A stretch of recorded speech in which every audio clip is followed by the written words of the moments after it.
The story begins with a grim revelation. In just 10 years, the Eastern Federation Kingdom will collapse under the burden of the 5 great vices, leaving nothing but ruin in its wake. To prevent this tragedy, our protagonist has taken it upon himself to act as their overseer, though he never imagined it would turn into such a colossal undertaking. Originally, he was an ordinary man, trapped in modern life, grinding through 78-hour work weeks with barely a break. But fate takes a strange turn when he wakes up inhabiting the body of a noble in a fantasy world. At first, it seems like a dream come true until he realizes he can't read and he doesn't possess any sort of magic or power. Trying to at least understand the written language, he ends up holding a book upside down, leaving the butler speechless. When dinner comes, a maid serves him a grand feast, and he digs in enthusiastically, thoroughly enjoying the perks of his new identity. Even the bath is prepared for him, and he can't help thinking that being the young master of a count's household is pure bliss. Being pampered and carefree feels like heaven. Yet, there's one huge problem. He has no clue where he actually is. Normally, when someone is transported into another world,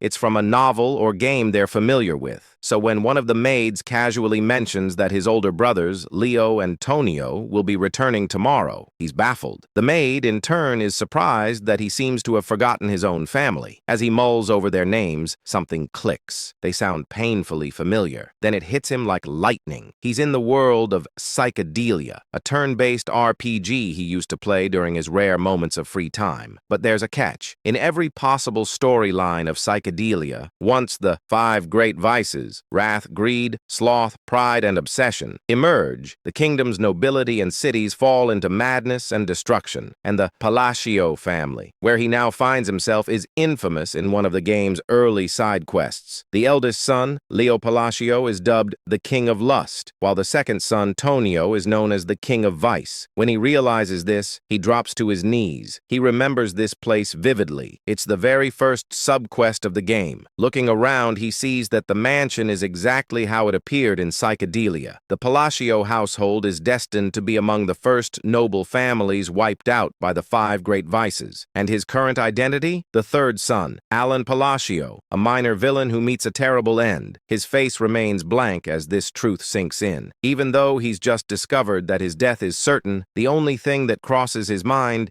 is how much experience that quest used to give in the game. Lying in bed later that night, he's too scared to even close his eyes. He'd honestly prefer going back to his soul-crushing corporate job, because at least there, his life wasn't on a timer. The thought that his luxurious new life will end in exactly 10 years terrifies him more than 6 months of unpaid wages ever could. Still, he refuses to give up. Since he already knows the future events of this world, maybe he can use that knowledge to his advantage. If he can somehow change fate and prevent the rise of the 5 vices, he could save both the kingdom and his own peaceful life. It sounds doable. After all, those vices are still just children right now. The real problem is that he has no abilities whatsoever. How could someone powerless change destiny? 2 months later, he manages to pull off his first major move, though not by his own hand. His knight, Evan, successfully rescues a group of orphans from a human experimentation facility. Evan reports that he's left the care of the rescued children in the hands of a girl named Utia. The young master nods in approval, glad he chose Evan for the task,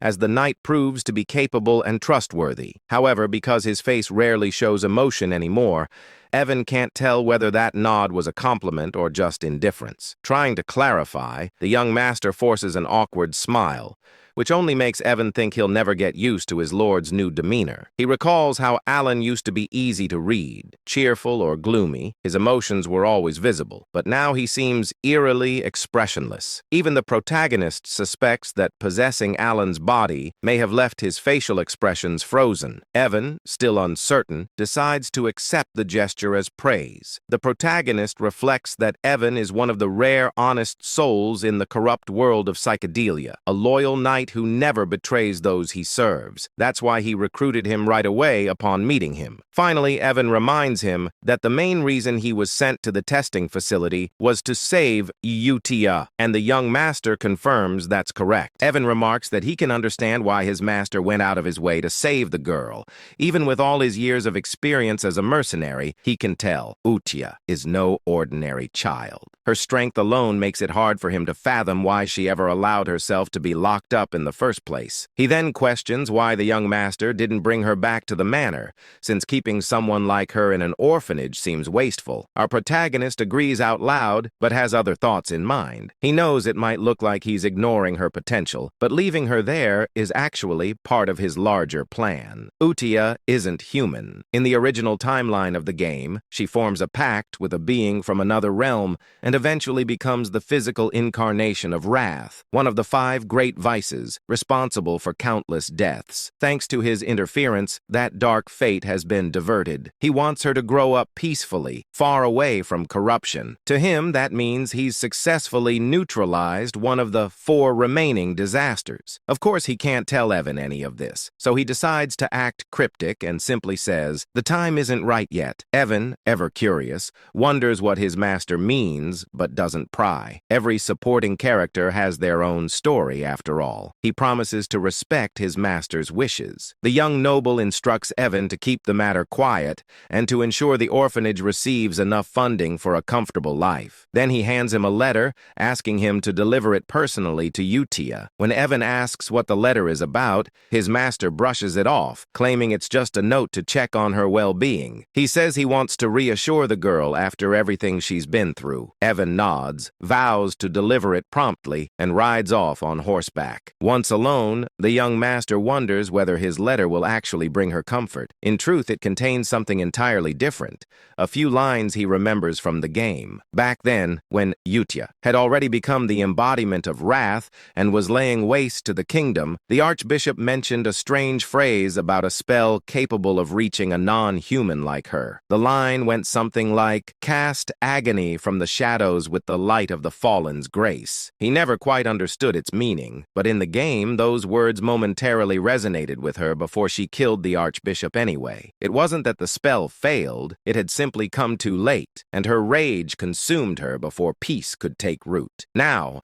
our protagonist believes that by sending those same words early, he might truly change her destiny this time. With wrath handled, at least for now, he's ready to move on to the next of the great vices. Still, he can't help but think how absurd it sounds to try befriending a potential monster with a single poetic quote. Yet, considering that these sins all seem to worship some mysterious higher entity, maybe there's something to it. To him, they all seem like fanatics. Meanwhile, we shift to Utia Sao, who's reading the letter herself, and she's not happy. Evan, watching her, can feel the immense surge of mana radiating from her small frame. It's beyond belief. He admits that she might be the strangest person he's ever met. Her face is emotionless, her voice calm, yet her power screams otherwise. She asks Evan to confirm whether the young master truly wrote the letter. When he nods, she explodes with fury, her mana flaring like a storm. The sheer force is enough to terrify even a seasoned warrior like Evan. Manifesting mana in tangible form, like she's doing, is something only master-level individuals can achieve. Her anger is unrestrained, like that of a jealous lover denied attention. Evan recalls his master's words that it simply wasn't time yet, and blurts them out in desperation. Miraculously, that line works. Utia stills, interpreting the phrase in the letter as a hidden message meant only for her, a secret promise she believes only her master could have made. Evan stands there speechless, completely lost as to what's happening. Utia, still wrapped in her eerie devotion, declares that she understands him perfectly. Her demeanor is chillingly similar to a certain vampire-like guardian from another story. She is, after all, the daughter of monsters, the Scarlet Queen Utia, destined to embody wrath. Back at the manor, our main character feels confident that he's bought himself more time to enjoy his comfortable life. As he drifts off to sleep, he imagines the bright moon smiling down at him in silent encouragement. Before lying down, he places a primrose flower on his bed, thinking it's just a cute decoration. All he really wants is to live peacefully and luxuriously. Is that really too much to ask? Unbeknownst to him, in the Astria kingdom, primrose flowers are used in funeral rites, placed on the wounds or graves of the deceased. Symbolically, it's a terrible omen. The next morning, he's in the library, buried under falling books that seem to be punishing him for his illiteracy. He's currently researching the third vice, or as he likes to call them, the landmines. The process is frustrating beyond belief. Evan soon returns, reporting that they've successfully rescued another child, thanks to the young master's directions. When asked, our protagonist makes sure the child was treated gently after being saved from an underground slave market. Evan assures him that she was, but before their conversation can continue, the library doors slam open with a deafening crash, sending papers flying everywhere. The intruder? Tonio, the second son of the Palacio family. He immediately starts mocking his younger brother, demanding to know how an illiterate fool like him dares to hold a book. Our MC, expressionless as always, just stares back. Tonio's taunting escalates, but the young master decides it's not worth the effort. He plays it cool, saying Tonio can use the library if he wants. He'll be taking his leave. Tonio, thinking he's asserted dominance,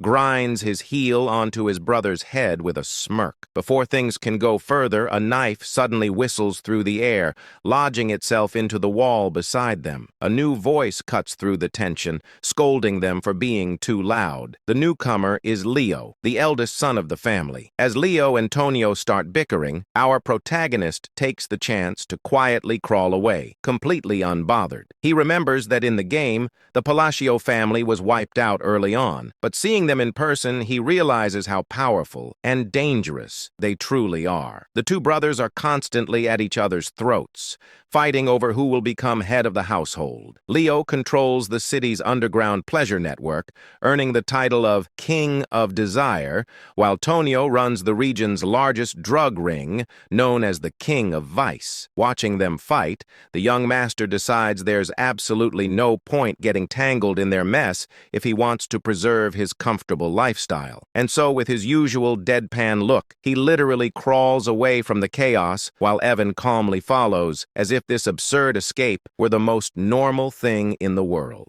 As Evan adjusts his young master's hair, our protagonist silently vows to live happily, even if it means staying a powerless, incompetent, illegitimate son. A bit later, Evan comments that the second child they rescued didn't seem like an ordinary kid either. Watching his master lazily recline in his chair, Evan can't help but question reality itself. How could a man like this, who complains constantly and seems incapable of serious work, possibly have knowledge about illegal slave markets and secret human experiments scattered across the kingdom? Evan figures it must be difficult for his young master to maintain composure around his vicious brothers, while the man himself simply mutters about how exhausted he is. Then Evan asks why he decided to send that second rescued child to the orphanage. Of course, the young master has his reasons. He knows this boy isn't just another victim, he's an anomaly. The child hails from the Escalian kingdom, the central state within the United Realm. In the world of psychedelia, this boy is known as Deus Macallion, the second major boss. In the game, after enduring slavery and brutal abuse, he eventually becomes the living embodiment of the sin of sloth, wreaking unspeakable havoc across the land. Many players were shocked by the cruelty of his story. Despite being associated with sloth, Deus was anything but lazy. He was known for relentless determination and an unshakable sense of justice, repaying both kindness and vengeance many times over. That's exactly why our protagonist told Evan to treat Deus with utmost care and gentleness. Even now, he still shudders remembering the nightmarish difficulty of Deus's battle scenes in the game. Trying to maintain his mysterious, wise, noble persona, he tells Evan the same cryptic line he always does. It's not the right time yet. Evan nods, unfazed, having grown used to his master's strange riddles. He then asks if the letter sent to Eutia this time was related to the second child. The young master confirms, but the reality is more ridiculous. Inside the letter, he's simply venting to Eutia about how his older brothers keep bullying him. It's both pitiful and hilarious. Still, he claims that he asked her to look after the second child who isn't feeling well. Technically, that's true. Deus really does need time to heal. Meanwhile, at the orphanage, Deus sits alone, trying to hide his injuries and scars. Utia approaches him, studying him with cold curiosity. She asks if he's broken. Then, in a chilling tone, she mentions the Black Goat organization, and Deus flinches at the name. Slipping into her obsessive yandere-like demeanor, Utia tells him that even if he's damaged, he's still been chosen. She congratulates him for being acknowledged by the Blue Moon, which she defines as their master, the title she's bestowed upon our protagonist. It's clear she's forming an organization centered around him, and she promises Deus that if he remains loyal, he'll have his chance at revenge. Hearing this ignites something deep within him, and his latent magic, or perhaps the authority of sloth, begins to awaken. Satisfied, Utia happily decides to write her first reply letter to their master, grinning far too brightly for someone covered in mana scars. Back at the manor, the young master is buried in books, still researching clues about the third child. That's when Evan bursts into the room with alarming news. The second son of the Palacio family is dead. Even though our protagonist knew this event was destined to happen, the suddenness of it still rattles him. The funeral is held immediately, and to everyone's disgust, their father arrives with 2 escorts on his arms. Watching the scene, the young master can only think, even for this messed-up family, that's too far. He muses that psychedelia truly is the definition of a dark fantasy. As for Tonio's accidental death, something feels off. In the game, Leo had sobbed hysterically after killing his brother and claiming the title of heir. But here, Leo stands over the coffin smirking, not even pretending to grieve. At least try to act sad, our MC thinks to himself. Still, this isn't his problem. His focus remains on preventing the downfall tied to the 5 great sins. A year passes. Leo inherits Tonio's criminal network and transforms the chaos into a more stable, though still corrupt, domain. The Palacio estate grows quieter. During that time, Utia and the young master continue exchanging letters, becoming something like pen pals. He figures maintaining that connection will prove useful later. Utia writes frequent updates about the orphanage and the other children's growth. He's quietly proud, especially after noticing the sponsorship list keeps getting longer each month. Evan, munching happily on snacks, remarks that it's strange but definitely a good sign. Then he delivers the update our protagonist has been waiting for. They've located crucial information from the Intelligence Guild, an ancient text about the third child, the next landmine he must deal with. The young master nearly beams with joy. Finally, he can move forward. Everything seems to be going smoothly. Meanwhile, elsewhere in the kingdom, at one of Leo's drug depots, his henchmen brag about how generous their boss is,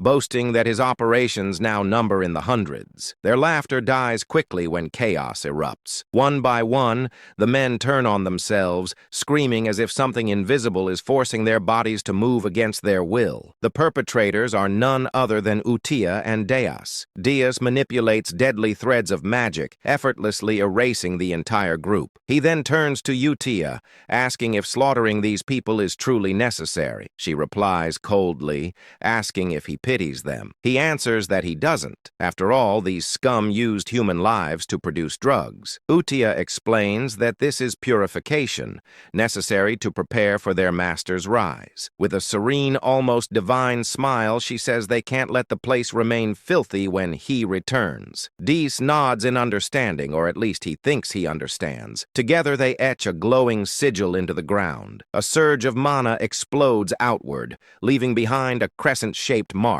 As they ascend into the night sky, Utia declares that all of this is for their master, the Blue Moon, and that they are his sword and shield. 2 years pass since the letter exchange began. Evan has been relentlessly pursuing leads on the remaining sins, and now he collapses on the grass, utterly drained. A touch of his master's mana restores his energy. Evan announces that they've finally located the 5th child and safely placed them in the orphanage. For the first time in years, our protagonist feels genuine relief. Though his expression doesn't show it, he's deeply moved. He's done it. He's saved all 5 children before their descent into sin. To celebrate, he rewards Evan with cake and tea, praising his dedication, finding the sin of greed. The 3rd child had been the hardest, but they managed it thanks to his insider knowledge from the game. Everything is finally in order. Evan asks why he doesn't seem happier. The young master insists he's thrilled, but his completely blank face betrays him. We even get a close-up of his smile, which is utterly non-existent. non-existent. Evan just sighs. He's used to it by now. Reflecting on their progress, the young master admits he never imagined things would go this smoothly. In the game, the 5 bosses became the great vices because of unbearable suffering. Saving them before that transformation seemed nearly impossible, but somehow he's managed it. When he asks about the orphanage's current state, Evan hands him a letter reporting that everything is running smoothly and the children seem happier every day. The young master remarks that if that's true, they might not even need a new caretaker. He's surprised Utia has handled things so well, though it makes sense, considering her deep attachment to the orphanage in the game's story. Reading Utia's letter, he finds that she's written warmly about each child's progress, especially Dias, reassuring him that everyone is doing fine. For the first time, a faint smile appears on his lips. He's genuinely glad they're growing up well. Evan asks when he plans to finally meet them in person. As always, the young master replies vaguely that the right time will come. In truth, he has no intention of meeting them anytime soon. He's terrified of the power they'll eventually wield. For now, distance feels safest. Still, he's aware that if he wants to survive in this grim world, he needs to get stronger. The answer lies in magic, and luckily, this body has the potential for it. While training, Evan mentions a new group rising across the continent called the Blue Moon. The young master feigns ignorance,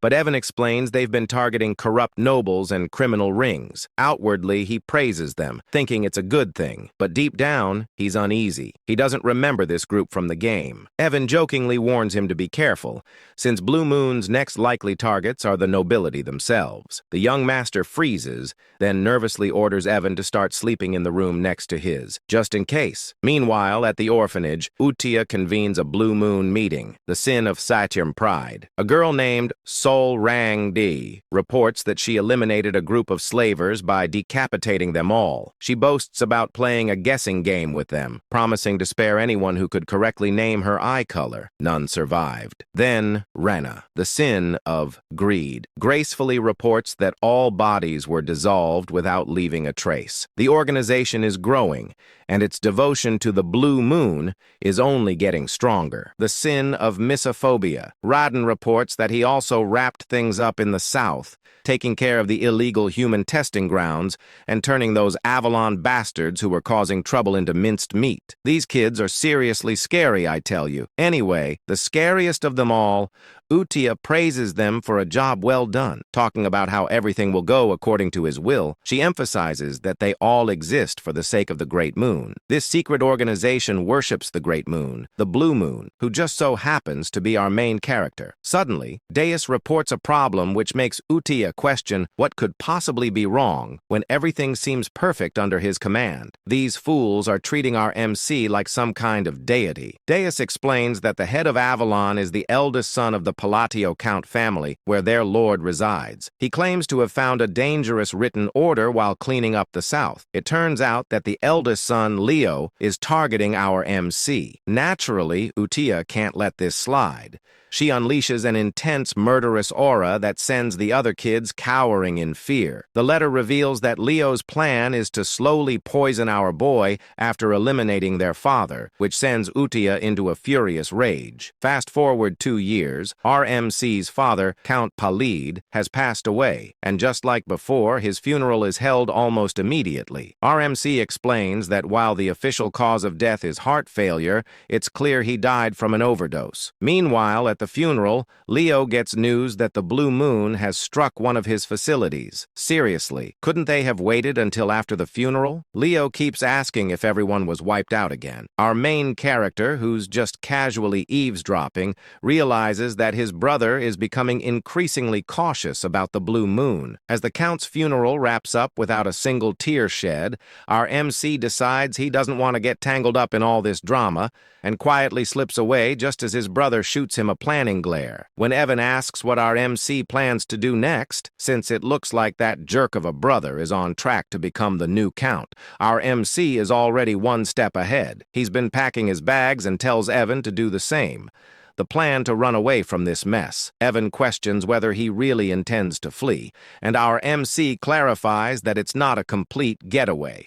They're just heading downtown to lay low for a bit. When Evan asks if he means the town of Rodmill, our guy confirms it. He's been eyeing Rodmill for a while now, and it's a small town in the south of Paleo, making it the perfect hideout. Plus, he's timed it well since Leo has been giving him some seriously unsettling looks. Once they arrive in Rodmill, our MC actually starts enjoying life, whipping up some delicious-looking toast while Evan just goes along with everything like it's the most normal thing ever. But 3 days later, their peaceful existence is shattered when our MC is forced to return home for his brother's funeral. He can't believe he's back so soon. According to the game, Leo wasn't supposed to die yet. The cause of the death is a stab through the heart, which leaves our MC wondering who could have done such a thing. He tries to ask one of the servants about the details, but they scream in horror as if they're about to meet their end. It's not just that. All the servants are acting strangely, overly apologetic, and treating him like he's some kind of mafia boss. He can't help but wonder what's going on with these people. As he's making his way out, Evan catches up to him, and he asks him if he found out why the servants are acting so weird. Evan claims he did, and playfully wonders if our MC was the one who made the Avalon drug organization disappear overnight. Turns out Leo was the head of that organization, and now that he's gone, it seems like the whole thing vanished without a trace. We then flash back to the day our main character set off for Rodmill. Inside the carriage, Evan was curious, asking why he's heading to a small town like Rodmill instead of a bustling city. Our MC explains that a city is simply not an option for him. Rodmill is his ultimate destination, the end game in all his plans. He shares that his mission is straightforward: save the 5 great sins from their misfortunes to prevent the world from crumbling. Plus, since Rodmill isn't part of the original story and has a villa, it's the ideal spot for him. A villa is a separate estate, making it the perfect hideaway for a laid-back noble like him, where he can relax and do absolutely nothing. Honestly, I share that dream. If you like this video, it would really help me out with my bills and give me some much-needed downtime. Anyway, our MC gets serious when answering Evan's question, insisting that everything he does has a purpose. But after hearing the same old responses for a while, Evan calls him out, pointing out that he always uses those same lines when he wants to dodge a question. He tells our MC that he can't fool him anymore. Our MC is taken aback by how Evan has seen through his little lies. As their banter continues, Leo, who's been watching our MC drive away, contemplates whether he should kill him or not. According to Leo, it doesn't really matter if our MC lives or dies. He had already planned to poison him, but now that our MC has decided to leave for the border, Leo feels he has no reason to go through with it. Yet for some inexplicable reason, he still feels the urge to eliminate him. He instructs one of his henchmen, Alman, to follow the carriage. Alman, however, asks if that means he's supposed to kill the MC. This question leaves Leo baffled. Alman has never questioned him before, no matter what orders he received. He usually just follows them without a word, so for him to speak up like this feels a bit odd. Leo reminds Alman that his job is to obey him, but before he can finish, Alman lunges at him, stabbing him right through the heart. Leo, in shock, shouts out why Alman would betray him like this, but Alman simply replies that he enjoys playing war. We soon discover that Alman is actually part of the Blue Moon organization, and his real name is Hidden. He explains that they've been taught a creed by Blue Moon. Since the Blue Moon is essentially RMC's sword, it makes sense for them to act according to his wishes. However, if anyone dares to threaten the Great Blue Moon, RMC, they're allowed to take matters into their own hands, meaning they can eliminate the threat. Hidden reveals he's been waiting for Leo to give the order to kill their lord, and he can't believe it took 2 years for that to happen. Leo tries to argue that his subordinates won't let Hidden live, but Hidden counters that with Leo's death, the entire organization will be wiped off the continent forever. Looking at Leo's lifeless body, Hidden can't help but comment on how unfortunate this all is. If Leo hadn't tried to kill their great master, he might have lived a few more months or even years. Meanwhile, Meanwhile, in the present, our MC is enjoying his dream life in the small town of Rodmill. He wakes up whenever he wants and shares delicious meals with Evan, living the life of a true noble. But his fate would have it, his peaceful existence is shattered when he receives a letter. The letter requested that he step up as the next head of the family. Just like that, his carefree life came to an end a mere 4 days after it began, forcing him to return to the palatial state. However, things felt off. The maids and other staff were acting strangely around him. He couldn't help but wonder what was behind their odd behavior. Then Evan teasingly asked him when he had become the shadow leader, leaving him completely baffled. It dawned on him that all this fuss was due to the bizarre circumstances surrounding his brother's death, which had led to his current predicament. In his usual dramatic fashion,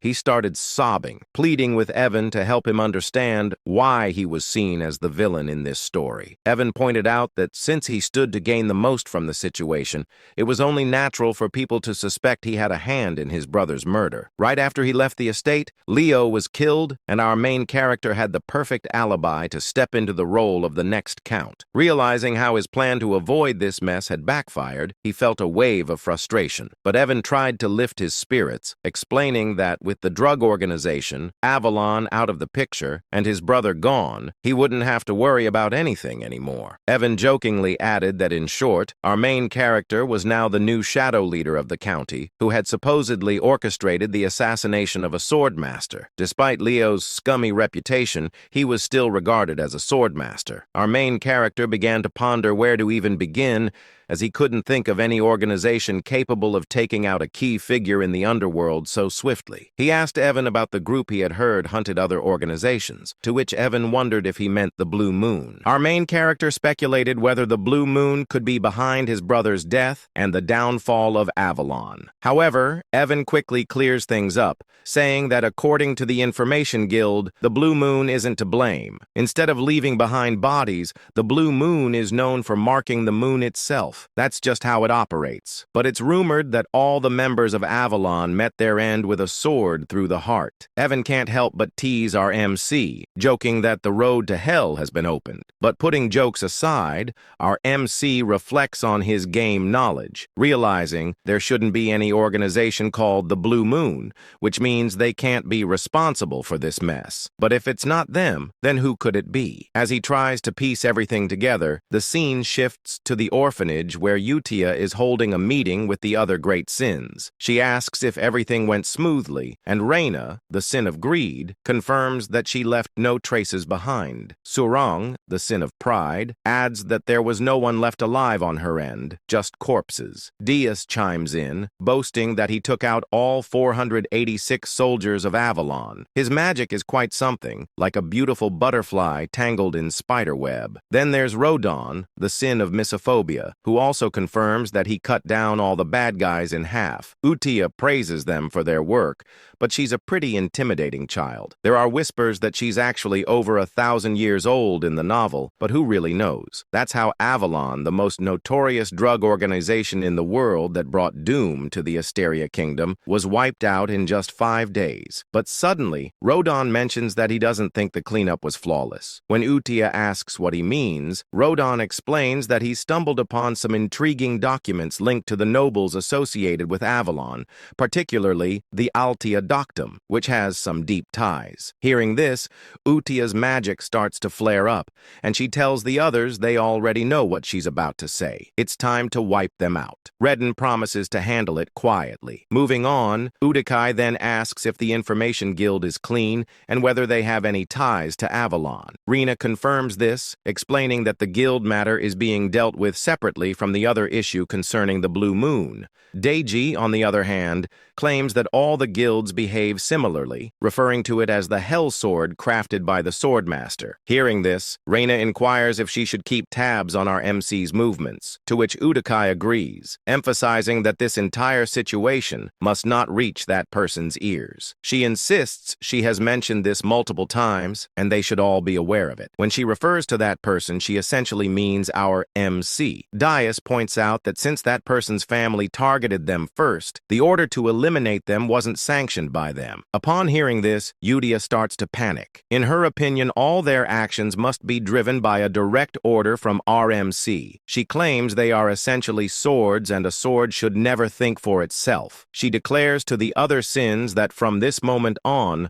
all members of the Blue Moon must only act on orders, and they should take this decree seriously. This leaves the other sins feeling a bit uneasy, as Yudia adds that they must never disappoint that person no matter what. Inwardly, Deus thinks he can't quite grasp any of this. For someone as powerful as Yudia to feel anxiety and restlessness simply because she's discovered by that person seems excessive. But nevertheless, he tells Yudia that he understands. They conclude their meetings by chanting that everything is for the Great Moon, which is essentially afraid how the Shadow Garden from Eminence in Shadow wraps up their meetings. Meanwhile, back to our MC, he finds himself buried in paperwork as the new Count of Palacio. He explains that after his brother's funeral, he faced a full month of endless duties, and he feels overwhelmed by them. He starts shedding some tears, lamenting that he just wants to loaf around and do nothing. This fool even claims that's what it means to be a noble. Anyway, he couldn't help but think that even though he had made quite a few enemies,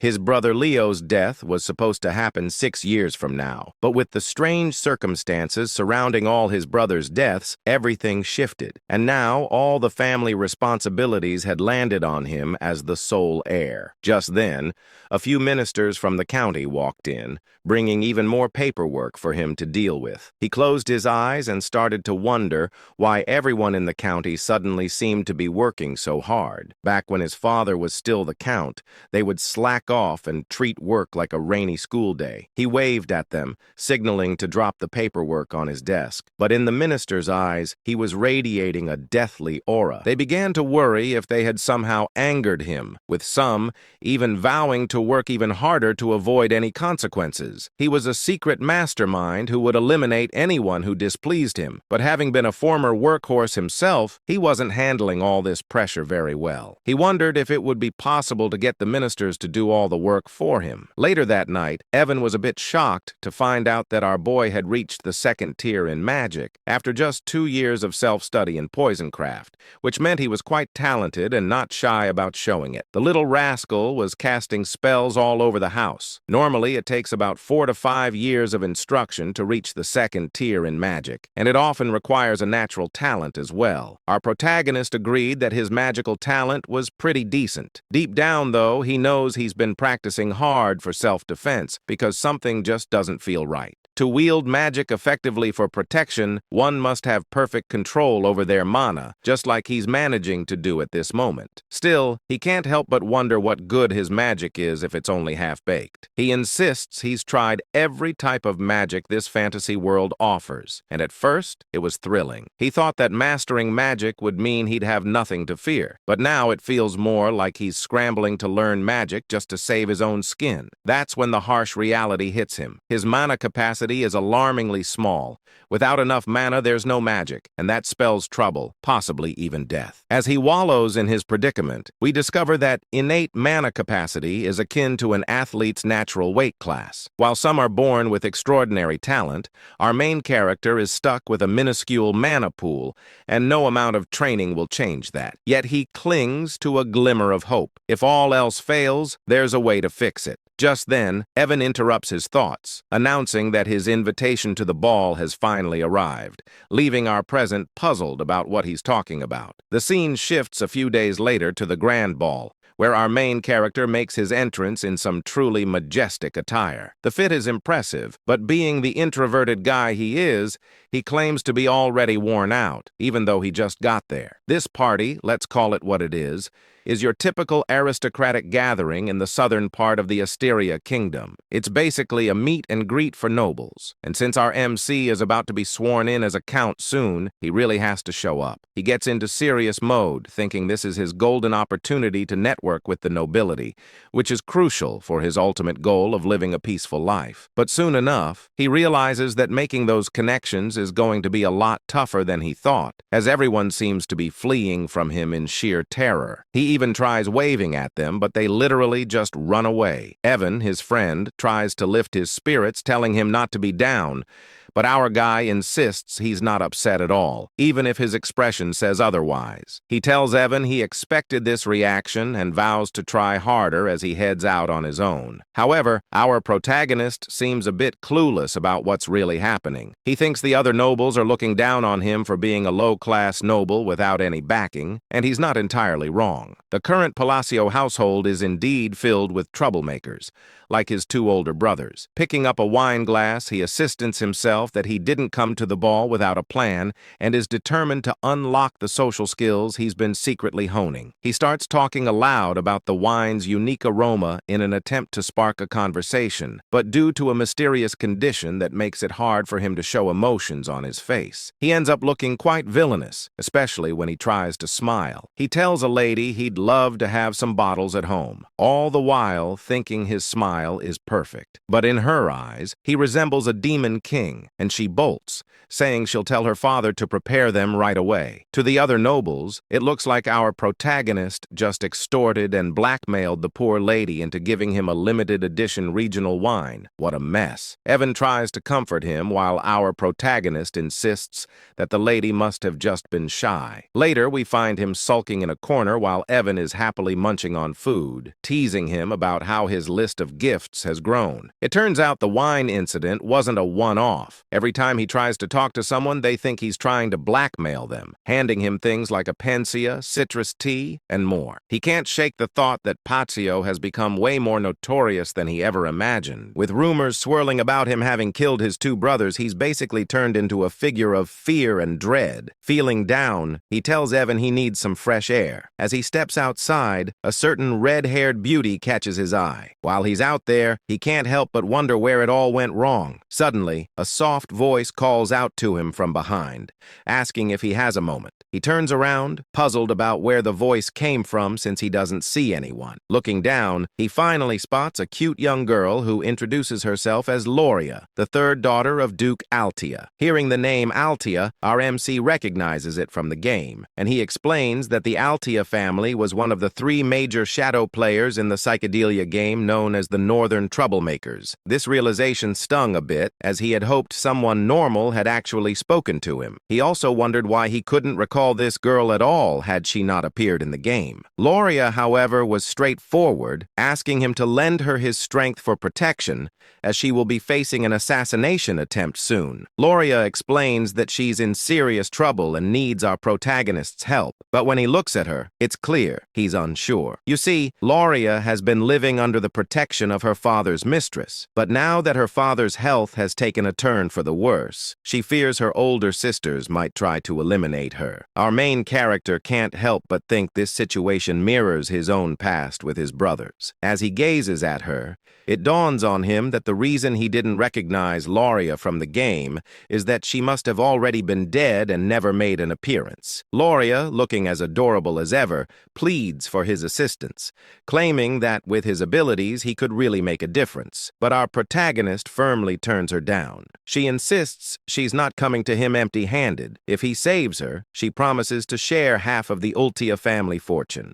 Still, he walks away feeling a twinge of sympathy for her. Deep down, he knows he can barely manage his own magic, so it's best not to give her any false hope. Despite wanting to help, he's not the all-powerful figure everyone thinks he is. As he heads into the party room, he can't shake the image of Loria's sad face, which makes him feel guilty. He wishes her luck before stepping inside. Meanwhile, Deese and Ren, who have been observing from a distance, start to wonder what their next move should be since one of the Ultia family members has approached their master. Deus ponders whether he should report this to the Red Moon, a code name for Utia, but Ren reassures him that everything's okay, because according to their intel, Loria is the only member of Altia not tangled up with Avalon. This means she's pretty much safe since Ronan, the one with the sin of meophobia, has gone off to deal with the rest of her family. They've decided that the rest of the Altia household is going to be wiped out, all under the orders of the Red Moon. Ren adds that their main mission right now is to ensure their master doesn't catch wind of anything related to the Avalon situation. Meanwhile, our clueless main character is left wondering why everyone seems to be avoiding him. Does he have some sort of invisible barrier keeping people at bay? Just then, the red-haired woman from earlier approaches him, and it genuinely brings a smile smile to his face. Well, more of an inward smile since he can't believe someone actually acknowledged him. He thinks maybe this time he'll actually manage to socialize. But as he turns around, he realizes she's not just any ordinary woman. She's another shadow player. Looking at her, he recalls seeing her face in the game, and it hits him that no normal person would approach him first unless they were trouble. He greets her, calling her Lady Zenonia, which surprises her. How does he know her name? Our protagonist explains that she's quite famous in her own right. In the Asteria Kingdom, there are 3 prominent shadow player families: the Altia in the north, the Patio in the east, and the Zenonia in the west. This stunning, curvy lady is introduced as the eldest daughter of Count Zenonia, Clea. She asks him if she's really that well known, and he explains that while Clea Patio runs a gang, the Zenonia family operates more like a clever criminal syndicate. Just thinking about it makes him shudder. He insists that what he really needs are some solid connections to help him maintain his peaceful, noble life. For the sake of that easy life he's always dreamed of, he believes he must steer clear of this curvy, stunning woman who seems like trouble. With a respectful bow, he compliments her beauty, almost as if he's trying to say goodbye. But she stops him, saying she wants to have a word with him about something. He replies that he'd love to, but there are too many eyes on them right now. Deep down, he wishes she would just leave him alone. With a smile, she tells him he's just as the rumors say, and adds that she looks forward to seeing him again, leaving him completely dumbfounded. As she walks away, he wonders what that could mean, sensing it's some kind of code, but he shakes it off. Meanwhile, Renee and Diaz, who have been watching from a distance, are pleased that their mission to keep our protagonist in the dark is going smoothly. However, Diaz points out a problem. Looking out the window where our protagonist is standing, they spot someone who has been tailing him for a while, and they quickly rush out to deal with the threat. The next day, our protagonist and Evan find themselves in a forest, with Evan asking if he's really sure this is the canyon he's been searching for. Evan notes that it's midday, the sun is shining, but the canyon is oddly dark. Our boy, however, isn't paying much attention. He's ecstatic that he's finally found his true objective. As they venture inside,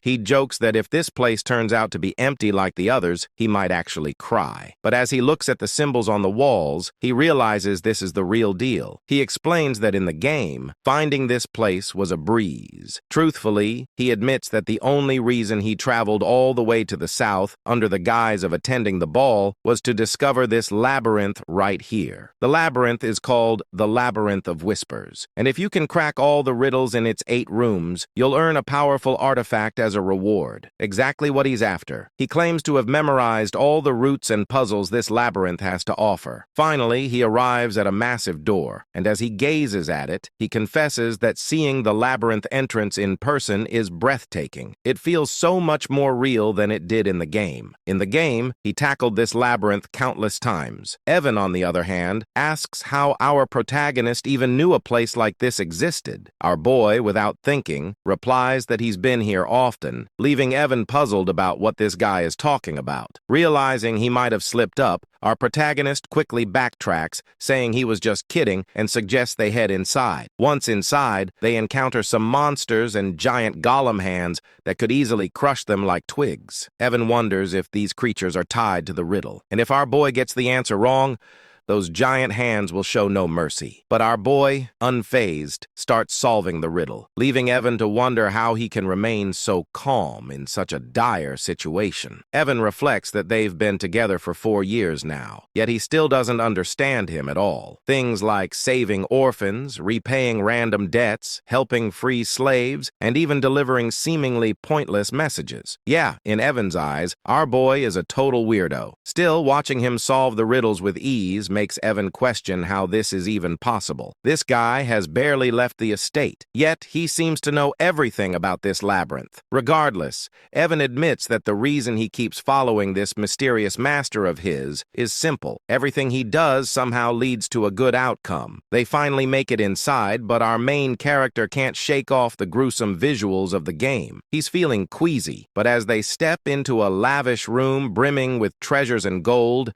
his attention is immediately drawn to a hand statue adorned with multiple rings. He declares that their goal is the black ring and insists they should grab it and get out fast. Meanwhile, Evan, who's busy stuffing his pockets with gold, questions why our protagonist is so fixated on the black ring, which looks like the least valuable of the bunch. Our hero explains that taking anything else could lead to trouble down the line. Deep down, he realizes he's finally got his hands on the ring that holds the oath of restraint. As they start to head back, our MC feels pretty pleased with himself, thinking that snagging the ring was a breeze thanks to his gaming knowledge. But Evan suddenly gets a bad vibe and points out that the rock piles they passed while entering the canyon are actually golems, and they seem to be stirring. Evan quickly gets into battle mode, feeling anxious about their situation. To him, these golems are total unknowns, making this a nightmare scenario. He thinks that if he can just get his young master out safely,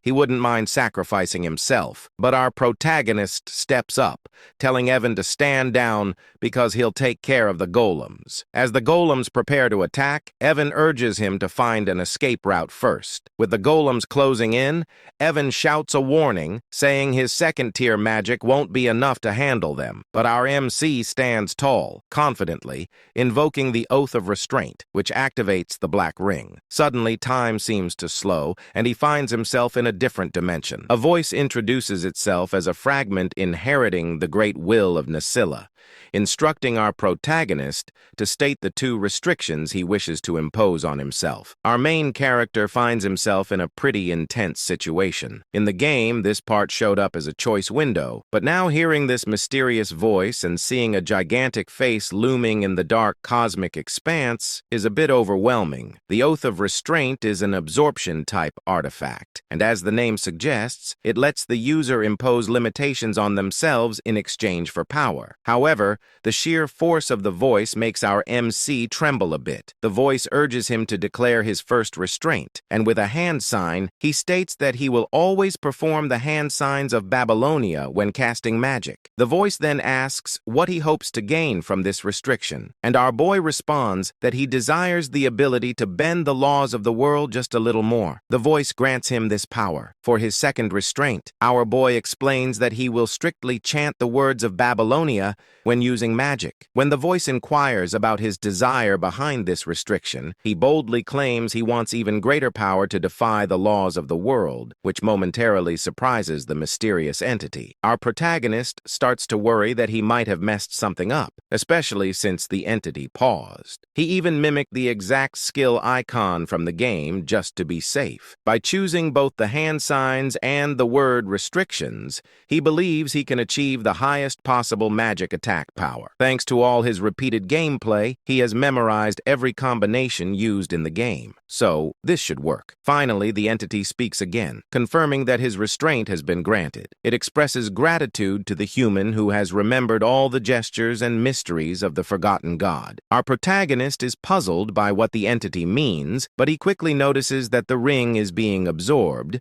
indicating that all the restrictions were successfully applied. The entity concludes by telling our MC that it will always be watching over him as the one who will inherit its will, whatever that means. Just then, time seems to start flowing again, and it's right as the golems launch their attack on our MC. Evan tries to reach him, but our hero, unfazed, begins to cast his magic. He can't help but chuckle at his own spell, thinking how in the game it looked so impressive and powerful. But now, thanks to his meager mana, it's just so small. He gathers it in his hand, reflecting that no matter how hard he pushes himself, this will always be his limit. But hey, it's time to test out his new restraints. I have to say, his magic looks majestic. Maybe it's the pose. Anyway, he starts chanting, with the first word being refraction, which makes his magic begin to take shape. Then comes repulsion, causing it to swell in size, transforming into a stunning blue light of electric magic. The magic ball is massive. Using hand signs, he adds another chant for direction, and finally, he unleashes it. The way he does it is so grand,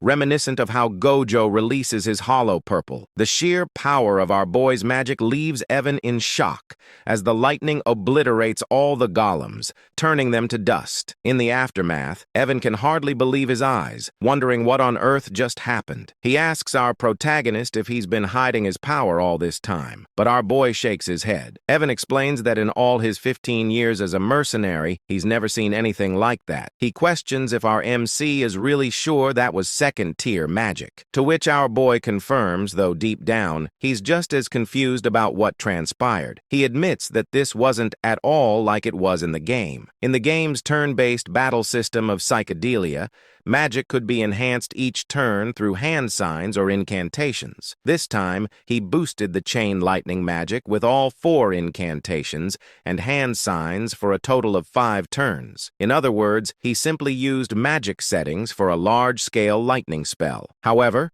because of his restraint oath, he had to use the hand signs and incantations for all his magic, meaning his spells were enhanced time and again. Even so, our protagonist felt that the second-tier magic he used was a bit over the top, and the results exceeded his expectations, which caught him off guard. Meanwhile, Evan was just relieved they made it out, and as he sat down, he remarked that watching the battle was way more exhausting than actually fighting. He asked our protagonist, who had created such an unpleasant canyon. After a moment of thought, our hero realized that the Maze of Whispers had a different name in the game. The map layout and strategy guide were posted on the game's community website, and it was called The Maze of Paladon. He told Evan that a guy named Paladon was the one behind it, but Evan was too worn out to even process that information. I really love this duo. Our protagonist grabbed Evan, saying they needed to head back home because he had something in mind to do once they got there. This made Evan question why his usually lazy master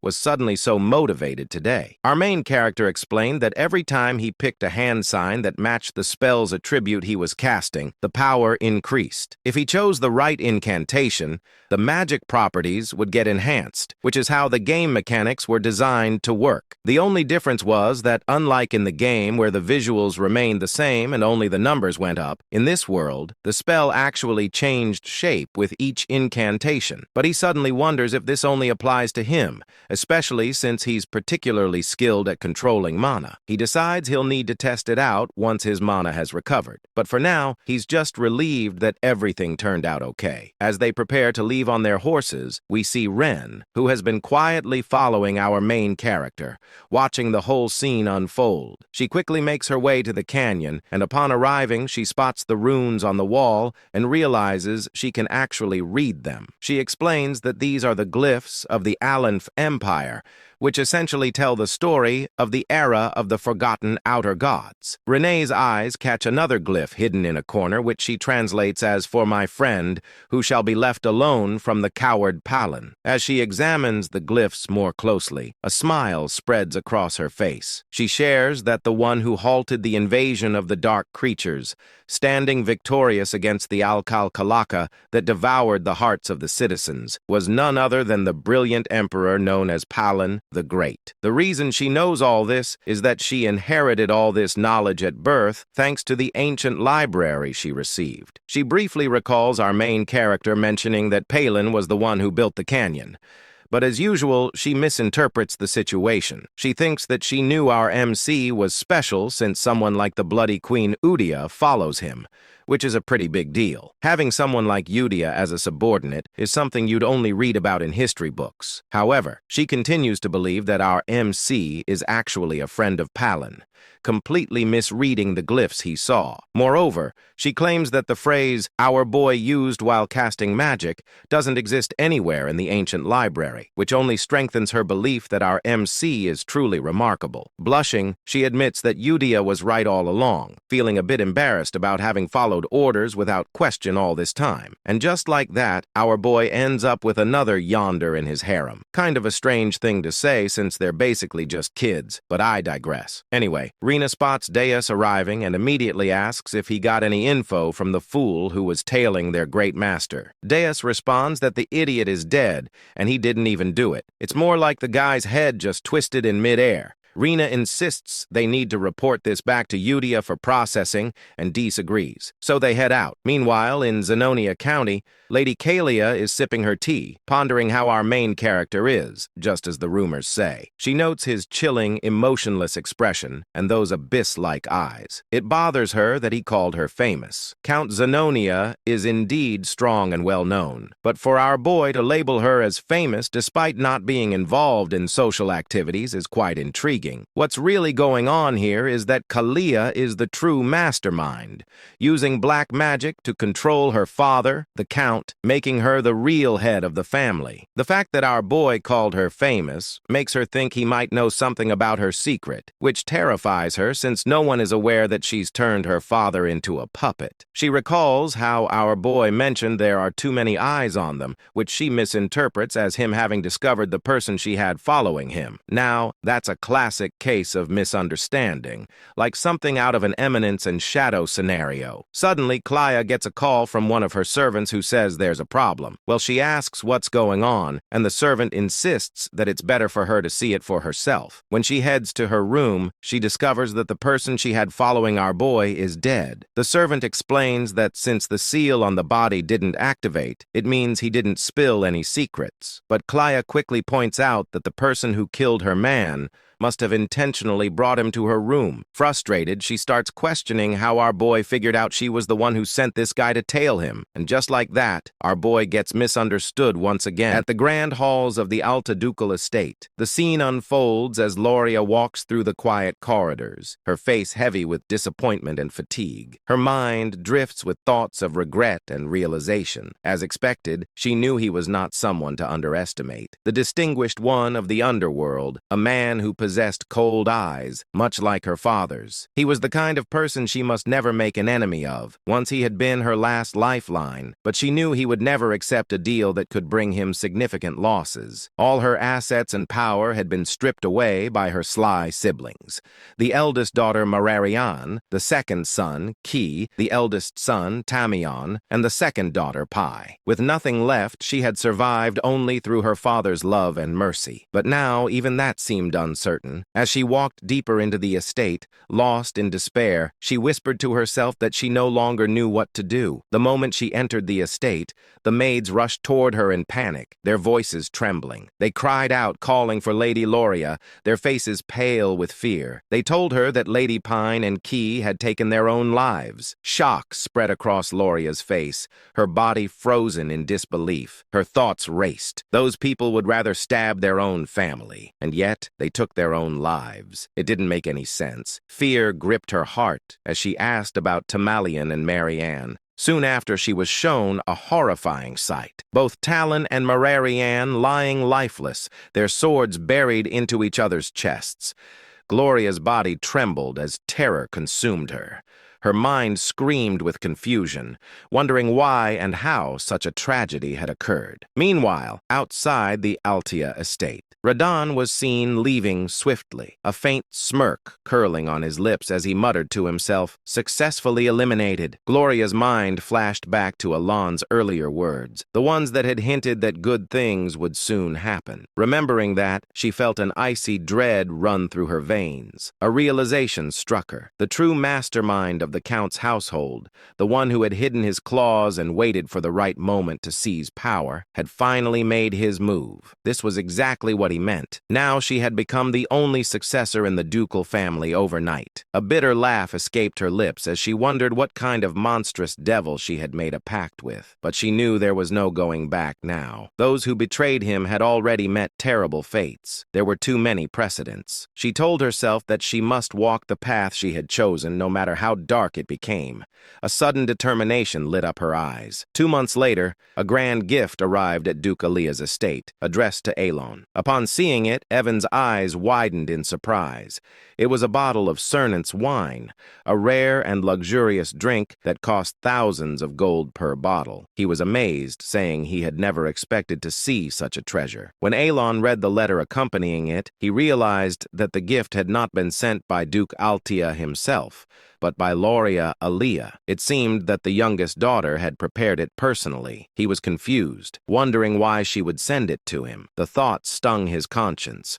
reminding him that he hadn't been able to help her when she needed it most. He turned to the servant and asked if it was truly meant for him. The servant confirmed that the Duke herself had prepared it and ordered him to deliver it personally. That single phrase of the Duke herself made Alan pause. Realization struck him. The youngest Lauria had become the Duke. In the next scene, Lauria was shown in her office, busy with documents. When her work was finally done, she leaned back, stretching her arms as she softly remarked how quickly 2 months had passed. After her father's funeral, who had passed away due to illness, she had officially become the Duke following the succession ceremony. She recalled how she couldn't even enter that office before. The death of her siblings had happened so suddenly, yet no one had suspected her at all. She had an alibi. She was attending the ball at the time. Back then, her secret organization had been destroyed by her siblings, leaving her utterly powerless when she returned to the mansion. Later, she came to understand how deeply he had calculated everything. He had declined her plea with indifference on the surface, but had perfectly cleaned up everything behind the scenes. She wondered just how far into the future he had planned all of this. She hadn't even informed him about her father's funeral, not wanting to trouble him. Yet, he still helped her. It was clear that he had a reason. He needed Aaliyah for some part of his grand plan. Although she had successfully merged all the subordinate organizations under Altea, it still wasn't enough to match the immense power he hid behind his calm facade. That only meant one thing. He wanted something from her. Palatio, the distinguished figure of the underworld who had risen through sheer business prowess. If there was one thing she possessed that he didn't, it was her ability to manipulate the political stage from the shadows. He needed the Altea name for now. She decided to focus on what she must do, believing that the distinguished one would contact her soon. She hoped he would appreciate her gift of gratitude. The scene shifted once more, showing Alon in his quarters as Lauria's servant bowed before him, saying that he would take his lead. Alan stood still, lost in thought, still unable to process the news. The fact that Lauria, who had once been threatened with death, was now the Duke, didn't sit right with him. Evan noticed his troubled expression and wondered silently what was wrong with him now. A few months passed. The narration marked that this was 5 years before the original story began. Evan entered with excitement, calling out to Alan and addressing him as the young master before quickly correcting himself to call him the Count. Alan replied calmly that the succession ceremony hadn't taken place yet, but since a year had already passed, he supposed it was fine to be called that. Despite his words, he sighed quietly, thinking that he had never planned on becoming the Count. Still,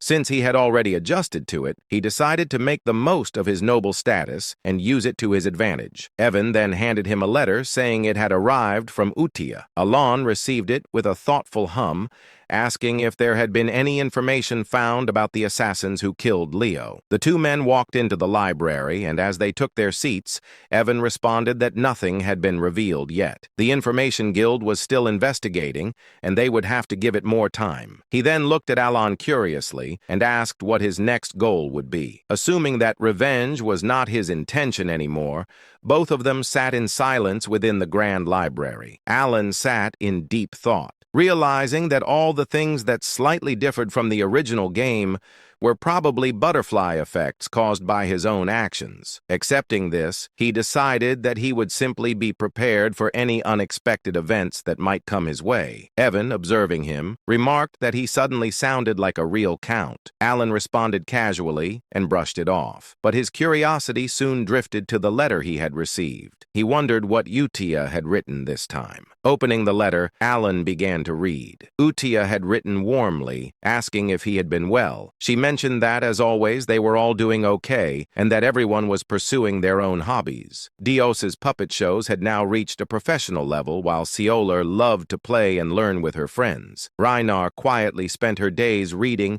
and making things, while Radan had developed a new hobby of tending his garden. As Alan read the letter, a gentle smile spread across his face. The routine of exchanging news every month had become something familiar and precious to him. It warmed his heart more and more each time he received a letter from them. Though he had never seen their faces, knowing that they were all growing well brought him a deep sense of contentment. The smile on his face was something he couldn't help but wear. A sudden realization struck him as he thought about it further. The 5 of them, the children, were already old now. Evan, noticing his expression, responded to his sudden thought, saying that they were ready to step out into society. Some of them even left the orphanage earlier than expected. The ones Alan had once ordered to save had now reached that age. Alan realized that the 5 from the orphanage were no longer the small, fragile children they used to be. They had grown. He quietly acknowledged that it was time to let them go. Evan seemed surprised, reminding him that he had placed them all in one place because they had been wounded. But Alan calmly reasoned that there was no need to do that anymore. The time had come to let them go. He thought to himself that he had cared for them enough to ensure they would not awaken as deadly sins, and because of that, they should be fine now. Evan agreed, noting that since they were all in good health, it was time to move forward. Alan's mind drifted toward his knowledge of the original game. Each boss battle had a rough outline of its setting revealed through narration. Utia possessed the talent of faith. Dios had the talent of the sword. Rina had the talent of studying. Seorang had the talent of a fighter. Roden had the talent of an apostle. If they used their talents in the right fields, they would surely thrive. The thought filled him with satisfaction as he mentally declared it a perfect plan. Feeling determined, he decided that while he was at it, he should also prepare a gift for each of them. He had planned on giving them gifts anyway, and now seemed like the right time. As evening arrived, his work for the day finally came to an end. Evan stretched and exclaimed with relief,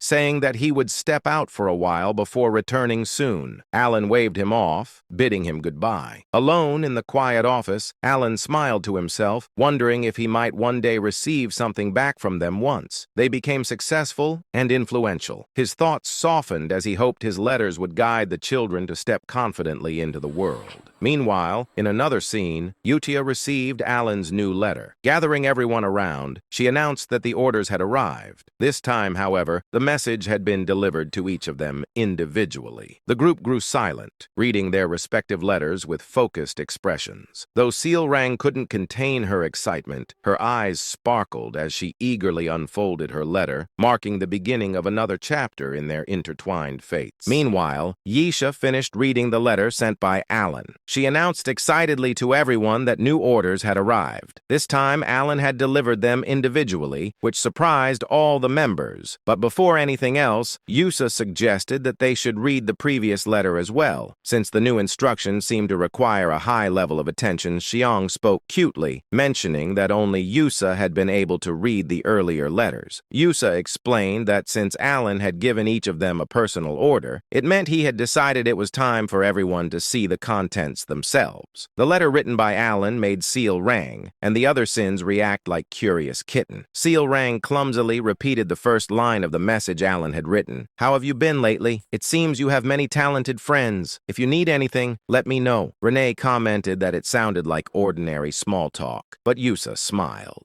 She understood that Alan had intentionally kept the opening simple. After the greeting letter, this was the first true order he had issued. He had defined the elimination targets, assigned missions, and instructed them to report the results afterward. It was during this time that he entrusted Blue Moon to her. As everyone could see, he had personally chosen each of them, and all the sins were excited to meet him. Deus nodded and said it made sense. This prevented information leaked. She remembered her first order and smiled, recalling how firmly she had been told to understand the instruction clearly and carry out the mission without fail. Deus then wondered aloud if it would be better to visit Alan directly or contact him through magic communication. Raiden agreed that if leaks were the issue, letters seemed unusual. Yusa's expression sharpened. She reminded them that their duty was simply to follow Alan's order. She gripped the letter tightly, and Deus let out a sigh at her unwavering resolve. Deus eventually said they should read the orders properly. Moments later, after going through her assignment, she explained that Alan had instructed her to head to Caliban. The nation of knights Seorang scoffed, calling it a desert colony she disliked. Raiden mentioned his destination, Rexy, the entertainment city. Renee said she was ordered to go to Latina, the mage city. Finally, Yusha, the female lead of the entire story, looked stunning as always when she spoke.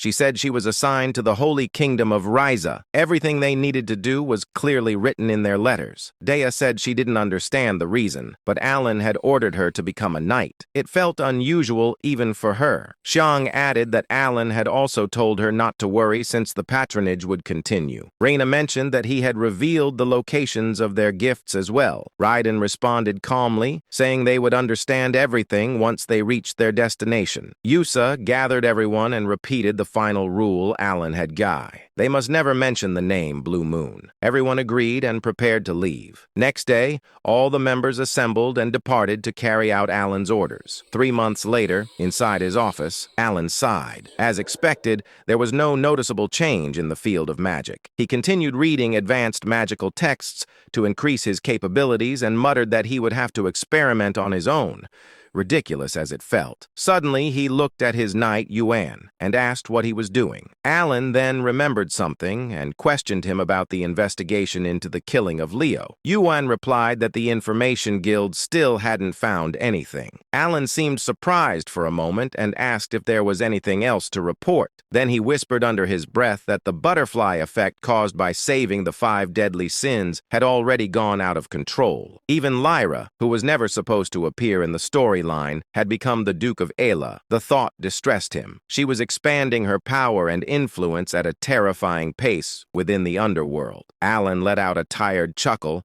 and told Yuan they should stop investigating the Ascension altogether. It was dull work, and he already had far too many responsibilities piling up. Yuan looked at him with surprise and really master. Alan explained that the entire situation was clearly the result of his own ignorance. In a place like this, almost nothing escaped the network of the Information Guild. Even he felt uneasy about it. If he tried to uncover things he was not meant to touch, the consequences that returned to him could be far worse. He muttered that if an unexpected complication led directly to death, then the investigation was meaningless. In the end, organizations like that wouldn't harm him as long as he didn't interfere with their affair. He clarified to himself and to Yuan that there was no reason for any secret group to target him unless he approached them first. That was why he believed there was no point in continuing the investigation into Leo's death. Yuan nodded and agreed to inform the guild to stop. Then he suddenly remembered something. Right. There's another piece of news, he said. Apparently, Deus has been appointed as a knight in Caliban recently. Alan looked up in surprise. Really? Good for her. 3 months later, Yuan entered the room carrying snacks. Count, there's something else, he said. Apparently, Deus has created an entire knight order. Alan straightened. A knight order? Then she must be at least expert level or higher.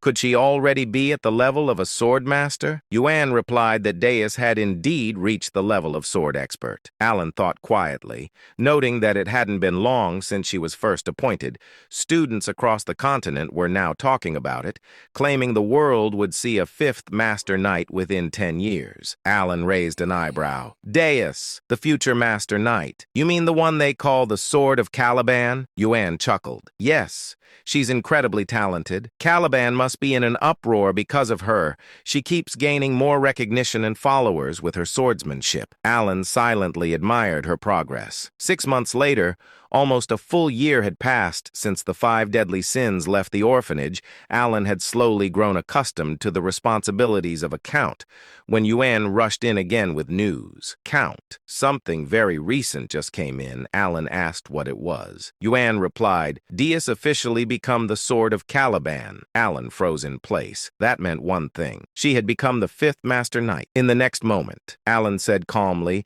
that only a sword master could become a Master Knight. He explained that the sword master of Physidalia was a superhuman who had surpassed the aura blade and unlocked a unique ability known as deviation. He looked at Yuan and asked if he was really saying that Deus had become a sword master. Yuan interrupted and clarified that she was about to reach that level. She hadn't created her deviation yet, but the nation had granted her the title of Master Knight regardless. Not only had she defeated the 4th sword in a duel, but Caliban had also lost one of their Master Knights to the northern barbarians. Alan thought for a moment and acknowledged that the two sides had been at war for more than a decade. Yuan continued, realizing Manhwa mana and learning to control it took around 5 years, while creating a deviation usually required decades. The first sword, Reharnet, had been 32 when he became the youngest Master Knight in history. He had wielded a sword since the age of 5 and was unmatched in strength. Even with that talent, it had taken Reharnet over 20 years to reach that level. Yet now,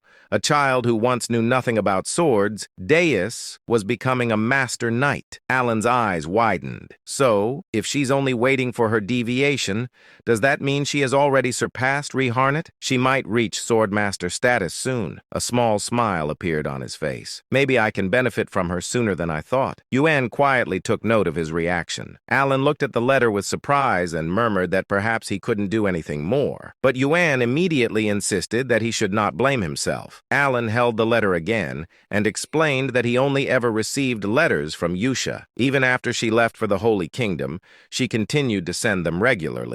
Every letter contained news about the 5 deadly sins she grew up with. It seemed they stayed in close contact. He sighed, saying that even though none of them had ever seen his face, they could have at least thanked him for the gifts. He paused, then slapped his cheeks lightly and corrected himself. He was already grateful that they hadn't destroyed the entire kingdom.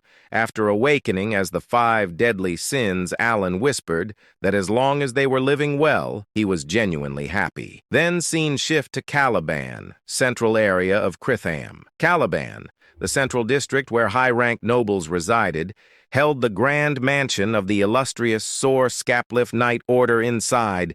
Countless knights practiced their swordsmanship. At the top of the hill stood Deus, now in full knight uniform. He looked immense, calm, and strikingly handsome. His title echoed across Caliban. Deus Mark Lane, captain of the Sor Scapliff Knight Order, youngest Master Knight in history. A girl suddenly waved at him with joy. Brother Deus smiled back. He looked far older and more composed than in his childhood. He smirked softly, thinking that even after a full year had passed, the memories still made him feel embarrassed. He remembered the day he lost everything to the black corruption, how his sister fell into darkness. Deus had been consumed with uncontrollable rage trying to protect her. His hatred dragged him down repeatedly to the point where he was nearly imprisoned. He had completely fallen into the dark. The fact that the great moon saved his life wasn't reason enough. He had sworn his allegiance out of desperation, believing it was the only path left. He thought of Yosha's voice and reminded himself of the promise he had made to take revenge with his own hands. Working under Blue Moon placed him in countless dangerous missions. He never complained, never hesitated. Each assignment became a stepping stone toward facing the black forces. After several years, he finally received his first personal order. When he opened the last letter, he had been confused. The order was different from anything Blue Moon had given before. It led him to a small inn in southern Caliban, where he was told to retrieve a gift. At first, it didn't excite him. Gifts meant nothing to someone who had lost everything. But when he arrived at the location, Deus instantly understood what his master Alan had been trying to give him.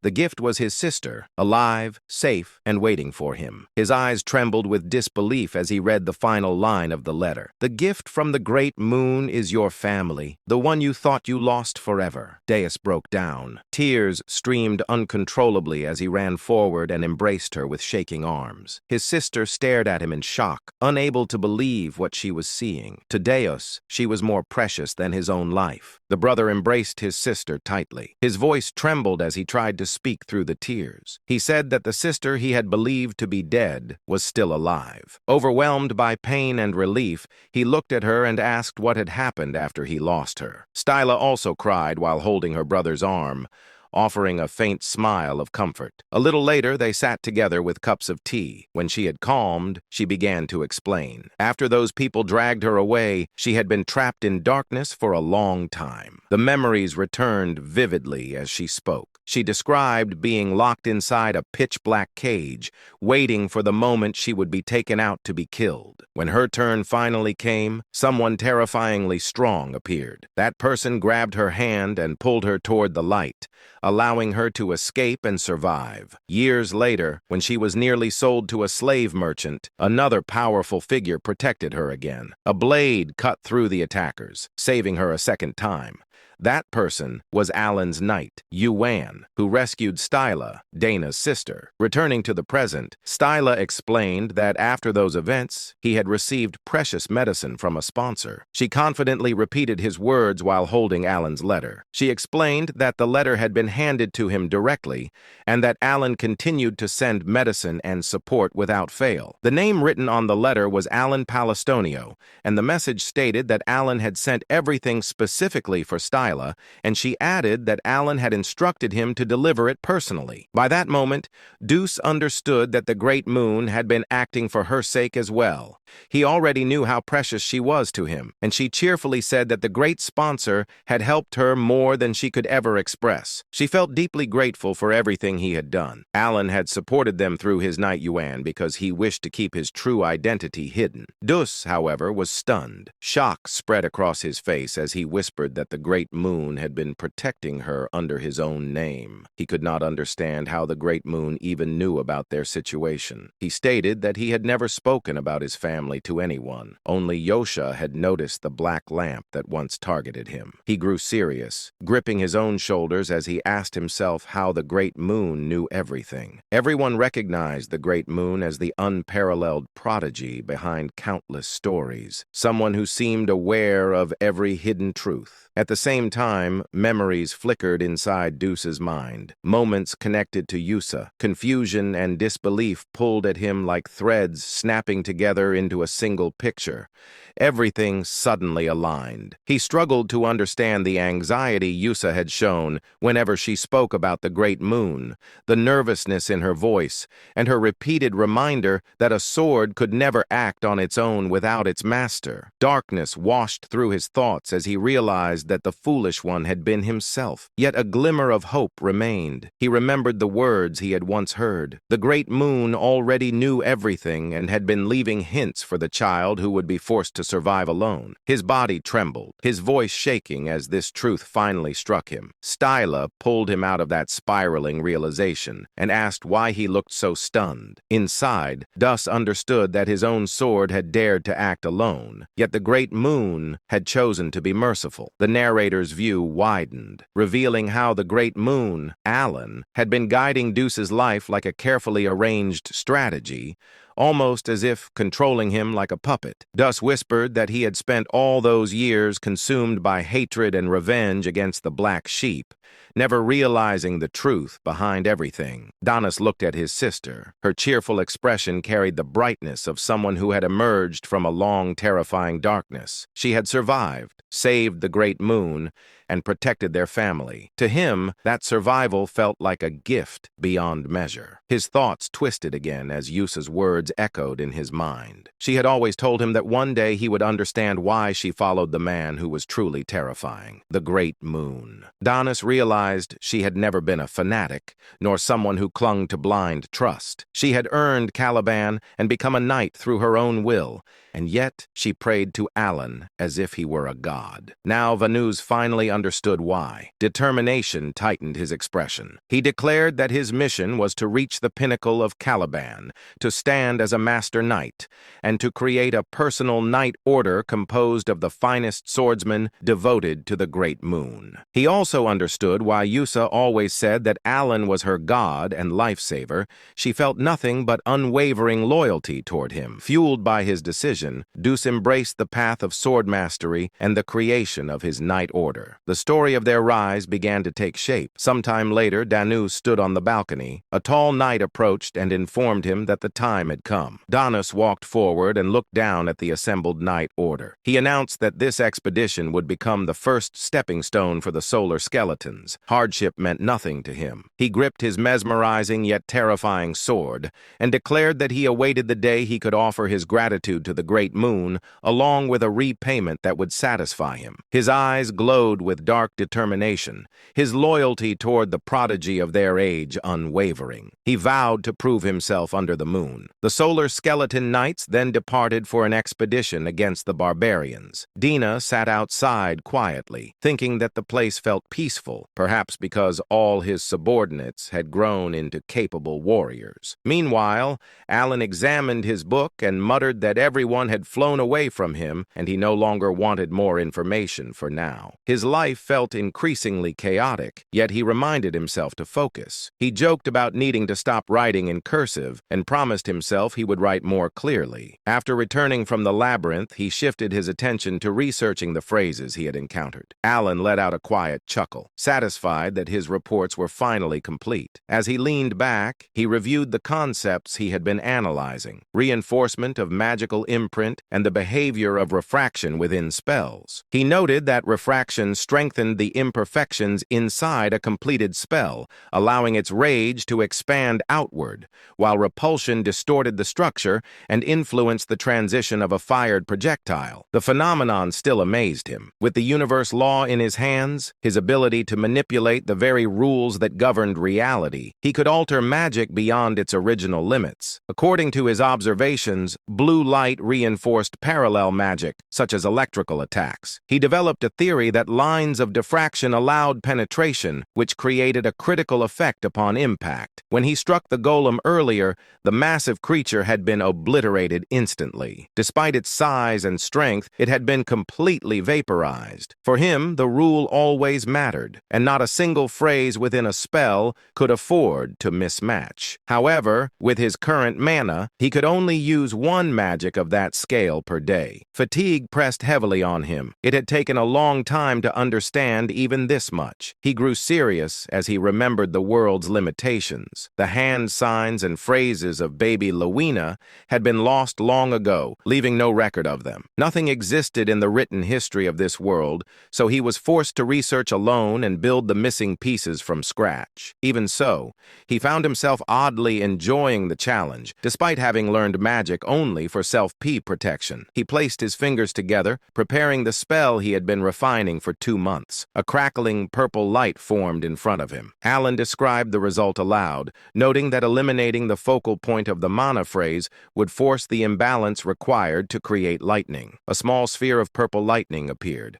Alan called it a weak and limited form, merely a fluxation spell. Yet the moment he finished the chant, a wave of thunder rippled from it, completing the structure. He continued chanting again. Compression. The condensed magic cannon tightened as the phrases broke down and reshaped themselves. At the final instant, he completed the last hand sign, triggering the purpose built into the spell. A violent thunder cannon erupted upward, blasting into the sky. Massive energy flooded the area, shaking the ground as bright blue lightning washed across the field like a roaring tide. Alan stood frozen, unable to believe the force that had been released. The order of the spell phrases had mattered more than anything. When he had attempted to use breakdown first, the spell failed instantly. But now, a voice echoed behind him. Impossible. Alan turned sharply. Shock stiffened his expression when he saw the figure standing there. Kalia, the red-haired woman, villain of her kingdom, murderer of her father, and the one who had always wanted to turn Alan into her puppet, stood with her butler. Her eyes were fixed on the remnants of lightning still flickering in the air. The butler's eyes widened. Origin magic. Using origin magic means he stands at the caliber of a 7th circle mage. Alan stiffened again, stunned by the term origin circle. He had never heard his abilities described like that. Yet the truth was clear. Someone had just named what he had become. Alan's expression twisted with disbelief as he watched the two of them stare at him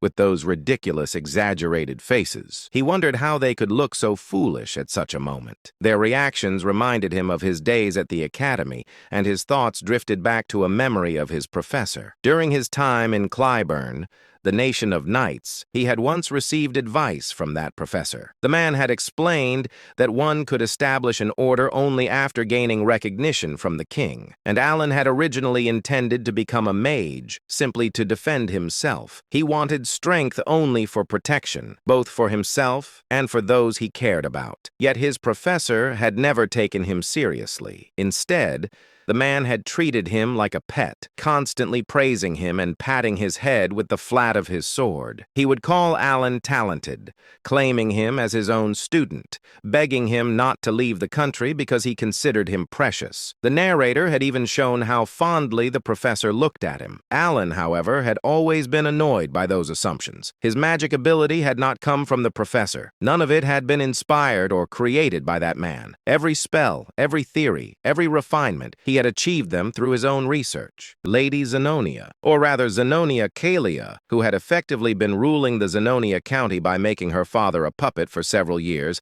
had come to Count Palatio's estate for two main reasons. One reason was to gauge the intentions of Elon, now Count Palatio. Despite holding cards that could cause substantial damage to the current Zenonia County, he hadn't used them. The relationship between Zenonia County and Palatio County wasn't necessarily bad, but she knew that the essence of the Count was similar to her own, a kindred spirit, so to speak. In other words, she easily understood that Elon wasn't the type to wield such powerful cards out of some trivial sentimentality or misplaced compassion. She had come to ascertain his true intentions. The second reason was to assess the power of the organization that Count Palatio was rumored to control. Of course, Kalia knew that just meeting the Count wouldn't reveal the full extent of the shadowy organization he commanded. However, Kalia had a way to glimpse at the fringes of that power. There was the wizard Bianchel. He had once proposed a new theory on forgotten era magic within the Magic Tower,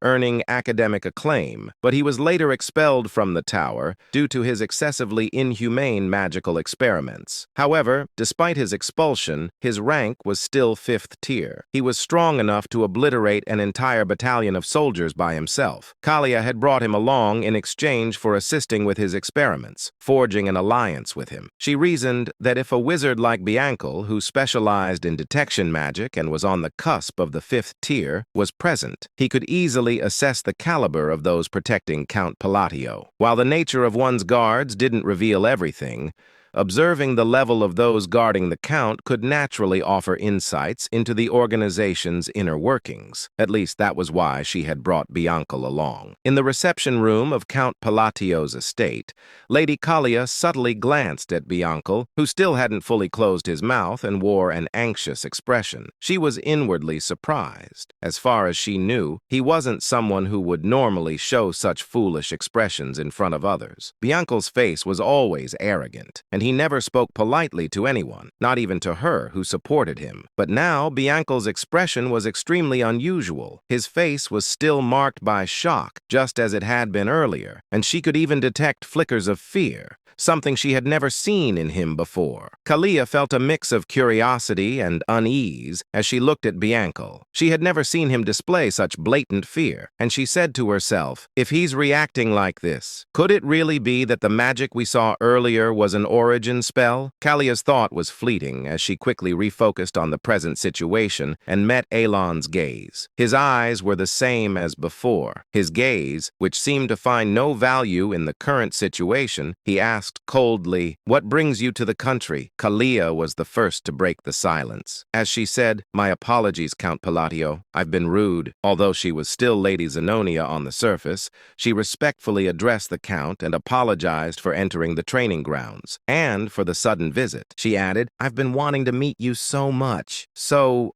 But he interrupted her words, saying, "No need to blame yourself, but let me clarify one thing. What I used wasn't origin. It seems the wizard you brought along was misunderstood." He added, "Indeed, my magic skills aren't particularly exceptional. If I had to rank them, they would be around the 2nd tier, and the mage beside you must have noticed that that magic has no effect at all." Naturally, Kalia didn't believe Elon's words. Even though she wasn't well-versed in magic, she could easily tell that the magic Elon had displayed was anything but ordinary. She turned her gaze subtly back to Bianchel and was even more surprised. His expression was worse than before. However, despite his sour expression, he seemed to have understood the underlying message in Elon's words. It was a warning to keep quiet about what they had witnessed here. Bianchel forced out the words, saying, "It seems I was mistaken." Kalia was once again startled. startled. Hearing him speak in polite language for the first time in 5 years, he usually spoke informally. Alon sighed, saying, "Yes, you seem quite capable, so you've likely already noticed, but that magic is of no practical use. Now then, since the misunderstanding has been cleared up, what brings you to the county?" Without hesitation, Alon moved the conversation forward,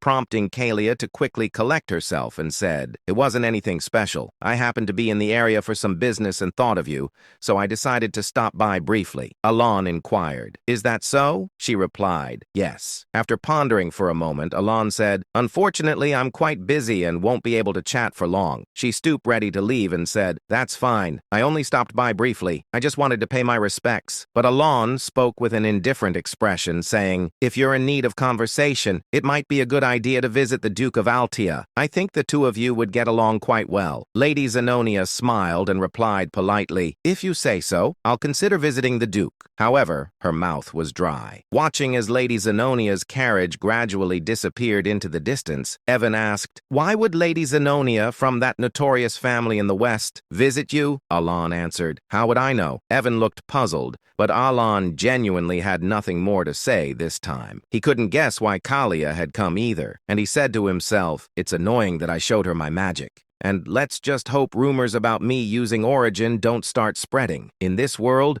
rumors carried more power than one might think. If a rumor spread that Alon could use Origin, a spell only supreme wizards in this world could cast, it might seem advantageous at first glance, but it would actually be a major headache. In this dark fantasy world, it wasn't hard to find madmen who couldn't resist picking fights with anyone strong. He thought that there was no way Lady Zenonia would actually seek out the Duke. Even so, the reason he introduced her to the Duke of Altia was more about sending a message that he had no interest in associating with her. With that thought, Alon ended his musings about Kalia. Meanwhile, inside the carriage, Kalia asked, "Was the magic Count Palatio really used Origin?" Unlike his usual immediate responses, Bianca remained silent. Just as Kalia was about to speak again, Bianca finally spoke, saying, "It wasn't Origin." She asked, "It wasn't Origin? Then what was that earlier display?" As Kalia questioned him, clearly not understanding, Bianca trembled in fear and began to explain, saying, "Origin is the endpoint of all wizards, a canvas of sorts. It is a canvas allowed only to those who have established magic as a truth, where they can draw their own unique laws. Magic that possesses its own unique arrangements and manifestation formulas, painted onto an unchanging canvas. This is what we call Origin." However, he swallowed and continued, "Count Palatio's magic was different. It wasn't drawing on a canvas. To be more precise, his magic was akin to tearing the canvas apart." Bianca explained further, saying, "In other words, he was twisting the truth that should remain unchangeable. Although I only saw it for a fleeting moment, since I was using the observation eye at your request, I saw it clearly." Bianca muttered, "Fixing lightning that shouldn't stop, twisting the laws to collapse the spell that had been manifested, and yet still managing to manifest it flawlessly. It was an unbelievable miracle, and behind it," he stopped speaking abruptly. The image of Count Palladio from earlier flashed in his mind. At the moment when he displayed that incredible magic, his eyes had revealed a talent that could only be attained upon reaching the 6th tier, even if acquired later in life. A talent that Bianca had only barely glimpsed after reaching the peak of the 5th tier due to his own latent talent. Eyes that could perceive the world itself. It was an eye, a pair of jet black and red eyes, with 2 crimson rings encircling the pupils. Those eyes had appeared when the Count used his magic. Recalling this, Bianca could not hide the fear that filled his own eyes. If it was what he thought it was, the Count had accessed the power of a forgotten ancient god when he used that magic. But Bianca cut off his own thoughts, even using magic to force himself to stop thinking. Having delved into ancient knowledge, he was well aware of how dangerous it was to try to infer the truth behind such things through further thought, and he he added, "Let me give you one piece of advice. Never make an enemy of him. Do not oppose Count Palatio. That's all the advice I can give." Having said that much, Bianca fell silent. Lady Zenonia also kept her silence. At the same time, Kalia naturally recalled Alon's expressionless face and his calm gaze as he had looked at her. Without realizing it, she let out a self-deprecating smile, because through Bianca's words, she had realized something. There was no point in trying to understand Count Palatio's intentions from the start, and she had also realized that she had already become nothing more than a pawn on his chessboard. And then, about 5 months later, 2 years had passed since the children had been sent off on their individual paths. Inside his office, Alan asked calmly, "Any new information? Preferably news about that kid?" Evan shook his head, saying, "Nothing about the children, Count, but there is something else." Alan glanced up, uninterested at first. Evan continued, giving news that struck like lightning. "Zenonia County and Altea Duchy have formed an alliance." Alan froze, inquiring, "What the hell did you just say? The two pillars of the underworld have united," Evan confirmed, saying, "On the surface, it appears harmless, but in the underworld, the alliance is confirmed." Alan dragged a hand down his face in pure frustration, saying to himself, "I went through all that effort, raising those little sinners, and now the world gives me a shadow alliance instead. Is the Astria Kingdom going to collapse next?" Exhaustion washed over him. A creeping fear followed, and he said, "No way she didn't. Kalia didn't actually take my words seriously that day, right?" He remembered his cold suggestion. Visit Duke Altea.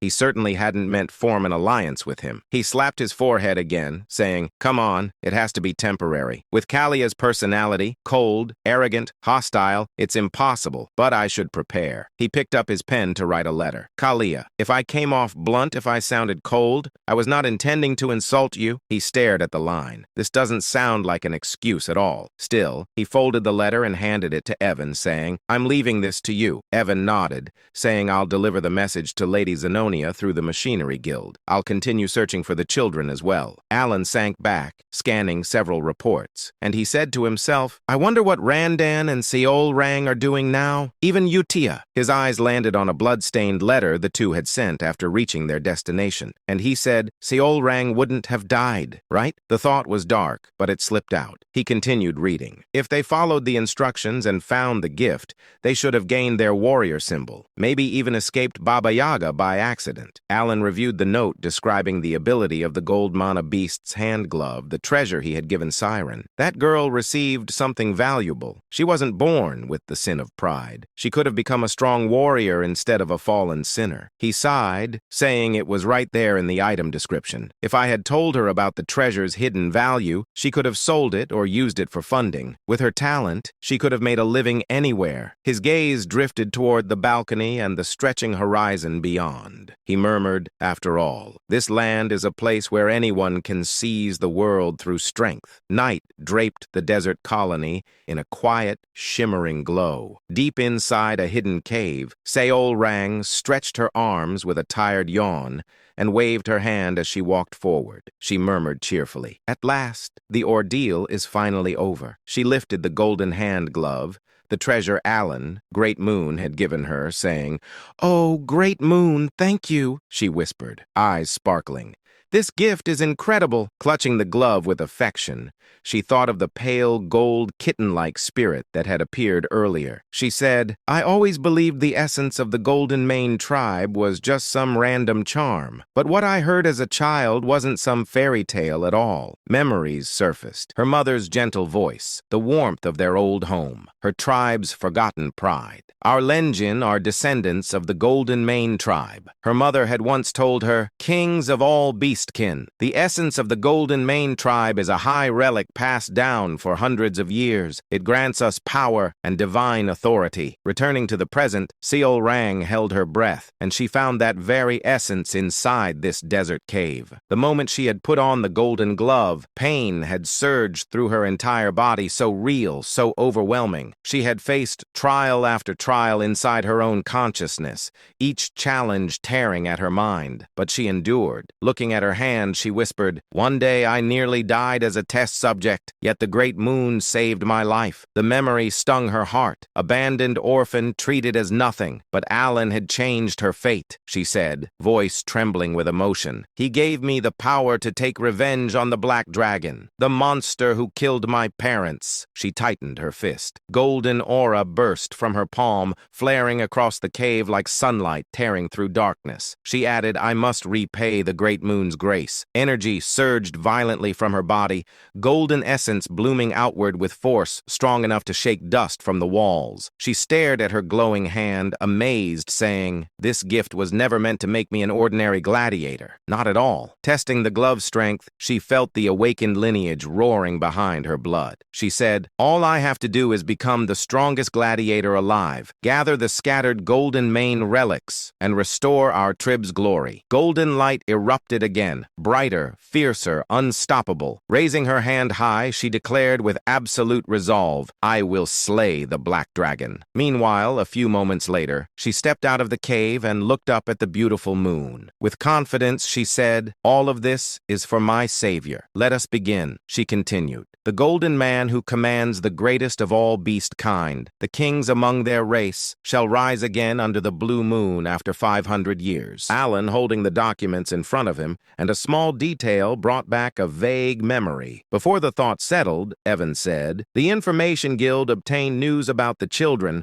I wanted to tell you back at the training ground, but I forgot." Alan placed the documents down and inquired calmly, "All right, what is it?" Evan continued, saying, "Seoring has been performing very well in the colony. She even earned the golden flesh from the allied group." Alan tensed, asking golden flesh. "Where did I hear that? I can't remember." Even so, he exhaled lightly and said, "I'm glad she's doing fine." Evan nodded. "Right. In that land, strength decides everything." Alan asked, "What about Radan? I haven't heard from him since he said he was learning how to work in Raxus. He said he was sent there." Evan adjusted the sword on his waist, saying, "There is information on him, but they are still verifying its integrity." Alan looked at him and said, "I see. By the way, Evan, aren't you supposed to be busy?" Evan froze, confusion spreading across his face like a short-circuited machine, saying, "My lord, why are you looking at me like that all of a sudden? I did everything you told me." His voice trembled. Alan smiled and said, "You need to prepare. It takes at least a month to reach the Magic Tower." Evan's eyes widened in disbelief,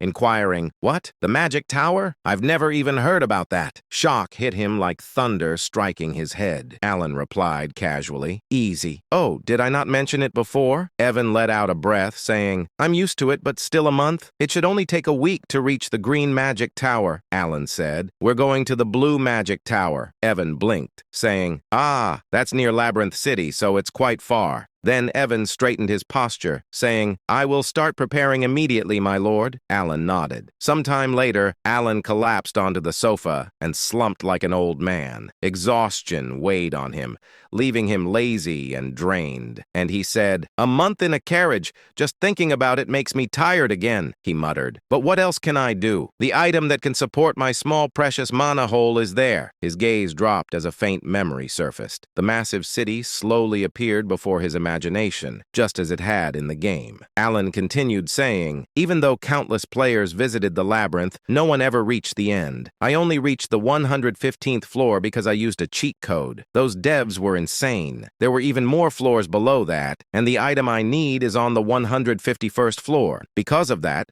the job of official magic appraiser has become so popular that it guarantees a stable life." His thoughts drifting to Rinne, her calm eyes, her knowledge, her talent with stones and elixirs. "She'll be taking the appraiser exam soon," Alan said. With her talent and sense for magical items, she should pass easily. But when the moment quieted, reality slid back in. Alan frowned faintly, saying, "Maybe I gave Rinne too small a gift compared to the others." Alan leaned back and added quietly, "All it does is suppress equipment items. If that gift wasn't enough, I should send her additional support." His thoughts returned to their destination. Labyrinth City, Labyrinthia, a city ruled by no one, a place of explorers, machines, and endless opportunity. Beyond the crowded streets and countless shops in the southern district stood a hidden appraisal shop known as Marita. It was discreet, but its reputation had grown among nobles and A-rank explorers because of its rare, specialized service. The scene shifted inside Merd.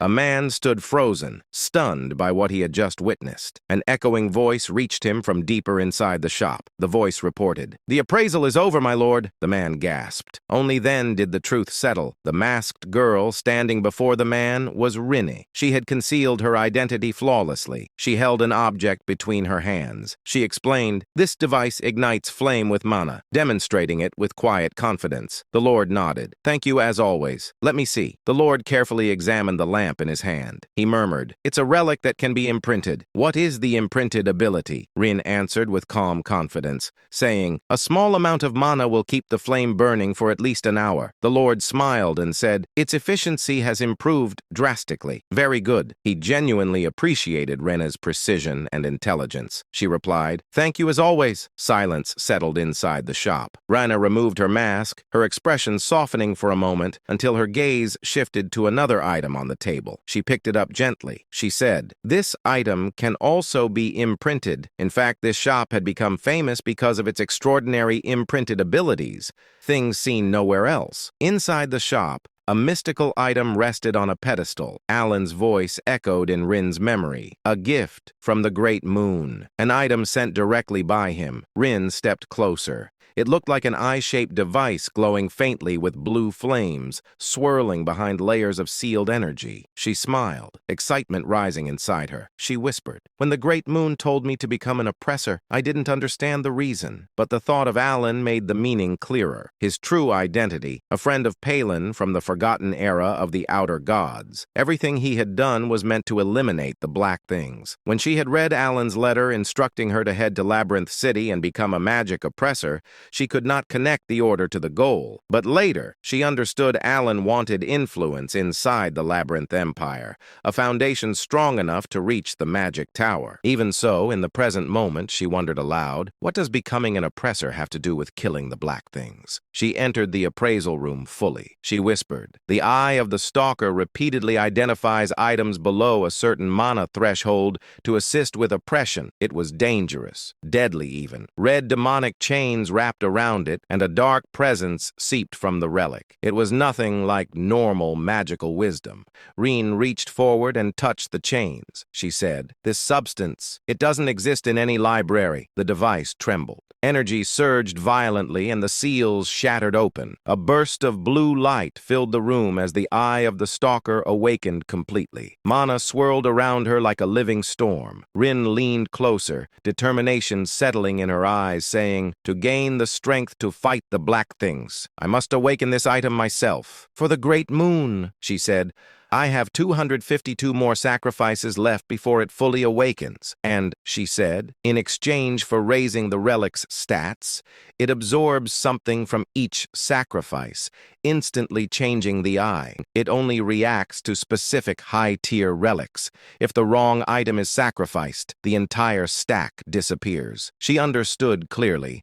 The relic demanded high-tier offerings, many of them, to ascend fully, and when it finally awakened, it would become a weapon entrusted by Alan, the Great Moon. Rin felt a determined thrill. She wanted to awaken it completely. She murmured, accurately appraising all relics and selecting the proper high-tier sacrifices for imprinting. "This is something only I can do." She lifted the divine eye-shaped relic in her hands, saying, "I was born with the Library of Eternity. Everything is for killing the Black Wolf." Her voice deepened with resolve, saying, "All is according to the will of the Great Moon." 3 weeks later, Blue Magic Tower. The master of the tower was absent. A small young girl stood in the entry hall, her expression cute, but her tone impatient, saying, "State your business and leave. The tower master isn't here." She was Fina, the wise tower master of the Blue Magic Tower, a sixth circle mage, despite her childlike appearance. She glanced up at Alan and waved her hand, saying, "I'm very busy. Say it quickly." Alan stood there, puzzled by her attitude. Her words left him silent for a moment as he looked at the tiny mage in disbelief. Alan stared at the woman, and a memory from the game surfaced. He said to himself, I know her. I've seen her in the main story. Right now, she was still only the wise tower master because the main storyline had not begun yet. But in the game, she was remembered as a once-in-a-lifetime genius, a prodigy who reached the 8th circle at the age of 20, eventually becoming the tower master. He straightened his posture and introduced himself, saying, I am Count Palatio. As I relayed earlier, I came to discuss the matter of the time gate. The girl froze in the middle of her scattered documents.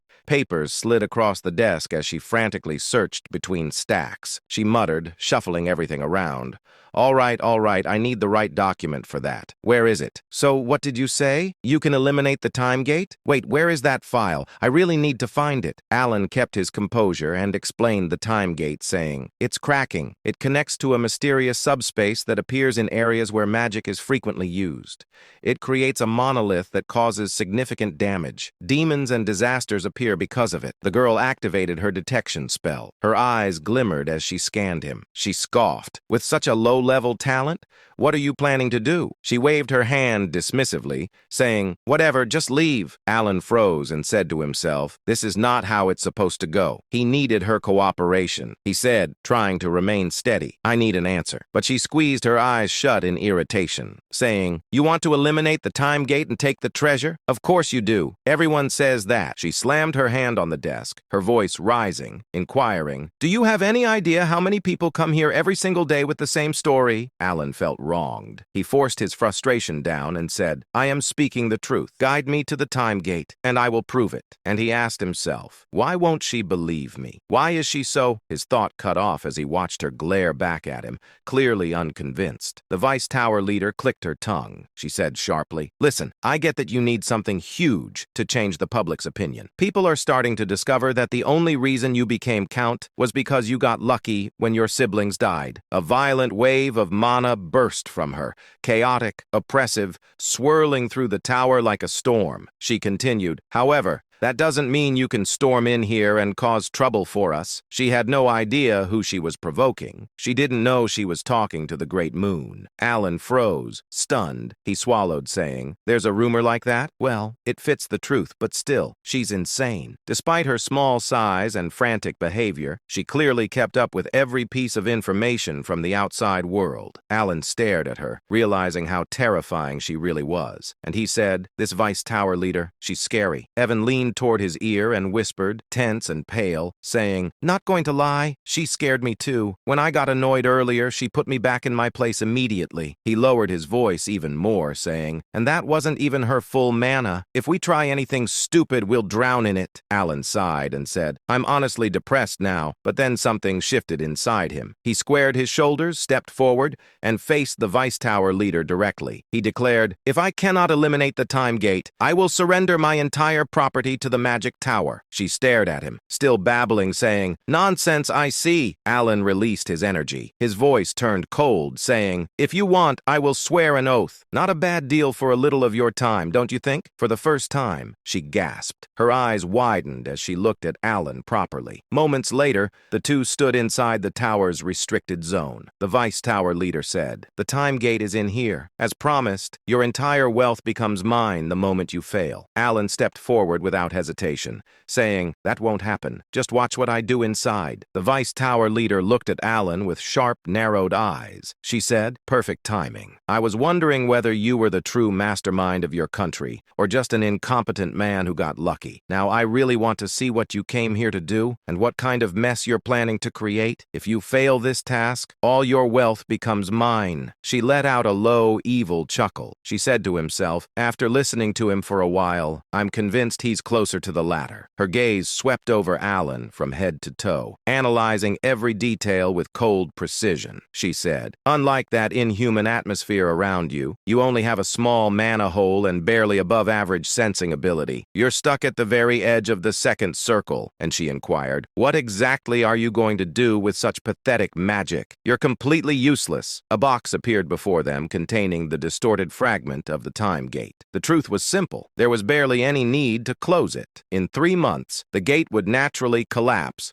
after spitting out the remaining relics. The research team had already concluded this. Alan said calmly, "Not a single mage capable of closing the time gate will show up." The Vice Tower leader scoffed. "And yet, the time gate inside the blue magic tower has been causing chaos for over 2 years," she said, her tone almost dismissive. "If you can't do anything, you may simply leave the room." Alan ignored her completely. Her expression twisted in irritation. She released a disbelieving laugh, clenching her teeth, inquiring, "You're going to use your hand as the minimum state of your staff?" Even ancient magical tomes classify that as a primal method, something practically treated like a fairy tale. The Vice Tower leader tried to stop him, her voice rising sharply. "For goodness sake, hey, you stupid brat. Stop enchanting here. Enchantment is an ancient form of magic. You can't possibly pull this off. Just leave the room." But Alan ignored her completely, continuing his quiet chant as if she didn't exist. A strange shift rippled through the chamber. Darkness crept in from the edges, swallowing the light. The air grew so cold it stabbed at the bone. The Vice Tower leader's breath caught, inquiring, "What? What is this?" A chilling terror washed over her as the entire room dimmed. Her body froze in place and she said, I can't move." Everything stopped. Time itself had paused. Desperate, she activated the divine eye, wanting to see exactly what Alan was doing. The moment her vision shifted, her expression collapsed. Particles cracked apart in midair like reality itself was splintering, and behind them, a gigantic red eye appeared. A demon's eye, ancient, violent, insane. She trembled, saying, "To that thing, it's insane." Then Alan's body erupted with a deep red aura. The monstrous eye snapped fully open, glaring directly at her. The killing intent it radiated was overwhelming enough to freeze her soul in place. She couldn't breathe. She couldn't look away, and she inquired, "What is he trying to accomplish inside the time gate? How is this possible for someone barely at the second circle? And what is the connection between that demon's eye, the great moon, and Reyna forging the divine eye to slay the black entity?" The room shook as if it would collapse beneath the pressure. When she raised her head again, she saw that dark demon god's eye lingering behind Alan. Her ability stopped entirely, overwhelmed by its pressure. She froze where she stood. A chilling voice echoed from behind Alan, an absolute command. "Stop your thoughts. Cut them off." The Voice Tower Mage Master went pale. Sweat covered her face as she stuttered, saying, I understand. I understand the demand." The demon god's eyes shut at once. Time, which had seemed halted, slowly began to move again. The room sank into complete silence. At that moment, the red demon moved to close the gate of time. When Alan turned and looked back, he said, "Finally, the gate is closed." His expression remained calm, as if he hadn't done anything. The ancient demon god's presence faded, leaving the mage girl stunned. Alan let out a small breath, saying, "That was easier than I expected. All I needed were special items and the correct meth." Alan showed the relic and said, "I'll take the item Sharon crafted.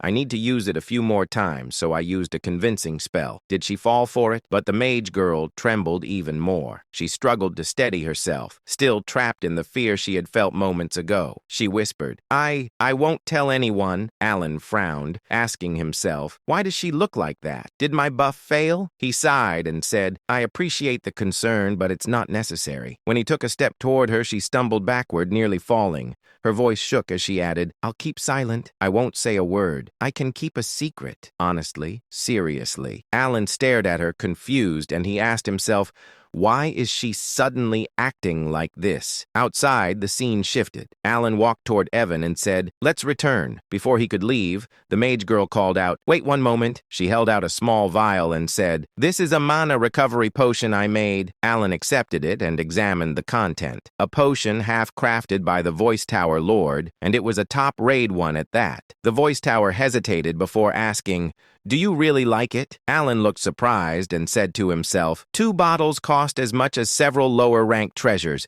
When I checked the price, I almost fainted." He glanced toward the Tower Master's safe and wondered, is she really this grateful that I closed the gate of time? But the mage girl trembled as she replied, "That's what the Count requested. I will absolutely remain silent.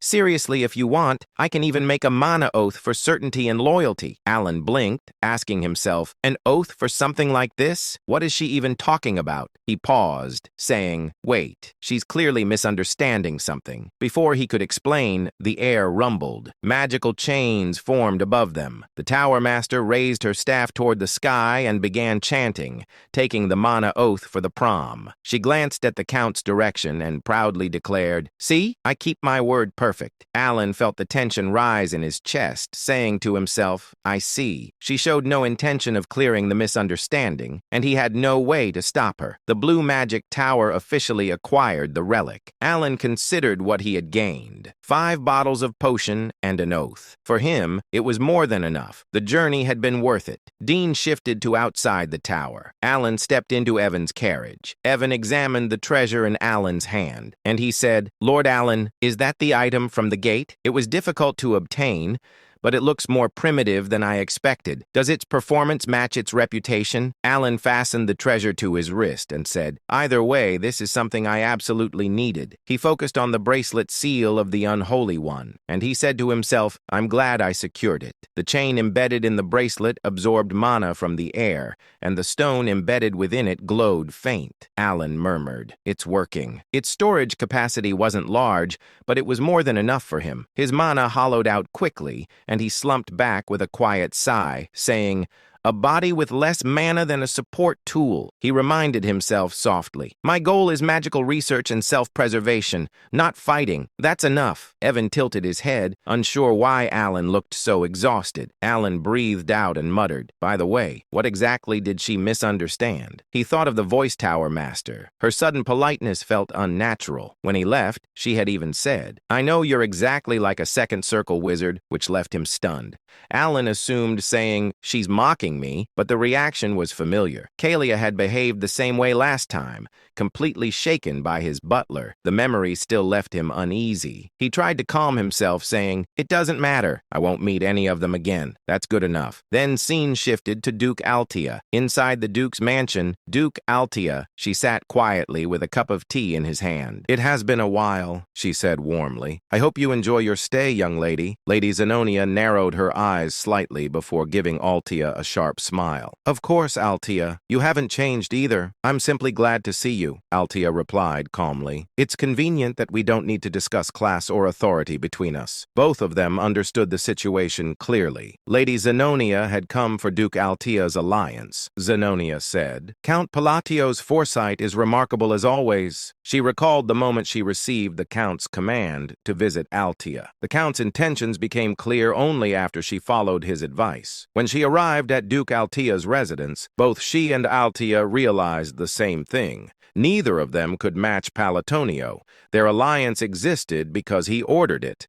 Yet despite that, they were becoming more comfortable working together. In the struggle surrounding the Great Moon, most conflicts were meaningless when compared to the overwhelming influence of a single person. At present, Altia spoke first. She inquired, the conference is next month. Why come today? Zenonia replied, the Count sent a letter the day I arrived. He gave me an excuse to visit early. Laura looked puzzled. What could it possibly be? Zenonia handed her the letter. Laura skimmed through it, frowning. Some nobles complained to me about this and regarding your visit that day.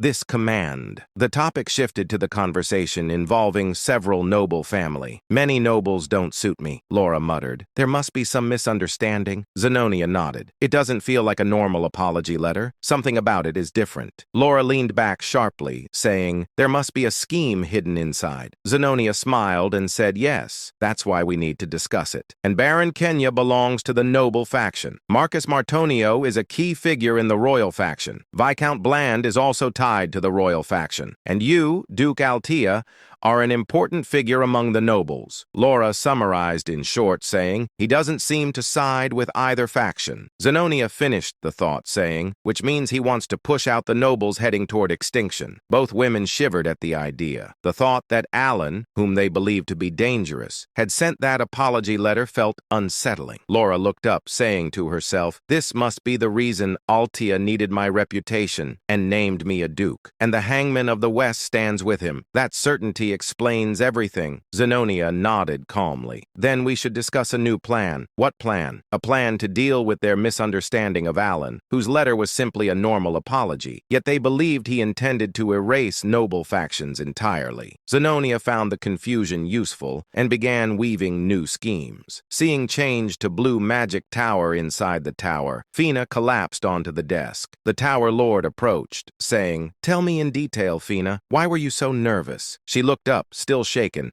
then seen back to the Alan. He sat outside, casually eating a roasted sweet potato. Evan asked, "Are you all right, Lord Alan?" Alan nodded. "I almost fainted, but it's still delicious." He exhaled and added, "I want to go home. Utia's letter should arrive soon." The scene changed to the Holy Kingdom glowed under a beautiful sky. Utia stood in the sanctuary wearing her priest robes, elegant, radiant, breathtaking. Those who saw her wondered what fate awaited someone like her. A gift of beauty, yet capable of becoming something frightening. Sometime earlier at the Blue Magic Tower, Master Selim Micardo had just returned from a long journey when a faint sense of unease crossed his mind. He paused, frowning slightly. He could no longer feel the presence of their time gate. Concerned, he immediately sought out Fenya. When he entered her office, he found her slumped over her desk, visibly exhausted. As soon as she noticed his arrival, she forced herself upright and informed him that she had completed every task he had entrusted to her during his absence. Selim froze. This was the first time he had ever seen Fenya behave this way. Normally, the Vice Tower Master would greet him with irritation or sharp complaints, often bragging about how she had reduced yet another arrogant newcomer to tears.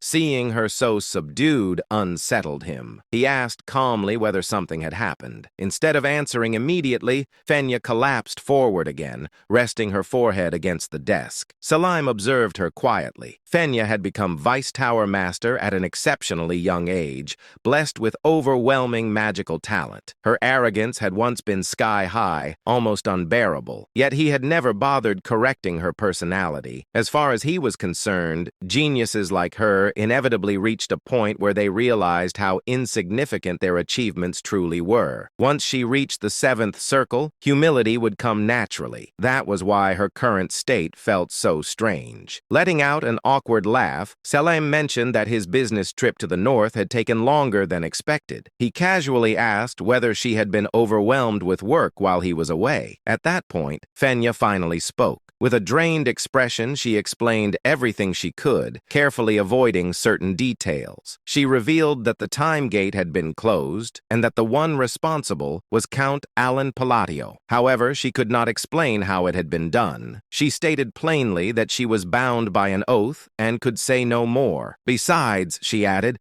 there truly wasn't much she could explain in detail anyway. Selim tapped his temple lightly, thinking, what kind of phenomenon could leave Fenya, someone normally bursting with pride, this subdued? Was it some incomprehensible form of magic? Or perhaps something even closer to origin magic itself? As he gently placed a hand on Fenea's head, she did not swat it away, too exhausted and shaken to react. That alone told him how deeply the experience had affected her. With a faint smile, Selim leaned back. He thought quietly. Count Alan Palladio of the Asteria Kingdom. That man is far more interesting than I expected. The scene shifted to Alan Palacio's residence. It had been a full month since Alan's return from the Blue Magic Tower. Since obtaining the Mark of the Corrupted, he had devoted himself almost entirely to research, specifically to the study of phases and their application within structured magical arrays. As Alan continued writing, he paused. He realized he had uncovered a new rule governing phase usage. There seemed to be a connection between where a phase was placed and how it functioned, but the exact relationship still eluded him. At that moment, footsteps sounded behind him. Alan turned momentarily startled to see Evan, his knight, standing at the entrance. Evan stared at the surroundings in disbelief. The fractured ground, the scorched earth, and the massive crater left behind by Alan's experiments. He muttered in awe that Count Alan's magic seemed to grow stronger every time he witnessed it. Alan let out a quiet sigh sigh and asked casually whether that was really the case. Evan nodded, stating that it no longer felt like second circle magic at all. Compared to a few months ago,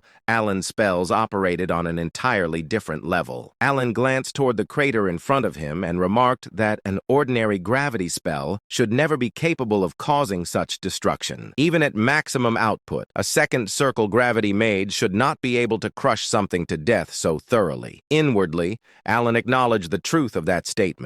He thought, I really am getting stronger, and this doesn't feel like an illusion. In the end, the only improvement he had achieved was greater stability, not increased destructive power. That made the current situation illogical. Aloud, Alan told Evan that there was no clear reason for his magic's firepower to increase suddenly. Perhaps he suggested he was simply in better physical condition these days. Evan accepted the explanation, though he remained unconvinced. Changing subject, Evan informed Alan that Utia's letter had arrived. Alan thanked him and said he would return to his room to read it at leisure. When Evan asked whether he intended to continue practicing magic, Alan replied that he had already exhausted his daily limit, 3 full uses. As Evan departed, Alan's thoughts drifted once more. If there is a reason my magic has grown stronger, could it be a reward tied to a curse? In certain Eastern rituals, a curse functioned as a sacrifice. The caster lost something, health, lifespan, or fate, but received a proportional compensation in return. Yet Alan quickly dismissed the idea. There was no one from the east anywhere near him. As he was walking and Evan was behind him, he thought, could it be receiving faith? He scoffed inwardly. He was merely the count of a small, insignificant kingdom that Underworld has ignored. That made even less sense. In the end, Alan shook his head. Some mysteries did not yield answers easily. For now, it was enough to move forward. Whatever the reason, the power had not brought him harm, and so he decided to stop overthinking it. Sometimes the only choice was to live on and see where the path led. The scene then shifted to the Holy Kingdom of Rosario within its capital city, Ryanel. Ryanel was a city of pure white stone,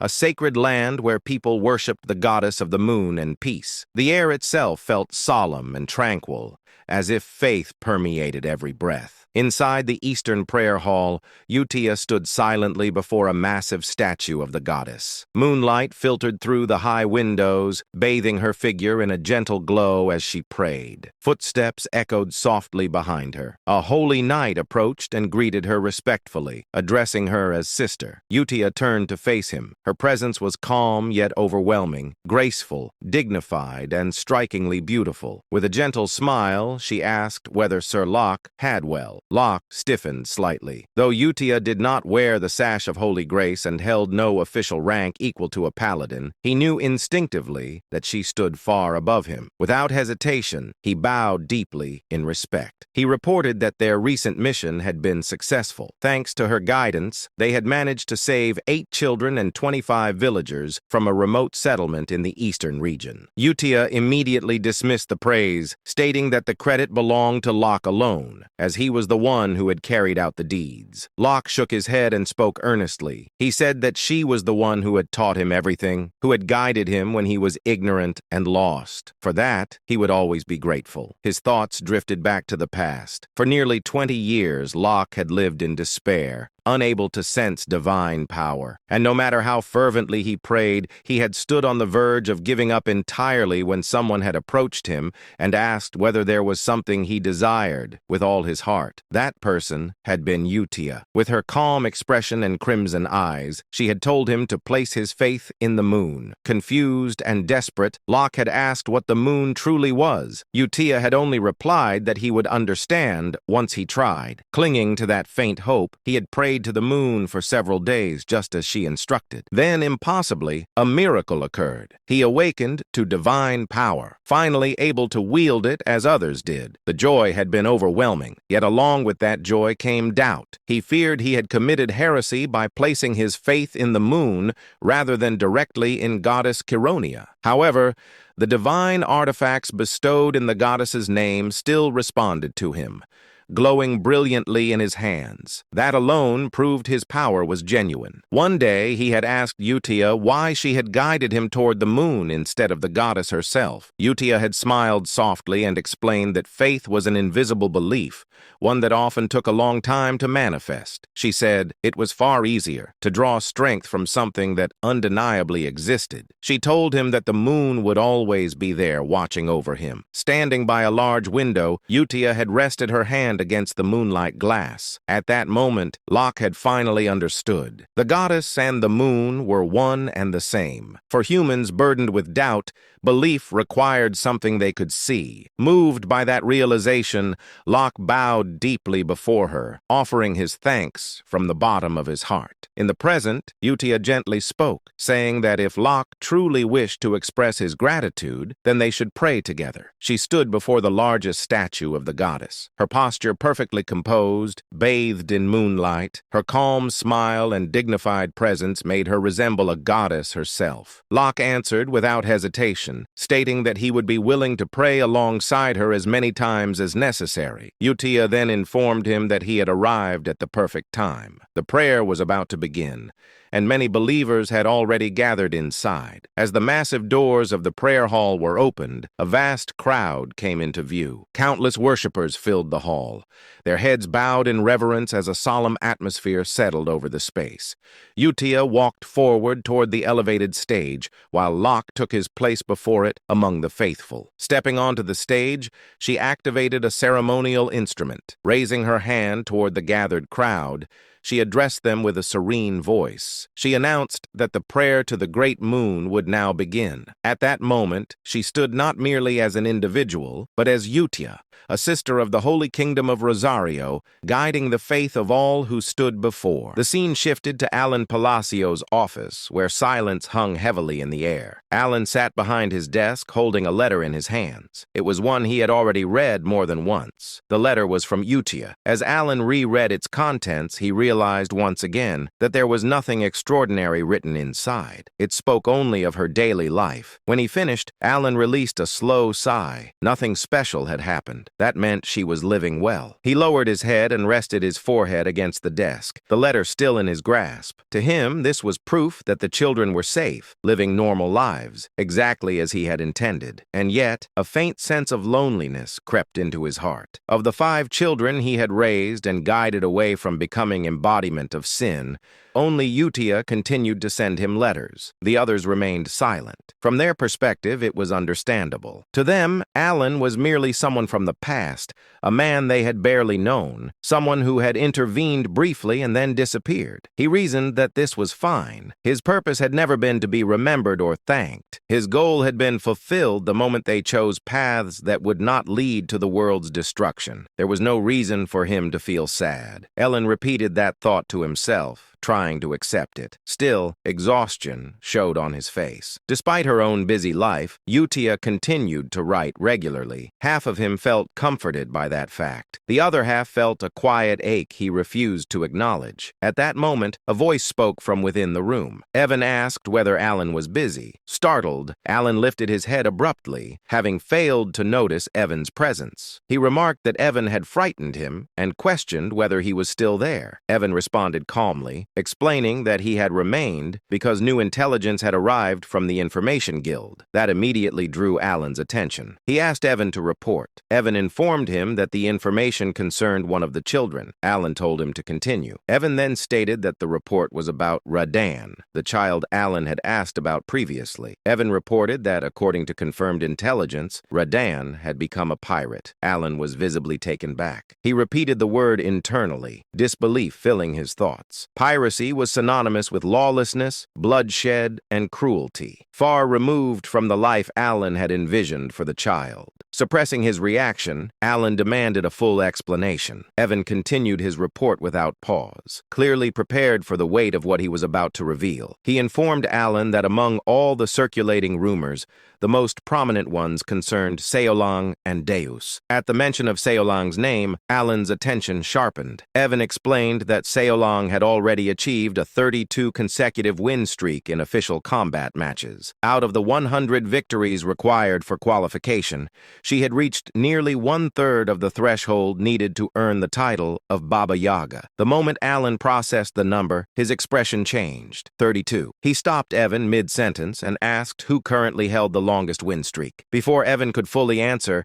Alan himself recalled the name and spoke it aloud. The Lion King, the warrior known for holding a 41 win streak. Evan confirmed that Alan was correct. Ellen leaned back slightly. In the game, the Lion King had been an overwhelmingly powerful character, someone who had briefly joined the player's party and dominated battlefields with brute force alone. He was not merely strong, he was a symbol of supremacy. The colony's military balance depended on individuals like him, and yet Seolang was approaching that level. Alan felt disbelief creep in internally. He muttered that Seolang was on the verge of surpassing even the strongest pillar of the colony. The realization carried both pride and unease. Kid guided her so she would not become a calamity, but her growth was now brushing against the realm of monsters. Evan then shifted to the next report. He informed Alan about Deus. According to the intelligence, Deus had personally executed one of the 8 barbarian chiefs, Kurga of the Snowfield. At that name, Alan's expression stiffened. Evan added that Kurga had been the leader of a barbarian faction that practiced grotesque rituals,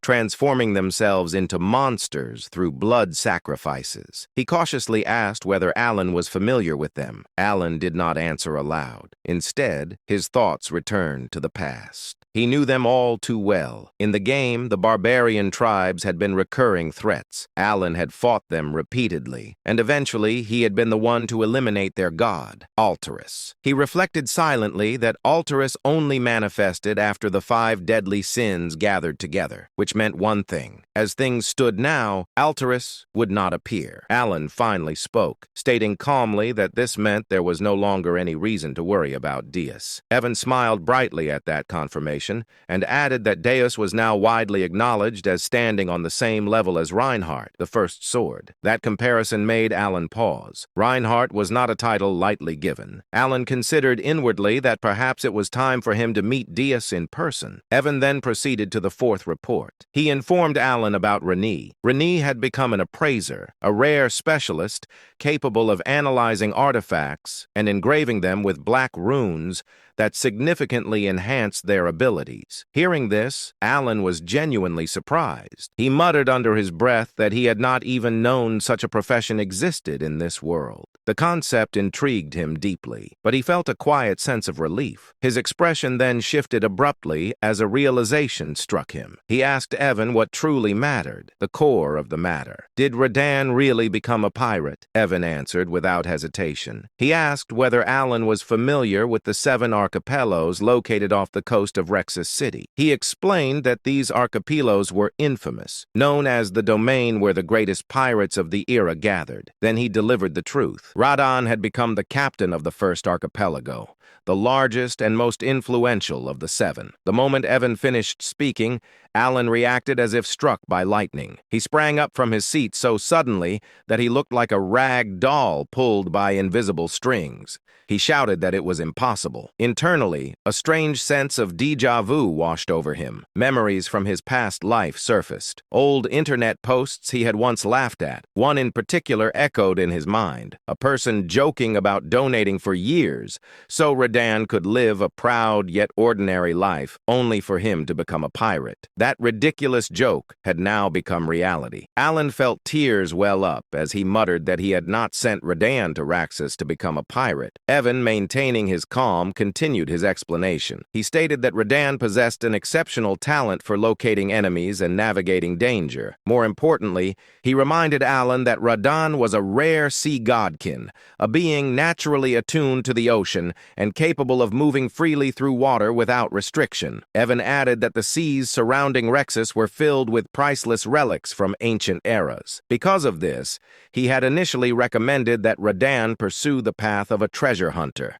a profession with immense potential and prestige. However, things had escalated far beyond that. Evan pointed out that the captain of a great pirate archipelago was in practice no different from a lord ruling an island. Such a position carried political influence and absolute authority over the seas. Alan could no longer deny it. He leaned back, his thoughts racing. He wondered how Radan could have defeated the previous captain of the first archipelago. Alan knew the truth well. Every archipelago captain was a superhuman, and none of them had ever lost a naval battle. That left only one plausible conclusion. Radan must have unearthed something extraordinary. Alan reasoned that Rodan likely discovered and claimed genuine relics of the old era, artifacts powerful enough to overturn the balance of the seas. In his previous life, Alan himself had spent countless hours chasing such relics through a mini-game called Treasure Hunter, the very game he now inhabited. He raised a hand to his forehead, utterly drained. He thought bitterly that he had always known this world would never unfold according to his expectations. But even so,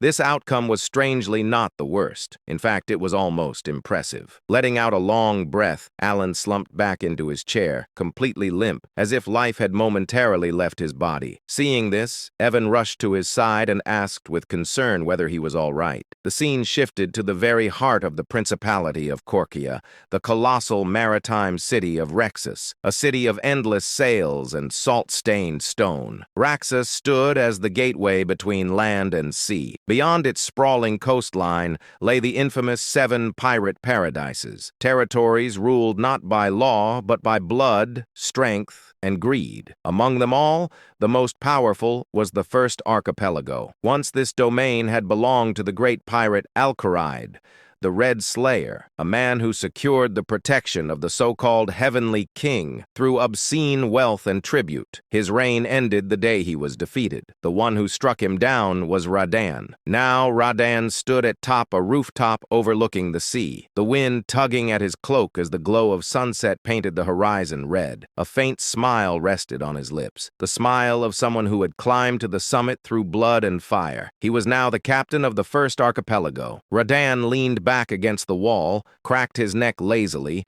and muttered to himself that he still did not understand what the Great Moon truly was. He had never been interested enough to think deeply about it. At first, the Great Moon had simply been someone he felt grateful toward, someone who had altered his fate. He had been destined to die as a vivisection slave, cut apart piece by piece. But because of the Great Moon, he had met Utia, and because of that meeting, his power awakened. In truth, Radan felt that he had been following Utia's will far more than the Great Moon's. Even during his time as the Blue Moon, it had felt less like devotion and more like obedience to her guidance. So now, when he received a direct order from the Great Moon, an order wrapped in vague words about becoming a treasure hunter, he could not grasp its meaning. What did treasure hunting have to do with revenge? His thoughts darkened as memories surfaced. Once his clan had lived peacefully on a forgotten island, no one knew of their existence. They harmed no one. Then the Black Things appeared. Mysterious power descended without warning and massacred his people. Those who survived fled to another continent, only to be hunted down by so-called hunters. His parents, exhausted and wounded, were slaughtered without mercy. Radan himself was captured and sold as a slave. Standing now at the edge of a sea cliff,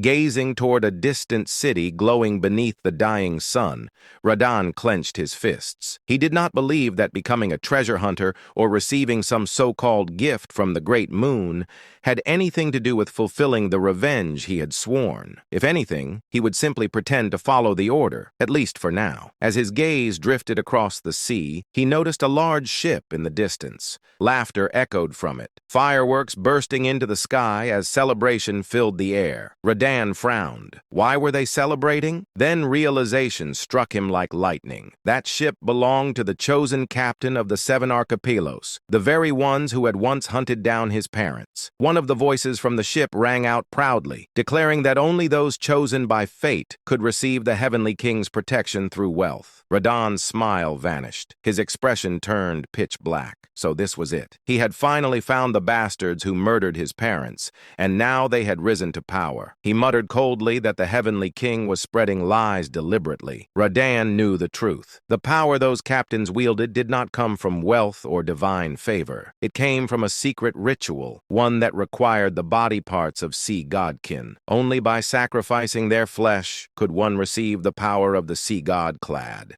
Every captain of the 7 archipelagos had performed that ritual. As the laughter and fireworks continued, Radahn's breathing grew heavy. His eyes trembled with restrained fury. In a low, broken voice, he realized the final truth. Those damned hunters had split his parents' bodies into 7. The moment he realized this, he felt an overwhelming surge of rage, joy, and confusion all at once. Even though Radahn had never shared his story after being rescued by the Blue Moon, it seemed as if the Great Moon had orchestrated everything from the very beginning. As if fulfilling a promise, he had given him the opportunity for revenge. However, just because the opportunity for revenge had come, it didn't mean it could be executed immediately. Objectively speaking, Radahn was currently no match for the captains who wielded the power of Cleod. Though he was strong, his strength wasn't enough to defeat those who had reached the realm of superhumans. As he began contemplating, it didn't take long for Radahn to realize that the answer lay in the gift bestowed upon him by the Great Moon. The gift, known as the Goggles of Amrita, had the ability to illuminate countless relics buried under the sea, making them easier to find. After discovering that some of these relics could compensate for his lack of power compared to the captains of the 7 archipelagos, Radahn realized that everything had been planned from the start. At the same time,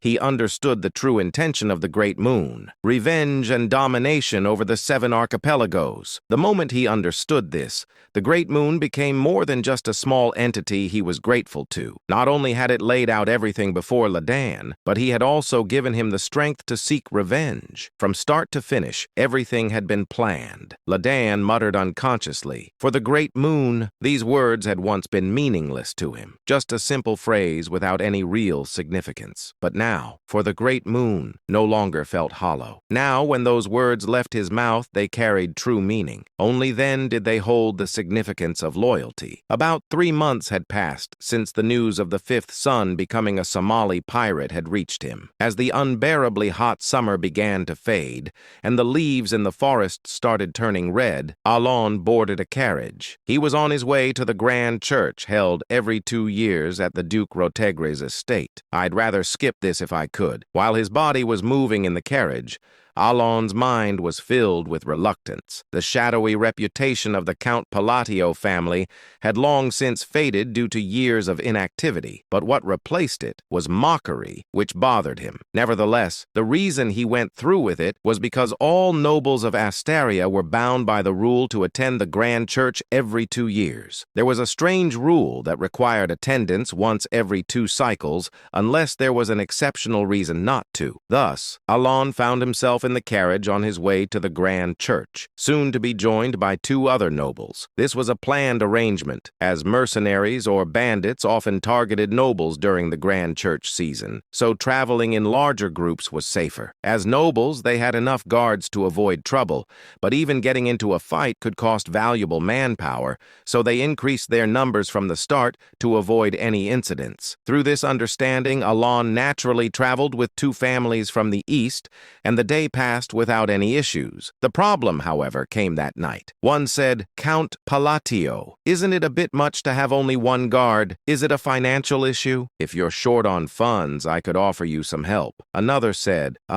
"It seems you've inherited your title in a rush, and now your finances are in trouble." Alon stared in disbelief at the 2 nobles who had gone out of their way to openly mock him. Alon already had some understanding of why the nobles blatantly ignored him. It was was because all the rumors have finally died down. Until now, the nobles had feared Alon because they believed he was the mastermind behind taking down Avalon, which had controlled the vast underworld of the East alongside Leo. However, the nobles no longer considered Alon to be the mastermind. After he became a count, he had done nothing significant for several years. The Palatio Count family, from the time of Alon's grandfather, had always been known as a notorious household that never failed to wield influence in the underworld. The Palatio family had consistently dominated the Eastern underworld, though the degree of their control varied over time. But ever since Alon became the count, the Palatio family no longer exerted influence in the underworld. As a result, the current Eastern underworld was now divided and devoured by packs of wolves that used to scavenge for the leftover crumbs outside the domain governed by the Palatio count. Furthermore, the power of the Palatio count family had also weakened, which was natural. The power they wielded up until now had mostly been fueled by the wealth generated from the underworld. However, since Alon became count, he no longer used money to maintain power. His desired life was not one of grand success in the underworld, but rather a comfortable and prosperous life that any noble could enjoy. In other words, he had already achieved what he wanted. However, by completely withdrawing from the underworld, rumors began to spread among the nobles. Some speculated that perhaps the current Count Palladio wasn't a mastermind at all, but merely someone who became count by chance. As time passed and Alon continued to do nothing, the rumor gradually became accepted as truth. Eventually, Alon's reputation had devolved into that of a lucky fool who happened to become count in the place of the real mastermind. Of course, there were still a few nobles who remained suspicious of Alon, but even they had begun to agree with the spreading rumors. After all, it didn't make sense that Alon, if he truly had the power to destroy Avalon in a single day, would not have used that power until now. In any case, Alon had somewhat expected this kind of treatment, but he hadn't anticipated that people would go out of their way to mock him like this. Alon looked up at the two nobles, whose faces radiated slyness. He didn't recognize either of them. However, based on the crest engraved on their carriage, it was easy to tell that one was from the Krilda Count family and the other from the Edelon Count family. He said to himself, "They both look old enough, but isn't this too childish?" Alon laughed to himself as he noted how aged their faces were. He quickly understood why the two nobles had come all this way just to mock him. He thought, "I see. This is a gathering of the victims." The Palatio family, notorious as they were, had also been a powerful family in the underworld. As a result, they naturally provided benefits to the surrounding families, but also exploited them beyond necessity. The families that were frequently treated like tools were none other than the Krild Count family and the Edelon Count family. To summarize the current situation, these families, who had suffered under the Palatio family, were now venting their grievances on Alon. Of course, it wasn't Alon, but Leo, the first son of the Count family, who had exploited them. In short, Alon had no real reason to be the target of such mockery. But to the two nobles who were eagerly mocking him,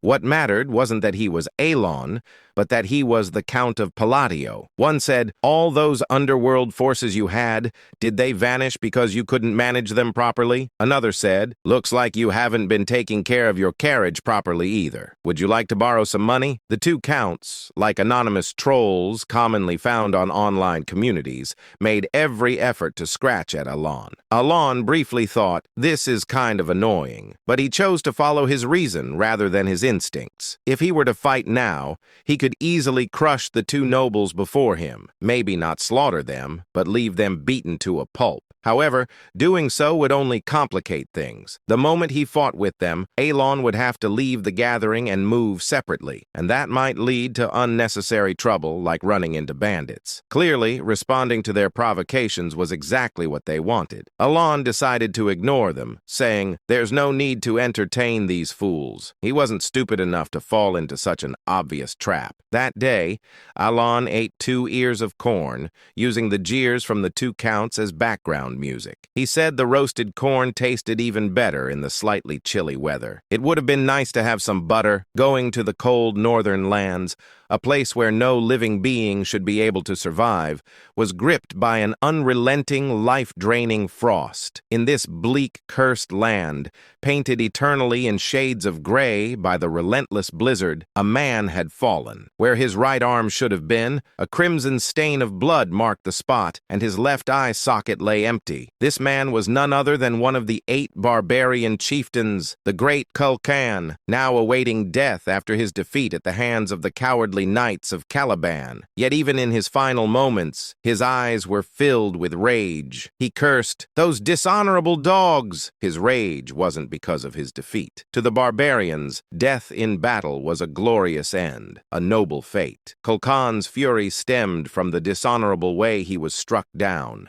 caught in an ambush, tricked by the knight's deceitful challenge to a duel. Blood spilled from Kulkan's mouth as his world grew dim. The gray landscape blurred, and his ears gradually stopped hearing the bitter winds. Despite his anger, his mind slowly began to sink into darkness. Just as everything was about to fade into nothingness, Kulkan whispered the name of the great god, Ultultus. At that very moment, time seemed to stop. The dim, fading vision cleared. The harsh northern wind blew in his ears once again, and his mind, slipping into unconsciousness, began to rise. A voice echoed, "Child of blood, call my name. Call upon the great name that you worshipped. Call upon my name, and I shall grant you what you desire." As if commanded by a divine force, Kulkan, entranced, murmured, "Great god Ulthultus, I dare to call upon your honorable name." And in that moment, the demon smiled and said, "Do that, and I shall grant your heart's desire." For the next few days, the uncomfortable coexistence continued. Every evening, Count Krild and Count Edelon would emerge to hurl their mocking remarks, and every time, Alon pretended not to care, brushing off their words as if they were nothing. The one who ignores, and the one who tries desperately not to be ignored. Naturally, the one who ignored always won. Alon had deeply internalized one of the life lessons he had learned from a certain online community. Don't feed the trolls. At least in this place, no one could beat him at that game. Of course, after several days of this, other nobles began to mock Alon as well, whispering that he lacked dignity as a noble or scoffing at him for staying silent under the insults of Krilda and Edelon. But despite this, Count Krilda and Count Edelon, who had been the ones persistently mocking him, were not feeling particularly satisfied. Count Krilda growled, "Damn it, this is absurd." Count Krild frowned as he looked at Alon from a distance. Even though they had been mocking him, they were the ones being ignored, which was naturally infuriating. But after a moment of their sour mood, they exchanged low whispers. "Did you confirm?" "Yes, and it seems like he has no additional guards." In truth, the reason the two counts had openly mocked Alon wasn't just to vent their frustrations, it was also to assess his security. They continued, "Even with an artifact to secretly check, there was nothing. It's just that foolish brat and that rogue knight sitting next to him. So the rumors are true after all. It seems certain. If he had any forces, he wouldn't be moving around alone. Then we can proceed with the plan." The reason the two counts had been investigating Alon was because they were planning to expand into the underworld. They were well aware that Alon had no interest in the underworld, and that as a result it had become overrun by various packs of scavengers. While the rumors about Alon were already widely accepted, the two counts, having been tormented by the Palladio family for so long, wanted to confirm the truth for themselves. They needed to be sure that Alon truly had no power left. After days of checking and confirming that Alon had no personal guards, a smile spread across their faces. They said, "The gods are smiling upon us." Indeed, who would have thought we'd get a chance to step into the underworld? While most nobles hesitated to enter the underworld, these two were different. Having once acted as lackeys for the Palladio Count family,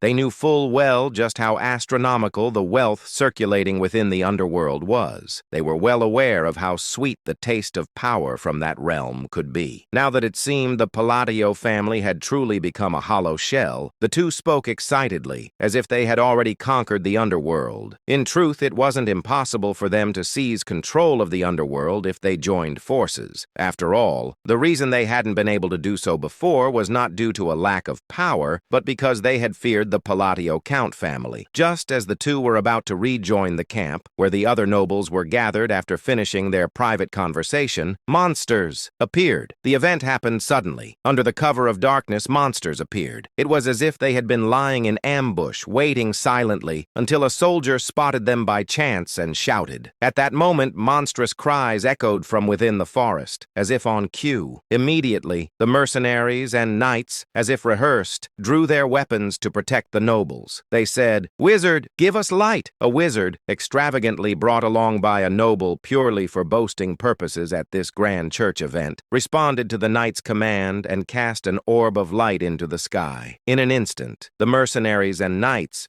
who had been noisy just moments earlier, fell silent. What they saw when the light from the wizard illuminated the dark forest were goblins. Goblins are commonly found in forests. With the strength of a child, they are not dangerous monsters for anyone other than rookie mercenaries. Though the rusty swords and bows they wield can be dangerous, they pose little threat to seasoned mercenaries and knights. Goblins only become troublesome when their numbers swell, but even with dozens of them, they can still be easily driven off. However, if their numbers are enough to fill the forest before them, then they are undoubtedly a threat to the knights and mercenaries. Moreover, what heightened the tension for the knights was that the goblins before them were far from ordinary. A knight's voice, laced with both fear and confusion, was directed at the sight of the goblins. What on earth is that? The problem wasn't just that they were goblins, it was their grotesque appearance. Purple crystals were growing all over their bodies, including their heads, as if they had been afflicted by some kind of plague. To make matters worse, one said, "Wait, isn't that Mark?" Among the horde of goblins, the body of a seasoned mercenary who had been assigned to external surveillance for precautionary measures was being devoured savagely. In the hands of a massive goblin was what remained of Mark's body. The mercenaries who saw this sight felt a rising wave of fear within them, saying, This can't be happening." Mark, the mutilated corpse in front of them, was a veteran mercenary who could easily handle dozens of goblins on his own. The fact that he had been killed without even being able to report the approach of this massive goblin horde suggested one thing to the mercenaries. The mutated goblins before them were anything but ordinary. The knights, who were holding their weapons alongside the mercenaries, also recognized that this was a dire situation. Even if there were only hundreds of goblins, this fight would be incredibly unfavorable for the knights. Individually, they might manage, but the knights had nobles to protect now, and goblins were cunning monsters, capable of easily exploiting that vulnerability. While the mercenaries seemed to be paralyzed with fear at the sight of the goblins' strange appearance and Mark's death, the knights who could sense magic were aware of something more. They realized that the goblins before them were imbued with magic power. Even a small amount of magic within a monster significantly enhances its physical abilities, and the knights understood this well. Just as the knights were grimacing at the goblins' bizarre howls and their impending charge, a wall of stones and rubble suddenly rose from the midst of the goblin horde.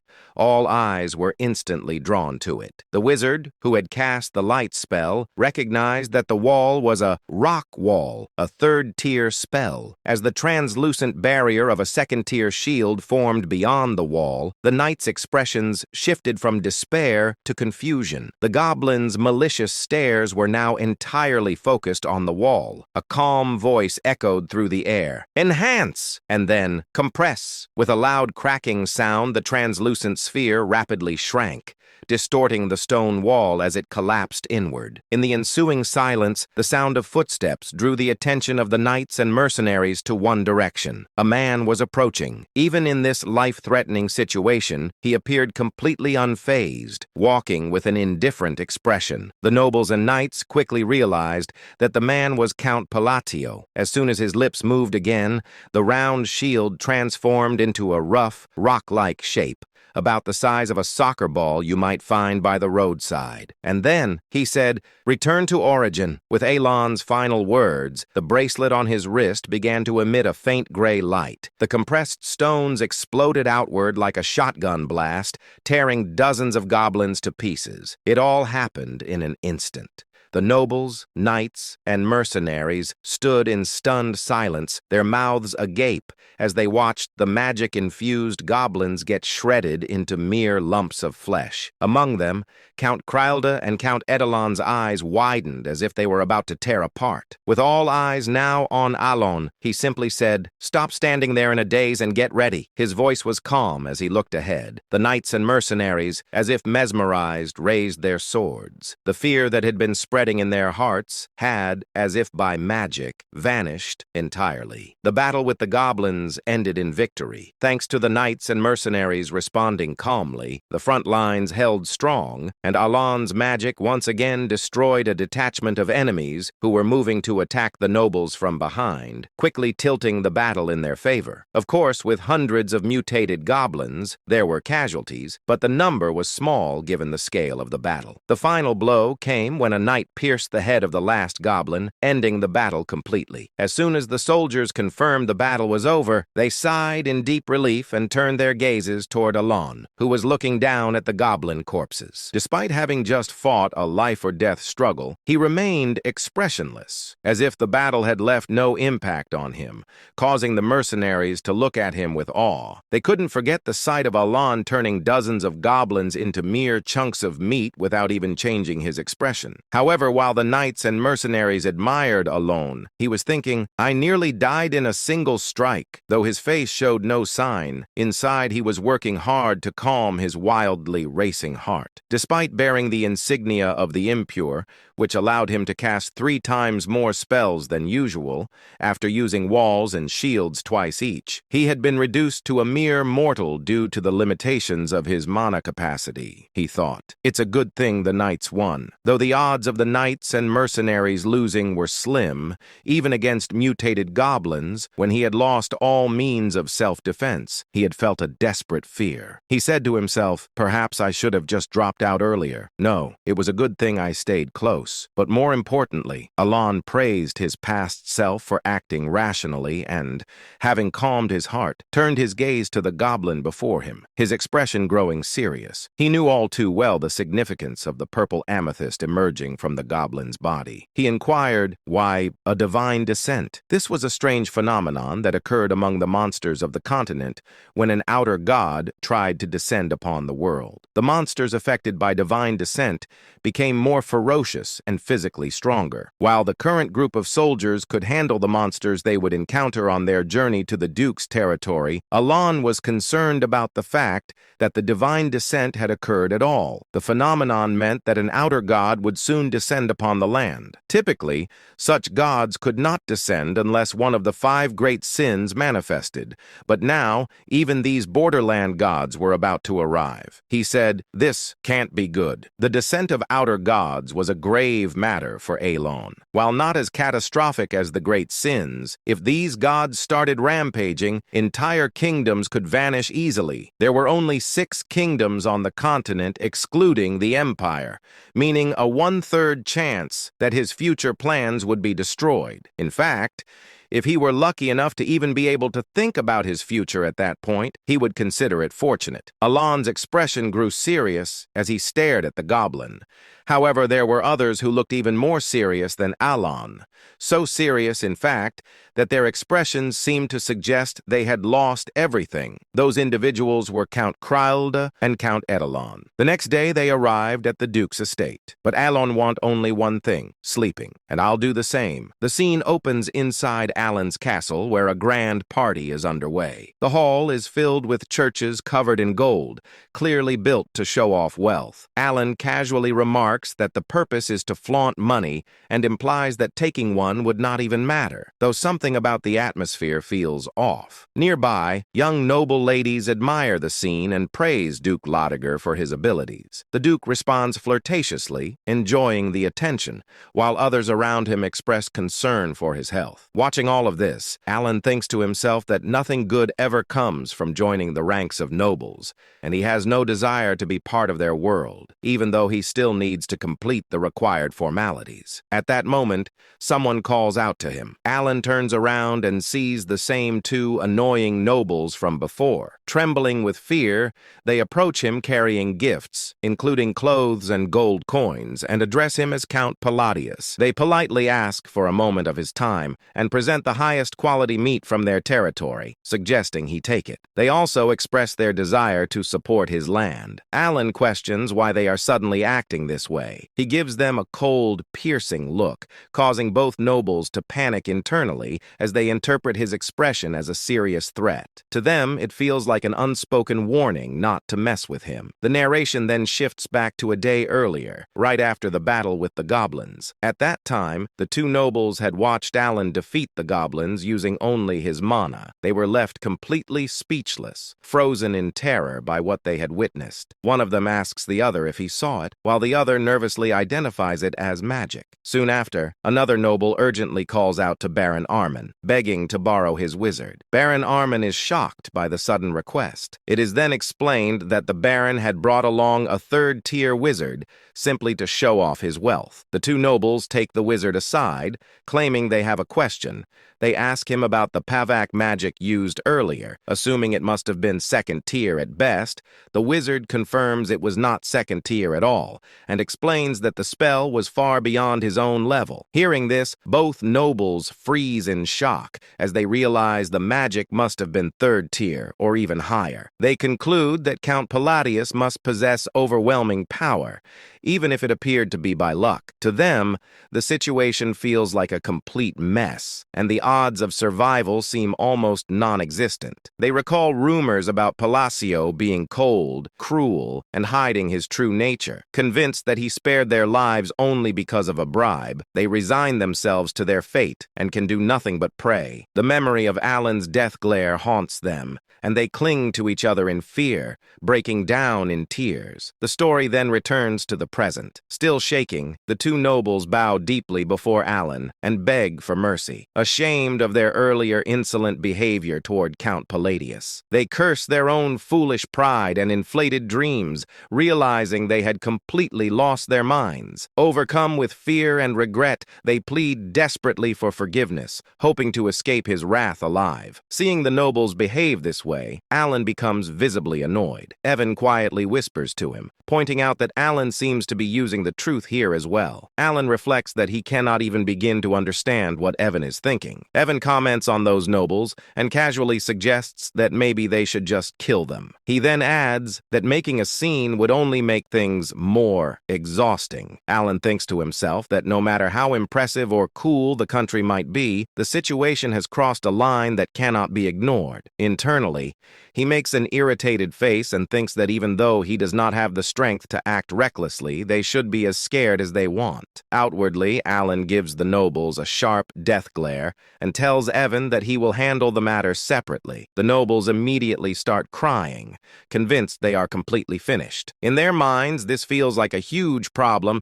and they believe they are already dead. The scene then moves forward to Alan eating at the party. While calmly enjoying the food, he thinks about how Evan was sent to the Information Guild and hopes to hear some new updates about the nobles. As he looks around the hall, he notices two men talking quietly. Alan senses that they are having a secret conversation using magic to enhance his hearing. Alan listens closely. The two men discuss rumors involving a baron and mention the Duke of Altia and the Count of Zenonia. They acknowledge the situation and note that those nobles are now trying to form factions. One of them admits that he never trusted the alliance in the first place. Hearing this, Alan thinks it is not a big deal and sees no reason to worry. He reasons that the two dark families have never gotten along well, so the alliance is unlikely to last long anyway. Relaxed, he continues eating and is impressed by the taste, thinking that the egg tart is exceptionally good. As he keeps listening, the conversation takes a more shocking turn. The men mention something even more surprising and warn each other to be careful. After hearing it,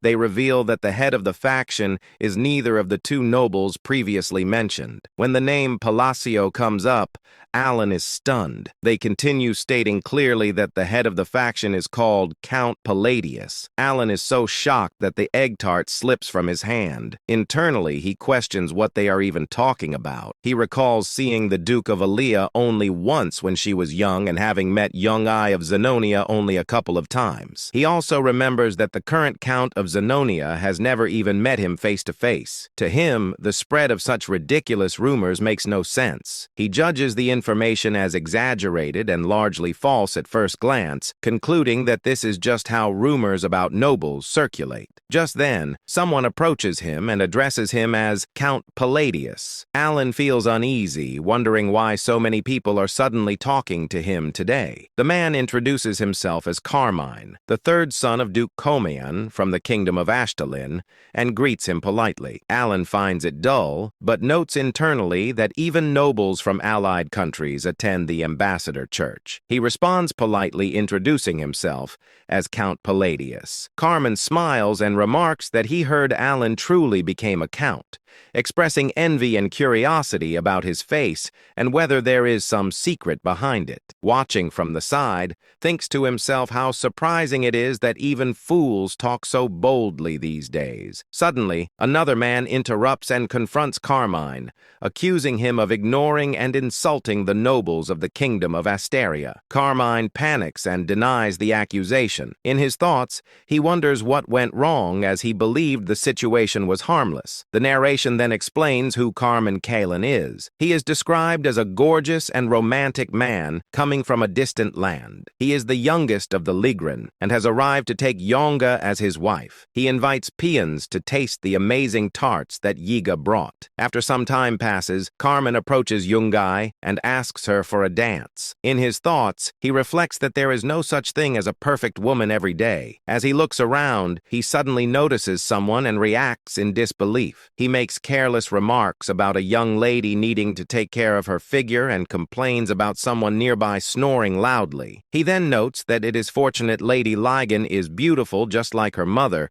and thinks of it as his moment to appeal. Embarrassed and irritated, Young responds by suggesting they reconsider their marriage proposal. Carmine is shocked and calls out to her, but she leaves without looking back. For reasons unknown, the marriage proposal with the youngest daughter of the Lot family falls apart. Left behind, Carmine fumes internally, thinking about how much he suffered just to come here and how unbearably annoying the entire situation has become. Carmine's gaze slowly shifts toward Alan. He sticks his tongue out slightly and grins, noticing the same hair color and the cold impression. In his thoughts, he connects those features and concludes that the man must be Count Palladius. He recalls hearing rumors that the Count was nothing more than a lucky fool with no real connections. To him, someone like that feels like the perfect and easy stress reliever, and he quietly resolves to act tomorrow. The scene then returns to the present. Several nobles and dukes glare sharply at Carmine and reprimand him for losing his sense of respect. They remind him that the kingdom of Ashtalin has been a long-time ally. Carmine panics and hurriedly denies any disrespect, insisting that was not his intention. From Alan's perspective, the situation looks like two large birds attacking a smaller one. He finds the scene strange and confusing. Even nobles with little political awareness recognize the three figures standing there as they represent the central pillars of the kingdom of Asteria. Duke Lotiger, a leading figure of the aristocratic faction, points out that Duke Comilan is a major pillar of Ashtalin. Marquard Yahello, a powerful royalist, questions whether Carmine is treating Asteria lightly. Count Palin, the core of the centrist faction, openly wonders why Carmine is behaving so rudely. Duke Lotiger further implies that Duke Kalin may be underestimating them. Carmine, visibly shaken, insists that he absolutely has no such intention. Count Palin presses further, questioning whether there is any valid reason to address nobles so carelessly by name. Carmine stumbles over his words and apologizes, admitting his disrespect. Marque Mardano fixes Carmine with a death glare and criticizes him for forming an attitude based on ignorance. Carmen freezes, unable to figure out what to say next. Alan quietly observes the scene and thinks about how unlucky Carmen is for ending up as a shield in front of him at such a moment. He also realizes why the nobleman's spinning wheel had looked so familiar earlier. Eventually, Carmen bows deeply and apologizes to the three nobles. The Marquis responds coldly, implying that apologies alone do not erase consequences, and sarcastically questioning whether an apology could end military service. Carmen continues apologizing repeatedly while the Marquis presses the point again, reinforcing the severity of the situation. Watching this, Alan thinks about how traumatic the scene is and how it reminds him of unpleasant memories. Tearfully, Carmen leaves the area while muttering that he committed an offense so rude that he nearly lost his life. Duke Loiger then turns to Alan and checks on his condition. Alan assures him that he is fine, though internally he feels unsettled. He wonders why everyone is acting this way toward him today and feels an unfamiliar sense of pressure and fear. Even as things calm down,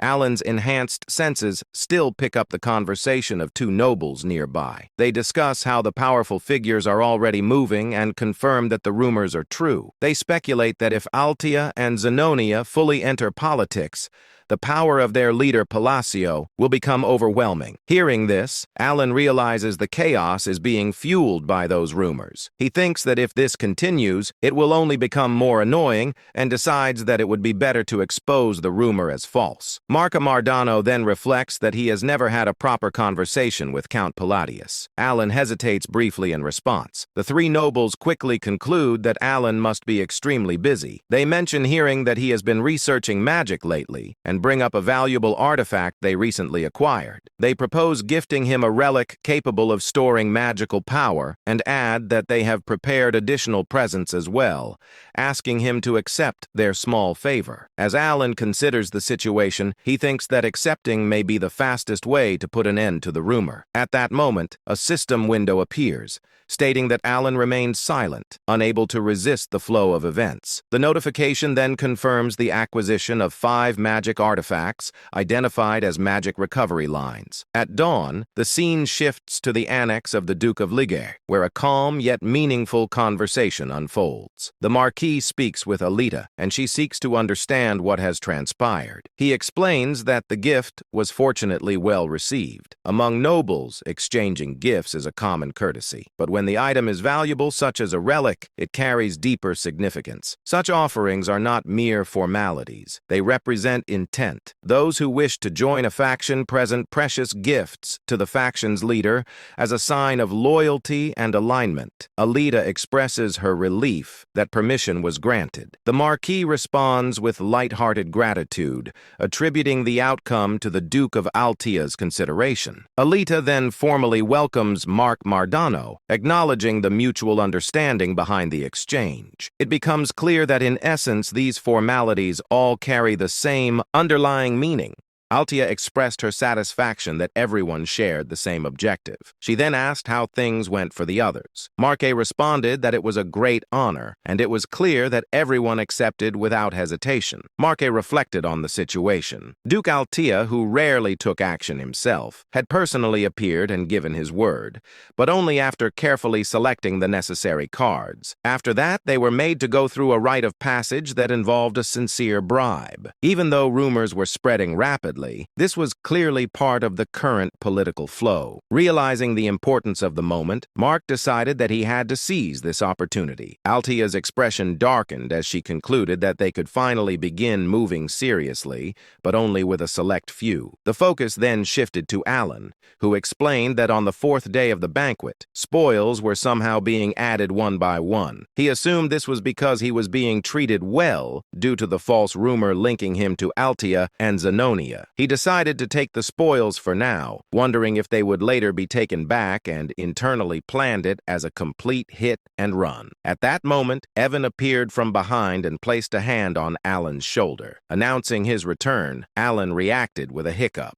Evan questioned why Alan looked so surprised and confirmed that he was back. Alan quickly brushed it off, explaining that he had simply been lost in thought for a moment. The scene then transitioned to a private conversation between Evan and Alan. After hearing Evan's information, Alan was left in shock upon learning that an outer god had descended in the north. Evan confirmed it and added that Caliban was currently in an uproar. According to ancient texts, scholars were speculating that the amethysts were connected to the outer gods. Alan then asked about the additional information he had requested. Evan revealed that the person Alan was searching for was located in a village north of Ashtan. Hearing this, Alan stated that they could stop by there on their way before firmly deciding that their destination was Caliban. Evan was visibly shocked by the sudden decision and wondered why Caliban was chosen. Suspecting that Alan was planning to head north, Alan stated that he would explain the details along the way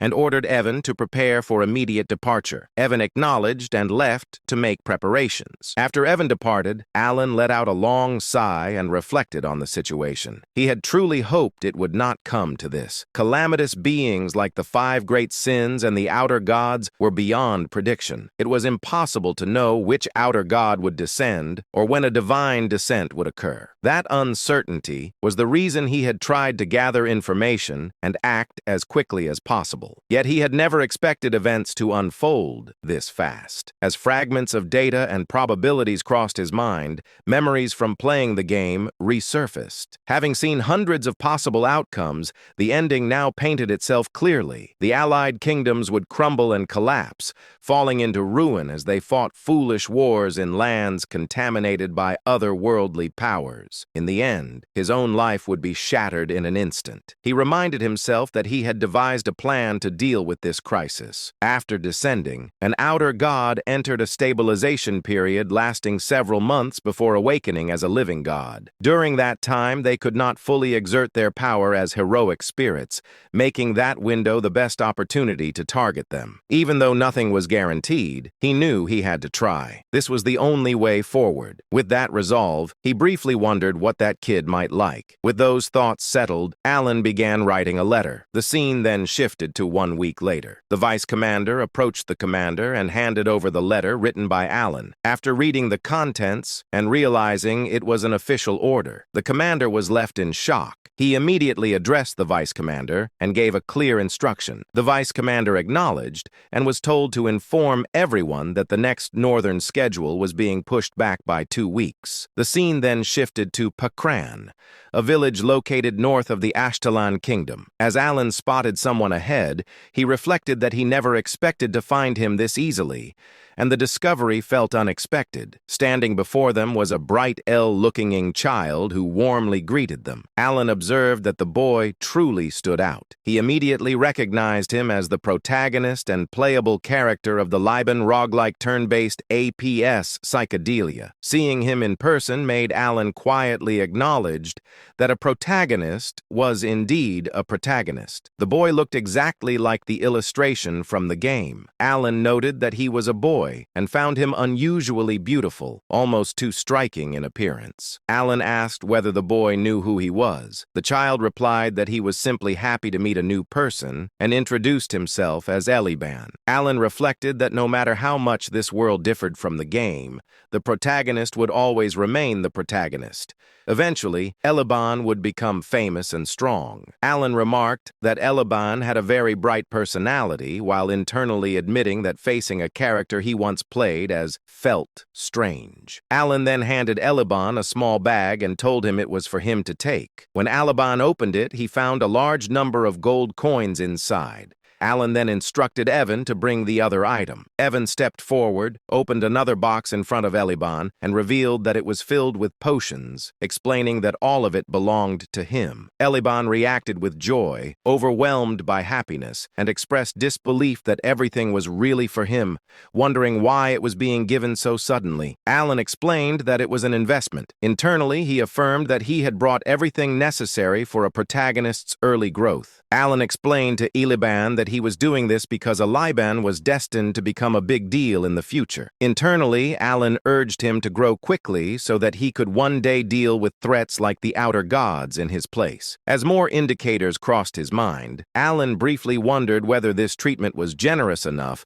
and assumed that he must have won Eliban over. Suddenly, Alan realized he had forgotten something, and introduced himself as Count Palatio. This was the name of the patron he should be grateful to when he succeeded. He quickly corrected himself, thanked the Count sincerely, and promised to remember the name. Filled with excitement, Elaban then happily said goodbye to Evan. Watching this, Alan reflected on Elaban's personality and wondered if it had always been this bright, considering that the story belonged to a dark fantasy genre. He had never expected the protagonist to be so upbeat. As they prepared to leave, Evan addressed Alan, acknowledging his intentions, but pointing out that they were leaving without even having a proper conversation. Alan responded that Elaban was a sharp kid and would understand. Internally, Alan admitted that his own life was on the line and that he did not have time to build personal affinity. He noted that he had effectively set the protagonist on auto hunt and embraced the idea of pay to win as his chosen strategy. Evan then remarked that the child seemed to possess incredible talent. His mana felt dense and constantly swirling, and despite wearing ordinary clothes, he appeared to be equipped with artifacts. Alan agreed, stating that he could feel the manner as well. Alan reflected further that in the original setting, Elaban was supposed to be ordinary before beginning his adventure. This change felt like another unexpected butterfly effect that differed from the game, especially since Elaban was the protagonist. Even so, Alan concluded that what mattered most was preserving his plan for an easy life. Alan addressed them with confidence, explaining that the stronger he became, the better the outcome would be, and that it would all be worth the investment. He reassured them that Liban was one of the few kind-hearted people in that wretched, dark fantasy world, so there was nothing to worry about. A moment later, doubt crept in, and the idea of Liban being kind-hearted suddenly felt questionable. Alan then brought up Evan while talking about Deus, stating that Deus would meet him. Internally, Alan reflected that he had never even visited before because he was scared, and he never imagined things would end up like this. Evan, filled with anxiety, wondered whether they would at least let him see them. Alan responded uncertainly, suggesting that it would probably happen, capturing the quiet grief of a young transmigrator. After that exchange, Alan went into his room and checked all of his belongings. Evan noticed the clutter and expressed disbelief at why Alan had bought so many random items. Alan calmly explained that these items were bribes meant to be offered to his future lifeline. 10 days later, the journey reached the capital of Caliban. Kurdum, the massive northern gate of Kurdum, stood ahead, imposing and orderly, marking the end of a long road. As the carriage continued forward, Evan grew heavily fatigued from constant travel. Boredom and exhaustion settled deep into his body, and he openly expressed how completely worn out he felt. Alan, equally exhausted but composed, reflected that long journeys were naturally draining and unavoidable. Evan, still pushing through his frustration, thought about how the final stretch had been made worse by the bizarre labyrinth they were forced to pass through, feeling that without it, he could have at least maintained some pride in their arrival. Alan accepted the hardship calmly, understanding that nothing could have been done to change it. While the carriage rolled onward, Alan gently held the locket in his hand and sank into his thoughts. He reflected on how they had traveled from place to place in preparation for the coming war against the outer gods, gathering strength and securing gifts along the way. His thoughts turned to Deus, wondering whether those efforts would be enough to please him. Within him stirred the heart of a father, one who wished to give without restraint or hesitation. As the capital gates drew closer, Evan noted that their turn for inspection was approaching. Soon after, Evan stepped down from the carriage and moved ahead for the capital inspection, the process to conclude with nothing more than simple identity verification. He assured Alan that he would return shortly. Alan, remaining relaxed, waved him off casually and encouraged him to take as much time as needed. Left alone, Alan sat back comfortably within the carriage. He allowed himself a brief moment of rest, closing his eyes and feeling relief that, at least in this city, things seemed to move quickly and efficiently. That calm did not last long. Evan soon returned with a tense expression and urgently addressed Alan, informing him that a minor issue had arisen. Alan sought clarification, and Evan explained that they had been asked to step aside. Although Alan's identity had already been verified, something else appeared to be causing concern. Responding without visible agitation, Alan stepped out of the carriage. At that moment, a knight approached from behind. The man wore a twisted, overconfident confident smile, raising an eyebrow as he closed the distance. He identified Alan directly, confirming whether he was Count Palladio. The knight introduced himself as Varain, declaring his status as the direct disciple of Master Knight Fiola. Known as the Fourth Sword, with a smug expression, Varan fixed his gaze upon Alan, his smirk heavy with provocation, as the tension at the northern gate quietly intensified. Annoyance flickered through Alan's thoughts as he fixated on the unfamiliar name, Fiola. He found himself questioning what that name even meant to him, realizing he did not know who Fiola was at all. Maintaining a cold and disinterested expression, Alan openly questioned the situation, noting that Varan had even brought knights along and demanding to know the meaning behind such a display. Varan calmly explained that a friend of his from the Asteria Kingdom had sent word, claiming he was indebted to Alan. Alan immediately rejected the notion, stating that nothing of that sort had ever happened between them. Irritation deepened within him as a realization surfaced.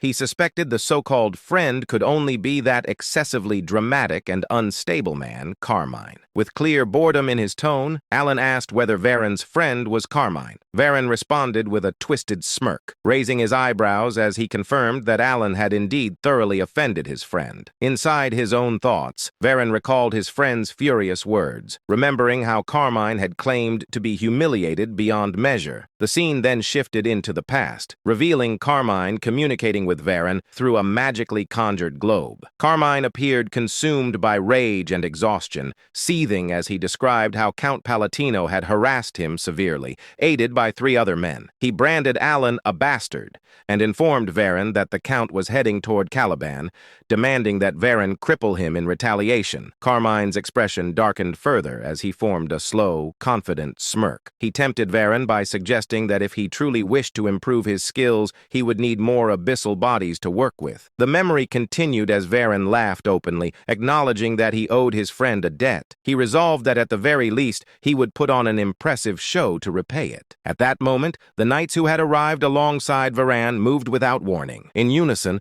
they drew their swords and swiftly surrounded Evan and Alan, steel flashing under the light near the northern gate. Confusion crossed both of their faces as the situation escalated abruptly. Evan reacted on instinct, pulling out his own sword and taking a guarded stance beside Alan. Irritation surged through Alan's mind as he assessed the scene. He reflected bitterly that the brat had picked a fight on his own, fled afterward, and now this mess had followed him here. He recognized it clearly as revenge taken through a friend, finding the behavior pitiful and rat-like in its cowardice. Varan then drew his own sword. He stepped forward and pointed the blade directly at Alan's chest. His lips curling into a smug smirk, he made his demand clear, insisting that if every valuable item inside the carriage were handed over, he might consider showing leniency. He regarded this act as nothing more than the favor he had been asked to fulfill. Pride filled Varan's thoughts as he maintained his confident grin. He believed there was nothing for him to lose in this situation. In his mental assessment, everything aligned in his favor. The probability tilted decisively toward success. Alan was, in his view, merely a fringe noble from the Asteria Kingdom, someone with little influence within the Union, and absolutely no connections to Caliban. Varan had investigated the matter thoroughly, and with that certainty, he stood convinced that no consequences would follow his actions. Alan visibly grows angry, annoyed, and irritated by Varan's words, and a thought crosses his mind that birds of a feather truly flock together. He clenches his fist, and a highly powerful, energetic, flame-like aura forms in his hand, aimed directly at striking Varan. At the same time, Varan rushes forward with a wild grin, charging toward Alan. Alan remains calm as another thought runs through his head, believing that even if things go slightly awry, his master will smooth it over. Before the clash can happen, someone suddenly appears from behind and forcefully grabs Varan by the neck. Stopping him mid-attack, Varan lets out a scream of pain, accompanied by the clear sound of bones breaking. The person gripping Varan's neck then lifts him up into the air. Overwhelmed by pain, Varan groans helplessly as the sword slips from his hand and crashes to the ground below. The pain becomes so intense for Varan that the veins on his face begin to bulge visibly, and he clenches his teeth hard as he endures the agony, The one holding Varen by the neck keeps him lifted in the air, while Varen, filled with rage and pain, tries to find out who this person is and who dared to attempt to kill him. As the scene continues, it is revealed that the one gripping Varen by the neck is none other than Deus. Deus makes it clear that his identity is not important at the moment, and he instead condemns Varen's actions, making it known that Varen had no right to lay a hand on his benefactor. Varen remains suspended in the air, still groaning uncontrollably in pain. Unfortunately, the crucial truth that Varen completely failed to grasp slowly comes to light. That truth is that Count Palatio had already triumphed in a duel against Kurga of the Snowfields. Through that victory, Count Palatio earned the title of Swordless Master Knight and became known as the benefactor of Deus Macallion. Deus suddenly releases Varen and hurls him down onto the ground. Varen groans loudly in pain as Deus relentlessly kicks him again and again without mercy. Deus then grabs Varen's hair with an iron grip, holding him down with overwhelming force, maintaining a cold, deathly glare. Deus shifts his attention toward the surrounding knights and issues a clear warning. He makes it known that if even a single one of them dares to move, the consequences will be beyond their imagination. Deus delivers a brutal kick straight into Varen's chest, so powerful that blood spills from Varen's mouth as he is sent flying and crashes far away. Alan watches in shock, a realization forming in his mind as he recognizes that knight. Understanding that this is the present-day Deus, Deus then makes it clear to Varen that he should be grateful to be in a situation where he cannot be killed. Varen struggles to even stand after the earlier attacks, barely able to move as he leans against a tree for support. In the very next moment, Deus steps in and slams his knee forcefully into Varen's chest, sending him crashing violently into the tree once again. Varen's cheeks swell badly from Deus's kick, and Deus continues to strike him mercilessly, landing punch after punch and kick after kick without pause. Nearby, Evan remarks to Alan that his strike was quite impressive. Hearing this, Alan's mind drifts back to the moment when Deus had declared his outrage at anyone daring to lay a hand on his benefactor. A realization settles in as Alan reflects that Deus did, in fact, call him his benefactor. He considers how Deus may have been grateful when he was young, yet now that he has grown, Alan assumed he would not welcome someone he barely knew. He remembers that Deus never even sent a single reply, and it makes him feel as though he has received every possible reward for raising a son. Alan acknowledges to himself that Deus has truly grown, calling him a troublesome rascal in his thoughts, yet admitting his genuine growth. The impression becomes clear, marked as 52% certain, that one can plainly see who sponsored Deus. As he has developed remarkably well, Alan recognizes that Deus has matured into an exceptionally upright young man. With this realization, Alan reflects on how this must be what it feels like to see a well-raised son, and he feels a deep sense of pride as a father. A heavy impact echoes through the scene. Evan then teasingly points out to Alan that he is aware his son is beating someone senseless. Alan responds by making it clear that he cannot hear him. Deep inside, Alan understands that Deus stepped forward like this because his father had been slighted in a foreign land. As this thought settles in, the scene shows Deus continuing to kick Varen mercilessly, showing no restraint at all. Another thought crosses Alan's mind as he wonders why his son is unbearably sweet like this. Soon after, Varen is shown taking an overwhelming beating, struck again and again until he finally loses consciousness. Even then, Alan cannot help but think that this still feels a bit excessive. At that moment, another realization suddenly occurs to Alan, reminding him once more that Deus is one of the 5 great sins. As the situation shifts, Deus is seen turning and walking toward Alan. He then stops in front of him, bows respectfully, and wears a confident smile as he states that he will escort him. Hearing this, the remaining knights are left completely shocked by what they witness. The scene opens in a frozen, icy land where a brutal war has taken place. Dead bodies lie scattered across the battlefield, their frozen forms covering the ground. Some of the corpses are engulfed in flames as the opposing side burns them without mercy. In the midst of this aftermath stands Delman, the wielder of Caliburn's 3rd sword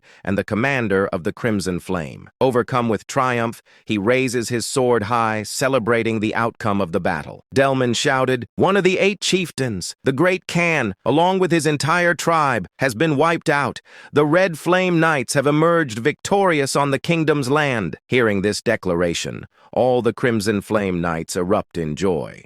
They cheer loudly, jumping and celebrating their hard-earned victory. After allowing the celebration to settle, Delman said, "Return to the outpost and begin preparations." The knights responded in unison, "Yes, Captain." As they begin to move, Delman's expression hardens. In his mind, he reflects on his achievements, believing that after accomplishing something so significant, he should no longer be pushed around by the newly appointed Master Knight. His anger deepens as he clenches his teeth. Delman thought, "Even if that man used underhanded methods unknown to others, I know the truth." Caliban and the barbarians had shared a long-standing conflict, a war governed by mutual honor and unspoken rules. But this time, everything was different. K.L. Khan had been tricked. He was lured out alone and eliminated by an undercover force. Delman remembered how the great Khan's knights were slaughtered and how unfair the entire operation truly was. By exploiting the momentum of the battle, the tribe was completely annihilated. Delman muttered, "That bastard!" He remembered how that same man sent him a victory report, claiming the defeat of the Kurga of the snowfield. It had all happened because Delman demanded a decisive result from the expedition. Khan's body had vanished during the chaos of the battle. Even if he had survived, the poison would have ensured his death. Eventually, Delman convinced himself there was nothing left to do except return to Caliban and report the mission's success. A smirk formed on his face as he stepped forward, but suddenly stopped. In the distance, he noticed a lone man standing still near the forward base. Confusion flashed across Delman's face. The man slowly turned toward him. The man said, "Delman." Filled with rage, Delman gritted his teeth and swung his sword. Flames burst from the blade as fire erupted into the air. A strange unease crawled up Delman's spine. Delman thought, "Clank should already be dead." As he looked closer, an overwhelming aura began to rise from Clank's body. Within Clank's shadow, Delman perceived the shape of a demon forming. Clank said, "You defiled a sacred duel, a duel meant to be fought with honor." Terror radiated from his presence. Even superhumans capable of ending hundreds of lives could be devoured by this being. Cold sweat poured down Delman's face. Delman realized this is not Clank. Driven by desperation, Delman launched another attack. Flames exploded violently from his sword. The man dodged effortlessly. The man said, "Answer me first." Refusing to hesitate, Delman attacked again, unleashing even greater flames. Once again, the man evaded him with ease. Delman thought bitterly, "Believing in duels on a battlefield and was foolish." The flames scorched the land, melting the ice around them. The man stared at him with a deathly glare. The man said, "You are strong. For a human, I will give you one last chance. Duel me." Sensing danger, Delman shouted, "Prepare for battle." The knights surrounded the man from all sides. The man smirked. Demonic mana gathered in both his hands. The man said, "A mortal without honor does not deserve an honorable death. There will be no duel between me and a barbarian like you." From his hands, poisonous mana erupted and spread into the fallen knights' bodies. The toxin infected every corpse. The knights began screaming in unbearable pain. Their eyes turned blood red as their bodies collapsed. Several knights cried, "Kill us! Please, end it!" As their screams faded, the man stepped forward. He slashed Delman's throat with his bare hand. Immediately after, he struck the ice, triggering a massive explosion. The remaining knights were blasted into the air and slammed violently into the ground. Blood spread across the sky like a grim mist. The man then delivered a devastating punch.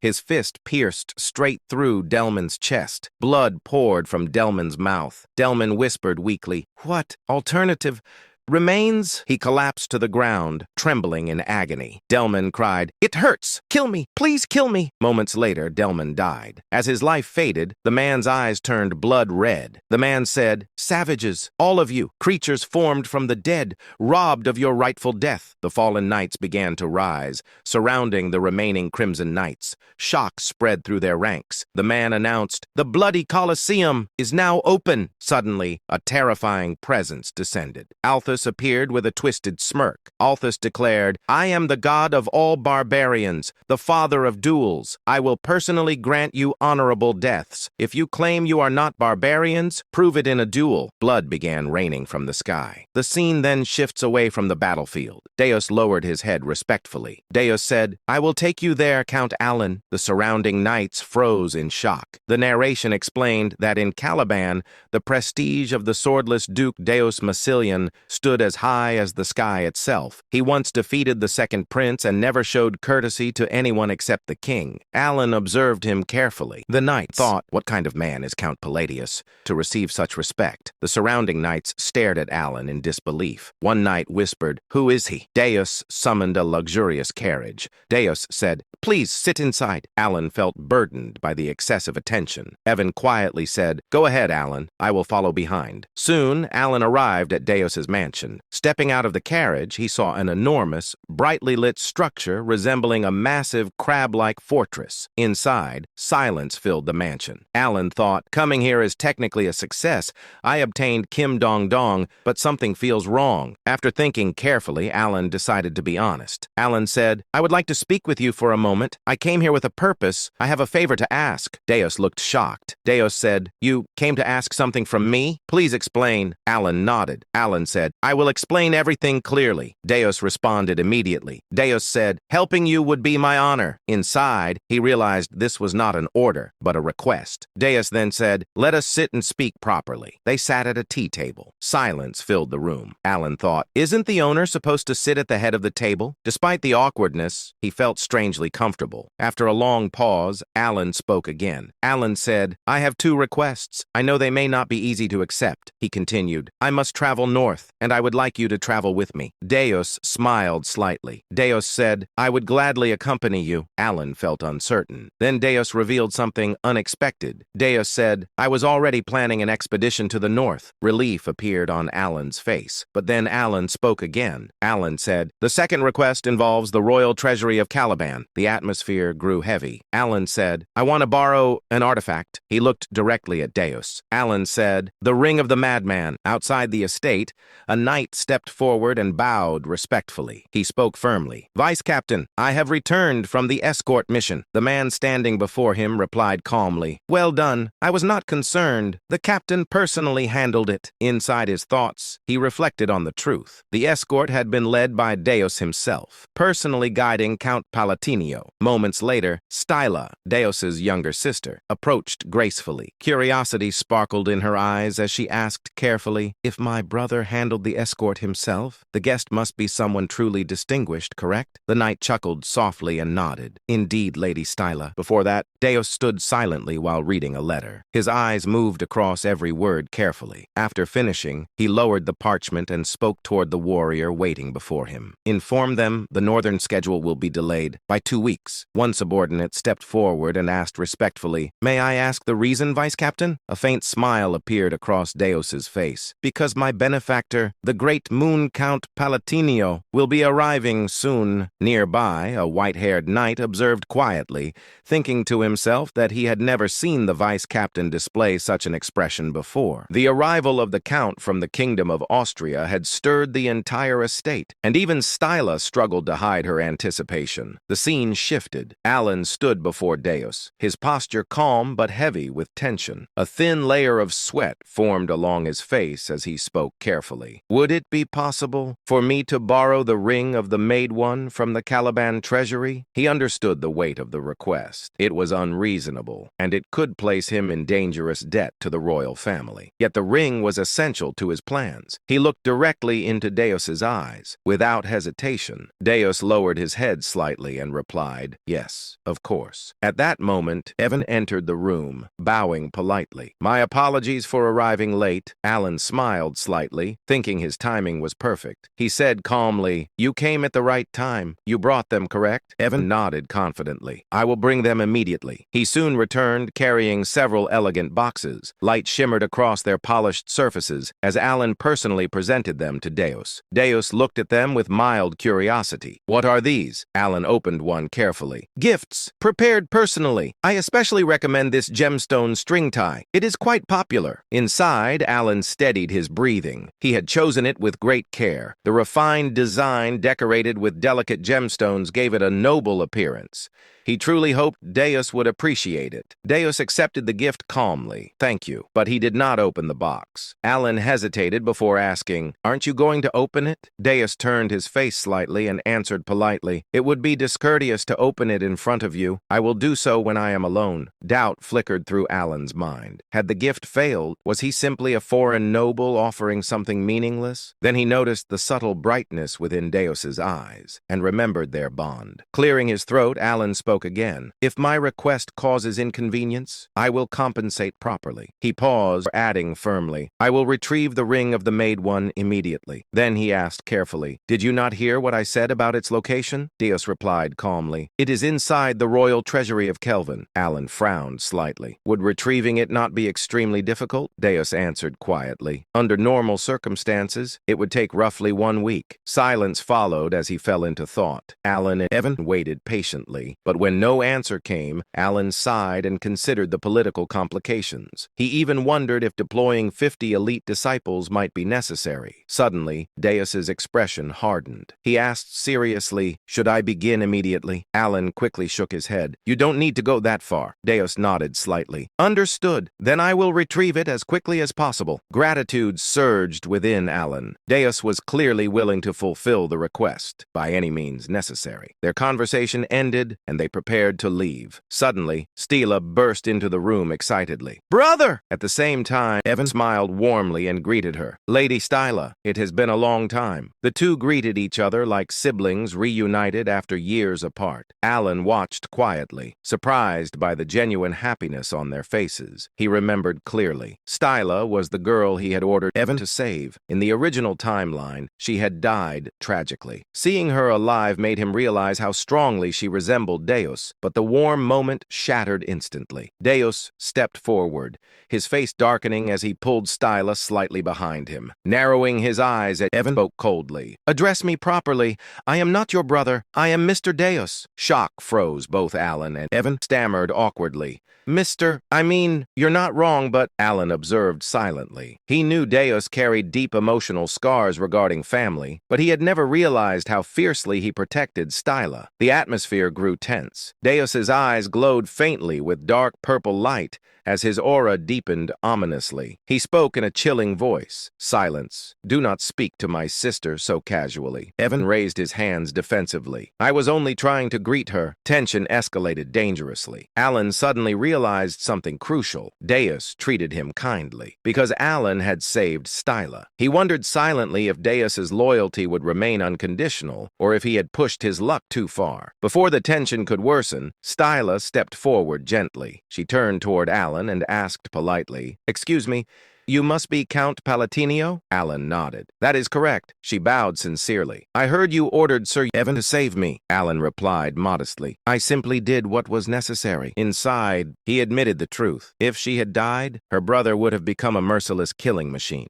Stila gently held Deus's hand and whispered warmly, "Truly, thank you." Her gratitude caught Alan completely off guard. He had acted out of calculation, never expecting genuine appreciation, yet her sincerity filled him with unexpected warmth, and he smiled faintly. Later that evening, Alan remained at the mansion for dinner. During the meal, Deus returned calmly and said, "I have brought it." Alan looked up in disbelief. Only 1 day had passed, yet Deus had already retrieved the treasured ring. Alan opened the box and gasped softly upon seeing the ring of the Made One. "How did you retrieve this in a single day?" Before Deus could answer, Evan burst into the room. "Count, I have discovered something extremely strange." Alan raised an eyebrow. "Explain." Evan hesitated before speaking carefully. "Deus caused a disturbance inside the royal treasury, demanding the ring." Alan stiffened. "What?" Daewin lowered his voice. "The second prince attempted to delay him, so Deus slapped him repeatedly while demanding the ring." Alan stood speechless. After that incident, preparations continued for 3 days. Soon after, Alan departed north alongside the solar eclipse nights. 2 weeks later, at the southern border outpost, terrifying news arrived.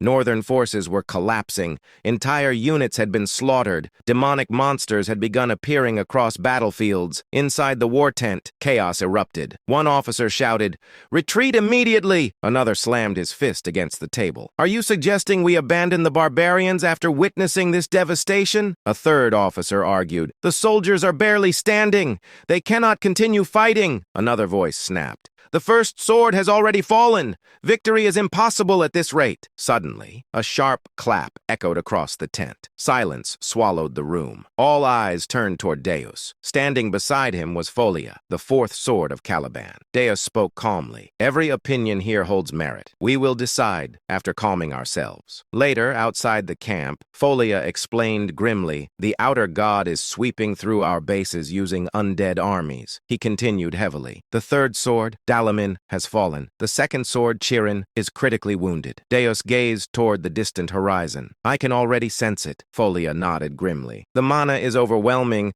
distorted, and filled with a strange red aura. Only warriors who reached the realm of three opened eyes could perceive such terrifying corruption." Folia frowned. "That aura keeps drawing my attention. Perhaps retreat truly is our best option." Suddenly, Deus narrowed his eyes. "Smoke. What is that?" Across the camp, Alan sat calmly roasting a sweet potato over a small flame. Deus stared in disbelief. "That is a sweet potato." Alan looked oddly relaxed, as if war meant nothing. Voices suddenly erupted behind them. A young woman shouted sharply at two soldiers, "I told you the treatment is complete.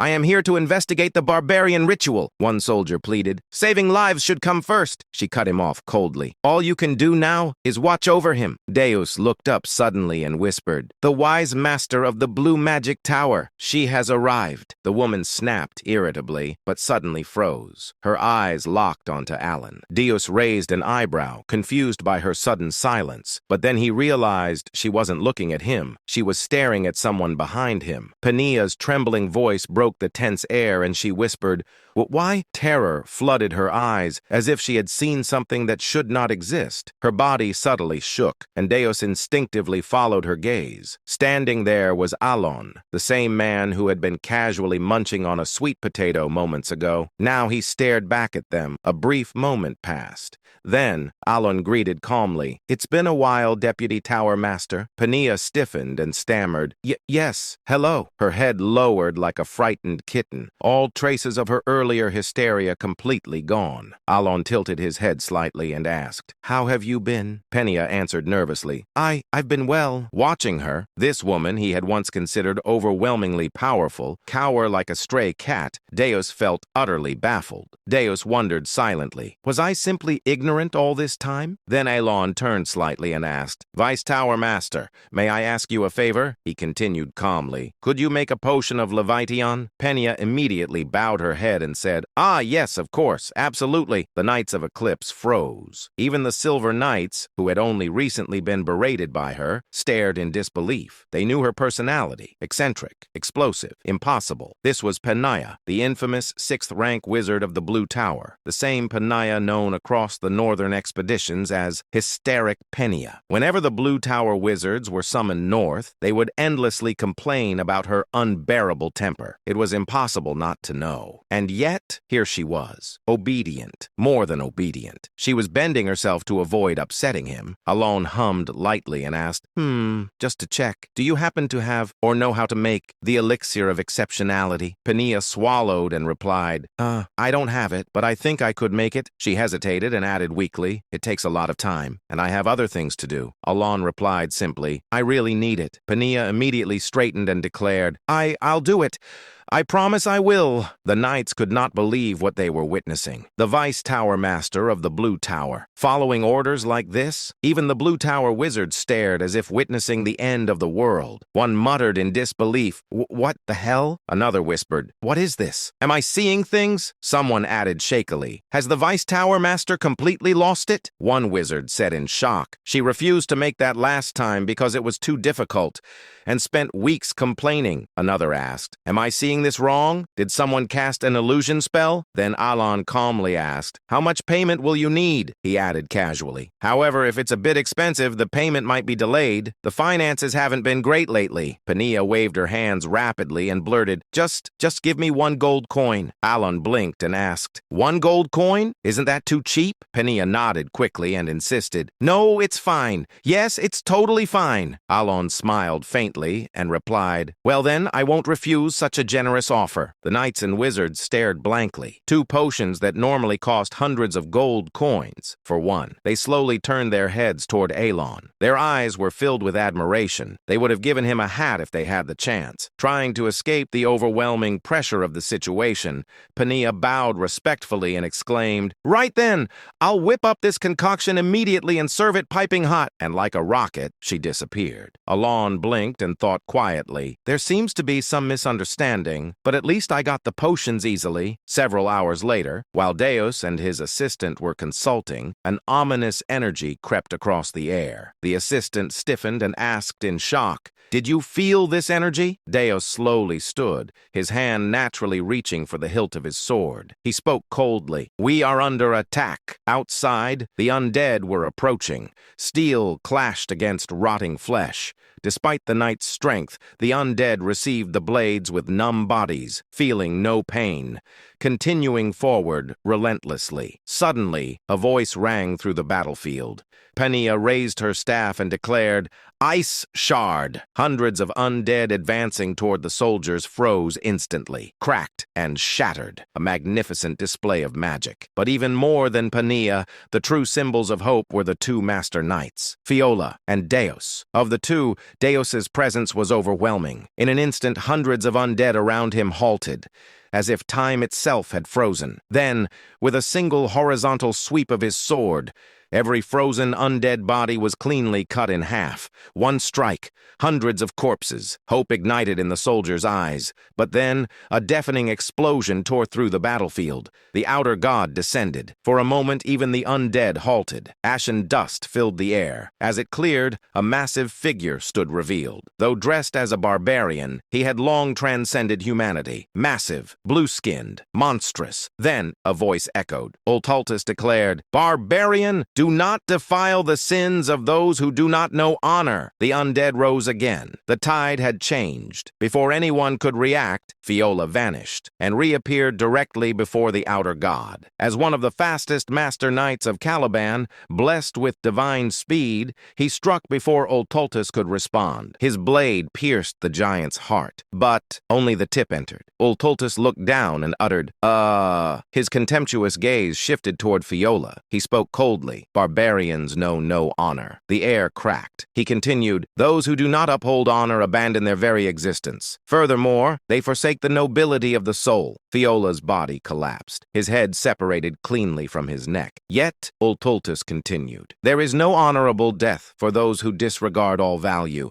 Fiola's headless corpse twitched and rose again. Horror spread. Everyone understood. This battle was lost. Fear consumed the soldiers. Despair gripped the knights and wizards. Even Pania, even Deus. They had sensed it earlier. The being before them was far beyond their expectations. While despair swallowed the battlefield, one man began walking forward, step by step, neither hurried nor slow. He spoke calmly, O mighty god of duels, Ultaltus, in accordance with the great oath of Calgunius. His face remained calm, as if he had seen this scene countless times. Then he declared, I, Alon Palatio, in the name of the great oath. The Count of Palatio stepped forward and finished. Demand a duel of Babylonia. With a smooth swirl of his wrist, Alon raised his arm. A bracelet glowing deep gray illuminated the battlefield, and he stood face to face with a god. The giant's expressionless eyes locked onto Alon. Alon's emotionless gaze met them without hesitation. Then a low hiss escaped the giant's lips. Ultaltus let out a slow breath, and then a smile crept across his face. Ultaltus burst into thunderous laughter and roared, Ha ha ha ha ha ha! The laughter shook the entire battlefield. The ground trembled violently. The force of it was so overwhelming that even the undead, who had been chanting despair, felt fell silent. Ultultus raised his voice with delight and declared, "Good, very good, O noble one." His laughter was not mockery. It was sincere, joyful, ecstatic. The atmosphere around him shifted from contempt to joy, from joy to something close to divine ecstasy. Then he proclaimed loudly, "I, Ultultus, will accept your duel under the Great Pact." At his declaration, the undead moved in perfect unison. They began forming a massive circle around Ultultus and Alon. Blood flowed from their bodies and soaked into the ground, marking a boundary. And thus, a blood-red Colosseum was formed, an arena of ash, decorated in slaughter. Ultultus raised his voice once more and proclaimed, "Under the Great Pact, until the duel is over, no one may interfere with this sacred battle." The moment the words were spoken, the bodies of the undead exploded. A crimson wall rose around the arena. Ultultus smiled thickly. It was pure delight. In contrast, Alon's face remained utterly expressionless. But beneath that mask, he trembled. He whispered under his breath, "I want to go home." Behind the calm facade, terror gripped him desperately. No matter how many times he reminded himself, he had come to the north for this, to kill the outer god Ultultus. He had prepared everything. From the moment he heard of the god's awakening, everything, all that remained, was execution. And yet, the pressure emanating from Ultultus far exceeded anything he had imagined. Alon steadied himself and muttered inwardly, "Stay calm." Even after consuming the elixir of exceptionality, meant to stabilize his mental state, his heart pounded violently in his chest. This wasn't just instinctive pressure. Something was wrong, he thought sharply. Why has the manifestation process advanced so much already? All outer gods required time after descending, time to adapt to reality, time to become a wise god. Ultultus should have been no different, and yet his manifestation had progressed far faster than expected. The closer a god came to becoming a wise god, the stronger it became. Ultultus tilted his head slightly and asked curiously, but more curious still, "O noble one who bloomed amid savagery, why do you know of our pact, though you are not of this era?" Alon swallowed dryly. He had no luxury to answer. His thoughts spiraled. "Can I do this?" Doubt flooded his mind. Ultultus was far stronger than anticipated. Even with potions stabilizing his mind, his resolve trembled. But then he forced the negativity away. There was only one path left. He had known that from the beginning. As Alon fell silent, Ultultus smiled broadly and declared, "If you do not wish to speak, so be it. You have the right. Then let us begin the sacred duel." The giant raised his arm. He proclaimed clearly, "The duel of Babylonia." Ultultus stepped forward. Each step echoed across ash and blood. Footprints sank into the stained earth. Alon did not move. He simply waited. Ultultus reached him. The giant raised his massive fist. Still, Alon remained silent, watching. From beyond the arena, murmurs of shock rose from the living.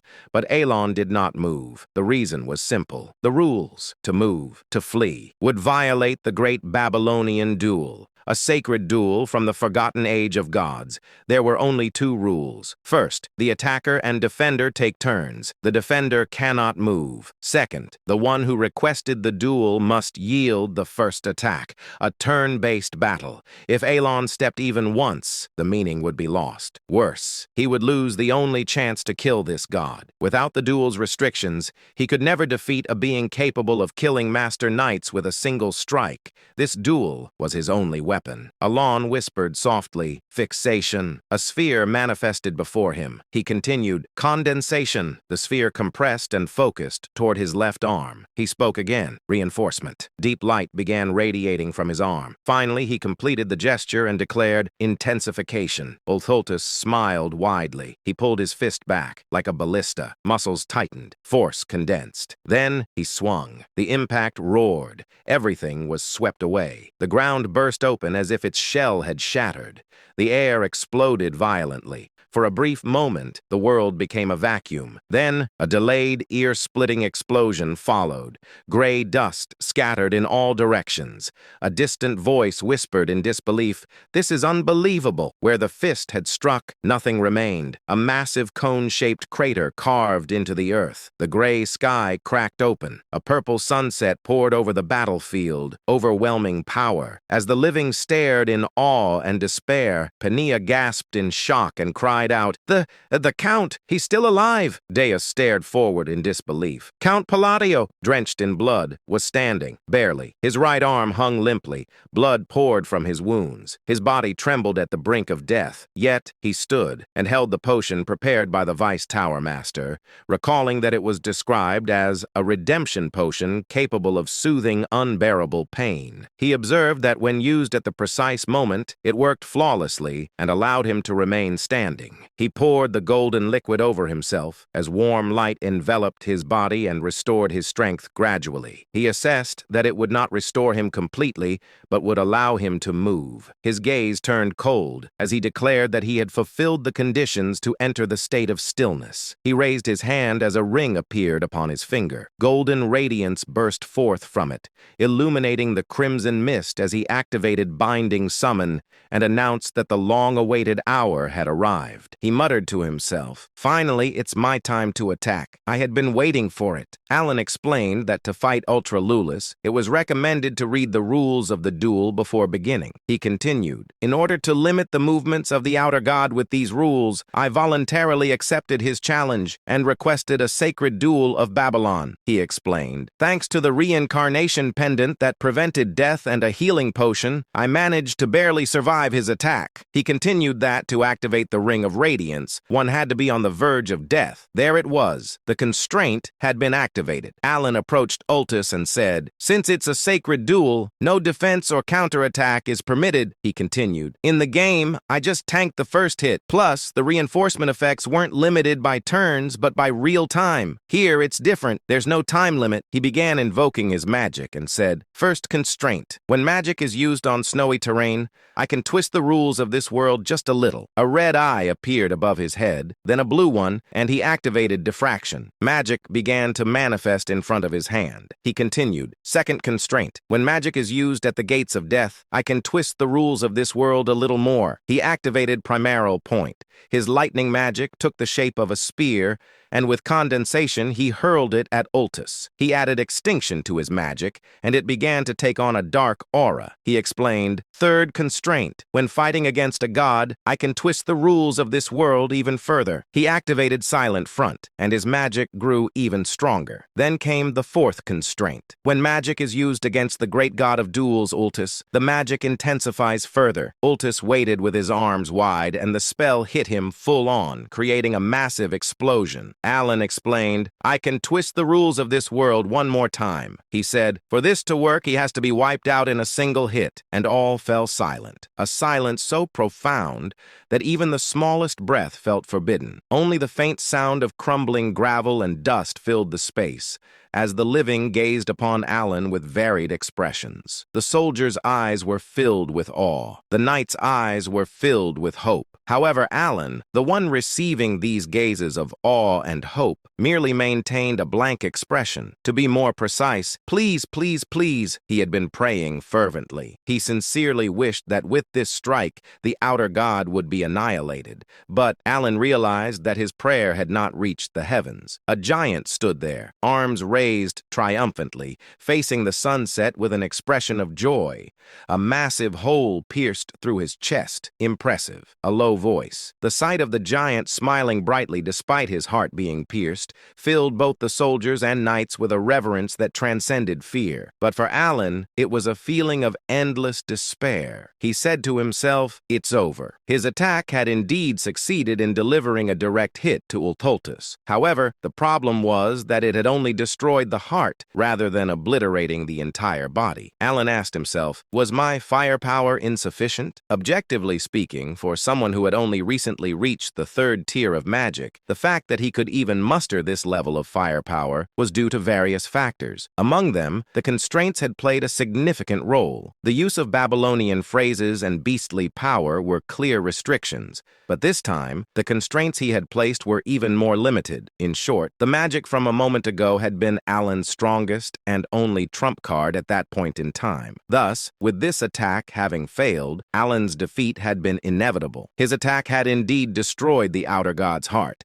but destroying just the heart would not make the outer god vanish. As if to prove this, Ultholtus stood proudly in the same spot, still smiling broadly. His body was covered in burn marks, and there was a gaping hole in his chest. But that majestic smile remained as he said, "Ah, I see. So you were still holding on to your will." Muttering words that only Alan could hear, the giant spoke in cryptic tones, causing Alan to drop the hands that had been clasped together in a seal. Even at that moment, the effects of the highest grade potion continued to restore his body. Though his body was still uncomfortable, it had recovered enough for him to move around. But that meant little. Alan, who had exhausted all the magic in his bracelet due to the recent spell, no longer had the strength to continue fighting. Because of this, his expressionless face concealed a gloomy mood as he raised his gaze with some doubt at Ultholtus's next words. At that moment, he saw it. Ultholtus's body was slowly beginning to disappear. Reflecting the light of the setting sun, the giant started vanishing from his feet upwards,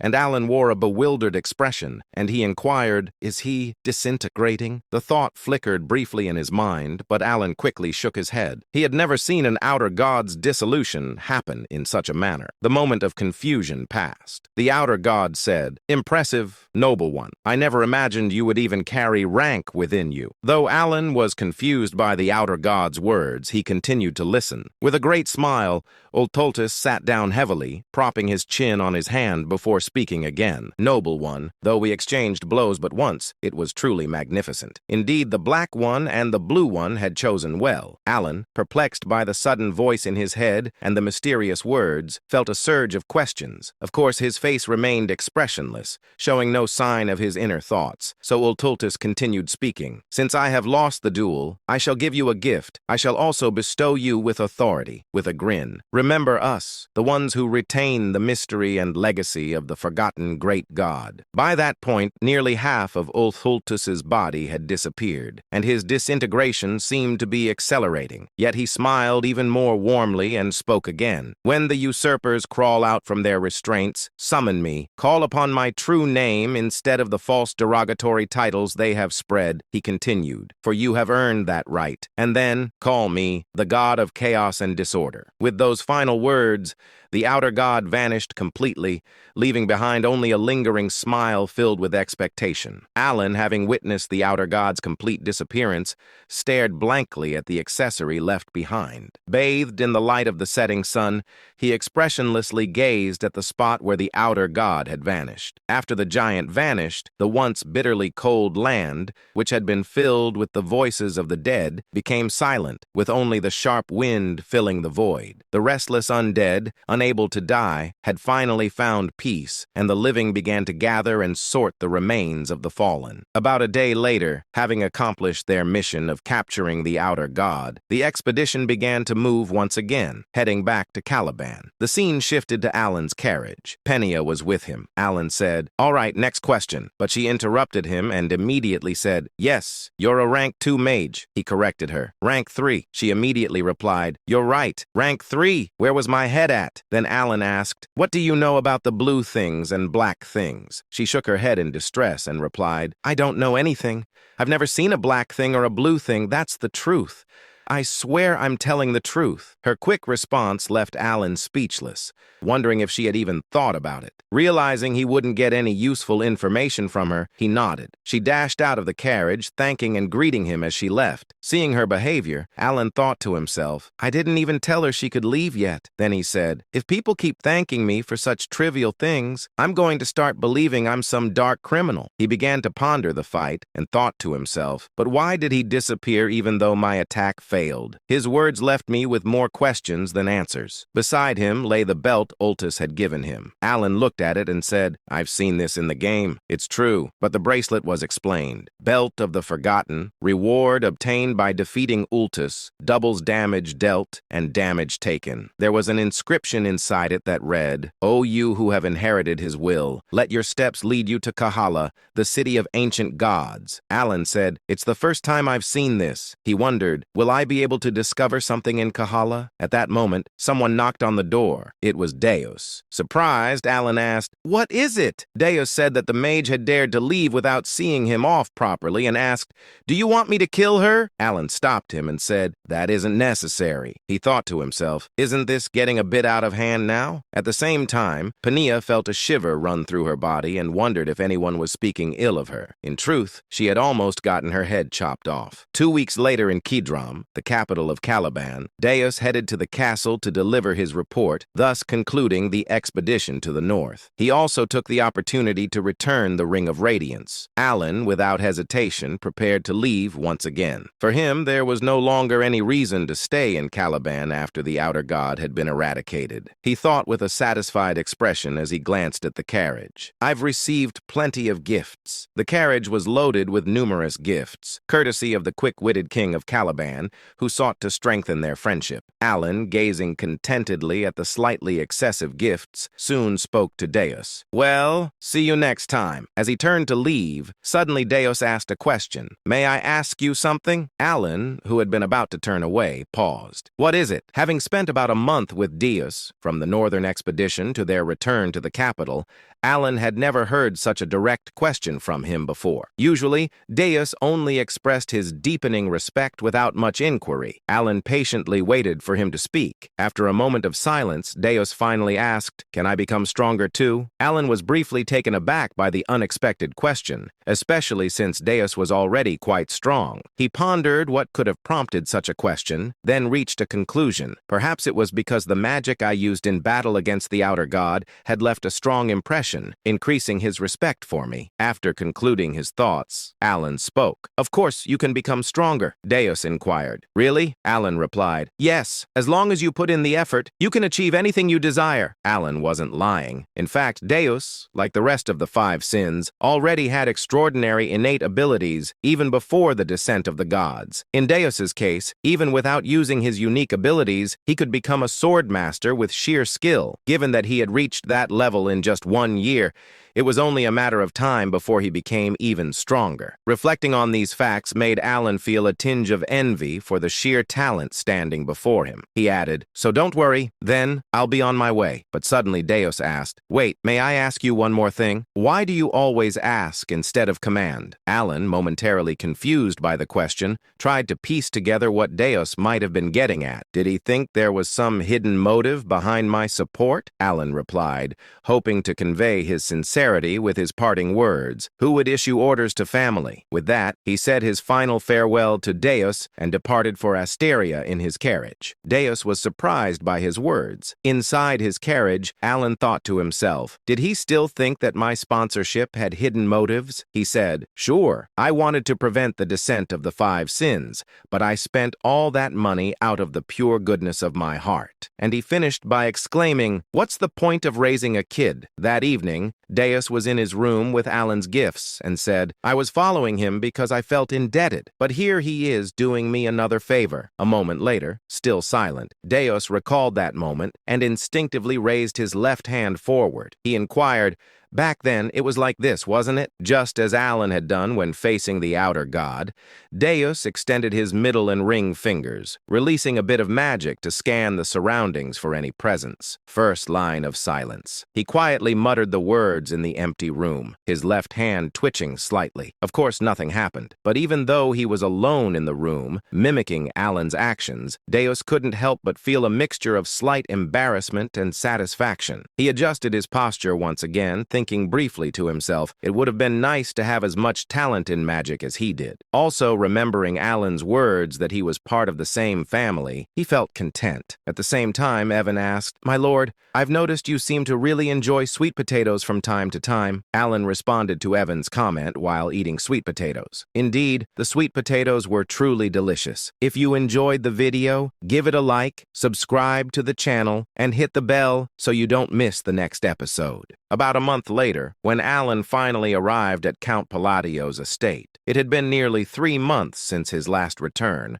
and as he stepped inside, Alan stretched his stiff shoulders and muttered to himself, "Home, finally." After such a long journey, Alan had only one simple dream in mind: sleep. Just a peaceful, uninterrupted nap. Without wasting a second, Alan headed straight toward his room. As he reached the door, he sighed with relief and pushed it open. And then he froze. The smile on his face slowly disappeared, because this was not his bedroom. It was his office, and waiting inside was a mountain of documents stacked so high it looked like a small fortress built entirely out of paperwork. The papers almost seemed alive, silently welcoming him back. "Welcome home, Count. Now please finish your work." Alan slowly closed the door, then immediately turned around and walked away as if nothing had happened. He said calmly, "I must have opened the wrong door." He took 3 steps, then 5, then 10, and then he suddenly stopped. After a long moment of silence, Alan let out a deep sigh and rubbed his face. Right, who am I kidding? Since the work had to be done sooner or later,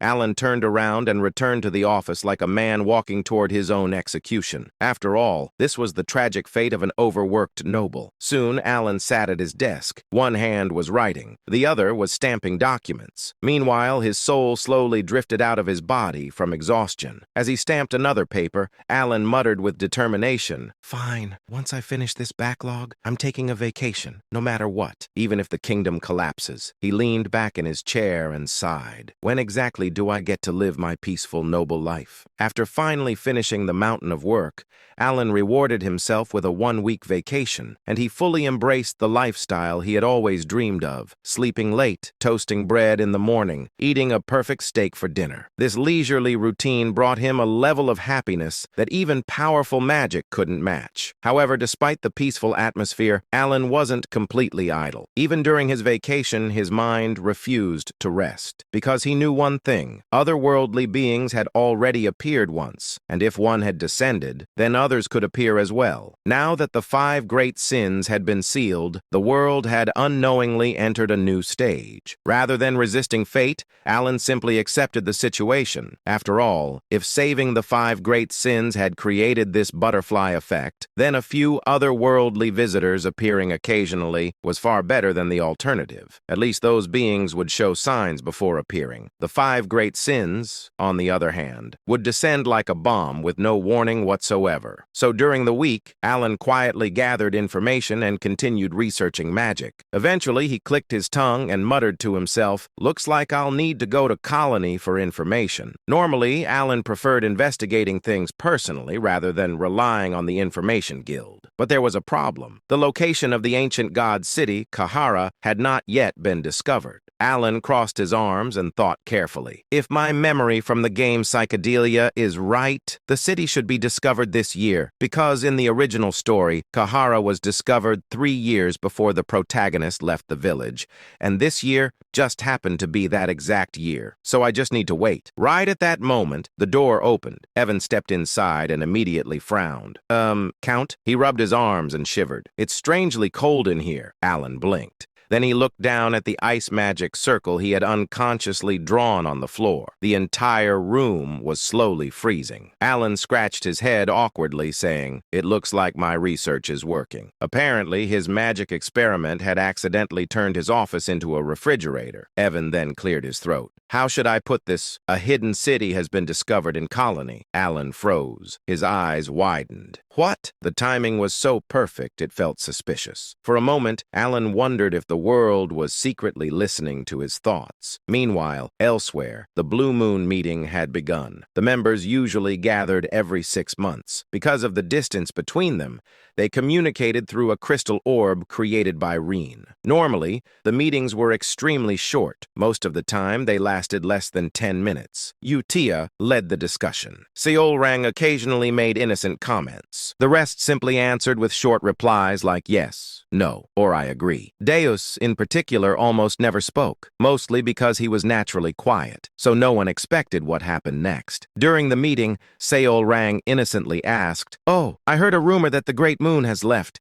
What was it like seeing him in person? Everyone casually waited for a short answer, but instead, Deus began speaking and speaking and speaking. The great moon stood before the otherworldly entity, Ulthultus, while everyone was overwhelmed with fear, even the vice tower master of the Blue Tower. The great moon stepped forward and challenged it to a duel. The members listened politely. 5 minutes passed, 10 minutes passed, 20 minutes passed, then 30 minutes. The others slowly began to realize something terrifying. Deus was giving a full lecture. Deus continued, thinking back, the great moon had probably been preparing magic from the very beginning. By the time the speech passed the 1-hour mark, everyone was staring at the crystal orb with blank expressions. Reen tried to interrupt. Wait, you're getting off topic. But Deus continued calmly. Just listen to this part.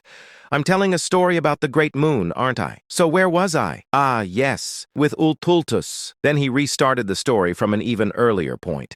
Rene and Seolrang desperately looked at Yutia, silently begging her to stop him, because she was the only one who could. But instead, Yutia smiled brightly, saying, the great moon truly is remarkable. Please continue. At that moment, the others realized something. This meeting was not ending anytime soon. As expected, Deus finally finished his story. 2 hours later, the meeting room fell into complete silence. Rhine, Radan, and Seolrang all engraved a single lesson deep into their hearts. Never ask Deus about the great moon again. Deus calmly concluded, I seem to have talked a little too much. I'll see you all again in 6 months. Yutia smiled warmly. That was very entertaining. And with that, the meeting ended. It was already dawn. Back with Alan, he suddenly found himself standing in front of yet another strange sight. An entire room, completely filled with gift boxes, large boxes, small boxes, shiny boxes, suspiciously expensive-looking boxes. For a moment, Alan just stood there silently, staring at the mountain of gifts like a man who had accidentally walked into the wrong house. Then he slowly turned toward Evan. Evan, what exactly am I looking at? Evan stepped forward to inspect one of the boxes. As soon as he opened it, his eyes widened in shock, saying, My lord, this artifact came from the deep floors of the Aberranth. He carefully lifted the item and added in disbelief, to be honest, we could probably buy a mansion with just this one. Alan blinked. Then he picked up a golden cup from another box.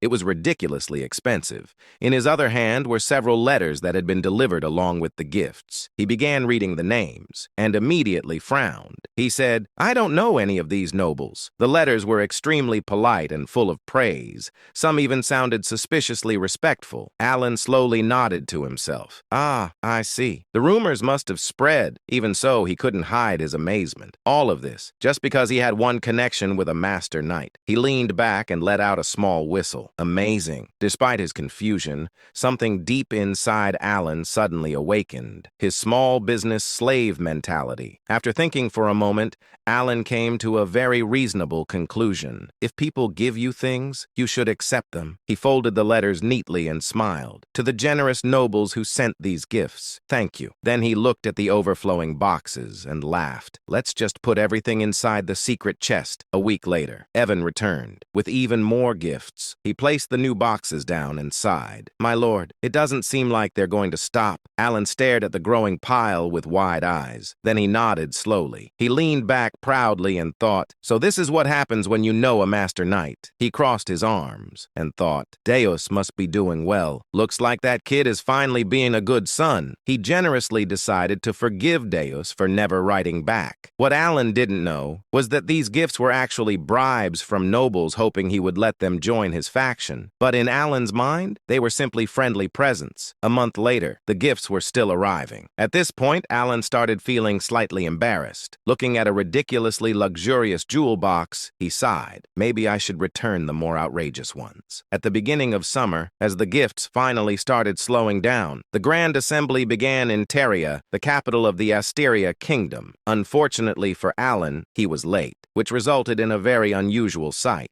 Count Alan Palladio, walking quickly. Evan followed behind him, said, See you later. Alan is desperate not to draw attention for being late to his first Grand Assembly. Evan notices his speed and is surprised, assuming his master must be in a real hurry. He also notices that several other nobles have started following behind the Count. Alan finally pushed open the massive doors of the assembly hall and immediately froze. The center area of the hall was completely empty. quickly. Alan blinked, then sighed in relief. Oh, so I'm not late after all. He recalled the research he had done earlier. The royalists sit on the left, the aristocrats sit on the right. He looked toward the empty center area and said, so the middle must be for neutral nobles. Alan nodded wisely. I'll just sit in the back. But the moment he stepped forward, he noticed something strange. The nobles entered the room and they were staring directly at him. Alan shocked and asked himself, what? Weren't they outside a minute ago? He also inquired, are they judging me for sitting in the back? Trying to avoid suspicion, he changed direction and walked toward the middle row. The nobles continued staring, their expressions growing more shocked by the second, because they were thinking something completely different. Why isn't he sitting in the front? Eventually, Alan gave up and said, fine, I'll just sit in the front row. The moment he sat down, every noble in the hall immediately sat down as well. Alan slowly looked around in confusion. He scratched his head. Were they all waiting for me? He frowned. Is no one brave enough to sit in the front row? Then he leaned back with a sigh. What's the point of sitting this close to the faction leaders anyway? Soon, the presenter called the assembly to order. We will begin the Grand Assembly, the presenter continued. Today, we recognize a new faction that has officially received voting rights. The faction known as Kalpa. Alan blinked, but he didn't pay much attention. He simply hoped the meeting would end quickly. Then the presenter suddenly called out, Count Palladio, the president of Kalpa. Alan jumped. Yes! Then his brain froze. Wait, inside his head, Alan was screaming. What is Kalpa? He quickly turned around to see if anyone else looked confused, but instead, he saw Altia and Zenonius sitting together. Both of them were staring at him with pure admiration. Alan's mind completely shut down. Why are those two sitting together? Did Zenonia and Altia form an alliance, and they named it Kalpa? He felt his sanity slowly slipping away. How did those two even stay in the same room without fighting? Then the presenter asked politely, Count Palladio, as the president of Kalpa, would you like to say a few words? Alan slowly turned back toward the front,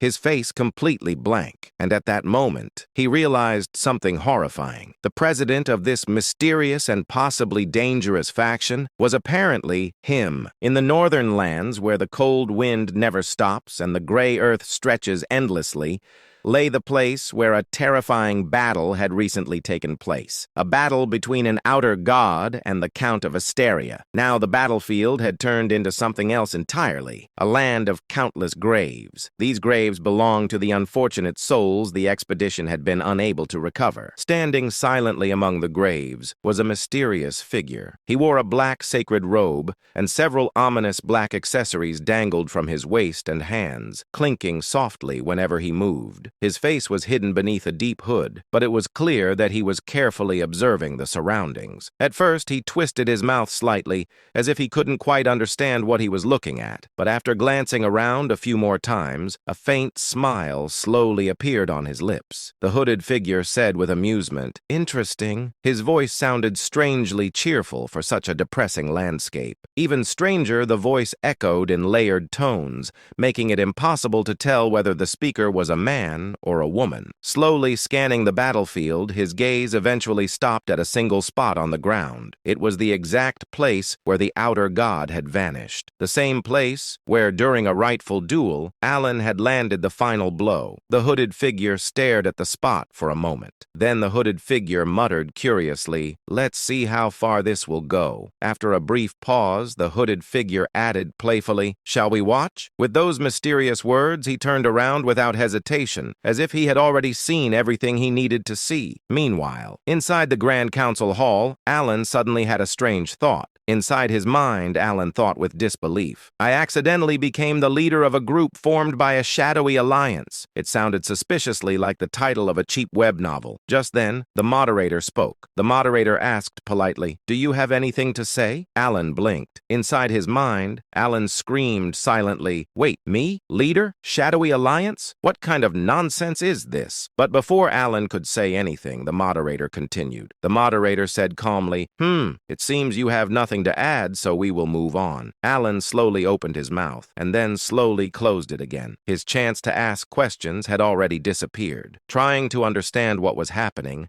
Alan slowly turned his head toward Duke Altia. Duke Altia nodded confidently. Not just a normal nod, a very meaningful nod. The kind of nod that said, yes, everything is going exactly according to your brilliant plan. Alan almost choked. Lady Zenonia. No, now she was officially Countess Zenonia, after inheriting her title following her father's death several months ago, and she was smiling. Not a normal smile. It was the smile of someone who believed she was standing next to a terrifying mastermind. Inside his mind, Alan panicked. Alan thought nervously, is this a prank? Did someone spike the wine earlier? Am I hallucinating right now? As Alan struggled to understand the situation, something suddenly clicked in his mind. Alan whispered quietly to himself, ah, now he understood. He finally realized why the nobles had looked so confused earlier when he sat down, because apparently he had just sat in the leader's seat of a secret faction. Realizing this horrifying truth, Alan felt the world spin. He grabbed his head and shut his eyes tightly. After the Grand Council meeting ended,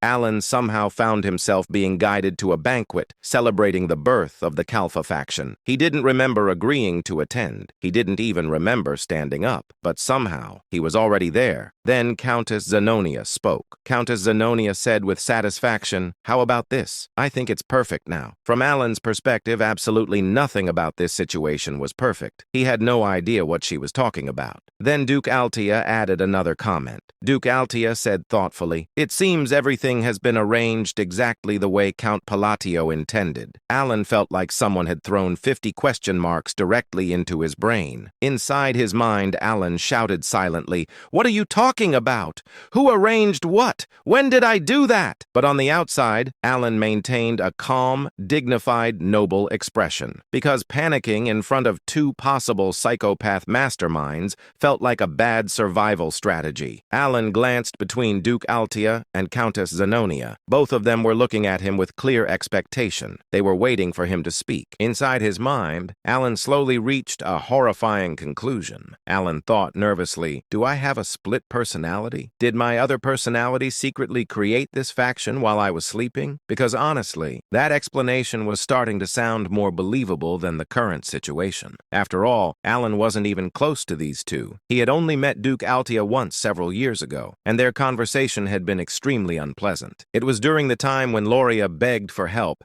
and Alan had bluntly rejected the request. Likewise, Alan barely knew Countess Zenonia. They had only met twice, and during their second meeting, Alan had literally ordered her to be thrown out of his manor. Realizing he had been silent for too long, Alan finally spoke. Alan said calmly, I see. Inside his mind, however, Alan was screaming, but he couldn't ask, what is going on here? Because it was painfully obvious that these two believed he had planned everything. If he suddenly asked what they were talking about, they might conclude that their genius mastermind leader had gone insane, or worse, that he was testing them. So Alan made a decision. For now, he would play along and gather information. Once he understood the misunderstanding, he could fix everything later. However, before he could say anything else, Duke Altia spoke again. Duke Altia said sincerely, I'm just glad I was able to repay you for saving my life. Alan slowly closed his eyes. Inside his mind, Alan screamed, when did I save your life? Despite the chaos in his brain, Alan slowly managed to gather 3 important facts from the conversation. First, apparently, the alliance between Countess Zenonia and Duke Altia had been orchestrated by Alan. Second, the faction called Kalfa had been formed because of a letter Alan had sent to Countess Zenonia. And third, all the gifts Alan had been receiving recently were actually from nobles who wanted to join the faction. Those gifts were part of the process of asking permission from the faction leader, which unfortunately was Alan. As Duke Altia and Countess Zenonia continued talking enthusiastically about his brilliant plans, Alan slowly pieced everything together. Though doing so felt like solving a puzzle while his brain was actively melting. Keeping a neutral expression while feeling disbelief inside, Alan stared at the two nobles in front of him. Even though he had begun to understand part of the situation, there was still far too much he didn't understand. No, to be more precise, there were countless things he wanted to question. Inside his mind, Alan thought, if I'm not secretly some kind of Jekyll and Hyde split personality, then I definitely never ordered Countess Zenonia to do anything. I never told them to form an alliance. I swear I didn't. Then Alan thought again. All I did was send a letter saying I disliked the other nobles. So how did it turn into this? Alan's head spun as he looked at Duke Altia and Countess Zenonia, trying desperately to understand what was happening. Inside his mind, Alan wondered, is this what people mean by the realm of genius, where ordinary people can't even understand the plans of a mastermind? Alan remained silent, because he had slowly realized something terrifying. Through a series of coincidences, he had unknowingly helped create the Kalfa faction himself. By the time he finished piecing together the facts, Alan's instincts told him something very important. There was no getting off the Kalfa train anymore. He had already accepted too much. Of course, if he really wanted to leave, there were ways, but none of them were good options. Now that both the royalist faction and the aristocratic faction clearly saw him as an enemy, leaving this faction would only cause more problems. To be honest, if the losses were manageable, Alan would have pressed the escape button immediately, but another thought quickly followed. Inside his mind, Alan wondered, what if I tell them this was all a misunderstanding? Alan slowly glanced at Duke Altia and Countess Zenonia. Their conversation had just ended, and now both of them were looking directly at him. To any outsider, they looked like elegant and refined nobles. But Alan knew better. He knew exactly how frightening Countess Zenonia could be, and although Duke Altia wasn't the same character he remembered from the game, she was someone who should have already disappeared from the story. Because of that, Alan couldn't underestimate her either. After all, masterminds always had their own logic, and they possessed a level of awareness ordinary people simply couldn't understand. Inside his mind, Alan thought, even if I explain everything clearly, they might just think it's embarrassing and decide to kill me. Of course, Alan didn't know them very well, but in this world, most characters labeled as masterminds tended to be somewhat unstable. Because of that, Alan reached a reluctant conclusion. Whether he liked it or not, he had to remain the leader of Kalfa. Yes, whether he liked it or not, at least until he could find a good excuse to step down later. Because Alan had absolutely no desire to stay in the leadership role forever. He knew that being the leader of a faction came with countless responsibilities, even if the benefits were great. And for Alan, whose life motto was living leisurely as a noble without working, leadership was the exact opposite of what he wanted. So Alan quietly made a decision. Inside his mind, Alan said to himself, I'll lead for now and retire later when the timing is right. At that moment, Duke Altia asked, so, what do you plan to do now? Hearing the question, Alan let out a quiet groan.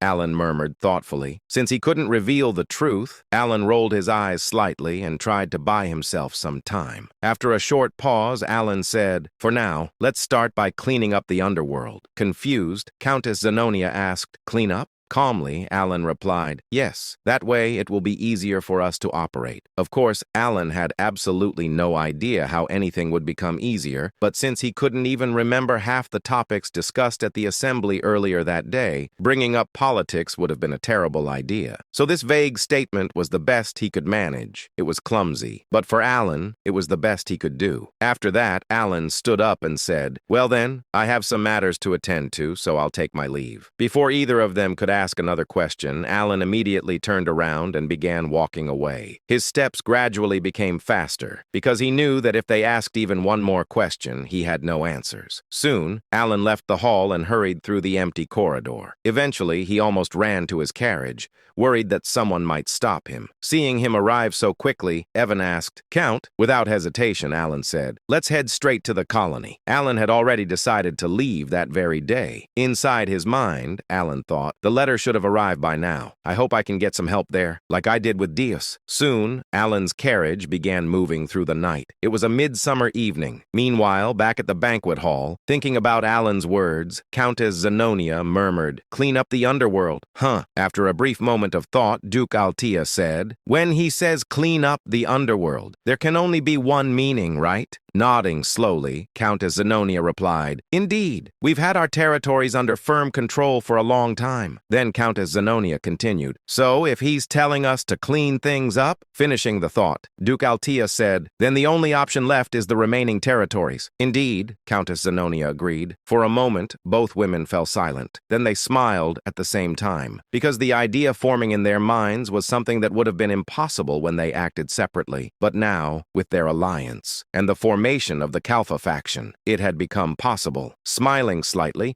Countess Zenobia said, "Unifying the entire underworld." Amused by the idea, Duke Altea said, "That sounds fun." Both nobles smiled deeply. Looking thoughtful, Countess Zenobia said, "I'm curious to see what he's planning next. He becomes more intriguing every day." Agreeing with her, Duke Altea said, "Indeed, I'm eager to see what he has prepared for us." Then the two nobles gently clinked their wine glasses. Smiling faintly, Countess Zenobia said, "I'm truly looking forward to it." Their admiration for Alan quietly spread through the room, along with the fragrance of the wine. In the vast territory of Malteon, located south of the kingdom of Ashtalon, two men sat in the underground hall of a massive mansion. One of them was Carmine, the third son of Duke Comelon, the owner of this mansion. The man standing before him looked completely relaxed, even though he was facing Carmine, who was infamous as a tyrant and a scoundrel. Carmine leaned back in his chair. Carmine asked calmly, "You're the agent, right?" The man with half-closed eyes gave a small smile. He slowly took out a quill from his pocket. The man said lazily, "Before anything else, I don't tolerate rats during a mission." The next moment, he moved. A sharp splattering sound echoed across the underground hall. Blood burst into the air. Bodies that had been hidden in the shadows suddenly appeared as they collapsed onto the ground,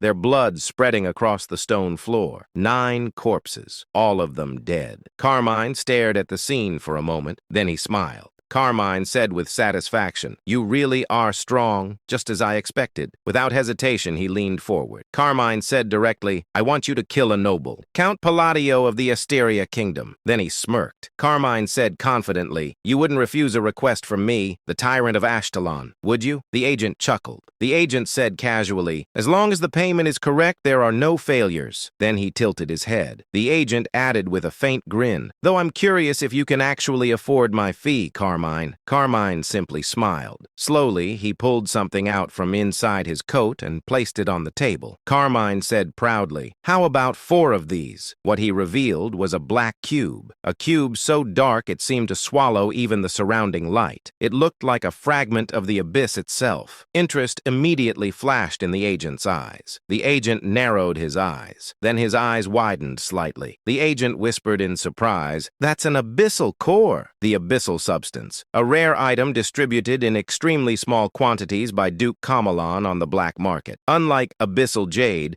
which merely increased physical abilities, the abyssal core granted special powers. Its price was astronomical. The agent stared at the cube. The agent thought silently, "I only got a tiny taste of this thanks to the leader. How strong would I become if I used it?" Then he turned away. The agent said calmly, "I'll return as quickly as possible." And just like that, he disappeared. Carmine clenched his fist. Carmine said with a dark grin, "Palladio, did you really think you could ignore me and live comfortably?" He chuckled coldly. Carmine finished coldly, "Absolutely not." After leaving Carmine, the agent visited another person, Duke Comelon, the head of the nobles in the kingdom of Ashtalon, and the true ruler of the underworld among the allied kingdoms. Standing before the Duke, the agent bowed slightly. The agent asked politely, "Will this be acceptable?" The Duke looked bored. The Duke said coldly, "I was wondering what that useless son of mine was plotting when he stole the abyssal substances." He waved his hand dismissively. The Duke added indifferently, "I heard nothing. Now get lost." The agent blinked. Then he smiled internally. The agent thought happily, "So he's turning a blind eye to this. I hit the jackpot." The agent bowed again. The agent asked politely, "Then shall I send your regards to the leader?" The Duke smirked. The Duke said with a grin, "You came here uninvited and now you want an excuse." He leaned back. The Duke finished lazily. easily. Do as you please. The agent nodded and left. Moments later, another man appeared. The Duke glanced at him. The Duke asked calmly, "Didn't you say you couldn't exert influence over the kingdom of Asteria?" The man immediately knelt. The man replied respectfully, "Yes, Seeker." Then he added carefully, the man reported, "I heard Kalpa is growing there, centered around Count Palatio." The Duke's eyes turned cold. The Duke said quietly, "It would have been annoying if I had to move personally." The Duke added, "This worked out perfectly." Meanwhile, as Alan was heading south toward the desert city after leaving Teria,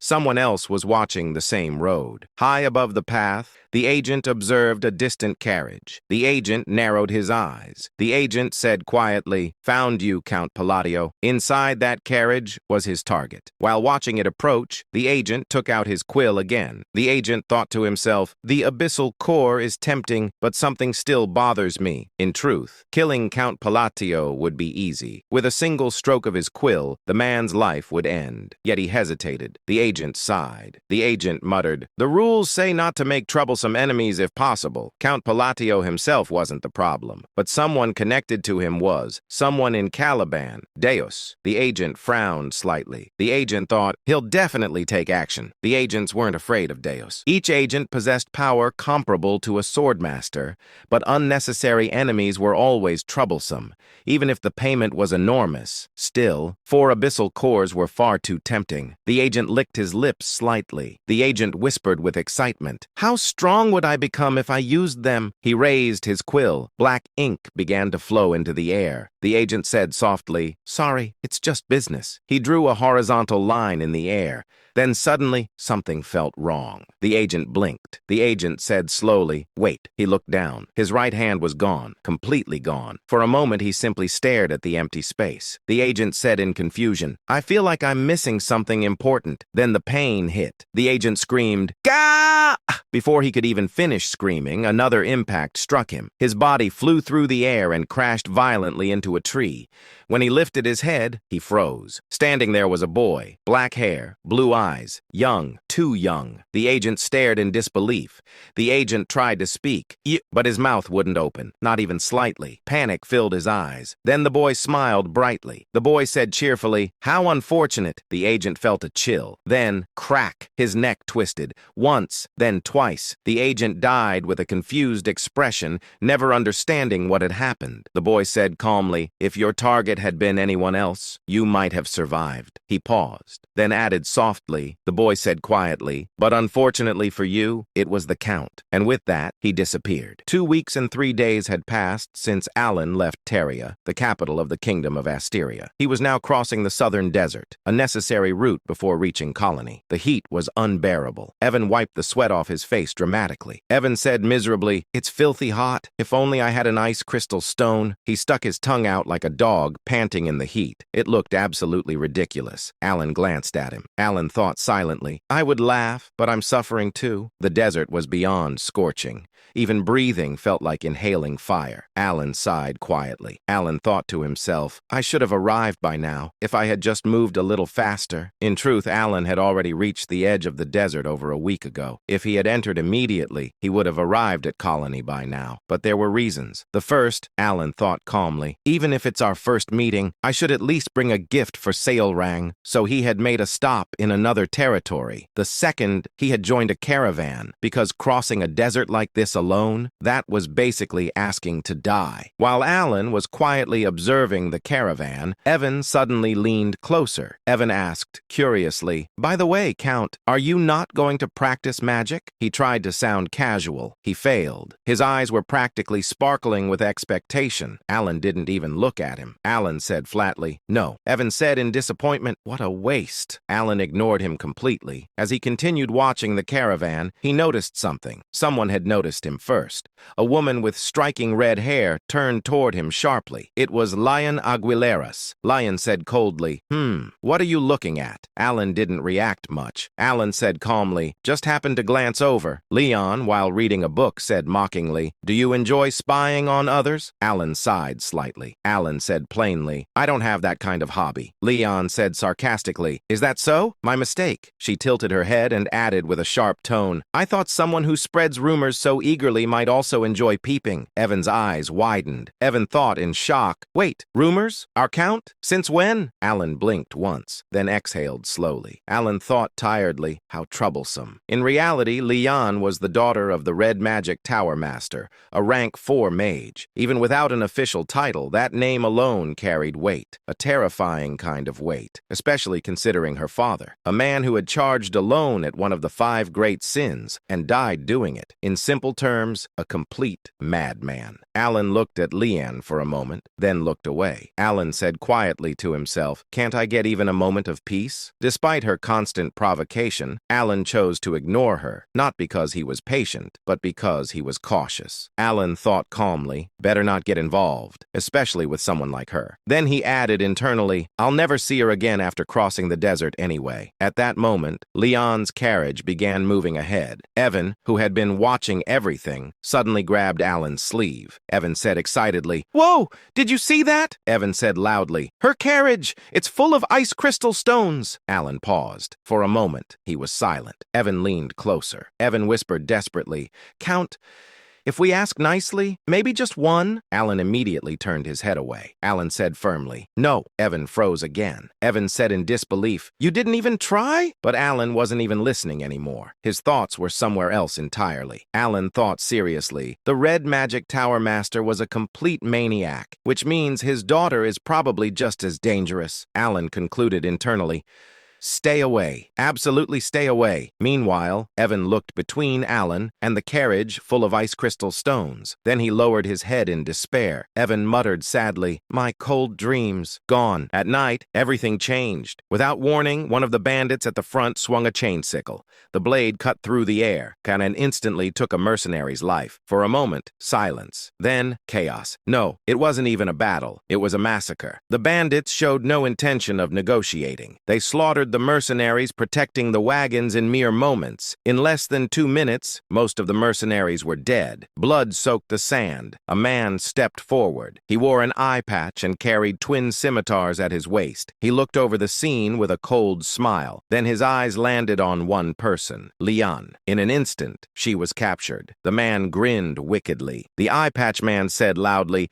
"Listen up, everyone." He raised his sword. Blue energy ignited around it like flames. The eye patch man said with a cruel smile, "For your own safety, I suggest you cooperate quietly." Leon's face turned pale. Even without understanding everything, she knew he was dangerous, far beyond ordinary knights. Nearby, a surviving mercenary trembled. The mercenary thought in horror, "That symbol! It's the bloody sand bandits!" His voice shook. The mercenary thought desperately, "They even captured Lady Leon before she could react. We're done." The eye patch man chuckled. The eye patch man said mockingly, They told me the Tower Master's daughter was here, and look at that. I found her." He leaned closer. The eye patch man added with a twisted grin, "Do you want special treatment, little girl?" Leon trembled. Her breathing became unstable. Leon asked fearfully, "Who are you?" But deep down, she already knew there was no escape. A worse fate than death awaited her. Her past resurfaced. Pain, fear, memories she wished to forget. Her body shook uncontrollably. Leon thought in panic, "No, not again." Her breathing grew faster. Her vision blurred. Her mind began collapsing. Then something changed. Leon froze. The air, her breathing suddenly stabilized. A cold breath escaped her lips. Visible. White. Leon blinked. Leon thought in confusion. Cold. The desert had turned cold. The scorching heat vanished. The sand began to freeze. Even the eye patch man's smile disappeared. The eye patch man said slowly, "What?" Silence fell. Then footsteps. Calm. Steady. Every bandit turned. Someone was walking toward them, unbothered, unhurried, as if none of this mattered. It was Alan. His expression didn't change, not even slightly. Ashen energy flowed from the bracelet on his wrist. The cold intensified. Then he stopped. Alan looked at the scene, then spoke quietly. Alan said softly, "Freeze." Leon's eyes widened. Leon said to herself in disbelief, "Count Palatio? That's impossible." Her mind raced. She hated lies more than anything, and from the moment she met Alan, she had believed one thing. He was a fraud, weak, a man who stole credit from Deus, a man with pitiful mana. She had seen it herself. There was no way he could do this. Yet, reality stood before her. A frozen domain spread around Alan. The desert had turned into a tundra. Frost covered the sand. Leon whispered in shock. This doesn't make sense. Her eyes trembled. Leon analyzed instinctively. Compound magic. At least 3 spells. Her voice shook. Leon continued in disbelief. That's impossible with that amount of mana. Then something moved. The eye patch man vanished. In an instant, he appeared in front of Alan. No one saw how. Leon reacted immediately. Leon said urgently, "Wait!" She began casting. Too late. The eye patch man raised his twin scimitars. He smirked. The eye patch man said confidently, "You're dead." Alan didn't move. Alan said calmly, "Freeze." Silence. The eye patch man stopped completely. His body frozen, mid-swing. An ice statue. Leon froze. Leon thought blankly, "What?" Alan raised his hand slightly. Alan said quietly, "Shatter." Crack, crash. The ice exploded. The bandit leader shattered into pieces. Gone. Just like that. A white breath escaped Alan's lips. He lowered his hand, then looked at the remaining bandits. No emotion, no hesitation. Alan said coldly, "I'll give you one chance." The bandits trembled. Alan finished simply, "Get lost." Silence. Then panic. The bandits ran. All of them. Not even daring to look back. Later, everything changed. Completely. The mercenaries who survived gathered around Alan. This time, with respect. No, with admiration. One mercenary stepped forward. The mercenary said eagerly, "Ah, Count Palatio, this is a special wine from Gur. It's said to be incredible." Another rushed in. Another mercenary said quickly, "And this is premium ham.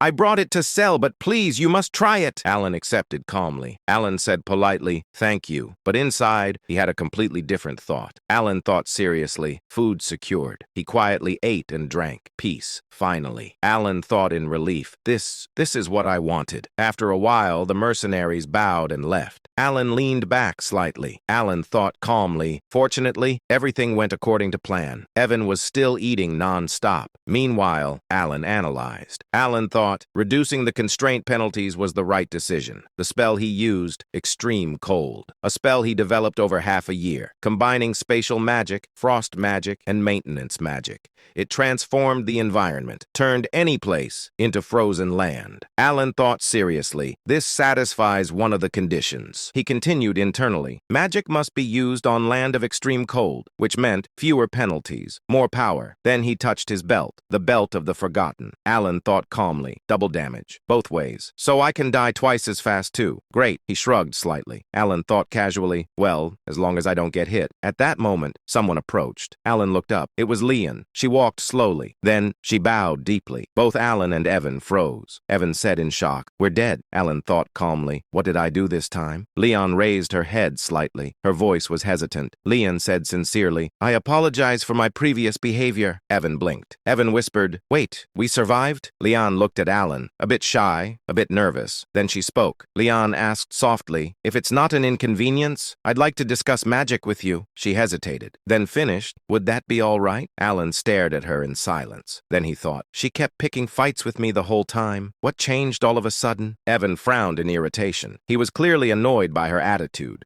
not because she was rude, but because she hadn't given them the cold crystal. But suddenly, acting generously, Alan spoke. Alan said, "Fine, I accept your apology." Evan's expression immediately changed. He looked satisfied, even proud of Alan's nobility. Leon, on the other hand, looked surprised. She hadn't expected such a response. Leon said, "Thank you so much." From the next day on, everything changed. She began approaching Alan frequently, asking him questions about magic. Leon said, "So, this part of the magic array can be arranged freely?" Alan said, "Yes. For compound magic, you maintain the structure, but instead of fixing it, you rotate it." Their conversations turned out to be beneficial for Alan as well. Until now, he had been self-taught, relying only on twisting spells through language. But Leon's academic knowledge gave him a new perspective. Whenever Alan explained something slightly more advanced, Leon would softly react. Leon said, "Oh, I see." And strangely, Alan found that quite satisfying. After more than a week of traveling, they finally arrived at the desert city, colony. Leon politely bowed her head. Leon said, "Thank you for everything you've taught me, Count." Then she asked, "Will you be attending the conference?" Alan calmly replied. Alan said, "I'm not affiliated with any tower. I wasn't invited." Leon smiled warmly. Leon said, "Then why not try joining the Red Magic Tower?" She added, "I really enjoyed our conversations." Alan nodded slightly. Alan said, "Thank you for your kindness." As she left, she waved her hand. Leon said, "Then I'll see you there." Alan watched her go. Then he thought to himself, "I actually needed something from the conference tower. This works out." At that moment, Evan returned. Evan said, "All right,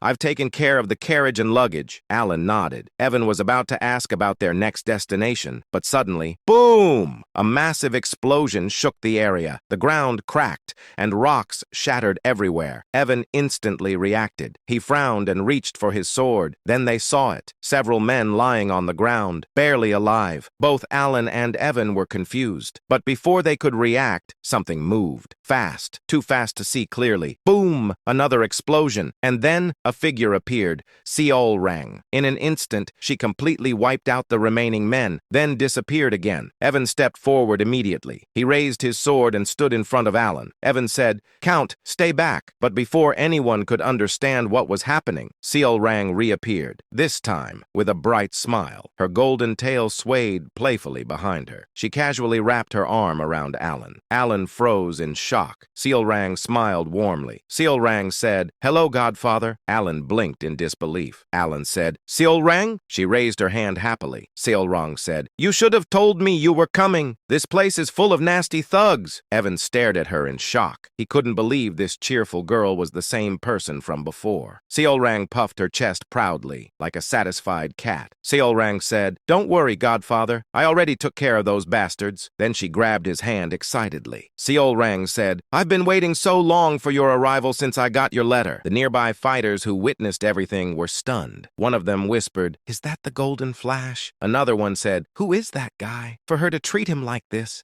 However, Alan, who was currently being dragged like a sack of potatoes by a blood-covered Seolrang, was just as confused as everyone else. The fighters around him were shocked, but Alan's confusion was a bit more personal. Despite feeling grateful and weirdly proud, he couldn't help but wonder, am I not going to die? Which, honestly, felt like a very important detail to confirm at the moment. Following Seolrang, who suddenly perked her ears up like she just received a system notification, they arrived at a massive building. Alan stared at it for a moment and thought quietly, "It's big." Truly a man of deep and meaningful observations. The building stood over 9 stories tall, which in this city was basically the equivalent of a skyscraper. So naturally, Evan also contributed his wisdom by saying, "Wow, it's huge," just in case anyone missed it. Even though it didn't feel as grand as Deus's mansion, tall buildings were rare here, which made it stand out even more. After entering with Seolrang, they headed straight to the top floor, because obviously that's where all important people live. As they approached the top floor, they passed several beast folk,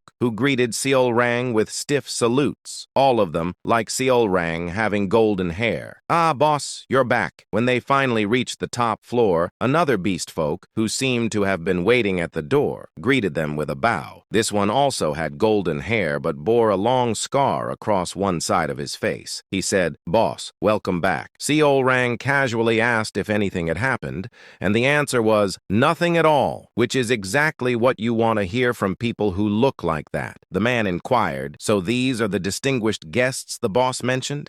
He added, "The boss was waiting for you so much. Sir, I'm telling you, she was sitting at the entrance every day." Alan gazed at her, while she laughed in shy. She then cheerfully opened the door while doing some random, almost playful movements that completely ruined the intimidating mad dog image she supposedly had. Alan and Evan followed her inside, though Alan briefly felt a strange gaze from behind, like someone was silently judging his entire existence, but he decided not to question it because he had bigger problems, like staying alive. Evan then casually dropped that Seolrang didn't have the best reputation, explaining that people called her the mad dog and described her as extremely cruel. Alan looked at her again, clearly trying to process how this energetic, slightly chaotic person matched that description, and simply said he thought she was good at taking care of her guild members. Seolrang immediately lit up and proudly declared that they were all her family, emphasizing that she would take care of them no matter what,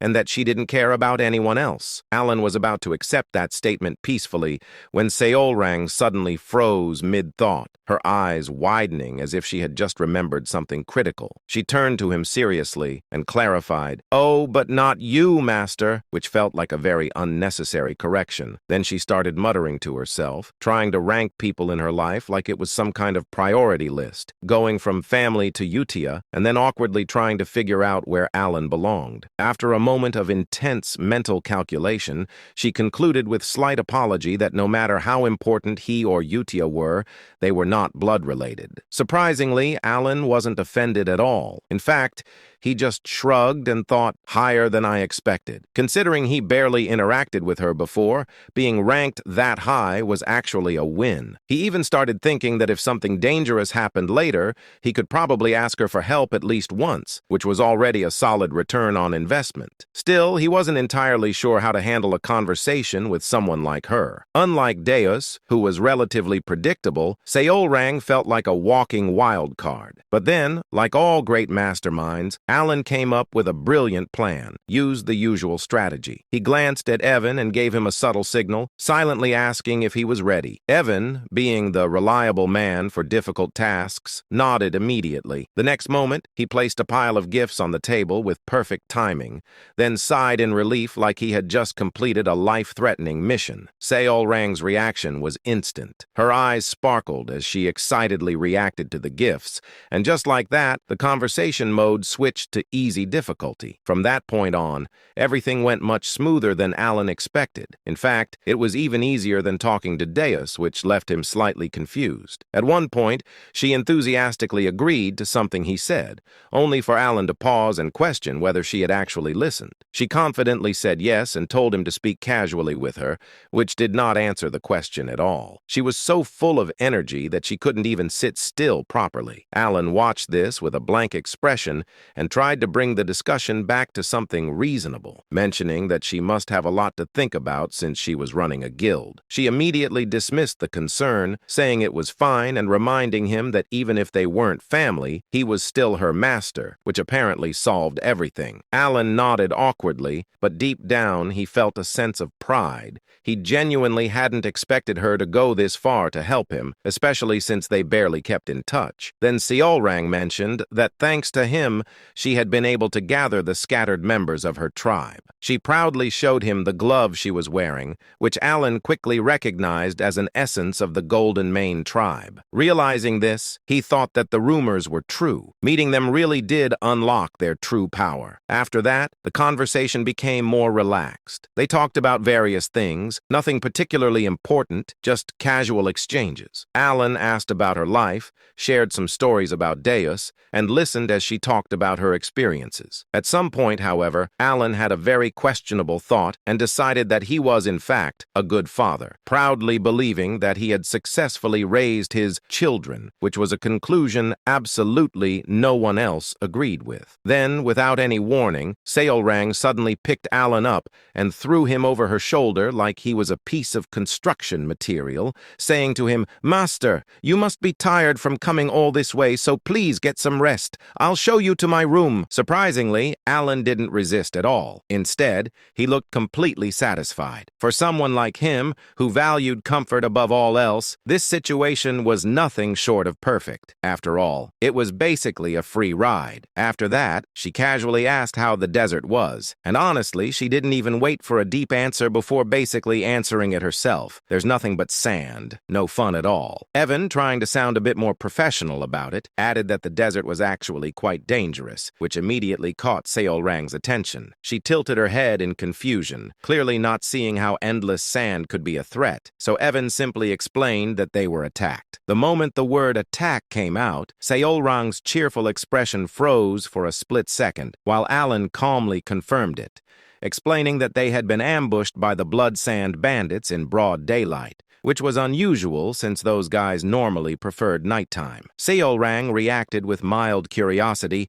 calling them bad guys like she was asking about some minor inconvenience, while Alan made it very clear that they were absolutely not people he ever wanted to meet again. Now, normally, that sentence would just be a casual complaint. But unfortunately for the bandits, Seolrang didn't process it that way. What she heard was something completely different. In her mind, this wasn't a comment, it was an order, and thanks to the power of misunderstanding, her brain translated it into one simple mission. If Master doesn't want to see them again, then they shouldn't exist anymore. A faint, cold smile mixed with excitement appeared on her face for just a moment, before she immediately switched back to her usual cheerful tone and told them to get some rest because they must be tired from the long journey. Everything seemed perfectly normal on the surface. That night, however, things were not normal. The secret hideout of the Blood Sand Bandits, which had stood strong for years, was reduced to complete ruins, not partially destroyed, not damaged, completely gone. The soldiers they had spent over a decade training were either buried under the sand or crushed into the remains of their own base. It wasn't a battle, it was a disappearance. Sharp golden eyes scanned the area for a brief moment before vanishing,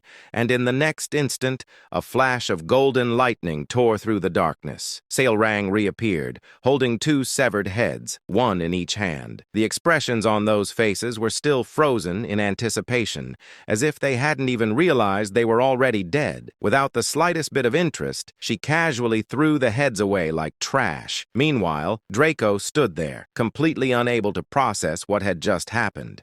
From start to finish, he hadn't even understood the situation. One moment everything was fine, and the next, everything was gone. His mind struggled to catch up, and the only thought he could form was a confused, desperate, "What in the world is this?" Then he saw her, slowly approaching, and in that moment, instinct kicked in. Pure, primal fear ran through his entire body. Even so, he desperately tried to speak.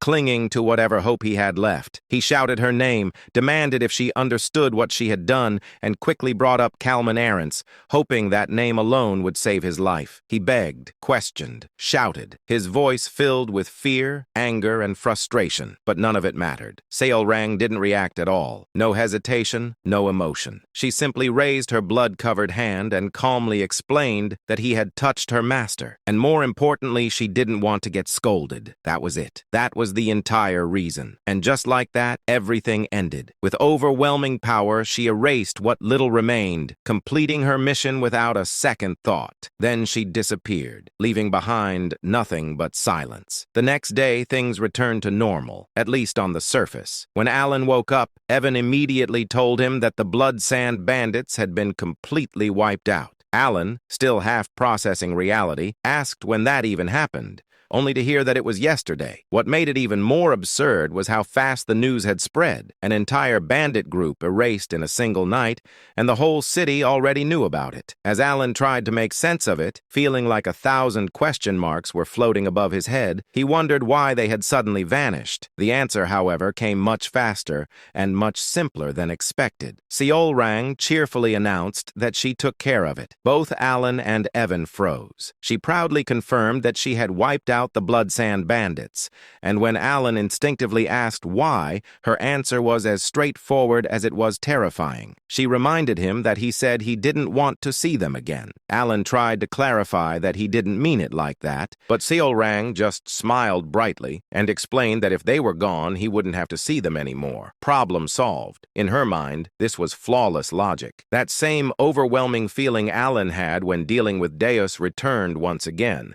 That sense that things had gone way further than expected. But before he could fully process it, another thought hit him, and he asked the most important question. Did she really wipe out the entire group by herself? Seolrang nodded casually, like she had just done something as simple as taking a walk, and Alan went silent. The Blood Sand Bandits weren't weak. There were hundreds of them, most of them skilled enough to use magic in combat. They weren't the kind of group someone could just casually eliminate. And yet, Seolrang had single single-handedly killed all of them, including their leader Draco, without leaving anything behind. Alan already knew she was strong. The title of Baba Yaga wasn't something given lightly, but this was on a completely different level. Without thinking, he placed his hand on her head and patted it gently, like she was a cat that had just brought him a gift. But then, suddenly, he remembered something important about her future, that she would one day become the embodiment of the sin of pride. That thought alone made him pause, and slowly, his attitude became just a little more respectful. The Colosseum, the heart and literal main attraction of the entire nation, was as chaotic as always. It shared the same name as the capital itself, which honestly tells you everything you need to know about their priorities. This place was never quiet. It was constantly filled with the cheers, screams, and absolute madness of the crowd,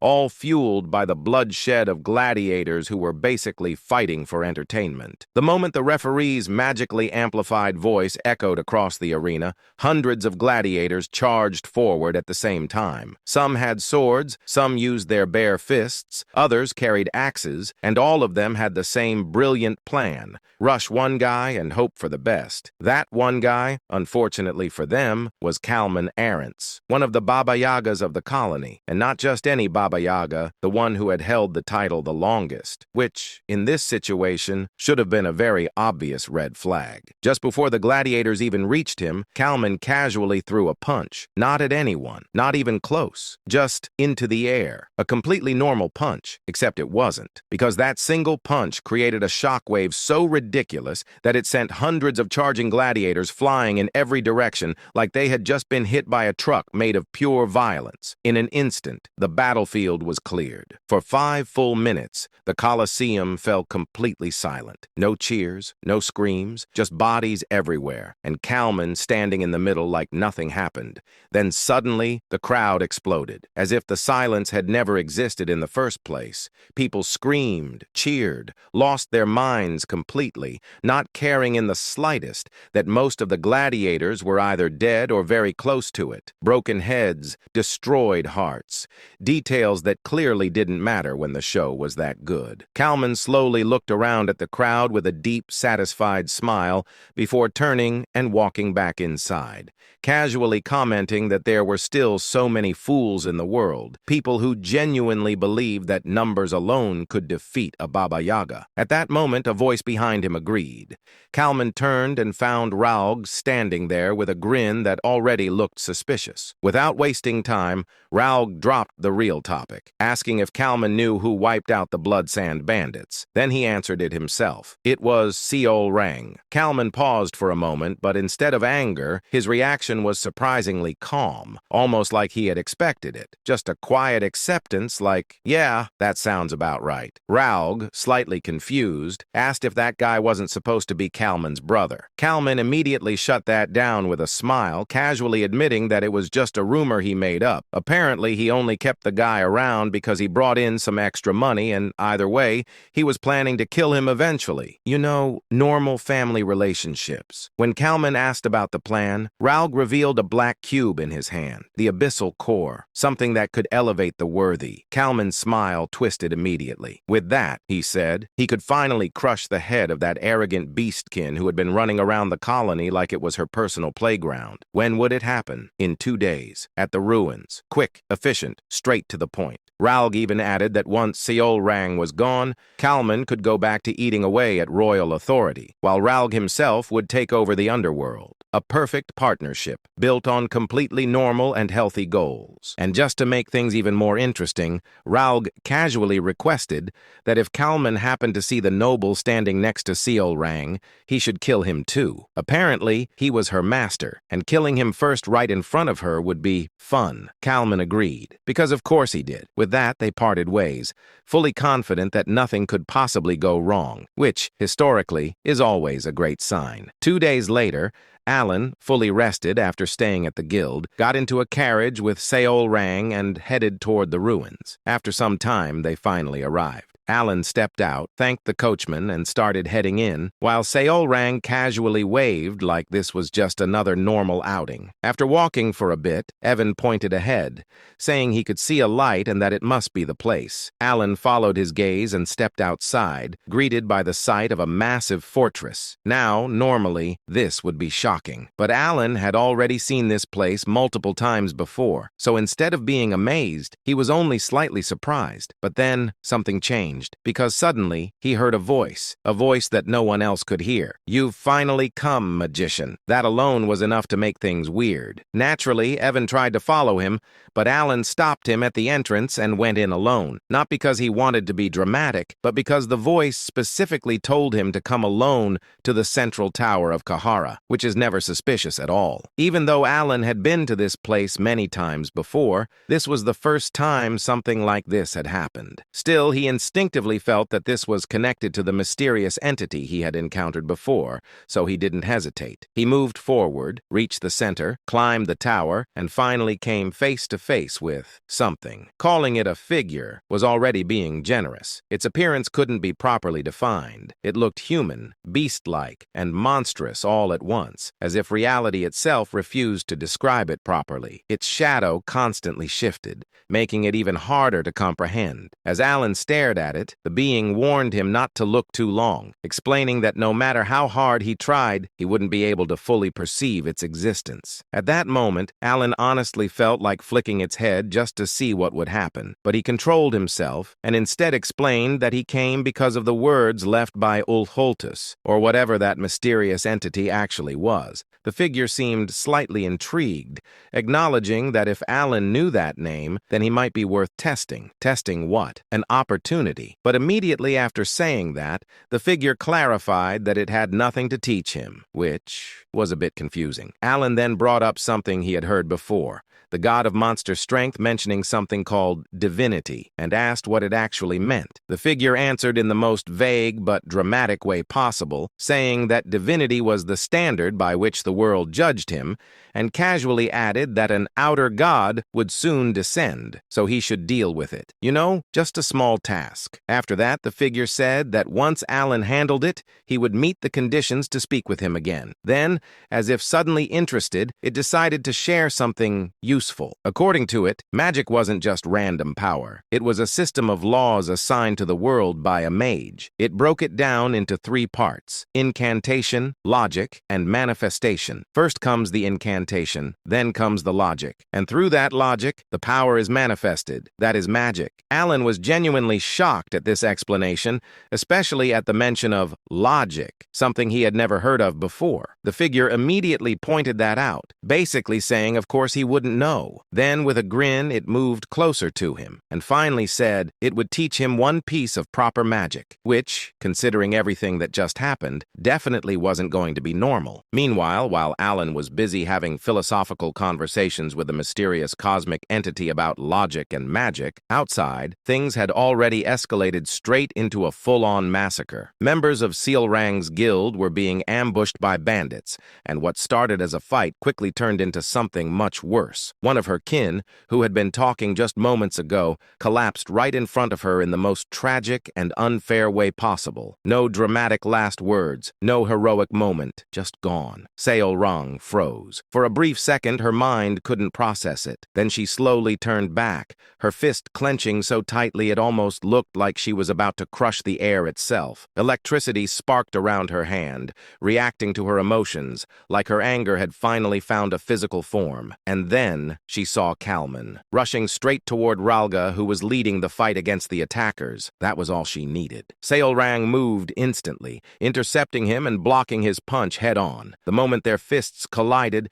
a terrifying shockwave exploded outward, strong enough to distort the air itself. Even Seol Rang, as strong as she was, couldn't help but grimace for a split second. But something felt wrong. Just moments ago, Kalman had a serious expression. Now, he was smiling. Not just a small smile, a very clear, very intentional, something is about to go horribly wrong for you kind of smile. And right on cue, pain. A sharp, burning pain exploded from Seolrang's back. She turned, and there he was, Ralga, standing behind her, smiling, twisted, satisfied, like he had just completed the easiest mission of his life. He said, finally, as if he had been waiting for this moment forever. Seolrang's eyes widened in pure confusion. Blood slowly flowed from her mouth, and before she could even react properly, Kalman followed up with a kick that sent her flying across the ground like she weighed nothing. She hit the ground, rolling, struggling to even understand what just happened.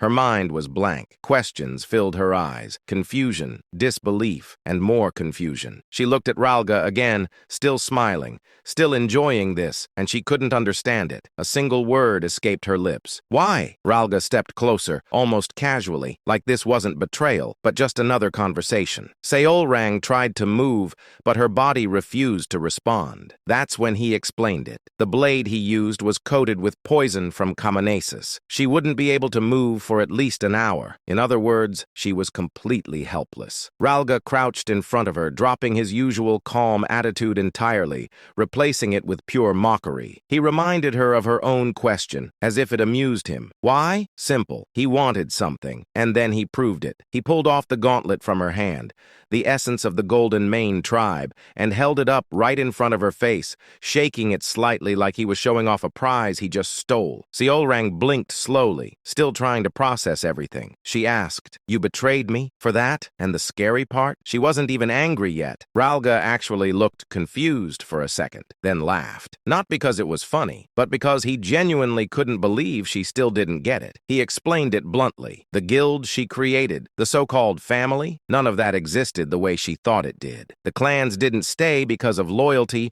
or bonds or shared history. They stayed because of power, because of that gauntlet, because of what she could give them. And just to make sure the message really hit, he tapped her face with the gauntlet like she was being scolded for being naive. Seolrang's expression slowly darkened. Deep down, she knew. She always knew there was truth in that. She knew that the reason she managed to gather the Golden Mane tribe so quickly was because of the power she held. But even then, she believed that over time, things had changed, that the 2 years they spent together meant something real. She believed she had rebuilt her family. No, she trusted that she had. So when she said, "That can't be," it wasn't denial, it was desperation. Ralga, of course, wasn't interested in comforting her. He snapped his fingers. And then, one by one, the members of the Golden Mane tribe gathered behind him, every single one. The same people she greeted just 2 days ago, the same ones who spoke with her earlier, all of them, standing behind Ralga without a single injury. While the mercenaries had clearly been fighting, they hadn't even been touched. That's when it clicked. For the first time, Seolrang laughed, but it wasn't her usual bright, warm smile. It was cold, sharp, almost empty. Ralga looked satisfied.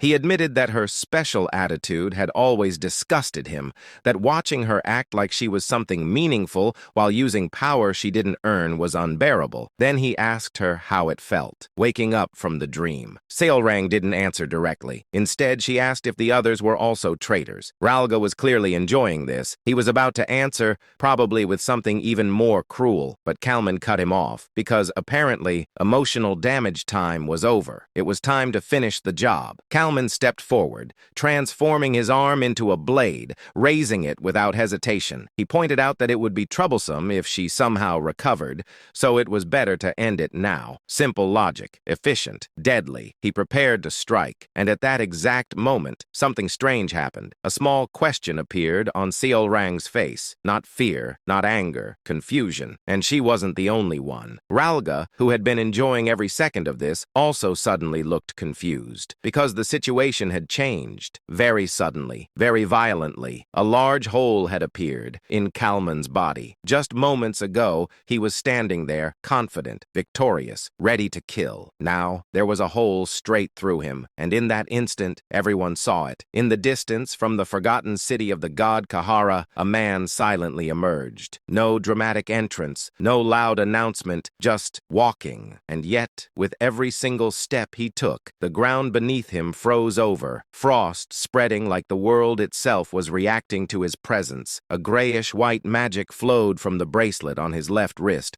wrapping around his body like a thin layer of ice, giving him the look of someone who didn't just control cold, but owned it. His steps were steady, calm, unstoppable. Even though there was a Baba Yaga, a traitor, and a whole group of enemies waiting ahead, his expression didn't change at all. No anger, no fear, not even mild interest, just pure indifference, which somehow made it worse. One by one, the people standing there started to tense up. The same Ralga who had been confidently mocking Seolrang just moments ago suddenly looked a lot less comfortable. The others weren't any better, because they had all seen it. They saw what happened to Kalman, a Baba Yaga, a monster among monsters. And yet, his body was pierced in an instant like it meant absolutely nothing. So now, seeing the man responsible casually walking toward them like he had just gone for a morning stroll, yeah, that wasn't reassuring. Finally, Alan reached Seolrang. She was still on the ground, a sword lodged in her back, her body barely responding. When he looked down at her, her eyes were empty, not just sad, completely hollow, mixed with despair and a dangerous amount of rage. Dark energy was leaking out of her like she was about to break completely. Seeing that, Alan didn't waste time. He immediately pulled out a potion from his waist, the highest grade one he had, something he had received months ago when gifts were practically raining on him. Basically, the kind of item you don't use unless things are really bad, which they clearly were. He crouched down, forced the potion into her mouth, and calmly told her to drink. Then he added something else, something simple, something very important. He told her that the only ones who betrayed her were those people in front of her, so she didn't need to worry. Now, was that 100% true? Not really. Did Alan know the full situation? Also no. But did he say it with confidence? Absolutely, because right now facts were optional. Survival was not. Seolrang, still shaken, asked if that was really true, and Alan, without hesitation, said yes,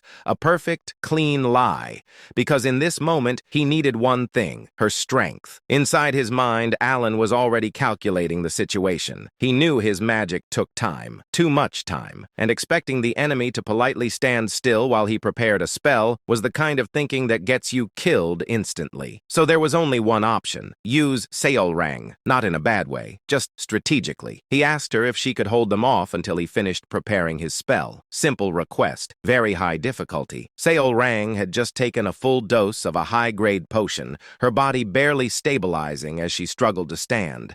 The poison wasn't fully gone yet, her condition was still far from perfect, but she still nodded. No hesitation, no complaints, just pure intent. Then she turned toward the enemies, the same people who betrayed her, and in the next moment, she moved, like lightning. Even in her weakened state, she exploded forward with terrifying speed, launching herself at them with everything she had. There was no time to wait, no room for hesitation. Poison or not, she had already made her choice. Seeing that, Alan decided to trust her, which, considering everything, was either a brilliant move or a terrible idea. Probably both. He let out a small sigh and formed a seal with his hands. Instantly, the cold aura that had been spreading around him disappeared, as if everything had been pulled inward for something much bigger. Then he spoke. Ice snow. Simple words. Very dangerous meaning. He closed his eyes and recalled the words of that strange, formless entity, about magic, about logic, about how a true magus doesn't just use power, but implements the laws of the world itself. And this time, he understood. As that realization settled in, something began to change. What started as a simple formation of magic began to evolve. The energy gathered at his fingertips wasn't just forming a basic spell anymore. It grew, expanded, refined, until it became a massive crystalline snowflake, intricate and beautiful,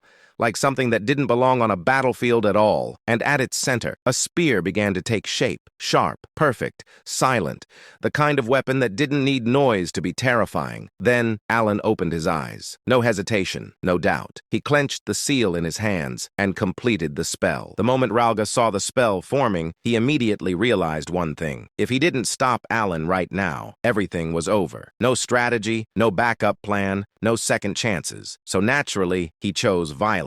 He tried to rush toward Alan, shouting in pure panic that he had to block it, because for once in his life, his survival instincts were actually working properly. But unfortunately for him, Seolrang was still there, and she was not letting that happen. She instantly stepped in front of him, blocking his path without hesitation, basically saying, absolutely not, with her entire existence. The moment he tried to move past her, she shut him down completely. angrily, calling him out for even thinking about going after the person who just saved her. In other words, betrayal aside, he just picked the wrong target. And while all this was happening, Alan finished casting. No dramatic countdown, no warning, just done. The spear shot forward, straight at Ralga, fast enough that dodging wasn't even an option. Ralga saw it coming, reacted, tried to move. Too late. The spear slammed straight into his chest, and in the next instant, he was sent flying backward like his entire existence just got rejected by reality itself. At the same time, Seolrang, who barely managed to stay out of the spell's range, turned her attention toward Alan, clearly realizing that what he just did was not normal. Evan, also staring, completely shocked, because at this point there wasn't even a fight anymore. There were no enemies left standing. Everything was frozen, literally. The ground, the air, the battlefield, even Ralga, all of them locked in place like someone just turned the entire scene into a frozen screenshot. Victory? Yeah, it looked like it. But then Ralga moved, just his lips, barely, and somehow he still managed to speak. And what he said is, "None of it matters," which is exactly the kind of line someone says right before things get worse again. On the other side, Seolrang instinctively lowered her guard for a split second, clearly surprised by what she just witnessed. And of course, that was exactly the moment Ralga had been waiting for. He immediately rushed forward, raising the same poison dagger that had already ruined her before. Thanks to the power he still retained from her, because very conveniently the Golden Mane Authority hadn't been revoked yet, he moved at insane speed, closing the distance instantly. Seolrang realized it too late. Her body was already exhausted, covered in wounds from fighting Kalman and the others, the poison still messing with her movements. She tried to step back, but it was over. There was no time, no strength, no escape. All she could do was watch as the dagger aimed straight for her heart. Meanwhile, Ralga was having the best moment of his life. In his mind, everything was already finished. If he killed her here, he could take the essence, escape, and start over like nothing ever happened. Perfect plan, zero flaws, except the dagger didn't land. Because at the last possible moment Alan moved. He had seen it, instinctively. Without thinking, he pulled Seolrang's body backward just enough to avoid a direct hit. Blood came out of his mouth immediately after. Ralga froze. Seolrang froze. Everyone froze. And then, when Seolrang looked at Alan's body, Seolrang, now running purely on rage, didn't waste even half a second. She brought her foot down and smashed Ralga's head like she was deleting a problem from existence. Gone, instantly. From mastermind traitor to floor decoration. Evan's voice echoed in panic, calling out to Alan. But surprisingly, Alan was completely fine. Well, technically a blade had pierced his side, but somehow it didn't actually do any real damage. Because Ralga's dagger had barely touched him. It only tore his clothes. So yes, from the outside it looked dramatic. But in reality, zero damage. So then, why did he cough blood? Simple. Mana exhaustion. That spell he just cast wasn't normal. It drained him so badly that his body basically said, "Yeah, we're done," and started taking internal damage instead. Totally worth it. Probably. As Alan steadied himself, he quietly admitted that the power exceeded his expectations, but also realized he definitely needed something to restore his mana next time, unless he wanted to keep coughing blood for dramatic effect. After everything settled down, Alan started thinking about what just happened, specifically the ridiculous power of his spell. Because let's be honest, that wasn't normal, not even close. So naturally, he came up with a conclusion. The reason it worked like that was because he had faced a god. Now, not a literal divine being sitting on a throne or anything, but in this context, anyone who absorbed an abyssal substance basically counted as one, which meant Kalman and Ralga weren't just strong. They were playing in a completely different category. And apparently, when Alan faced something like that, he could bend the rules of the world itself, which is a very calm and totally not terrifying realization. After reaching that conclusion, Alan shifted his attention to Seolrang. She looked off, not injured. Well, she was injured, but emotionally, quiet, a bit down, which, considering she just got betrayed by her entire family, was honestly a reasonable reaction for once. So Alan started thinking, should he comfort her? Because if she went down the wrong emotional path and turned into some kind of sin embodiment, that would be inconvenient, very inconvenient.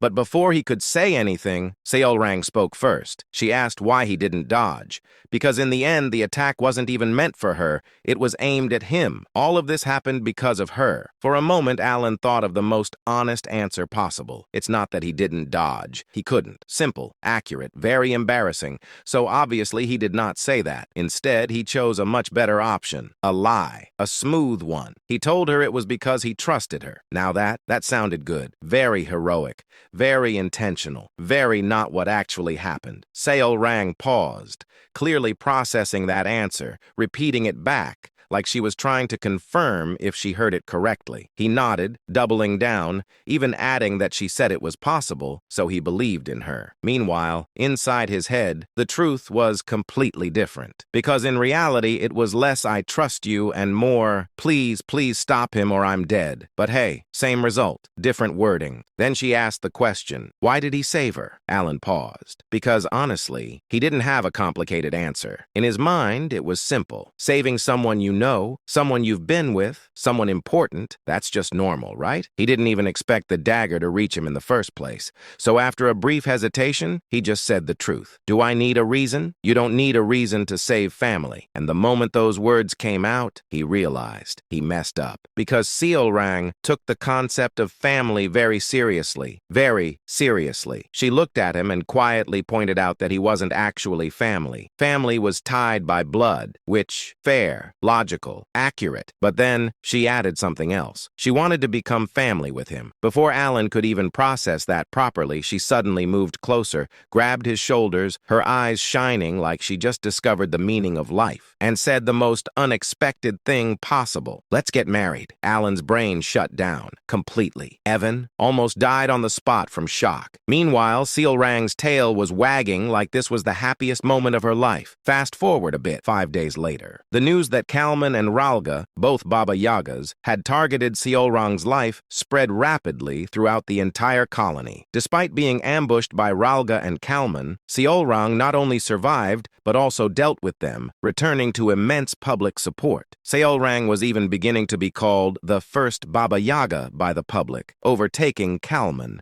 who had held the title for the longest time. And now Alan is sitting in a carriage with her, listening to the same line again. Let's get married for the 19th time. Yes, 19. At this point, it wasn't a proposal. It was a system notification that kept popping up and refused to be disabled. Seolrang leaned closer, hands on his shoulder, reducing the distance between them like she was trying to win a proximity battle. Alan didn't move at all. This was entirely her doing. She tilted her head, ears perked up, tail swaying happily, waiting for an answer like this was the most natural thing in the world. Alan sighed. At first, it felt kind of wholesome, like a kid saying something cute without understanding it. Now, it was becoming a serious problem. He repeated what he had already said multiple times, that he saw her as family. Same answer, same tone, same result. And just like before, she instantly countered him, saying they weren't real family, then confidently dropped her ultimate solution. If they get married, everything will be solved. They'll become real family. Flawless logic,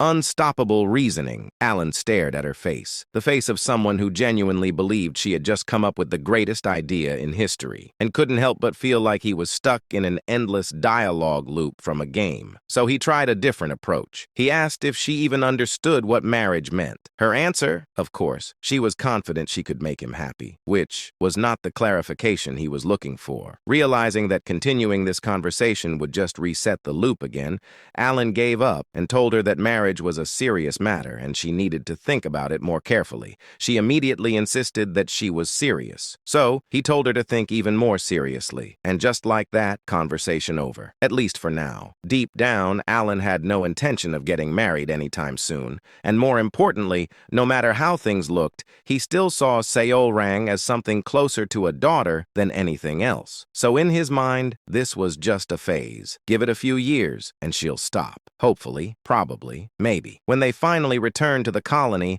Alan didn't waste time. He immediately prepared to leave, clearly deciding that distance might be the best solution for now. Before leaving, he told her they would meet again next time. Seolrang, of course, happily agreed, but added one small condition. Next time, he has to answer her. Alan paused for a moment, then gave a vague agreement that sounded very much like a promise he had no real plan of keeping. And with that, he left the colony behind, along with one very persistent problem waiting for him in the future. Seolrang stood there, watching Alan disappear into the distance, her eyes following the carriage until it was completely out of sight. Only then did she finally turn back toward the guild. Surprisingly, the guild itself looked completely normal. You'd think after betrayal, assassination attempts, and emotional damage on a catastrophic level, the place would at least look a little different. But no, same building, same structure, same vibe, just minus the traitors. Ralga and his group were gone, and ironically, their betrayal had actually made the remaining members more loyal. Many of them were genuinely angry on her behalf,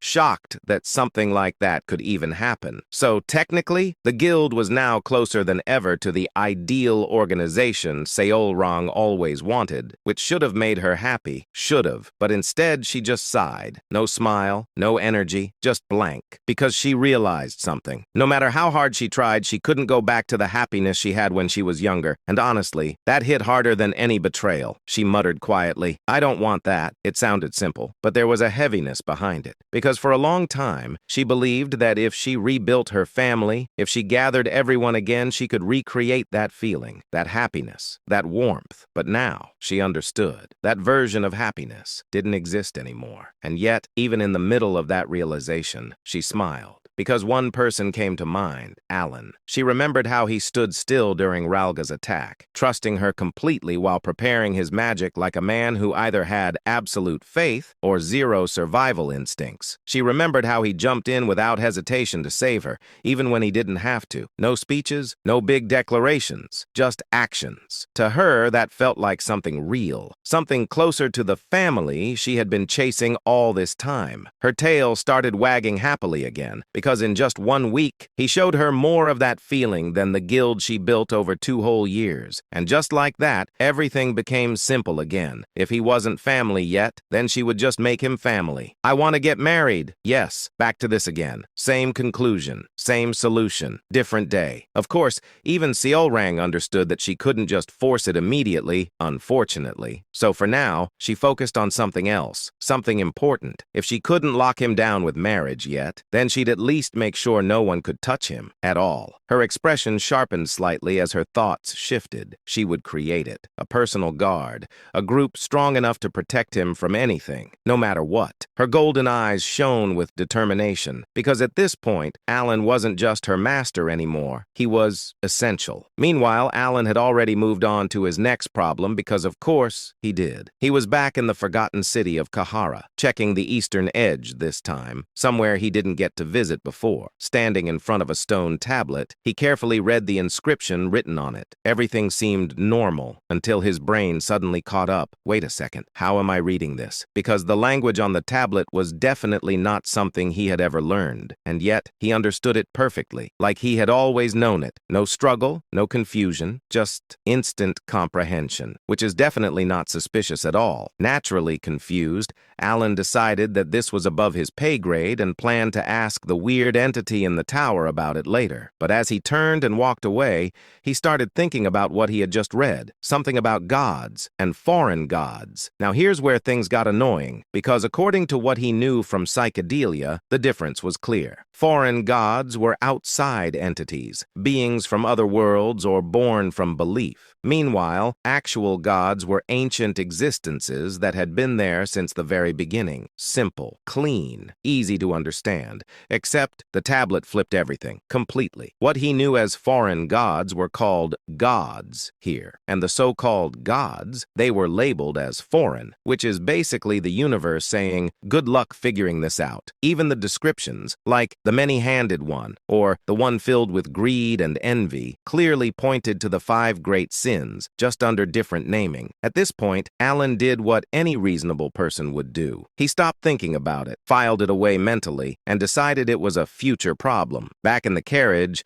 Alan casually asked Evan if he checked the guild. Evan confirmed that aside from Ralga and his group, no one else showed suspicious behavior, which was good, because Alan really didn't feel like dealing with another betrayal arc. He had already ordered an investigation through the Information Guild just to be safe. Not because he cared about the guild itself, but because if something happened to Seol Rang again, it would become his problem. And he didn't like problems, especially unnecessary ones. Finally, leaning back in the carriage, Alan let out a deep sigh. Everything in the colony? Mostly done. Finally, peace. Or at least, temporary peace. Because of course he still had one more foreign god to deal with. And now, new information about gods, reversed logic, and mysterious order concepts floating in his head. So yeah, things were not over. Not even close. Then, Evan casually dropped another bomb. He mentioned news about the kids, which immediately got Alan's attention. Apparently, one of them had already defeated the first word, and Alan just sat there thinking, wait, already? Because even in the game, that guy was ridiculously strong. Reaching that level in just half a year? That's not talent. That's cheating. Then came the next update. Rhine had become part of the Triumvirate. You know, the group that literally decides the policies of Lartania. No big deal. Just casually becoming one of the most powerful people in the country. Alan acknowledged it calmly, noting that she was really moving up in the world. Then came Radan. And this is where things got worse. Evan hesitated before saying it, which is never a good sign. Apparently, Radan united the 5 archipelagos and became the Pirate King, with a bounty in the millions, just like the first Pirate King. At that point, Alan's brain just gave up, because somehow, somewhere along the way, Radan evolved into the Pirate King of Somalia, which was not in the original plan, not even remotely. At that moment, in one of the regular meetings of the Blue Moon, where all members were supposed to attend and behave like normal, civilized individuals, the atmosphere was calm, peaceful, organized, basically suspiciously normal. Everything was going fine, until it wasn't. Because Yamti casually asked a simple question, the kind of question that shouldn't cause any problems at all. Just wanted to know if Seol Rang had met that person who said he was going to the colony. Simple, harmless, a normal conversation starter. Now, logically, Seol Rang could have just answered yes or no like a normal person, but Seol Rang is not a normal person. Before anyone could even blink, she proudly announced she was going to marry the Great Moon. Silence. Complete silence. Not the calm kind. The, did we all just hear that correctly? Kind. Everyone froze. Brains stopped working. No one spoke, because no one knew where to even start. And then, Utia reacted. Her face hardened instantly. The temperature in the room dropped, not because of magic, but because everyone suddenly felt like they were about to witness something dangerous. The other members held their breath. No one moved. No one dared to interrupt. And then Utia exploded. What are you talking about? Not confusion, not curiosity, pure anger, because somewhere in that sentence, a war had just been declared. Everyone at the meeting knew the exact moment Utia's expression shifted. It was subtle, too subtle, which made it worse. Her smile froze. Her eyes softened. Her voice dropped half a tone. And just like that, everyone collectively panicked. She's holding back. She's definitely holding back. She's about to explode. Even though this was just a magical meeting projection, their survival instincts kicked in immediately. Because when Utia got quiet, things got loud later.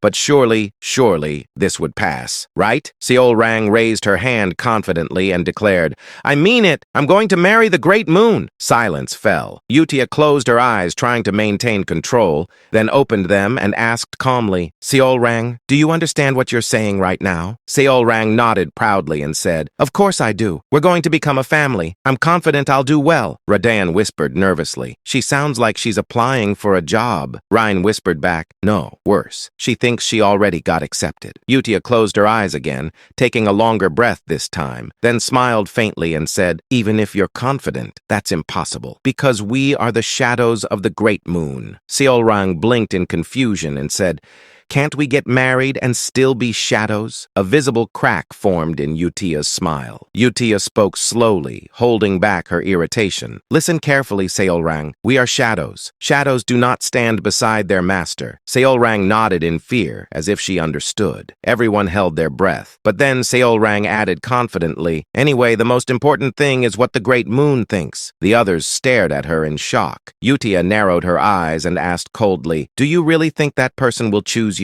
Seolrang puffed her chest and said proudly, Master said I'm not too bad. Utia froze and asked in disbelief, what did you just say? What actually happened? The great moon had said that just to comfort Seolrang when she was whining. What Seolrang understood, approval for marriage. Deos quickly stepped in and asked, what exactly happened between you and that person, Seolrang? Seolrang lit up and said excitedly, let me explain. And just like that, the meeting derailed. Seolrang began explaining everything in excessive detail. Time passed. A lot of time. Eventually, Seolrang finished and said proudly, and then he said, I'm not too bad. Deos nodded seriously and said, I see. Seolrang leaned forward eagerly and asked, so, isn't that amazing? Deos stroked his chin and said smoothly, indeed. Hearing this reminds me of the great moon's majesty in the north half a year ago. Rhine and Radan snapped their heads toward him. He changed the subject. Deos continued dramatically, I still remember it. That figure, standing against the sunset. Seolrang immediately leaned in and said excitedly, oh, I know exactly what you mean. Rhine and Radan's faces darkened. 2 hours later, Deos finished his story and said, humph, that was quite a lengthy tale. Rhine almost cried in relief. Radan nearly applauded. Then, Utia suddenly said firmly, anyway, you can't marry that person. Seolrang immediately replied, I can. Utia raised her voice and said, you can't. Seolrang shouted back, I can. Utia snapped, you can't. Radan sighed and said quietly, we learned something today. Rhine nodded and said, yes. First, you can't ask Deos anything regarding the great moon. Second, Utia is surprisingly childish when it comes to the great moon. Third, Seolrang completely misunderstood everything. Elsewhere, Asteria Kingdom capital, back alley. The dim alley reeked of cheap alcohol and damp stone. Marquis Filboid swirled the liquor in his cup, his gaze sharp beneath the flickering lantern light. Then he spoke, voice low but firm. So you're saying we should form an alliance to bring down the Cal faction? He paused, eyes narrowing. That pack of maniacs? Across from him, Duke Rimgrave remained relaxed, a faint, confident smile resting on his lips. Marquis Filboid leaned forward slightly, his tone turning colder. Their presence unsettles both sides. I agree they must be dealt with. Do you have a plan? Duke Rimgrave's smile deepened. He said calmly, we'll involve the Holy Kingdom of Rosario, and we'll use a reformation letter. The words lingered in the air. A reformation letter, a decree reserved for the highest ranks of Rosario. Only cardinals, or those above them, could issue such a judgment. It was a weapon disguised as faith, sent when heresy was suspected, and to write one required the agreement of at least 2 cardinals. Marquis Filboid's lips curled into a slow smile. He murmured, a flawless pretext. Then his eyes gleamed. And your demands? Duke Rimgrave said smoothly. If 2 cardinals are required, then I'll be taking half of the bribe.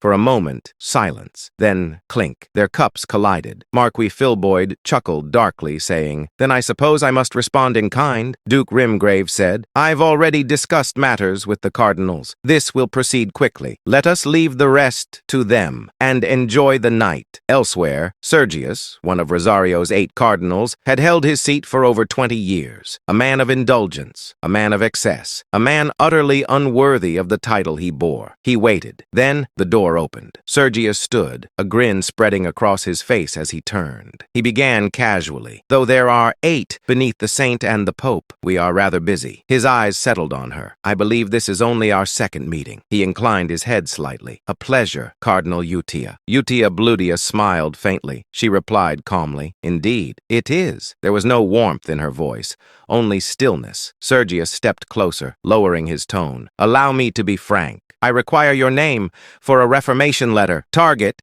Count Alan Palatio. His smile widened. I assure you, this is not a bad proposal for you. He shrugged lightly. Fabricating heresy is quite simple, especially for someone like him. Then, softly inquired, so, what do you say, Cardinal Utia? Utia tilted her head slightly. She repeated, her crimson eyes locked onto his. A reformation letter to bury Count Alan Palatio. And you want my name? Sergius chuckled. Of course. He leaned in closer, voice dropping to a whisper. Lend me your name, and you'll be rewarded generously. Then he added, almost casually, I'll also refrain from mentioning the suspicious death of Cardinal Biantrea. His smile sharpened. How does that sound? He believed he had already won. Unlike the others, he wouldn't need to share the bribe. And Utia, she was tainted just like the rest, or so he thought. Visions of luxury filled his mind. Wine, gold, women, a life of endless indulgence. Suddenly his thoughts shattered, not by words, but by pain. Ah! Both of Sergius's hands collapsed inward, crushed by an invisible force. Bones splintered, flesh twisted unnaturally. Before he could even comprehend it, his arms followed, then his shoulders, then his legs. His entire body contorted like something caught beneath a merciless press. His scream tore through the mansion, but it never left the room. Utia lowered her hand slightly, her expression cold. She asked quietly, Did I permit you to speak of killing the one I worship? The air trembled. A spell had already sealed the space. No sound would escape. No one would come. She looked down at him, unmoved. She said, Scream all you want. No one will hear you. Sergius writhed, his body barely human now. He choked, tears and blood spilling from his face.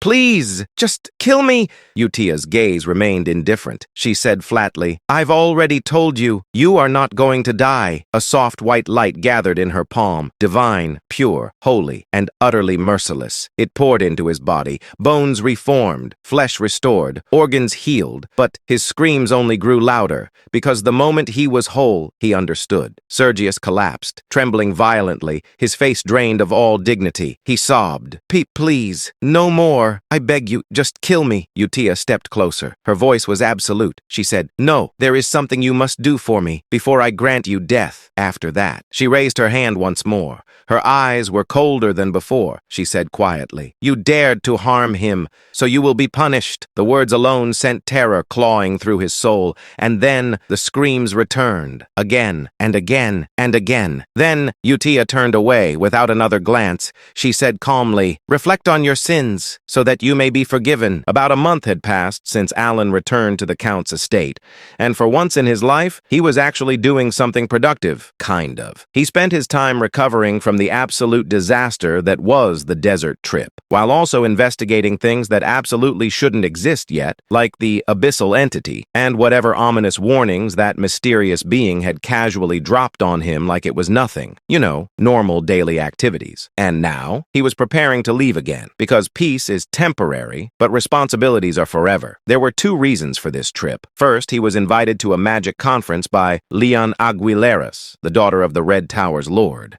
And second, even worse, a social gathering, which for Alan was basically emotional damage before the actual mission even started. Naturally, his first thought was very clear. I really don't want to go. And honestly, who could blame him? But unfortunately, reality kicked in. As the head of Kalfa, he had to maintain appearances. He had a reputation now, a position, responsibilities. Disgusting. Still, it's not like he was forcing himself completely. Well, actually, he was. At least until something magical happened. No, not real magic. Better, money. Because everything changed the moment he received a single letter. A completely normal, non-magical letter. But inside, pure happiness. It confirmed that he was now the official leader of a faction, along with the details of his regular payments. And when he saw the amount, his soul healed instantly. We're talking about numbers so big, they made him understand why powerful leaders refused to step down for years. This wasn't power, this was motivation. At that moment, Alan reached enlightenment, saying to himself, at this rate, I could go through hell every day and still keep going. Evan, of course, noticed something was wrong. He asked why Alan was still carrying that same letter around even after 2 weeks. Alan's answer? It warms my heart. And just like that, everything made sense. Before the letter, Alan was questioning life. Why am I doing this? Why do I have to suffer like this? What's the point? After the letter, he became a completely different person. Active, responsible, motivated. A man reborn. He even started thinking things like, with great power comes great responsibility, which is a very suspicious sentence coming from someone whose real motivation is money. As Evan carried their bags, Alan stood there, still holding the letter like it was a sacred artifact,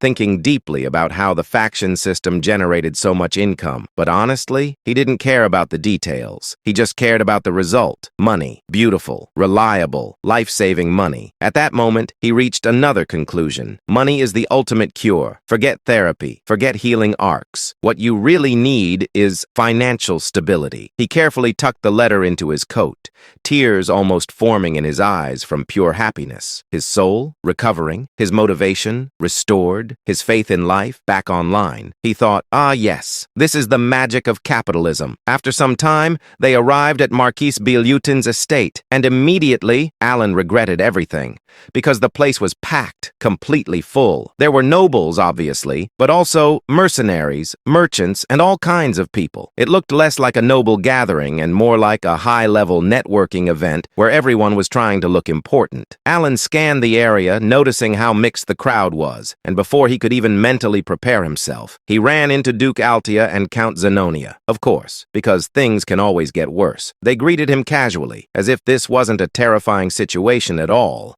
asking how he was doing like normal people. Alan responded politely, but internally, he was on edge, because even though he knew they were technically on the same side, there were still misunderstandings between them. And those misunderstandings, very dangerous. Because from Alan's perspective, if they ever figured out the truth, things would go very, very wrong. So after exchanging the bare minimum of politeness, Alan immediately escaped, straight to the snacks, because food doesn't ask questions. While grabbing food, he quietly begged the universe, "All right, greetings done. Please leave me alone now." Unfortunately, the universe said no, because Evan suddenly appeared with important news, which is never good. While Alan continued eating like this was a casual moment, Evan leaned in and whispered that the leader of the royalists had received a letter of reformation and was sent to the Holy Kingdom. Alan processed that and casually responded that it was fortunate he never crossed paths with that guy, which is true, because his life was already complicated enough. Then suddenly, everything changed. Count Zenonia noticed someone approaching and asked what they wanted. Alan turned to look, and what he saw was unexpected. Marquis Filboid, a major political figure, leader of the aristocratic faction, a man who should never look weak. And yet, his lips were trembling, his body shaking. He walked straight up to Alan and said something no one expected. "I have lost." Then he bowed deeply and begged, "Please, spare me." Silence. Total silence. The entire room froze. Nobles stopped moving. Even Duke Altia and Count Zenonia were shocked, because this wasn't normal. In politics, especially among nobles, dignity is everything. Bowing like that, it wasn't just respect, it was submission, complete surrender. It meant giving up everything. And yet, there he was, a man of power, shaking, begging, in front of Alan. Count Zenonia slowly turned her gaze toward Alan, expecting some kind of reaction, surprise, confusion, anything. But instead, Alan's face was completely calm. No reaction, no shock,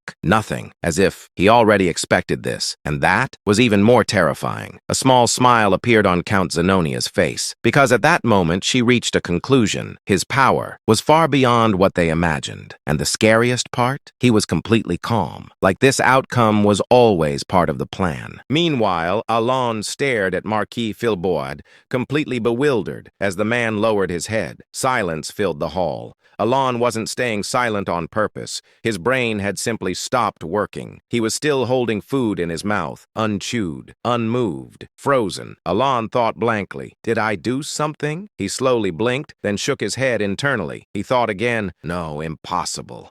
I've been too busy to even think about him. He paused, then came up with another theory. Wondering, did some rumor spread? He suddenly recalled something. He thought, there were rumors about me and Seol Rang. For a brief moment, he considered it seriously, then immediately rejected it. Alon thought flatly, no, there's no way someone would bow like this just because of that. As he kept analyzing the situation, his thoughts became more suspicious. Alon finally concluded, what in the world did those two do? He subtly glanced at Duke Altea and Count Zenonia. Both of them were staring at him, not normally, intensely, admiringly, which made it worse. Alon stiffened slightly and thought, I need to be careful around them. Just as his thoughts reached that point, Marquis Filboid lowered his head even further and said in a trembling voice, truly, I have lost. Alon froze again. Filboid continued, his voice shaking. Please forgive me. There was no anger, no pride, only fear, pure, undeniable fear. A few days earlier, Marquis Filboid had received a letter, a very simple letter, too simple. When he opened it, he found a small magical orb and a single sentence. Filboid frowned and muttered, what is this? As he activated the orb, an image appeared.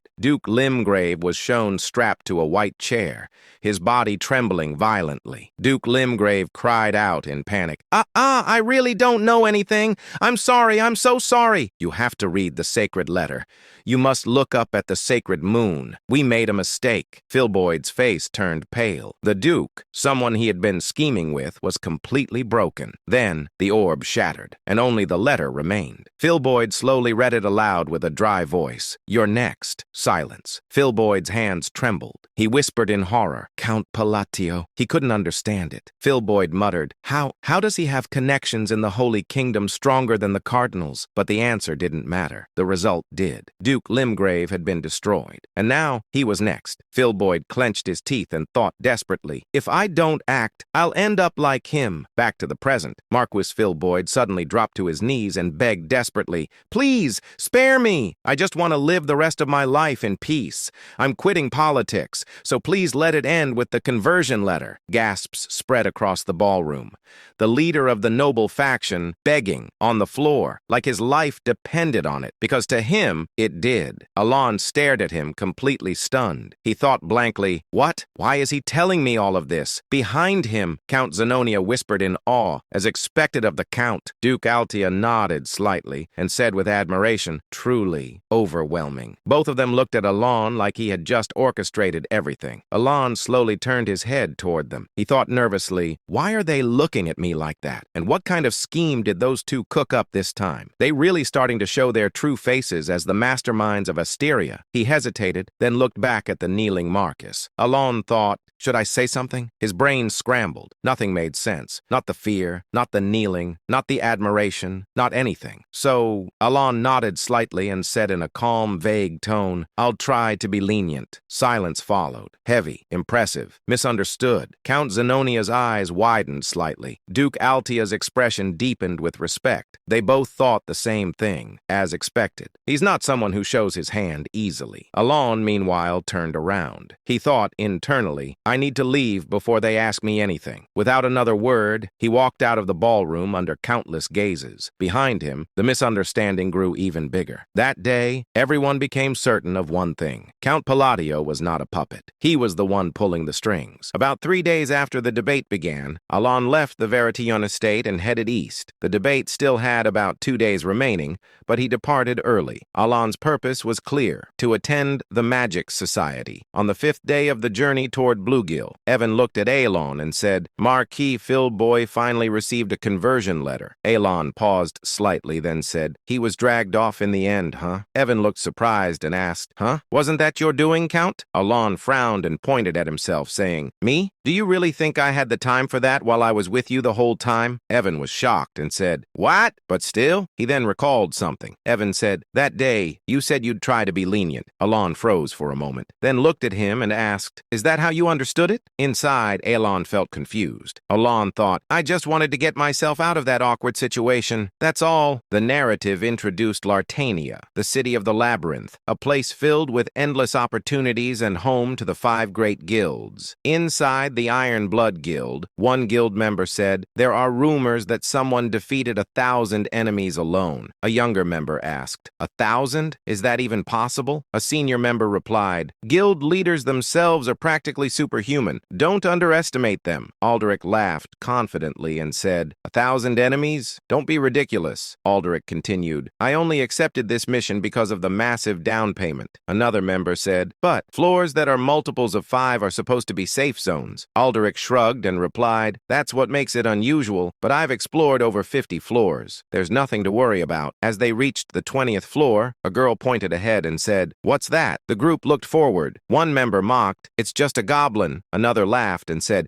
it even looks weak. A third added jokingly, easy reward. The creature slowly raised its head. The king spoke coldly, you are making too much noise. Before anyone could react, a single slash cut through the air. Several guild members were split in half instantly. Aldrich widened his eyes and shouted, what? Filled with shock and rage, Aldrich charged forward and yelled, you bastard! Another slash. Aldrich was cut down instantly. The king of the labyrinth looked at them with contempt. Then he began walking upward, toward the surface. The scene shifted. Alan and Evan stood before the central tower. Evan looked up and said in awe, this is incredible. Alan looked up and said, it's extremely tall. Internally, Alan thought, it's comparable to the Eiffel Tower. He added inwardly, it feels like game graphics brought to life. Soon, people dressed in red approached. One of them said, welcome. Leon stepped forward and said, the official conference begins tomorrow. You're free to explore for now. Alan said, I'd like to go to the library. Leon nodded and replied, I'll guide you. She turned to Evan and said, you'll need to stay in the break room. As they walked, Leon said, there will be a presentation from the Green Magic Tower and friendly duels. Suddenly, loud shouting interrupted them. Leon sighed and said, it's happening again. Alan asked, what is it? Leon replied, another dispute involving the Blue Tower's Vice Master. Alan asked, the Blue Vice Tower Master? Leon said, yes, she thinks very highly of herself. They approached the room. Penia crossed her arms and said arrogantly, even 20 rank 5 mages wouldn't stand a chance against me. Another mage shouted angrily, you'll regret saying that one day. Penia smirked and turned toward Leon. Penia said mockingly, well, who do we have here? Isn't it the half-baked magician who couldn't even hold her own against me last year? Leon furrowed her brows and glared at her. Penia continued, what's this? Did you bring a friend this time to help you stand up to... She shifted her gaze. She froze. Penia stared at Alan. Penia's face went pale. Leon looked confused and asked, what's wrong with her? Suddenly, Penia bowed deeply and said, hello, Count. Leon froze in shock. Penia had used formal speech. Alan looked at her and said, it's been a while, about 6 months. How have you been? Penia replied nervously. Yes, sir, Alan said. No need to be so formal. I told you last time you could speak informally. Penia hesitated and asked, should I speak informally? Alan thought briefly and said, do whatever feels comfortable. Penia said, thank you for your consideration. Nearby, Milan blinked and thought, is this an illusion spell? He cast a spell and said, dispel magic. Nothing changed. Penia remained polite. The sight shocked everyone. Alan, confused, said casually, mages should try to get along. He wasn't reprimanding anyone, just a casual remark. Penia took it seriously. Penia immediately rushed back to the other mages. Penia bowed and said, I apologize for my behavior earlier.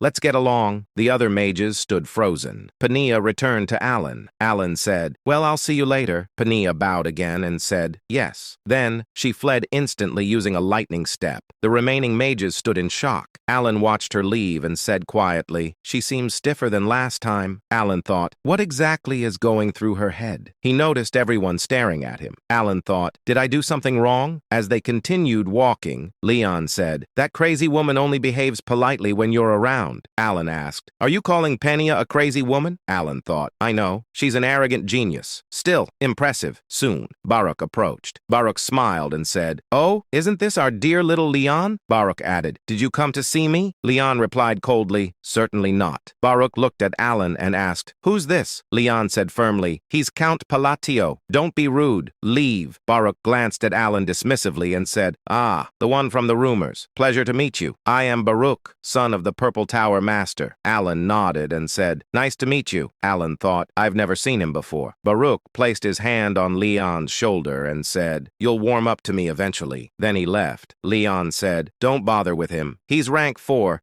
but he steals others' research to humiliate them. Alan nodded and said, I see, Alan thought. Reaching rank 4 at that age, impressive. Eventually, they reached the 38th floor. Leon said, the library is here. Don't forget the presentation later. Alan replied, understood. Inside, Alan looked around and said quietly, incredible. Books filled the space, some floating in mid-air. Alan reminded himself, 2 objectives. Set all the clock needles to 12. Find a black book without a title or author. After searching, Alan found the book. Alan reached inside and retrieved something, the Ring of Radiance. The next day, after the presentation, someone informed Alan, Baruch has challenged you to a friendly duel. Alan paused, then said with slight frustration, again? As Alan stood there, he could feel it. The stares, the curiosity, the judgment. Basically, the entire wizard community had collectively decided, yeah, let's watch this guy. And naturally, his brain started overthinking. He remembered how Leon was glaring at Baruch yesterday like she was about to start a war, and started piecing things together. Baruch, 4th rank, which, in the wizard world, is not just one level higher. No, ranks here are ridiculous. The higher you go, the bigger the gap becomes.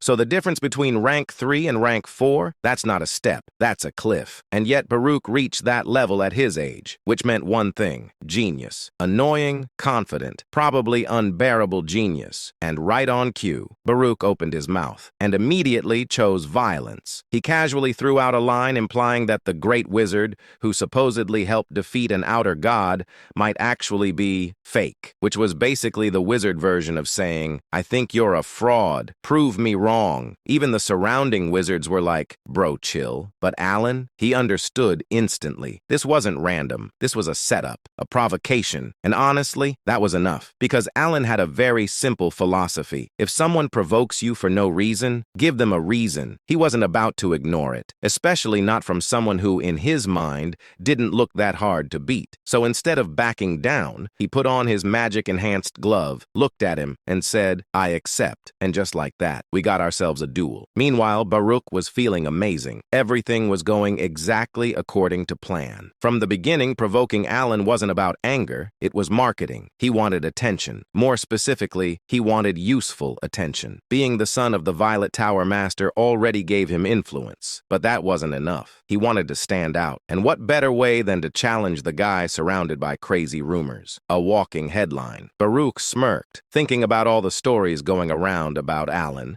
especially the one about him taming Penia, which honestly sounded fake even to him. But here's the thing. Baruch didn't gamble. He came prepared. He subtly activated the ring on his finger, an artifact designed to estimate a person's rank and magic power. Simple, reliable, and right now, it showed a very clear number, 3. Baruch smiled, because that confirmed everything. He's weak. Same result as yesterday. Same result as before. No change, meaning all those rumors, exaggerated, blown out of proportion, completely fake, and in Baruch's mind, that meant one thing. He just caught a big fish. The duel began. The referee gave the usual warning about not killing each other, which is always a good sign in a friendly match, and then signaled the start. Baruch stepped forward confidently, already planning how to handle this. Should he end it quickly? No, too boring. Should he drag it out? Maybe, but risky. Too long and people might question things. Too fast and it won't leave an impact. So he decided, end it quickly, but not too quickly. Perfect plan. Flawless logic. Absolutely nothing could go wrong. He started preparing his magic spell with confidence and he smirked. But then he breathed and saw white air. He paused, confused, because last time he checked, this wasn't winter, and yet cold air filled his lungs. Fast, too fast. Before he could even process what was happening, his legs froze, literally, ice, solid, and not just his legs, everything, the arena, the ground, the air. Frost started spreading like it had been waiting for this moment its entire life. Within seconds, the entire battlefield turned into a frozen wasteland, and at the center of it, Alan, standing there, calm, expressionless, like this was just another Tuesday. And at that moment, Baruch realized something very important. He messed up, badly, but unfortunately, realizations don't stop spells, because Alan had already started. He said, "Glory of the snowy mountains." Yeah, that doesn't sound friendly. Then he said, "Crystal." Small spheres began forming everywhere, floating. Dozens of them, looking harmless, which is exactly how dangerous things look right before disaster. And now they were spinning, slowly, casually, like they had all the time in the world. Everyone watching was confused. confused. What is this? What does it do? Why is it so calm? A few moments earlier, right in front of the duel arena, Milan was standing there, looking like a man who had just witnessed something illegal against the laws of reality. Because yesterday, he saw Pania. Yes, that Pania. The Blue Tower's certified menace. The walking problem. The human definition of someone please stop her. Acting like a polite, well-behaved, emotionally stable person in front of Count Palatio. So naturally, Milan did what any sane wizard would do. He said, "Master, you're not going to believe this." Kellum, a respected fifth-tier wizard, immediately regretted listening, because the next sentence he heard was, "Pania apologized." Silence. Kellum blinked, once, twice, then immediately concluded, "My disciple has lost his mind," because that statement, impossible. Completely impossible. More impossible than a mage forgetting coffee. So he asked again, carefully, slowly, just to make sure, and Milan nodded, dead serious, saying it happened the moment she saw Count Palatio. No hesitation, no delay, instant submission. At this point, Kellum wasn't just confused, he was concerned, because this wasn't just strange, this was dangerous information. There were already rumors about this count flying around everywhere. Wild ones, ridiculous ones, the kind you don't fully believe but also don't want to test personally. And now, this got added to the list, so Kellum decided he needed to see it himself. Now, as a fifth-tier wizard, Kellum wasn't weak. His senses were sharp. He could roughly gauge someone's magical power just by feeling their presence. Not perfect like a sixth tier with the eye, but still reliable enough. And when he looked at Count Palatio, he frowned, because something didn't add up at all. The mana was weak, like suspiciously weak, not hidden power weak, not restrained genius weak, just low, very low. And that immediately raised a question in his mind, because sure, knowledge matters, skill matters, technique matters, but at the end of the day, if your mana pool is tiny, you're not casting anything impressive. That's just basic wizard logic. So now Kellum was thinking, what if everything is fake?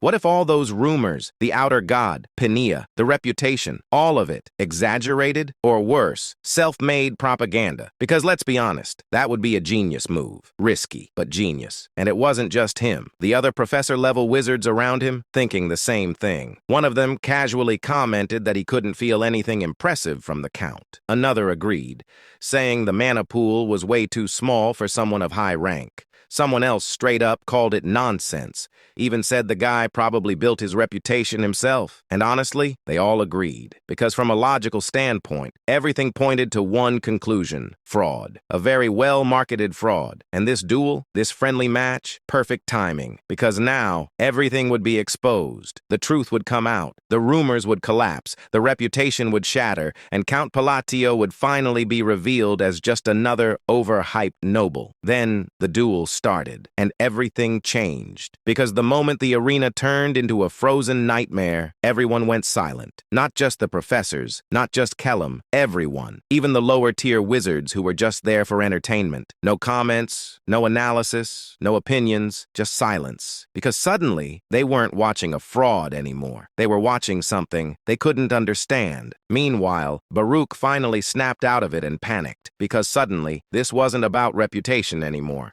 This was about survival. He rushed to prepare his strongest spell, one of the Violet Tower's main offensive spells, which, by the way, is not something you use in a friendly match unless things have gone very wrong, and things had definitely gone wrong.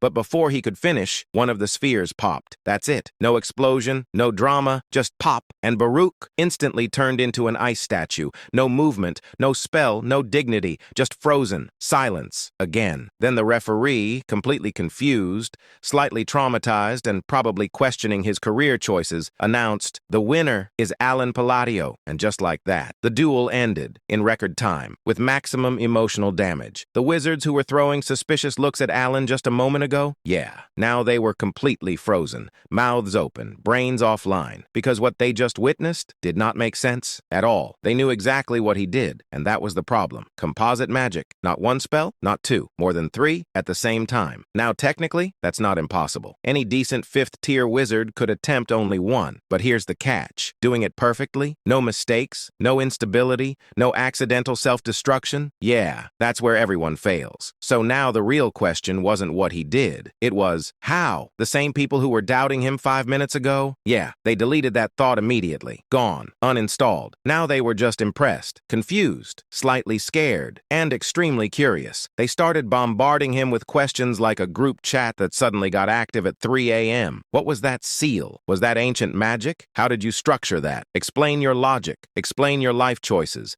Explain everything. And Alan, just standing there, realizing something weird, none of them recognized what he used. Not the seals, not the phrases, nothing, which was suspicious, because he knew his magic came from a forgotten era. But this level of ignorance, that was new. That was interesting. That was slightly concerning. Then things got even weirder, because somehow the topic shifted to his rank. And when Alan casually mentioned he was third tier, the entire room collectively said, "Nice joke." They thought he was being modest, or trolling, or lying for fun, because there was absolutely no way the guy who just froze reality itself was rank 3. So naturally they rejected reality, because reality was uncomfortable. Alan had, as always, run away and left them behind, and decided he had enough social interaction for one day. He started playing with the ring on his finger, the memory of the black eye, and honestly, he was satisfied, because this thing, broken, simple ability, store a spell, use it later, with a bonus, that's it. But for Alan, game changer. Because of his annoying limitation, only being able to cast a few spells, this ring basically doubled his options. Before, use one spell, suffer. Now, store, reuse, dominate. Efficiency level, max. Night fell, and instead of resting like a normal person, Alan went to the library. Of course he did, because when your life is weird, you go to haunted places voluntarily. The library was empty, silent, lit only by the blue moon. Very normal, very safe, absolutely not a horror setup. Then, a voice, deep, echoing, right in his head. Someone solved the riddle, and apparently, that someone was him. Now here's the thing. Alan knew exactly who this was, and that's why he was nervous. Very nervous, because this wasn't just anyone. This was her, the first human to reach 8th tier after the Forgotten Age, a legendary archmage, a walking nightmare, a being respected, feared, and avoided. The first chalice, the eternal terror, also known by players as the one who kills you for bad dialogue choices. Yes, that one. Heinkel and Alan, trying very hard not to mess this up,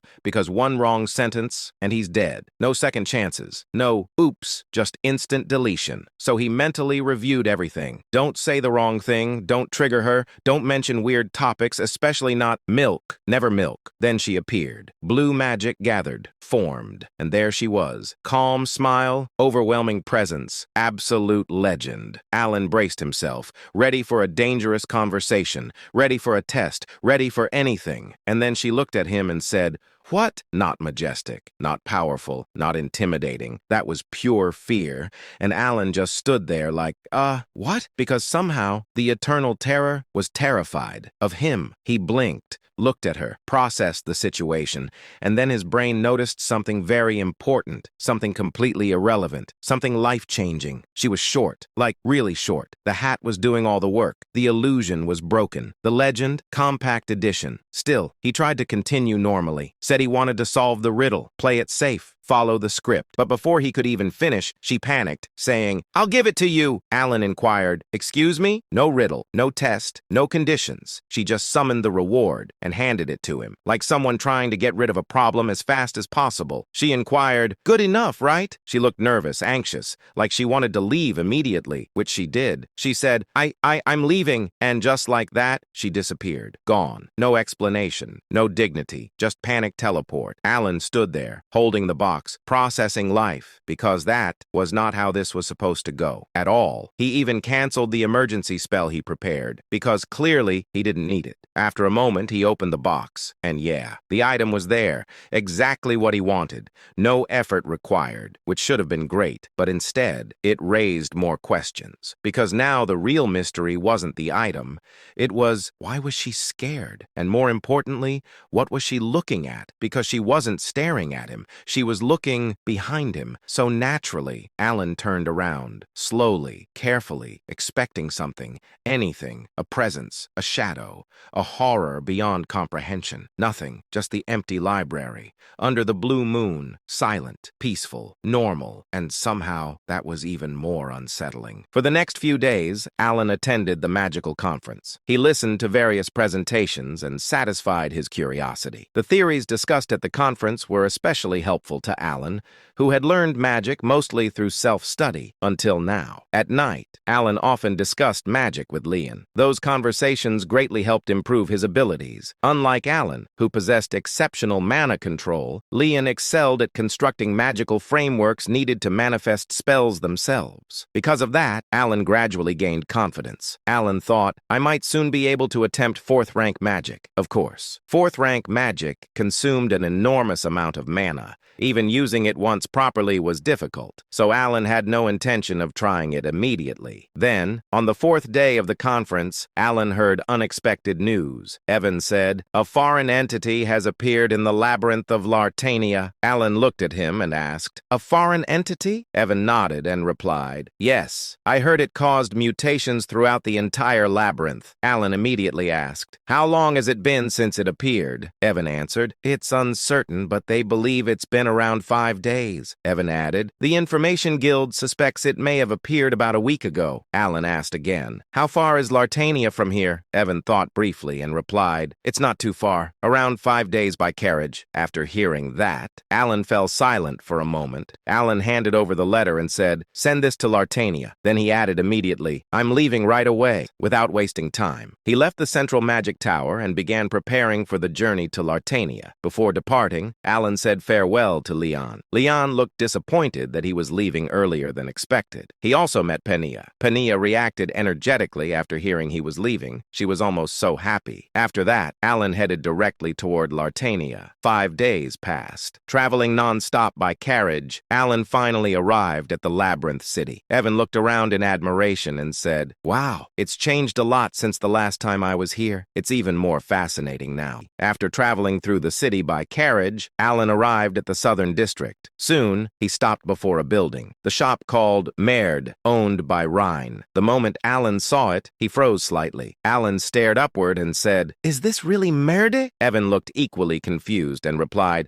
yes, I think this is the right place. The reason for their reaction was simple. The building was enormous. Compared to the surrounding 4- and 5-story buildings, they looked like toy houses. Alan looked at the structure and asked, isn't this supposed to be a shop? Evan replied uncertainly, it should be. I heard the shop was big, but I didn't expect it to be this big. Alan nodded slightly. He knew the business was successful, but not to this extent. Alan thought, to think a magical appraiser could hold this much power. Then he thought again, is this why she gained so much influence in Lartania? Unconsciously, he nodded. Money held power in both worlds. Alan thought, that's one reason I came here to ask for a favor. Although dealing with the foreign entity was his main objective, he also needed Rhine's influence. Alan said, let's go inside. Together with Evan, he walked toward the massive entrance. As they approached, a receptionist standing by the door asked, do you have an appointment? Alan paused and asked, do we need one? The receptionist nodded politely and replied, if the matter is urgent, you may meet her immediately by paying the fee. Alan asked, a fee? The receptionist replied, yes. Meeting Lady Rhine without an appointment costs 3,000 gold coins. Evan's eyes widened. Alan repeated slowly, 3,000 gold coins? The amount was enough to purchase a mansion, even in the capital. After a brief silence, Alan asked, and if I make an appointment now? The receptionist checked something and replied, about 10. Alan frowned slightly and asked, 10? The receptionist answered, 10 months, approximately. The answer was absurd enough to make Alan dizzy. After thinking briefly, Alan said, at least deliver a message for me. Tell her Count Palladio is here. Before he could finish, a rude voice interrupted. A noble-looking man sneered and said, ugh, you're noisy. Just get lost already. The man radiated arrogance. Behind him stood several mercenaries. The noble looked at Alan with open disdain and said, why is a penniless beggar standing around here? Alan's expression turned blank with disbelief. Ignoring him, the noble approached the receptionist and tossed a pouch of money toward her. The man ordered, open the door? The receptionist checked the pouch, then respectfully nodded. Moments later, the massive doors began opening with a loud loud rumble. Before entering, the noble glanced back at Alan and smirked provocatively. The man sneered, "Pathetic beggar!" Then he entered. The mercenaries behind him openly mocked Alan as they followed. Watching them, Alan frowned slightly. Then he remembered who the man was. Alan thought, the son of Lartania's lord. He vaguely remembered the character from Psychedelia, a bloated man with a sleazy mustache, a notorious scoundrel. Even in the game, he had been unpleasant, but seeing him in person felt worse. Just as Alan was about to speak, a voice came from inside. Rhine said, "No need to go inside." Rhine stepped out through the open doorway. Her green eyes glowed faintly. The scoundrel's face immediately brightened. The man smiled eagerly and said, "Oh, Rhine, you came all the way out here for me?" But Rhine looked at him coldly and said, "Get lost." Without hesitation, she shoved his shoulder aside, then walked right past him and the mercenaries. Ignoring the embarrassed receptionist, Rhine approached Alan directly. Unlike her attitude toward the noble, she treated Alan with complete respect. Rhine lowered her head politely and said, "I've been expecting you, Godfather." Everyone nearby froze in disbelief. All eyes turned toward Count Palatio. The receptionist's brain stopped functioning. The receptionist thought, what is happening? For nearly 2 years, she had watched Rhine interact with powerful figures, lords, high-ranking nobles, even the prince of the Ashtalon kingdom. Rhine had never bowed to anyone, not once. Yet now, she was bowing respectfully to an unknown count. Lavalde frowned violently and said, "What did you just say to me?" Rhine answered immediately. Rhine repeated calmly, "I believe I told you to get lost." The receptionist's eyes widened even further. At this point, it wasn't even subtle anymore. This was a direct declaration of hostility. Even Lavalde understood that. He let out an incredulous laugh before his expression twisted viciously. Lavalde sneered, "I don't know what's so special about that penniless noble." Then he growled, "But you'll regret turning your back on me." With that, he stormed out. His mercenaries hurried after him. After Lavalde finally disappeared, the atmosphere calmed slightly. Only then did Aelon properly speak with Rhine. Rhine said calmly, "I received your letter." Then she added politely, "It must have been a difficult trip, Godfather." She glanced at Evan and added, "And for you as well, Uncle." Unlike Deus, who barely spoke, or Seolrang, who spoke too much, Rhine's calm manner felt strangely balanced. Alan looked at her for a moment before asking. Alan asked, "But is this really okay?" Rhine tilted her head slightly and replied, "What exactly are you referring to?" Alan answered, "Lavalde." Now remembering the man's identity clearly, Alan became slightly concerned. He knew how much authority the Lord of Lartania possessed, and he also knew the Lord constantly protected his son. Alan worried Rhine might face problems because of this, but Rhine answered casually. Rhine said, "You don't need to worry about that." Alan replied carefully, "Really? He's still the Lord's son." Alan continued, "It seems like he could cause trouble for you." Rhine answered calmly, "He probably won't show up again." Then she added, "Though I didn't expect you to know who he was." Alan paused briefly before replying naturally. Alan said, "He's famous in Lartania for both his face and his personality." Rhine nodded slightly and replied, "I see." Then she repeated, "In any case, there's no need to worry." Although her voice remained emotionless, there was undeniable confidence behind it. Alan nodded lightly. Alan said, "Well, if you're sure." After that, they spoke casually for a while, mostly simple topics. How work in Lartania was going, whether she still contacted the orphanage children, small things, ordinary things. Yet somehow, Alan found himself feeling unusually satisfied. Rhine had grown up well. Not that Deus or Seolrang hadn't matured, but Rhine especially gave the feeling of a diligent daughter, and strangely, that made Alan proud. Eventually, Alan brought up the real reason for his visit. Alan said, "Actually, there's a favor I wanted to ask." Rhine immediately replied, "Please ask freely." Alan asked, "Is a subjugation force currently being formed against the outer god?" Rhine thought briefly before answering. Rhine replied, "Yes." Then she added, "I believe preparations are already underway." Alan immediately asked, "Would you be able to help me join it?" That was the true reason he came to see Rhine immediately after arriving in Lartania. Without influence, joining the force could be difficult, even with his reputation. And after what happened with Lavalde, it might become even harder. Alan hesitated slightly and said, although after earlier, it may have become difficult. But before he could continue, Ryan interrupted him calmly. Ryan said, "That should be possible." Alan blinked. Alan asked, "Really?" Ryan nodded. Ryan replied simply, "Yes." Alan hesitated before asking carefully. Alan said, "But things seemed pretty tense between you and the Lord's son earlier." Ryan responded without concern. Ryan asked, "Is he really that important to you?" Alan replied, "Lavalde?" Ryan nodded. "Yes." Alan answered honestly, "Well, he's the Lord's precious son. I thought he might trouble you." Ryan listened quietly before speaking again. Ryan said, "As I said before, you don't need to worry about that." Her tone remained blunt, yet reassuring, oddly reassuring. Alan eventually nodded. "All right, I'll leave it to you then." Again, he felt strangely proud. After talking a little longer, a thought suddenly crossed Alan's mind. Alan asked, "By the way, why do you call me Godfather?" Ryan blinked once. Ryan replied, "Excuse me?" Alan explained. Alan said, "Deus and Seolrang call me benefactor or master." "But why Godfather?" Ryan fell silent briefly, thinking carefully. Then she answered simply. Ryan replied, "Because it felt like the most fitting word." Alan nodded slightly. "I see." After a short silence, Ryan spoke again. "You should rest for now. You must be tired from the journey." Afterward, Ryan prepared rooms for Alan and Evan inside Merd, then disappeared somewhere. The moment she left, Evan finally spoke. Evan said, "Wow, she really matured." Alan looked at him and asked, "Did she?" Evan nodded immediately. "She's still blunt, but she was always like that." Evan smiled slightly and said, "Honestly, out of all the kids,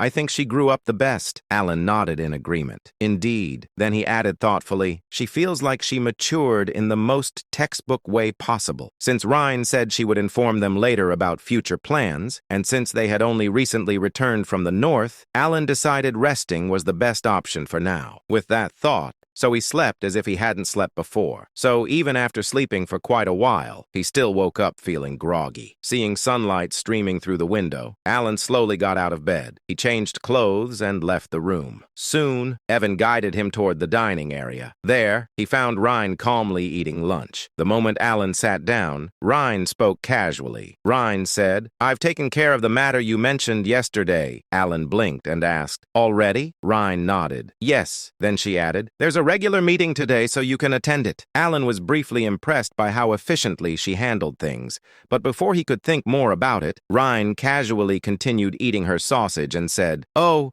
and I also handled Laval de Greystone." Then, as if discussing the weather, she calmly said, "I killed him cleanly so you don't need to worry anymore." Alan almost nodded automatically, saying, "I see, good work. I knew you would kill him." Then his brain caught up. Alan froze. Alan said slowly, What?" His mind immediately filled with question marks. To be fair, Laval Greystone truly was human garbage. Among all the characters in Psychedelia, he was one of the worst scumbags imaginable. The massacre at the Level 30 mercenary camp, the Monster Abyss absorption incident, the Chimera biological experiments, countless terrible side stories in Lartania existed because of him.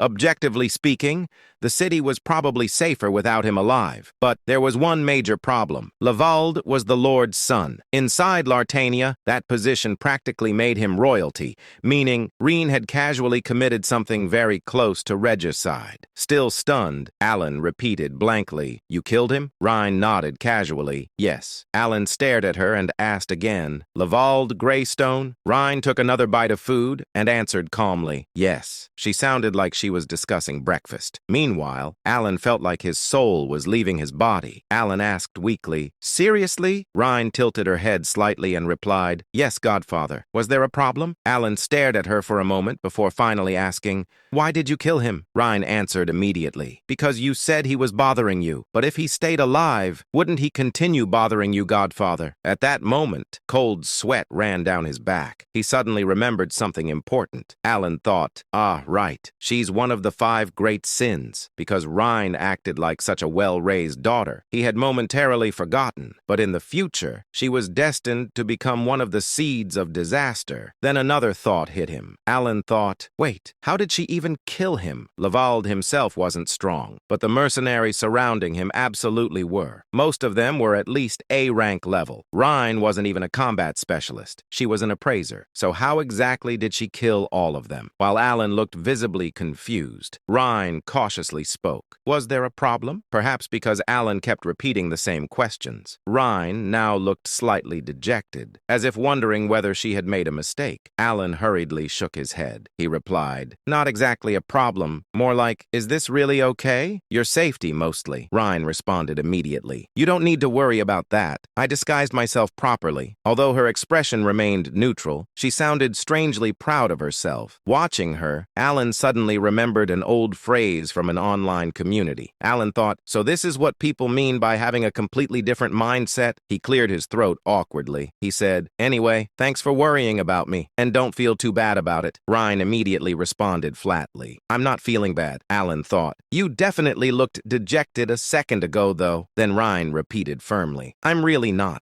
Alan looked at her with genuine amazement. Alan thought, how can someone casually commit regicide, yet get embarrassed over something like this? After a brief silence, Alan spoke again. "Anyway, try not to put yourself in danger if possible, because all kinds of problems could happen." Alan added, "You could get hurt, and everything you built here could collapse instantly." Rhine stared at him, confused, as if she genuinely didn't understand. Even though his explanation was perfectly reasonable, she still tilted her head slightly. Then, after thinking seriously for a moment, Rhine suddenly said, "Ah," as if she finally realized something. Then she nodded slightly and added, "Don't worry too much, Godfather. I understand my duties properly." After saying that, she calmly resumed eating. Alan stared blankly at her. Somehow, even though they were having a conversation, it felt like they were talking about entirely different subjects. Still, he decided not to continue. After all, no matter how absurdly excessive her actions were, she had done it for his sake. As Alan absent-mindedly ate his sausage, still wondering whether this situation was insane, Rhine suddenly spoke again. "Oh, I wanted to show you something, Godfather." The eye of the tracker. Alan looked up. After finishing the meal, Alan followed Rhine into another room. Inside, something floated quietly in the air, a golden eye, surrounded by blue light. The moment Alan saw it, he immediately realized this wasn't ordinary. Then Rhine's earlier words echoed in his mind. Alan thought, that's the eye of the tracker? He looked genuinely stunned. Originally, the eye of the tracker had just been a simple artifact, a round sphere with a tiny eye-shaped jewel embedded inside. Its only effect was helping appraise low-level artifacts in slightly greater detail. That was all. Nothing special. There had never been any hidden lore attached to it, just like the essence of the Golden Mane tribe,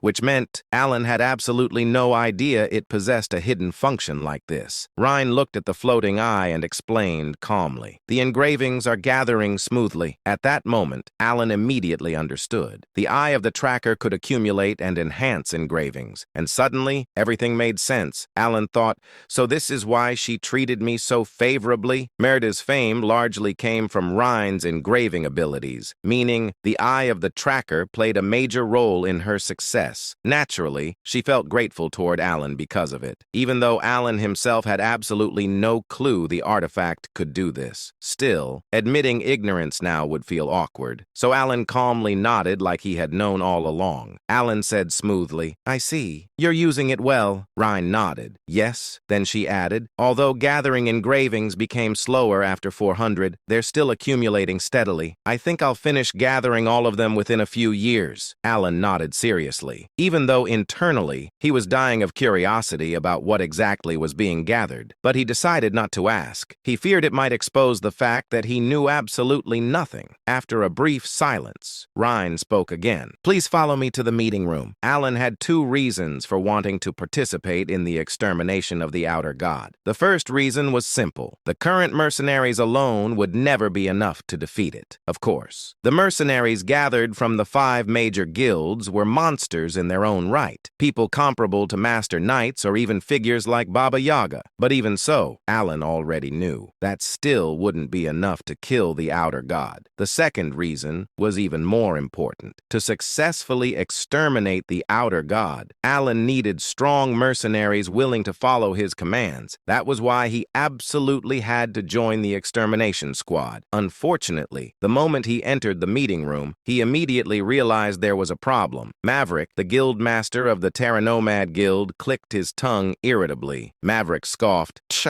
Hyman, the guild master of the Arcadia Guild, looked Alon up and down with blatant disdain. Hyman sneered, "You're bringing this weak-looking guy along? Mayan, the beast woman guild master of the ancient trackers, laughed mockingly with her slit-like feline eyes. Mayan smirked. Ha, he looks like the type who survives entirely on rumors. Then she added mockingly. Mayan continued, what are you here for? To stand in the back and steal credit? Meanwhile, Argonia, the guild master of the Kalamadra Guild, and the strongest among the gathered mercenary leaders, simply stared at Alan silently. She said nothing, but her gaze clearly wasn't welcoming either. Alan calmly looked around the room. Alan thought, I expected hostility, but this is worse than I thought. Still, Alan had expected something similar. After all, to mercenaries, he probably looked like some random noble carried entirely by rumors. Then, Mayan suddenly stepped forward. Spinning a dagger between her fingers, she blocked Alan's path completely. Mayan narrowed her feline eyes and said mockingly, Noble lord, I heard rumors you've been sticking your nose into places you don't belong. But seeing you in person, you don't even look worth talking to. Why don't you just turn around and leave? The atmosphere inside the room instantly became heavy. Alan looked at Mayan silently for a moment. Then he came to a simple conclusion. Alan thought, I need to prove my worth first. Without hesitation, Alan slowly raised his left hand. The gauntlet covering it emitted a faint, metallic sound. Then he calmly formed a seal. At that moment, without any warning, the previously ordinary meeting room was instantly swallowed by freezing cold. Frost exploded across the floor. The air temperature dropped so suddenly that everyone instinctively stiffened. Alan calmly spoke.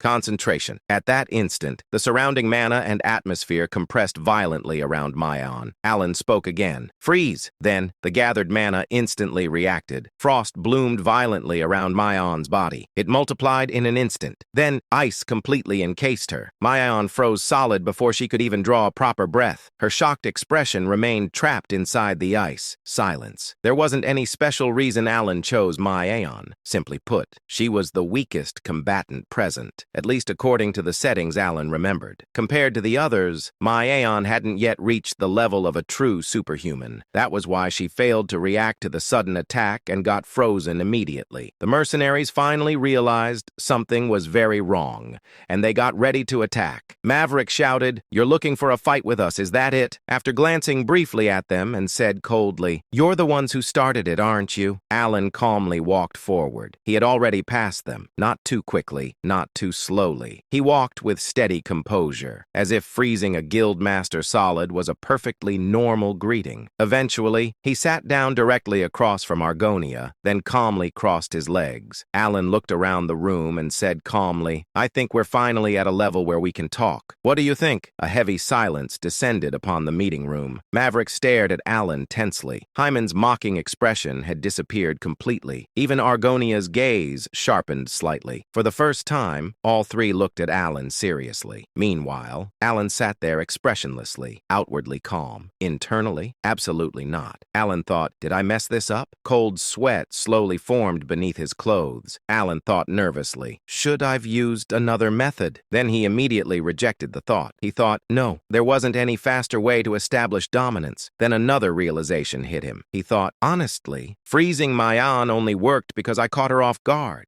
While maintaining eye contact with Argonia, Alan also kept checking Mayan from the corner of his vision, still frozen. Thankfully, Alan thought anxiously, she's still frozen. He had already burned through all his mana. Using his enchanted armor, he had cast ice magic 5 times consecutively, which meant the moment the spell broke, Mayan would absolutely lose her mind. Alan already knew her personality. Alan thought, the second she gets out, she's definitely going feral. So now, everything depended on Argonia. If Argonia acknowledged him, the others would follow. That was the entire reason Alan dared to pull this stunt in the first place, because he trusted Argonia's personality. From the game, he knew Argonia was rational. Unlike the others, she prioritized logic over pride. And more importantly, there had actually been a quest extremely similar to this situation. Every single time, Argonia reacted the same way. The silence continued. Alan wanted desperately to say something,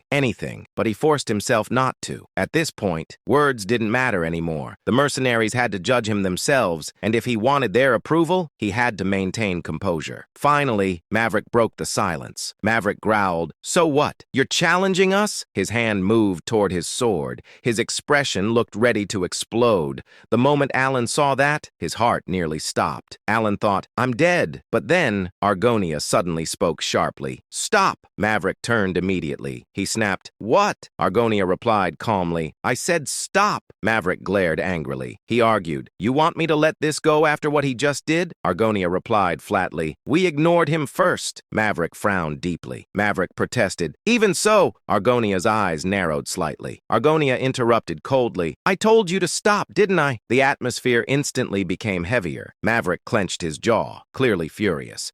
But after several tense seconds, he finally clicked his tongue.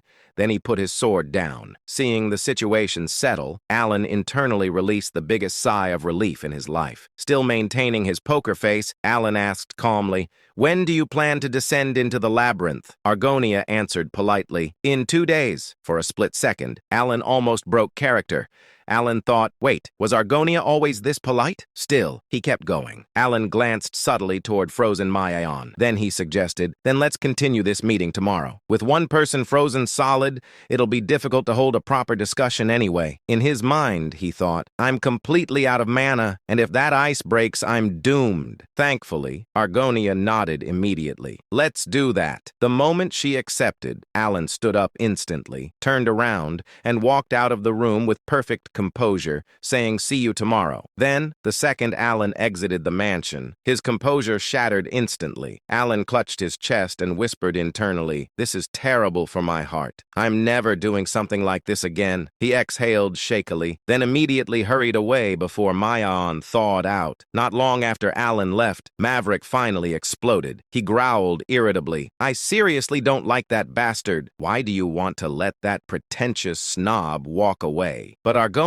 didn't respond. She only glanced at him. Hyman interrupted with a scoff. "Seriously? How are you still talking after Argonia saved your life?" Maverick blinked and frowned. "What?" Then Argonia quietly added, "Hyman's right. If you had attacked him with your sword earlier, you probably would have died." Maverick's face stiffened. Maverick snapped, "What kind of nonsense is—" Then he stopped, because only now he properly looked around. Sweat. Argonia was sweating. Maverick's eyes widened slightly. He had never seen Argonia like this before. Not once. Even Hyman, whom Maverick reluctantly admitted was stronger than himself, also looked tense. Maverick finally shut up. Argonia fell silent. In truth, she had an idea, but the knowledge wasn't hers. It came from her mother, the Red Dragon, the being who once told her there was only one thing in this world she should truly fear. A distant memory surfaced in Argonia's mind. Her mother's warning echoed clearly. "Remember this. If a black eye ever appears in the night sky, immediately look away. Do not acknowledge it. Do not remember it. And if you ever become a powerful mage someday, erase the memory entirely." Then, the final warning. "Never look directly at the one who consumes boundaries." Argonia remembered the earlier moment. That blue eye and the red eye. Not only one, but two. The two that appeared behind Count Palatio. Just remembering it made her feel cold. That endless ominousness. That feeling, as if her soul itself was being swallowed whole. And worst of all, that eye had looked at her almost playfully, as if smiling. Argonia slowly thought silently, who exactly is that man? The next day, contrary to Alan's worries that they might continue rejecting his plans and arguing with him, the meeting proceeded surprisingly smoothly, and Alan quickly realized two things. The first was that the foreign entity was currently on the 12th floor. The second was that the mercenaries intended to block it on the 5th floor. As soon as he heard that, Alan immediately began explaining the plan he had prepared beforehand in detail, while also sharing the information he had gathered regarding the foreign entity. The explanation lasted for about 30 minutes. Alan, who had even disguised his knowledge about the foreign entity as information obtained from an ancient book, quietly observed the gathered mercenaries with slight tension, wondering whether they would object. In the end, we'll probably have to compromise, right? The strategy Alan proposed was one he was personally confident in, a plan plan designed to subdue the foreign entity while minimizing casualties, but that was only from his own perspective. He understood perfectly well that the mercenaries were not his subordinates. He could not order them around. At best, he could only suggest a strategy. That was why he felt so nervous when he heard what they said. Let's go with that. I agree. No objections. Me neither. Without a single complaint, the plan was accepted immediately, leaving Alan standing there in bewilderment. Alan blinked blankly. Really? No one had any issues with it? Was yesterday's impact really that strong? He shook his head slightly. Even if yesterday's events had been shocking, there was no way that alone could make Argonia and the mercenaries of the 5 great guilds act this obediently, which naturally led Alan to another thought. Could it be? His gaze shifted toward Rhine, who had accompanied them to today's meeting. But Rhine herself seemed slightly confused. Even with her usual indifferent expression, there was a faint trace of bewilderment on her face as she quietly muttered, "I'm surprised the meeting went so smoothly." That only made Alan even more confused. Something feels off. Even Miaon, who should have still held some resentment after being frozen by Alan yesterday, remained strangely quiet. And because of that, Alan unconsciously thought, looks like using my game knowledge really paid off. Once the preparations were complete, the group began descending into the labyrinth, carving a bloody path through endless waves of monsters. Watching the mercenaries fight firsthand, Alan's body trembled slightly with fear. He thought, I'm really glad I didn't come here alone. The scale of the battle was far beyond anything he had experienced personally. After some time, the mercenaries established a temporary resting area within one of the safe zones inside the labyrinth. While Alan was resting quietly, he suddenly heard a voice. Hey, it was Miaon. She had approached him without him even noticing. Alan instinctively became slightly tense, wondering if she had come looking for a fight. But instead, Miaon tilted her head and asked, "By the way, Count, do you have any prejudice against beast folk?" Alan answered honestly. "No, not really. And what happened before had nothing to do with discrimination." She said, "That's a relief." Alan looked at her in confusion and asked, "Why is that a relief?" Miaon smiled slyly. Her feline eyes narrowed mischievously. "Hey, Count, by any chance, would you be interested in sleeping with me?" She dropped the outrageous statement so casually that Alan's mind completely froze. For a brief moment, his brain stopped functioning altogether. Alan stared blankly at her before finally managing to ask. Suddenly, her cat-like ears twitched slightly. She said, "This is already our 3rd meeting. By now, we've already figured each other out, haven't we? I know you're strong." At those words, Alan finally understood where this was coming from. He remembered that Miaon's tribe revered strength above all else. After letting out a small sigh, Alan shook his head. "Sorry, but I'll have to decline." A hint of disappointment appeared on Miaon's face, but only briefly. Soon she sighed as though it was ridiculous that she had even reacted that way. "Well, nothing I can do about it then. I was honestly pretty thrilled when you overpowered me in one move." Then she winked playfully. "Still, let me know if you change your mind. I'm pretty charming, you know." As Alan stared blankly at Miaon's retreating figure, another voice suddenly echoed from behind him. "Shall I take care of it, sir?" It was Rhine. "She spoke rudely to you, sir." Rhine stared coldly at Miaon's back as she said those chilling words. Alan immediately pressed his lips together tightly, saying, "Huh? No need for that. No, you're not actually thinking about killing her just because of a few words, right? Bro, I swear," she truly thought. About a day passed after that, as the group continued advancing deeper into the labyrinth. By then, they had already reached the 4th floor. However, frustration gradually spread among the mercenaries because they still hadn't located the foreign entity. One of the mercenaries muttered that searching every single floor one by one was becoming a nightmare. Alan quietly clicked his tongue. As expected, reality is completely different from the game. Because they were moving as a large group, their speed was incredibly slow, and unlike in the game, there were no shortcuts. In the game, defeating certain monsters would naturally open the path to the next level, but reality was different. Monsters continuously appeared from every direction, and simply dealing with them consumed enormous amounts of time and energy. Looking around the labyrinth, Alan muttered in disbelief. How was this place even designed? After some time, he heard a voice. We're almost at the 5th floor. Hearing the mercenary's voice from ahead, Alan raised his gaze and saw a massive glowing door in the distance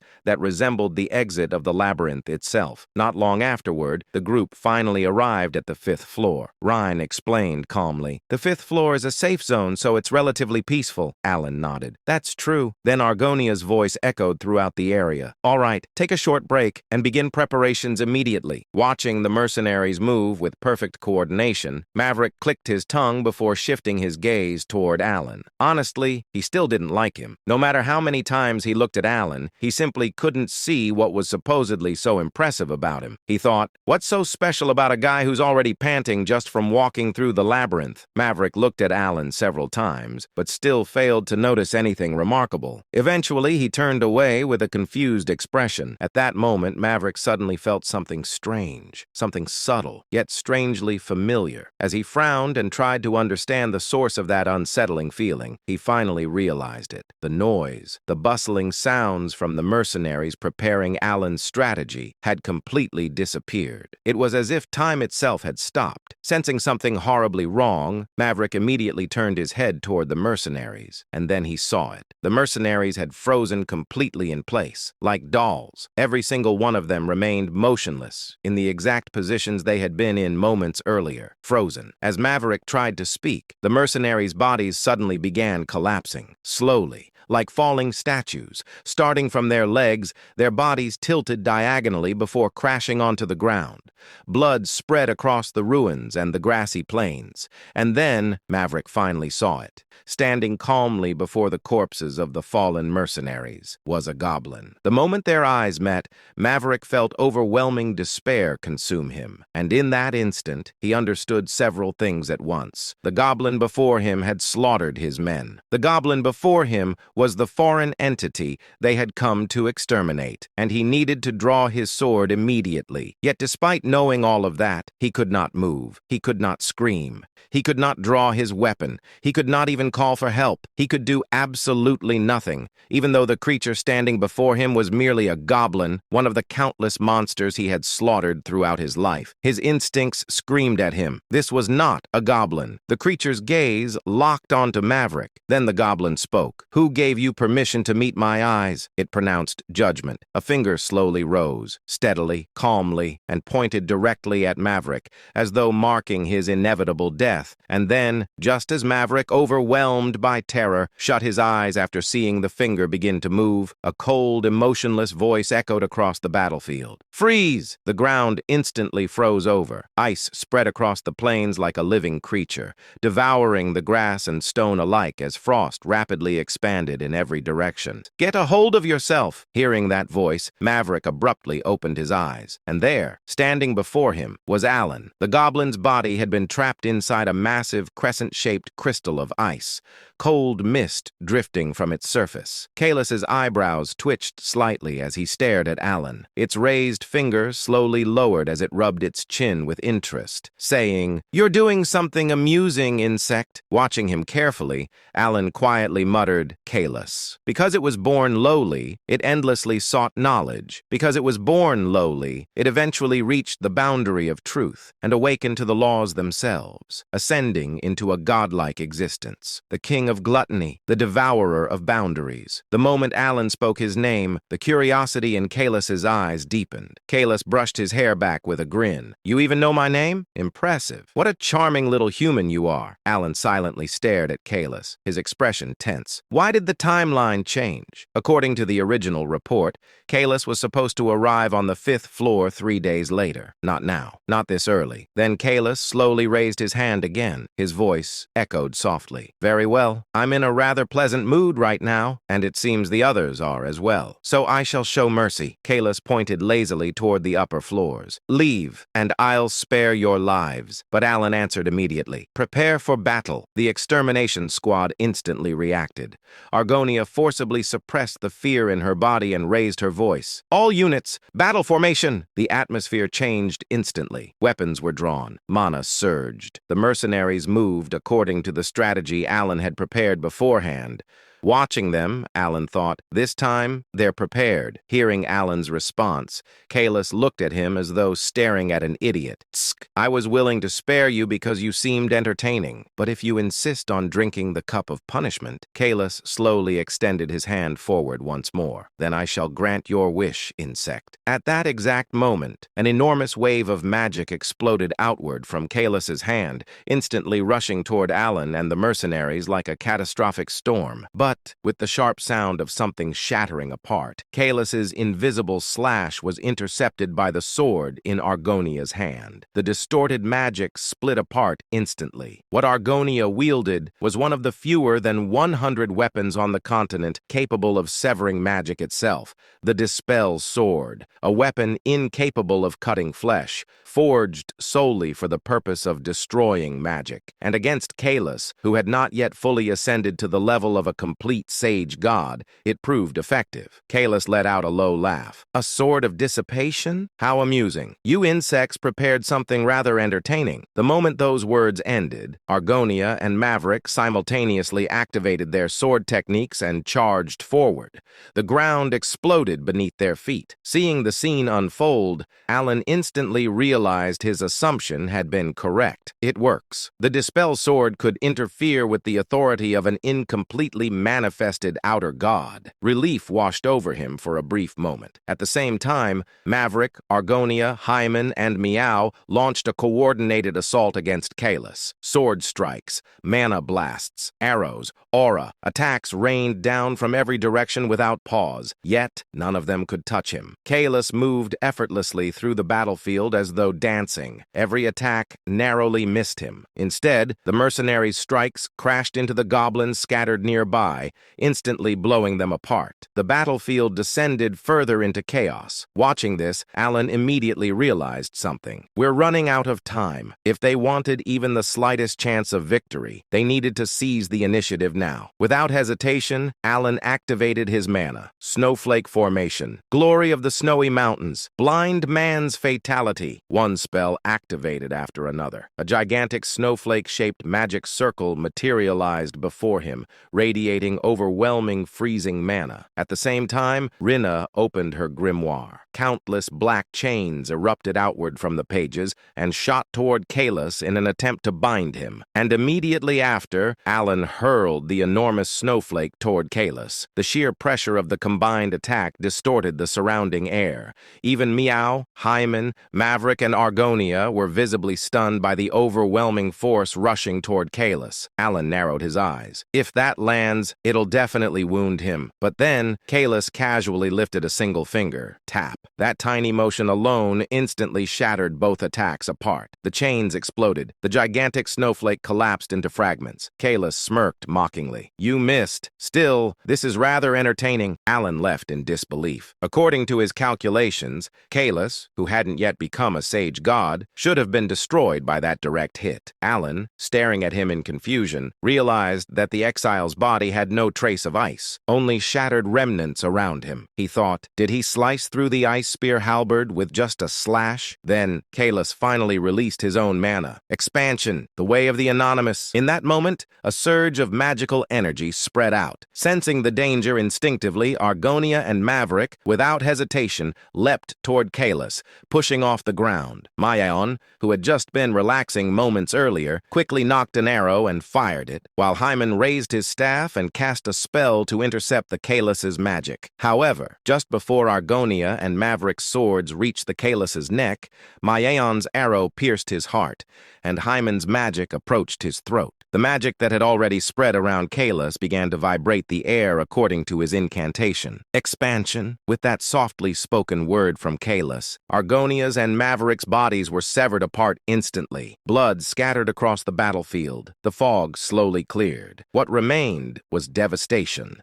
The surrounding terrain had been completely destroyed. Ruins stretched endlessly in every direction. Hyman froze in disbelief as he stared at the destruction before him. And before anyone could react, Kalis lazily moved a finger again. Slice! Though Hyman, knowing all too well what that action would result in, instinctively threw his body backward to dodge the invisible slash, he immediately tried to use Blink. But then, Kalis said, How will you dodge what's coming from above? With words that seemed mocking and a hand cutting from above to below, Hyman's body split apart instantly. Hyman's corpse collapsed onto the shattered ground. "Hyman!" Meow screamed and rushed toward him in desperation, but Kalis casually struck him aside. Meow's body was blown away violently across the battlefield. Kalis smiled cruelly. "I had such high expectations for you insects, so show me. How much longer can you continue entertaining me?" Watching the massacre unfold before his eyes, Alan finally understood something. "I've never seen magic like this before." Kalis was simultaneously using ritual gestures and incantations together. Beyond that, the gap between them was absolute. Skill, information, preparation, raw power, everything differed completely. Their entire strategy had collapsed. This was the worst possible scenario, and yet Alan still refused to give up. Then there was only one thing left for him to do: push his magic beyond its absolute limit. Alan immediately activated another spell. Glory of the Snowy Mountains, crystallization, then rotation. As Alan crossed his fingers together, a gigantic ring-shaped mana formation materialized before him. The spell stabilized successfully. Seeing that, Alan immediately realized it. It's working. From this point onward, only speed mattered, and continuing the battle itself. Rinna! At Alan's call, Rin instantly combined her magic with his. The chains intertwined with the freezing mana as the massive combined attack surged toward Kalis once more. Yet even while attacking, Alan understood a horrifying truth. To Kalis, this entire battle was nothing more than amusement. The outer god looked at them the same way a cat looked at a struggling mouse trapped beneath its claws. And just like before, Kalis effortlessly destroyed everything. The chains shattered. The freezing spell collapsed. The backlash exploded directly into Alan's body. Blood spilled from his mouth. Even then, he continued casting, again and again and again. But it was meaningless. Every spell was effortlessly nullified. Alan's breathing grew ragged. Even so, he refused to stop. By now, he had already consumed 5 mana potions. Mana toxicity had begun spreading throughout his body. His limbs grew heavier with every movement. Then, in the middle of the battlefield, Kalis suddenly appeared directly in front of Alan. At that exact moment, Alan realized it. This is Rinna's chance. Without hesitation,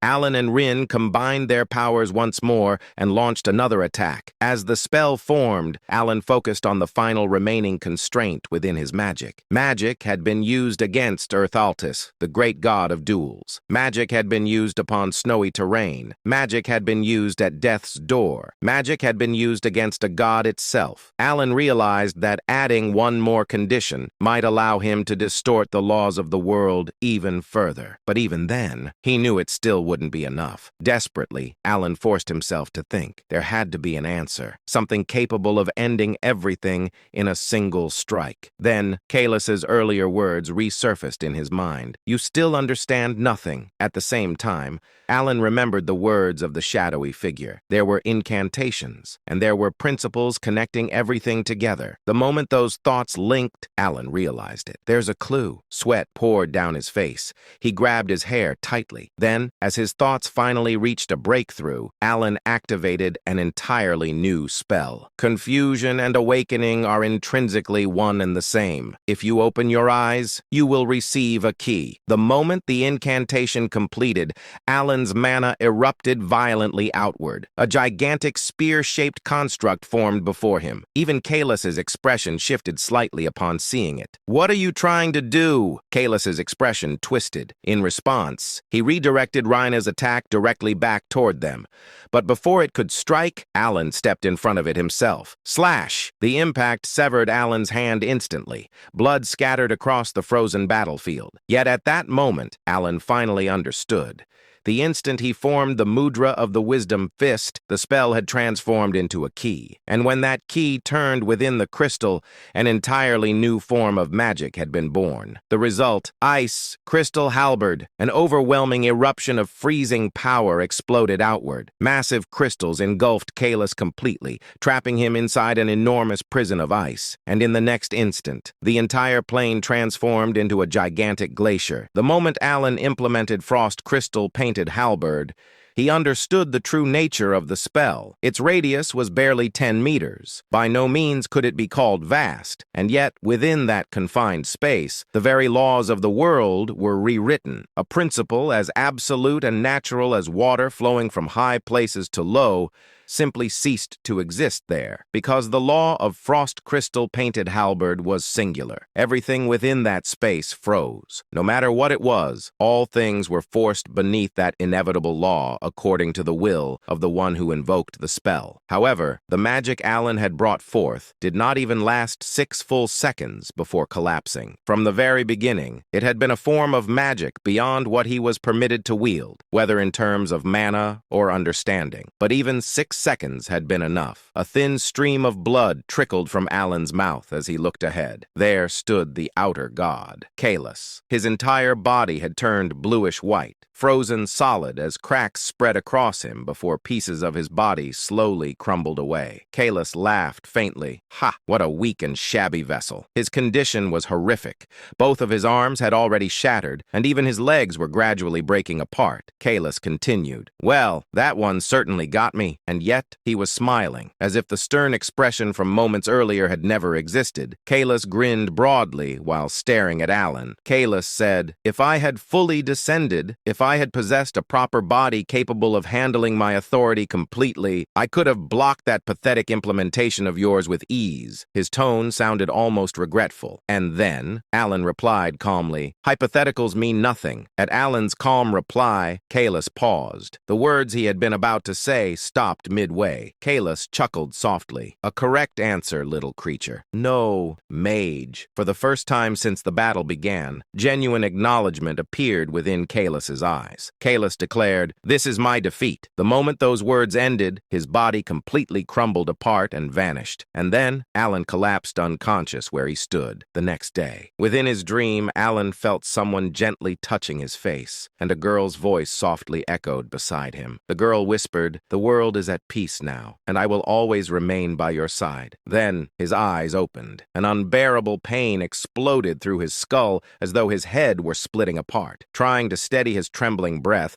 Alan slowly lowered his gaze toward his left arm. His entire arm had turned bluish, as though severe frostbite had consumed it. Judging by appearance alone, it looked like something that should have already been amputated. But it was not limited to just his arm. Although the left side was the worst, bluish discoloration had spread throughout parts of his body like bruises stained deep beneath the skin. Fortunately, it was not frostbite. It was mana intoxication. Alan muttered weakly, "I can't put any strength into it at all." Seeing his arm remain completely motionless, as though all sensation had vanished from it, Alan let out a quiet sigh and leaned back against the crude bed. Truthfully, he had expected this possibility from the moment he started consuming mana potions recklessly during the battle. At least it only ended like this. Among the countless side effects caused by excessive mana potion consumption, mana nerve paralysis was one of the lighter outcomes. It would eventually heal with time. If it had been mana sinkhole syndrome, where the mana circuits permanently collapsed, or cardiac mana sclerosis, where mana hardened the heart itself, he would have died instantly. Just as Alan relaxed slightly, Rhine asked, "Are you all right, Godfather?" The curtain of the makeshift tent was pulled aside as Rhine stepped inside with her usual indifferent expression. Alan answered, "I'm only suffering from the intoxication symptoms. I'll recover eventually." After saying that, Alan looked toward her. Alan asked, "How are things outside?" Fortunately, the news was not entirely bad. Mayan and Argonia had survived. Mayan had coughed up blood during the battle, but after taking a potion, her injuries were only severe enough to limit her movements somewhat. Argonia's situation, however, was far worse. She had directly endured the outer god's magic. Although her half-dragon body and regenerative abilities had somehow kept her alive, she was practically half dead. After hearing the report, silence lingered inside the tent. Alan glanced quietly at Rhine. Her expression remained as blunt as ever, but something about her demeanor felt awkward today. Up until now, despite her cold personality, conversations with her had flowed naturally. But today, she seemed unwilling to continue the conversation herself. Just as Alan wondered whether he should speak first, Rhine suddenly opened her mouth. Rhine called softly, "Godfather, if it isn't rude, may I ask you one thing?" Alan nodded slightly. "All right, ask freely." At those words, Rhine hesitated briefly before speaking. She asked quietly, "Why did you save me?" Her voice remained calm, but there was something buried beneath it. Rhine continued, "My life, was it truly that important that you would risk your own defeat for it? By saving me, you placed yourself in danger." At her words, Alan quietly looked at her. Her expression remained unchanged, but her eyes contained a question so obvious that anyone could see it, as though what Alan had done simply made no sense to her. Hearing that, Alan suddenly remembered Seolrang asking him something similar once before, and for some reason, he began to feel slightly wronged. Seriously, what exactly do I look like to them? Do I have the face of some villain who raises children only to exploit them later? Of course, Alan had originally saved them in order to prevent the 5 great sins from taking root, but even so, he had never once believed they owed him anything in return. At most, he had only vaguely hoped that maybe, someday, they might give him a slightly nicer birthday present. That was all. So forcing his aching body upright, Alan sat on the flimsy cot and spoke with the same frustration he had once felt toward Seolrang. Alan said, "Rhine, I don't know what kind of person you think I am, but I never took you in so I could use you." Rhine blinked slightly. "Is that so?" Seeing her genuinely hesitate over the answer, Alan realized she truly had believed that, and so he continued. Alan spoke calmly, "I think of all of you as family." Rhine repeated softly, "Family?" Alan nodded. "Yes, family helps one another when times are difficult. Our relationship isn't based on profit or necessity, so there's no grand reason behind why I saved you." He let out a small breath. He smiled faintly. "I simply saved you because that was the natural thing to do, just as you would have saved me." At Alan's words, Rhine's eyes widened slightly. Because of her naturally expressionless personality, the reaction was subtle, but even that tiny change was enough for Alan to realize his sincerity had reached her. Alan continued gently, "Remember this, Rhine. We are not bound by a one-sided relationship, and if you truly want to do something for me," a faint smile appeared on Alan's face. Alan added jokingly, "Then at least remember my birthday." After finishing those slightly selfish words, he looked toward her. Rhine stared silently at Alan for a long while. She thought, so we were never merely pawns created to defeat the abyssal entities. Then, for the very first time, a faint smile appeared at the corner of her lips. Rhine answered quietly, "Understood, Godfather." Alan nodded slightly. "That's enough for me." Only then did Alan finally feel that at least part of his sincerity had reached her, and he quietly nodded. 5 days passed after that. Within the 5th floor, where neither day nor night existed, and only an endless blue sky stretched overhead, Alan had finally recovered enough to move again, and together with Argonia, whose monstrous regenerative ability had allowed her to stand once more, Alan asked, "Can you move?" Argonia answered, "To some extent." Hearing her answer, Alan looked at her with slight admiration. He muttered, "Impressive." 3 more days passed before the group finally managed to escape the labyrinth entirely. However, the moment they returned, Evan immediately exploded in anger after seeing the terrible condition Alan and Rhine were still in. He could not believe they had deliberately stopped him from following them, only for both of them to end up heavily injured anyway. In Evan's eyes, Alan had insisted that the guild leaders were enough support, yet the result clearly proved otherwise. Meanwhile, Alan and Rhine quietly sat there like children being scolded by their mother, while Evan continued lecturing them. Deep down, Alan admitted that the real reason he never wanted Evan involved was because he feared Evan's presence would completely derail his plans. In the original game, Evan had absolutely nothing to do with Labyrinth City. As time passed, news of the Strike Force's victory spread across the entire continent. At the same time, Alan and his group prepared to leave Merd behind. Before departing, Alan said goodbye to Rhine. During their farewell, Rhine asked for Alan's birthday date, and Alan revealed that it was on the 20th of September. Rena quietly engraved Alan's words deep into her heart. His birthday. She absolutely had to remember it perfectly. After all, this was the first request her godfather had ever personally made to her, which meant, naturally, that Rena had already escalated the situation far beyond normal human standards. words. Soon afterward, Alan's carriage departed from the 5th floor. As the carriage started moving, Evan smiled mischievously. Evan teased, "Young master, I suppose you're already looking forward to your next birthday." Alan immediately snorted. Alan replied casually, "Please, I already received enough gifts surviving that catastrophe." Evan chuckled knowingly. Evan said, "Still, gifts from your own children are special." Alan thought about it seriously for a moment. Then he lowered his expectations to the absolute minimum. Alan shrugged. "At most, I'll probably receive some wine." He paused. Alan added thoughtfully, "Maybe a small artifact." Meanwhile, somewhere far away, Raina was currently preparing to commit economic terrorism. Rin sat silently while thinking deeply about Alan's words. Family. The word itself felt unfamiliar to her. Because the Great Moon was naturally such a different existence compared to ordinary people, absolute faith and devotion toward him had always felt natural to her. To Rhine, victory alongside him had once seemed completely inevitable. However, after receiving Alan's recognition, the word family, which once held no meaning to her at all, finally became something real and attainable. Likewise, the title Godfather, which she had originally chosen out of pure respect, slowly transformed into the symbol of a genuine emotional bond. At that moment, Rhine sincerely wished to remain by Alan's side more than anyone else. She even resolved herself to answer immediately whenever her godfather needed her. The thought alone caused Rhine to become incredibly embarrassed, making her smile and blush uncontrollably. As she continued thinking about Alan's upcoming birthday, she began wondering what kind of gift she could possibly offer someone who considered her family. After thinking carefully, she eventually concluded that, for starters, the Lord of Latania's castle itself should be enough. Meanwhile, Rinne continued thinking completely seriously. Rinne thought perhaps conquering nearby territories as additional birthday decorations would also be acceptable. As time passed, winter finally arrived at the Palatinate estate. Fortunately, Alan gradually recovered from his mana toxicity, mostly because his body had finally stopped trying to file a resignation letter. One peaceful afternoon, Evan entered while carrying a crystal ball. Evan announced, "Young master,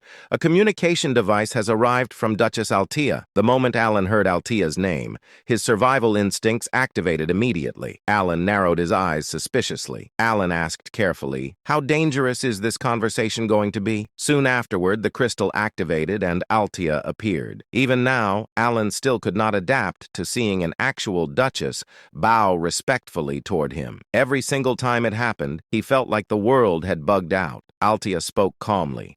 Altea reported, "Kalfa is progressing smoothly." Alan nodded seriously, despite understanding absolutely nothing about what Kalfa was currently doing. Then Altea dropped a nuclear bomb casually. Altea announced, "As of yesterday, we have successfully taken control of Asteria's entire underworld." Silence. Alan blinked, then blinked again, then spiritually disconnected from reality for 3 seconds. Alan thought, "Excuse me?" Altea smiled faintly. Altea congratulated him. "Congratulations on your achievement, Lord Alan." Alan almost collapsed on the spot. Achievement? What achievement? Then suddenly, he remembered something horrifying.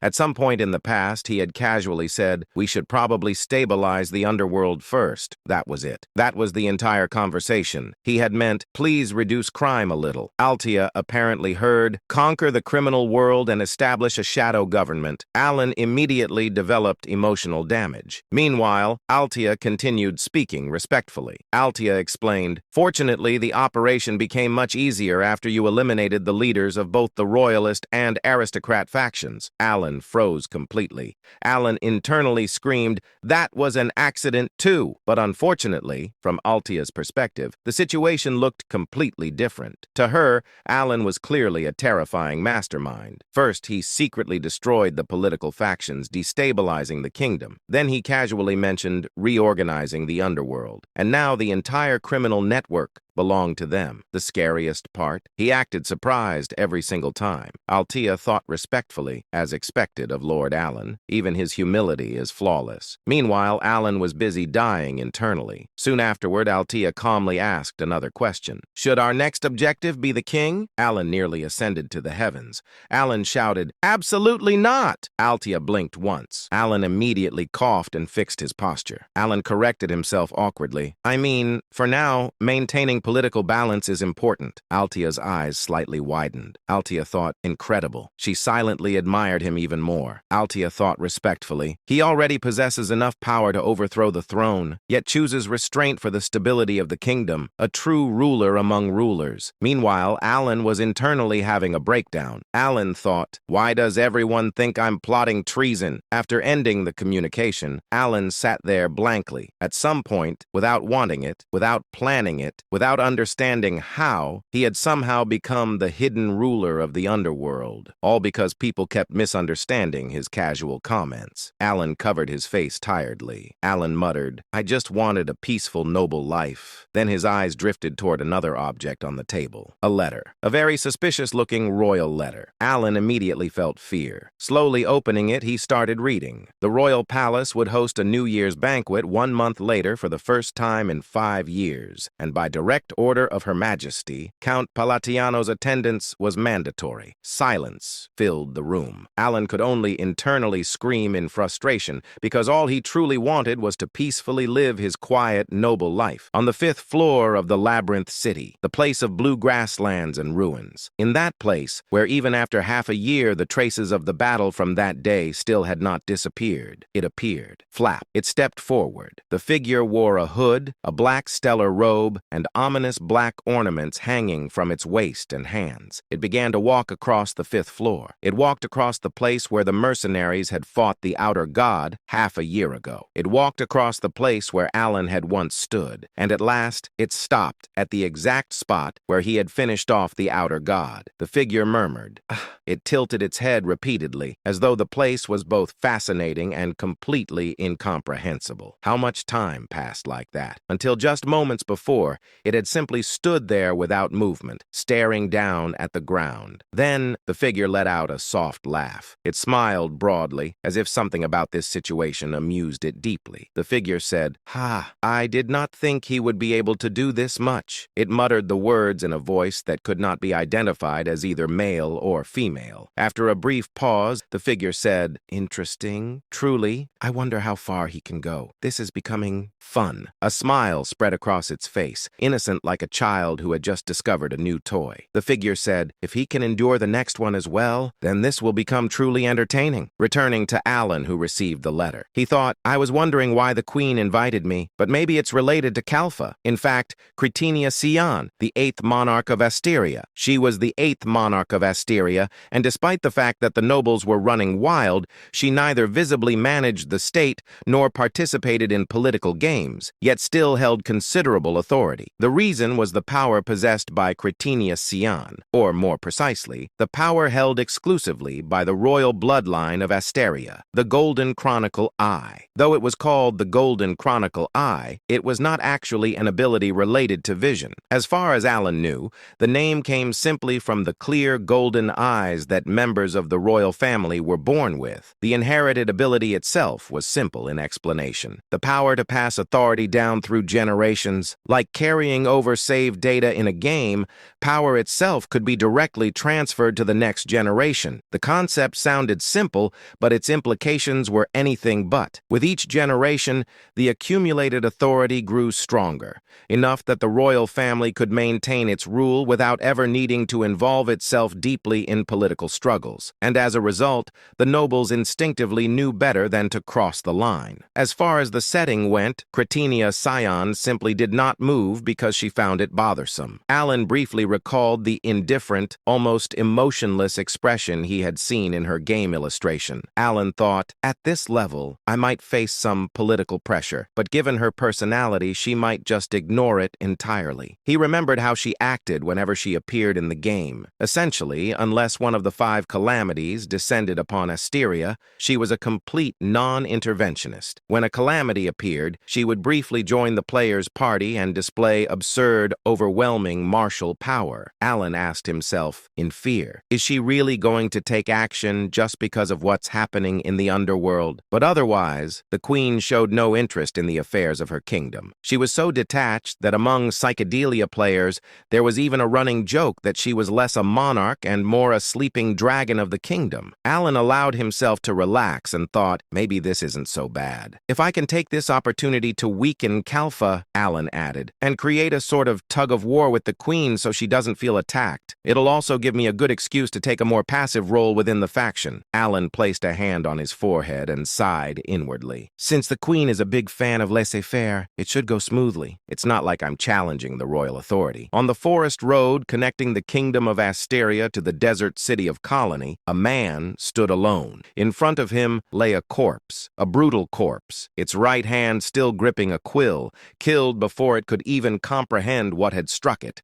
Its neck twisted twice around, and although more than a month had passed since its death, there was no sign of decay, as though preservation magic had been applied. The man stared at it for a moment. Then the proxy let out a dry laugh and crouched down, reaching out to touch the body. The proxy muttered coldly, "He's already dead." His neck was snapped twice. Then, as he stood there, the proxy's mind drifted back. He suddenly recalled what had happened when he once met the man who had issued the order to eliminate Alan. The contractor had slammed his hand on the table and shouted in rage, his voice echoing through the room. "I have absolutely zero news about my request to eliminate Palatio," he continued furiously, his face twisted in anger. "Is the agency incompetent or what?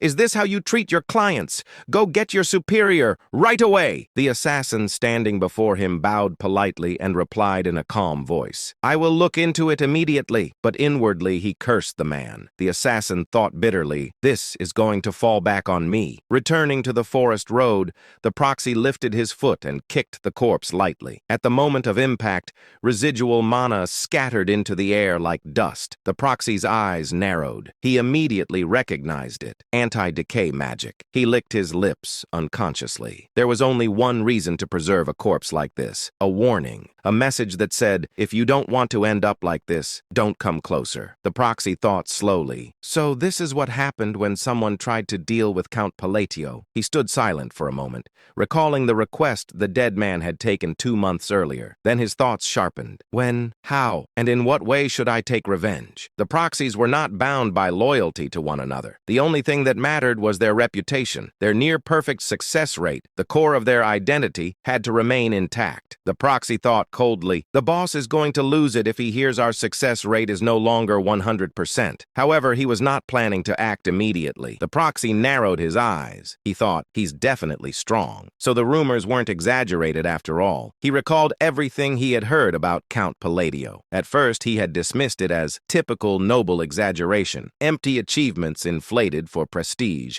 But now, seeing one of their own die without even managing to resist, that assumption no longer held. The proxy thought carefully, "Since I can't gather enough force right now, I should find someone who truly understands Count Palatio." A faint smile appeared on his face as he turned his gaze toward Caliburn Castle. Deus Macalian, one of the master knights tied to Count Palatio. Inside Caliburn Castle, Deus was walking calmly through the corridor. Then he suddenly stopped. Without turning around, he spoke in a low voice. Behind me, a man slowly revealed himself. The proxy stepped forward, holding his scythe, and smirked. "I masked my presence perfectly. You're quite perceptive." He tilted his head slightly and added with a grin, "Our target isn't you, it's Count Palatio." He raised his hand casually. "Tell me everything you know about him, and I will leave here as if nothing happened. We will not come after you again." His smile darkened. "But if you refuse—" He never finished. A sudden silence fell. Then he saw it. Blood.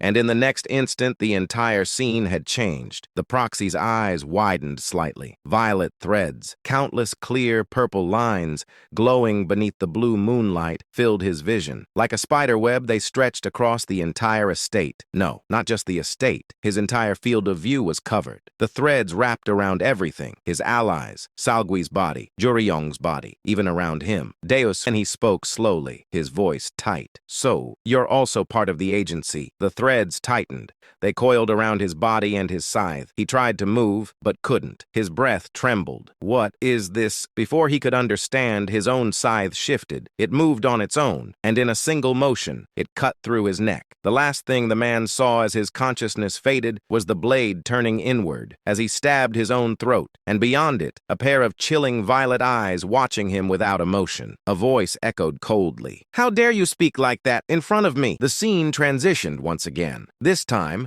the four sins were shown sitting together while communicating through a crystal ball. During the discussion, Seolrang repeatedly insisted that she would one day marry Alan. However, Utia strongly disagreed with her claims. As usual, the two quickly fell into another argument. Listening to their constant bickering slowly began to irritate Radan. The discussion between the four sins continued, as Utia firmly reminded everyone that they were merely shadows serving the great moon Alan. Seolrang immediately complained to Reen about Utia's harsh attitude. However, Reen calmly explained that Utia did not mean any harm and was simply being herself. Reen then pointed out that Utia had served the great moon far longer than the rest of them.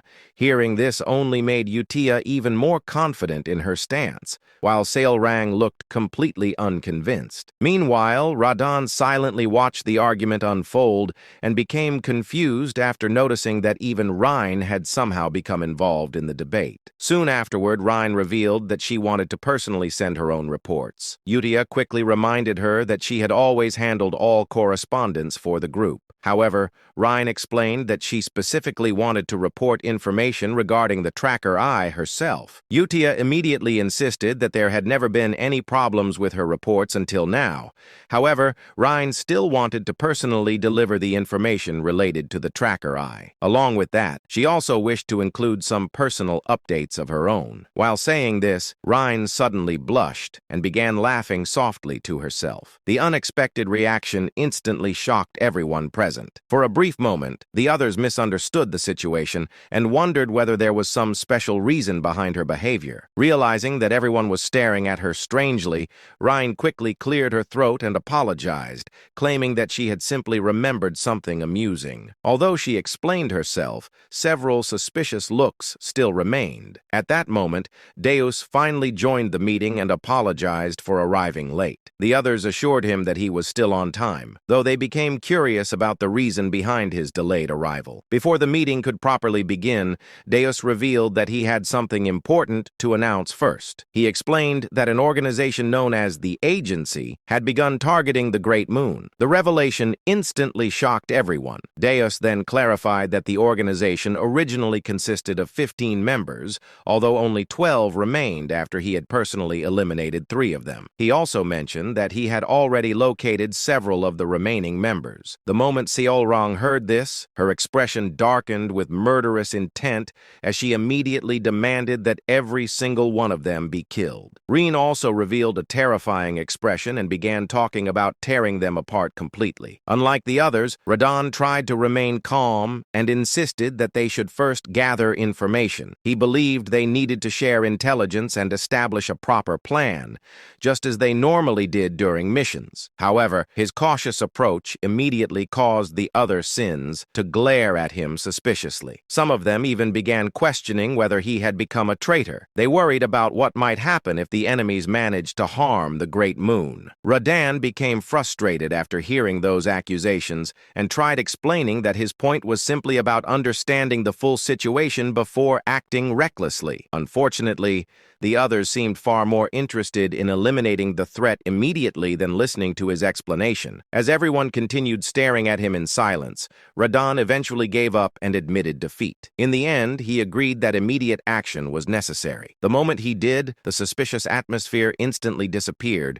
leaving him feeling even more defeated than before. Finally, Utia decided that the meeting would resume only after the matter with the agency had been settled. With that conclusion reached, the 4 sins ended their discussion and immediately began preparing to take action. After the meeting ended, Radan remained deep in thought. He felt frustrated after being treated like a traitor simply for suggesting caution. Even so, he reminded himself that the Great Moon had given him power and the chance to achieve revenge. Because of that, his loyalty would never waver. However, he also realized that the devotion shown by the other sins had already crossed the line into complete fanaticism. As the tension faded, the scene shifted to Teria, the capital of Asteria, inside the royal palace. Alan arrived at the grand banquet hall while several counts followed closely behind him, staring at him with obvious interest. Evan quietly reflected on Alan's current status. Since Alan had become the leader of Kalfa and gained immense popularity, the peaceful days of quietly spending evenings alone had completely disappeared. Even so, Evan was still uncertain whether this new situation was truly better. Meanwhile, Alan himself was becoming increasingly nervous. As people continued watching him, he suddenly panicked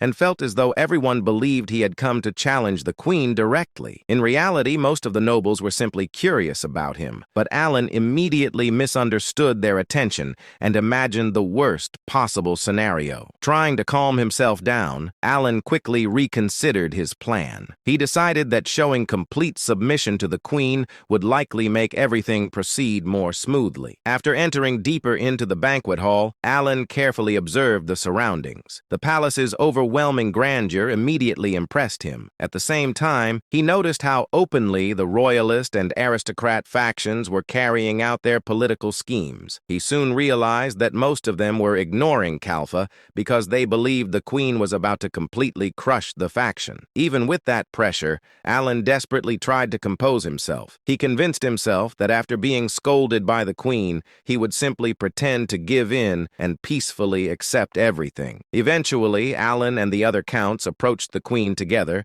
and bowed respectfully before her. Standing before them was Sancretania, the 8th monarch of Asteria. After allowing everyone to rise, her attention shifted directly toward Alan as she confirmed whether he was the current Count Palladio. Alan acknowledged it calmly, but internally he became convinced that Kalfa was finally about to be destroyed. The more serious the queen appeared, the more certain he became that punishment was coming. However, the queen's next words completely shattered his expectations. Rather than punishing him, she calmly announced that she had decided to promote Count Palladio to the rank of Marquis. The nobles' faces filled with confusion. The nobles who had followed behind Alan likewise wore bewildered expressions, and the nobles who had expected the growth of Kalpa to be checked by the monarch were also flustered and horrified. But they were not the only ones wearing such expressions. Alan himself, the very person who had just heard those words from Critenia Sian,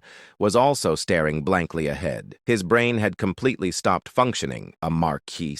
For a noble, a title carried countless meanings: authority, influence, military power, territory, and most importantly, work. An absolutely horrifying amount of work. Alan immediately felt a headache coming on. A marquis possessed far more authority than a count. More land, more soldiers, more responsibilities, more nobles wanting favors, more meetings, more paperwork. Alan thought, no, wait, why am I getting promoted? He looked at the queen in confusion. From what he knew, Critenia Sian wasn't the type to support growing factions. If anything, she should have been suppressing Kalpa's expansion. Yet instead, she had just handed him a promotion. Not a warning, not a punishment. A promotion, he thought. What is happening? The more Alan thought about it, the less sense it made. Kalpa's biggest weakness had always been its structure. Normally, the leader of a major faction would be at least a marquis.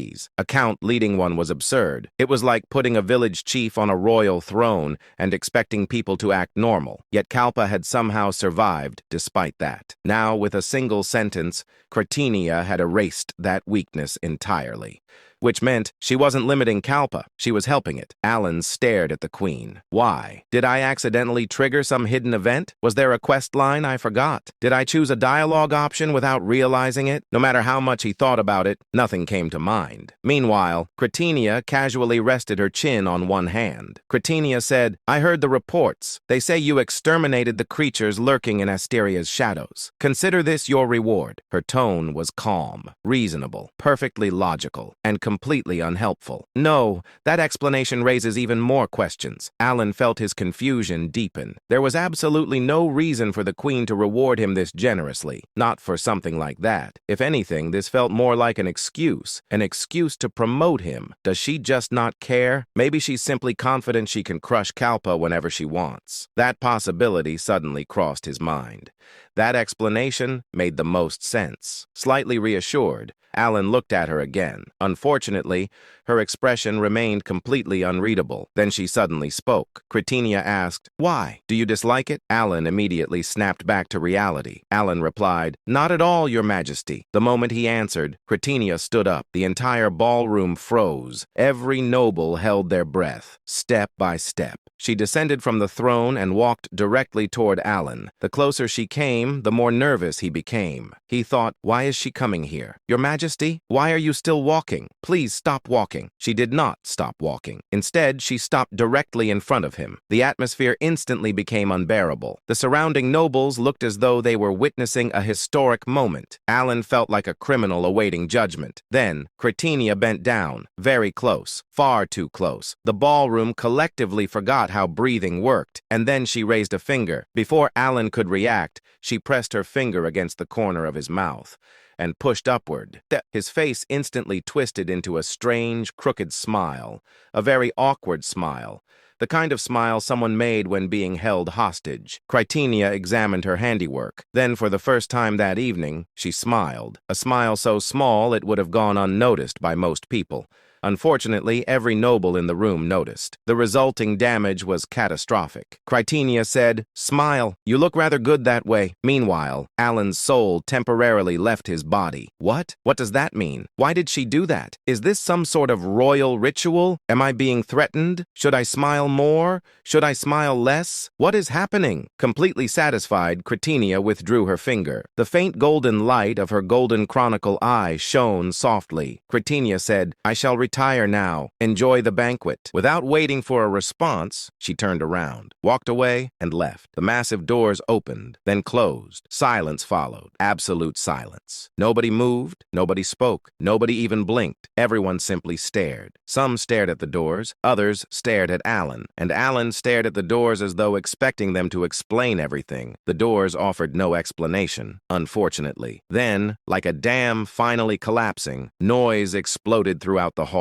The atmosphere completely reversed. The royalist nobles, who had arrived expecting Kalpa to be suppressed, now looked as though someone had informed them that their estates had burned down. Meanwhile, the nobles who had entered the ballroom behind Alan looked as though they had just won the lottery. In the midst of all this, Alan remained completely lost. What exactly happened here? Unfortunately, nobody seemed interested in answering that question. Instead, the nobles rushed toward him. A noble exclaimed, "My sincerest congratulations, Count Palladio." Another noble immediately corrected him. The noble said, "Count? Count? What nonsense are you saying? He will soon be Marquis Palladio." The first noble quickly bowed. The noble said, "Ah, my apologies, Marquis Palladio." Alan wanted to say that the promotion hasn't even happened yet. Nobody listened. A third noble joined in. The noble declared, "As expected. Indeed, everything makes sense now." Alan strongly disagreed, he thought. Nothing makes sense. Yet nobody asked for his opinion. A fifth noble lowered his voice dramatically. The noble whispered, "To think he had already reached Her Majesty herself." Several nearby nobles inhaled sharply. The atmosphere became even stranger. Reached her? Alan blinked and thought, "She literally walked over here. I didn't reach anybody. I was standing still." Yet somehow the story had already begun mutating. In the minds of the nobles, the queen's actions could only mean one thing: a hidden alliance, a secret understanding, a deep relationship, some terrifying political maneuver beyond the comprehension of ordinary nobles. Duke Altia was watching him with renewed admiration. Altia remarked, "As expected of Count Palladio." Count Zenonia nodded in agreement. She said, "No, Marquis Palladio." Altia slowly crossed his arms. Altia continued, "To think he had already established such a relationship with Her Majesty." Zenonia sighed and replied, "We truly underestimated him." The two women looked toward Alan. Their gazes were filled with respect and fear, mostly fear. Meanwhile, Alan was wondering whether the queen had mistaken him for someone else. He thought, seriously, did she confuse me with another noble? There are a lot of people here. It could happen. Unfortunately, even he found that explanation difficult to believe. As the flood of congratulations continued, Alan slowly turned his gaze toward the doors through which Cretinia had departed. What was that? The question refused to leave his mind. He recalled everything he knew about Cretinia Sion.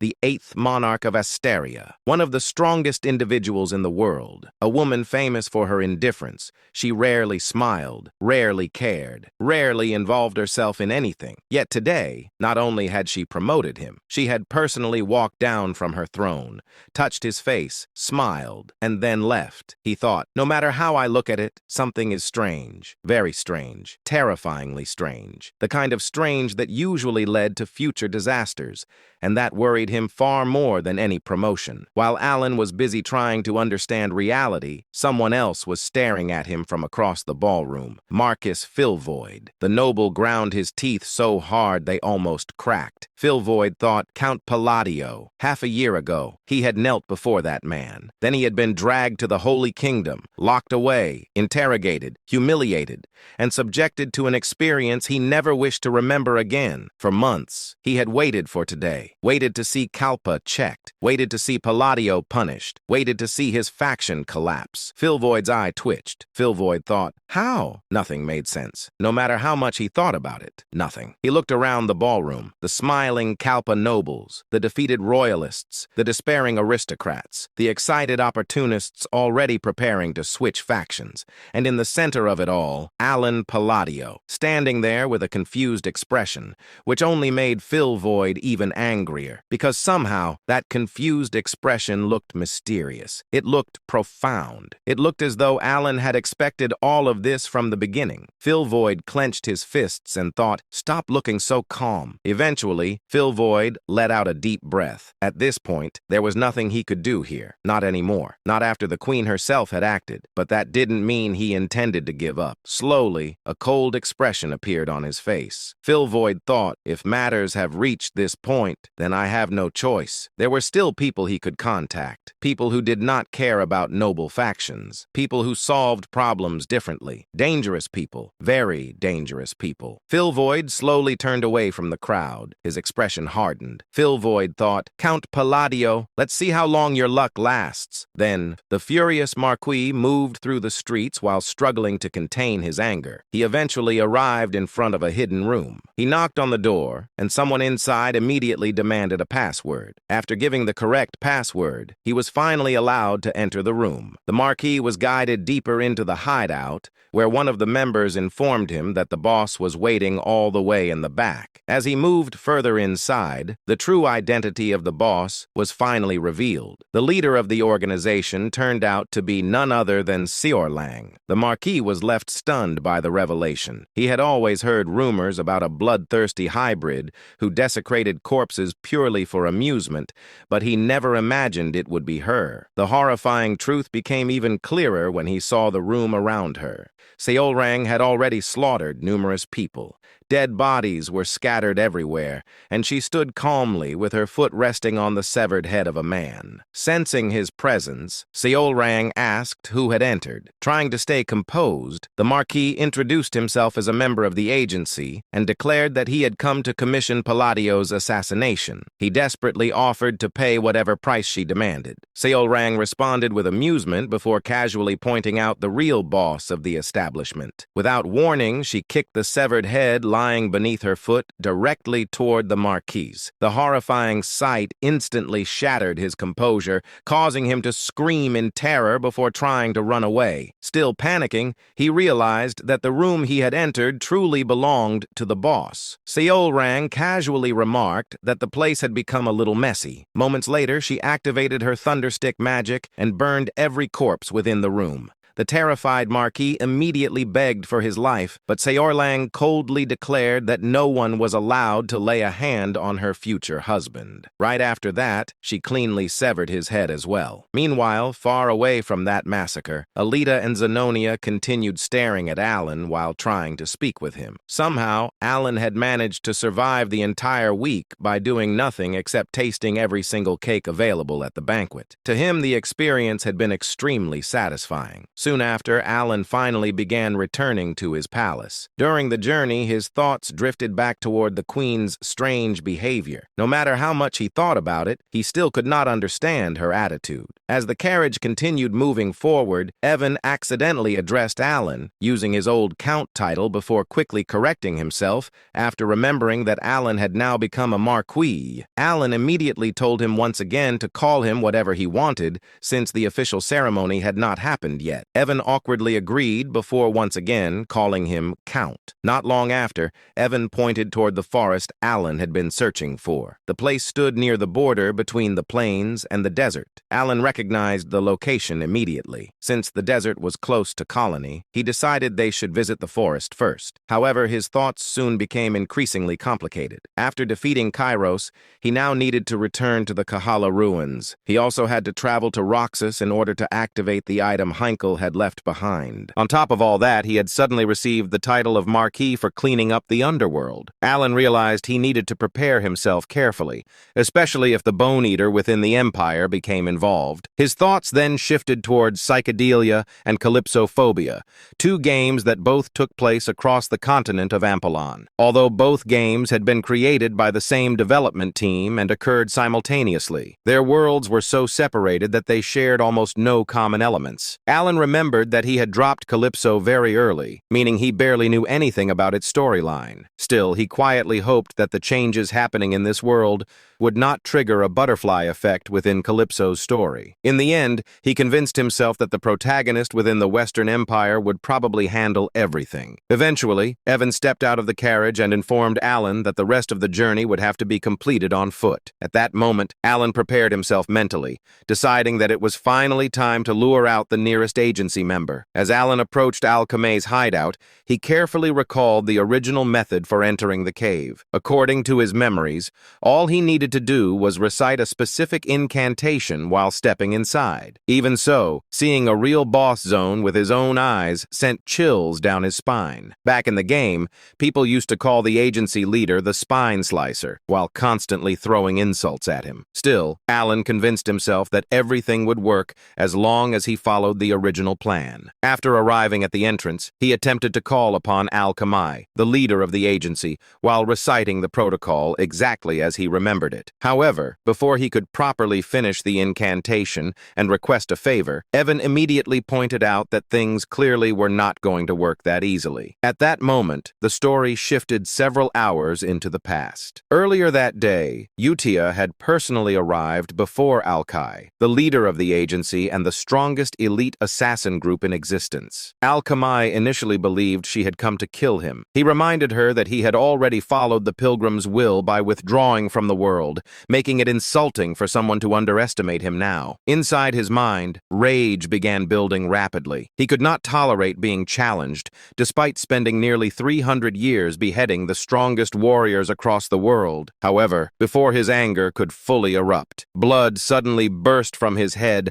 as though every thought inside his mind was violently tearing itself apart. The unbearable pain forced him into screams. At the same time, Utia released her long flowing hair and used it to completely restrain Alchemy before driving the strands directly into his head. As she tortured him, she spoke about endless fear and guilt, repeating over and over inside her mind until nothing remained except emptiness and dread. She then declared that even thinking about laying a hand on him was an unforgivable crime, and that punishment was now inevitable. Utia continued crushing him with her powers, while Alchemy screamed endlessly in agony. Watching his suffering, Utia smirked coldly and remarked that such a painful death was still far too gentle for him. She even stated that he should feel grateful toward Sorlong. Moments later, Utia read the letter Alan had sent her. A letter from Alan saying that it seemed he would be going to the desert city once again. She realized that she needed to hurry. And with that, the agency that had once ruled the entire underworld disappeared into darkness forever, never to return again. Soon after, the story returned back to the present. Standing inside the cave, Evan questioned questioned whether this was truly the place Alan had been searching for, because absolutely nothing seemed to be working. Alan confirmed that this was indeed the correct location, but even he could not understand what could possibly have happened there. Despite the eerie silence, the enormous mansion hidden inside the cave still looked incredibly impressive. Evan then noticed the massive piles of gold stored throughout the mansion and immediately suggested taking everything with them. He desperately hoped Alan would not refuse by claiming they were forbidden from touching anything. At the same time, Alan quietly realized that if Al-Kamai were truly present, nobody would have been allowed to touch even a single treasure. That alone confirmed that something terrible had happened to him. A grin slowly appeared on Alan's face as he finally agreed to take everything, especially the potions and jewelry. Evan could barely believe Alan was being serious. Not long after, both of them began hauling away enormous amounts of treasure. The carriage became so overloaded with gold that some of it could not even fit properly and started falling out. The absurd situation made it feel as though they had stumbled upon endless wealth without doing anything at all. And in that place, money truly ruled everything. Contrary to Alan's earlier worries, they safely reached their next destination while carrying mountains of treasure behind them. After completing his journey, Alan once again returned to Solrang Kingdom. The moment Solrang saw him, she immediately became unusually clingy and stayed close to him the entire time. As they traveled together toward her palace, Solrang suddenly mentioned that she wanted Alan to do her a favor. At that, Solrang smiled brightly, took a sheet of paper and handed it to Alan, and said, "Here, sign it for me." Solrang held a hand out the carriage window, and as if it had been waiting for that, an artifact pen was immediately placed into her hand. Passing it directly to Alan, Solrang said, "Sign it." At that, Alan thought, "A guarantee? Does she want me to co-sign something?" Alan looked down at the paper in reflexive tension. There were already signs of complex writing all over the document. Looking at the top of the paper with a puzzled expression, Alan read, "Marriage registration form?" Solrang smiled and repeated, "Sign it for me." Alan stared blankly at the marriage registration form. Then he slowly turned toward Xiaorang. Xiaorang's eyes were sparkling so brightly that Alan briefly wondered whether someone had secretly installed gemstones inside them. Xiaorang raised both hands excitedly and declared, "Let us become family." Her tail wagged like a helicopter preparing for takeoff. Alan felt a headache coming. Alan thought, somehow every conversation with this child escalates straight to maximum difficulty. After a moment of silence, he decided to confirm something. Alan asked cautiously, "Do you perhaps have any other favor you would like to ask?" Xiaorang immediately shook her head. Xiaorang replied proudly, "Nope." Alan sighed and said, "Unfortunately, I cannot do this one." Xiaorang froze, then her ears drooped, then her tail stopped, then her shoulders sank, then somehow the entire room became gloomy. It was honestly impressive. Alan thought, how did she become a rainy season in 3 seconds? But despite feeling bad, he had absolutely no intention of signing that paper. Objectively speaking, Xiaorang was an ideal marriage candidate. Beautiful, yes. Talented, definitely. Status, more than enough. The problem was not Xiaorang, the problem was everything else. First, Alan basically thought of her as his daughter. Second, and more importantly, he was 90% sure she was confusing family with marriage. Alan thought, this child has somehow reached the conclusion that marriage is just premium family membership. Meanwhile, Xiaorang was staring at him with wounded puppy eyes. The emotional damage was critical. Alan immediately felt guilty. Alan thought, no, stay strong. This is exactly how scams work. Feeling sorry for her, Alan tried to think of a way to comfort her. Unfortunately, every normal answer sounded dangerous. "We are family already." No, that would probably make her bring another marriage form tomorrow. "You don't need marriage." Also dangerous. She would probably interpret that as, "We should skip directly to the wedding." After thinking carefully, Alan finally came up with a solution. A terrible solution, but still a solution. Alan cleared his throat. Alan said, "Let us think about it once you are a little older." Xiaorang instantly revived. Her ears shot upward, her tail restarted, her eyes sparkled. The weather in the room improved immediately. Xiaorang asked excitedly, "How much older?" Alan froze. He thought,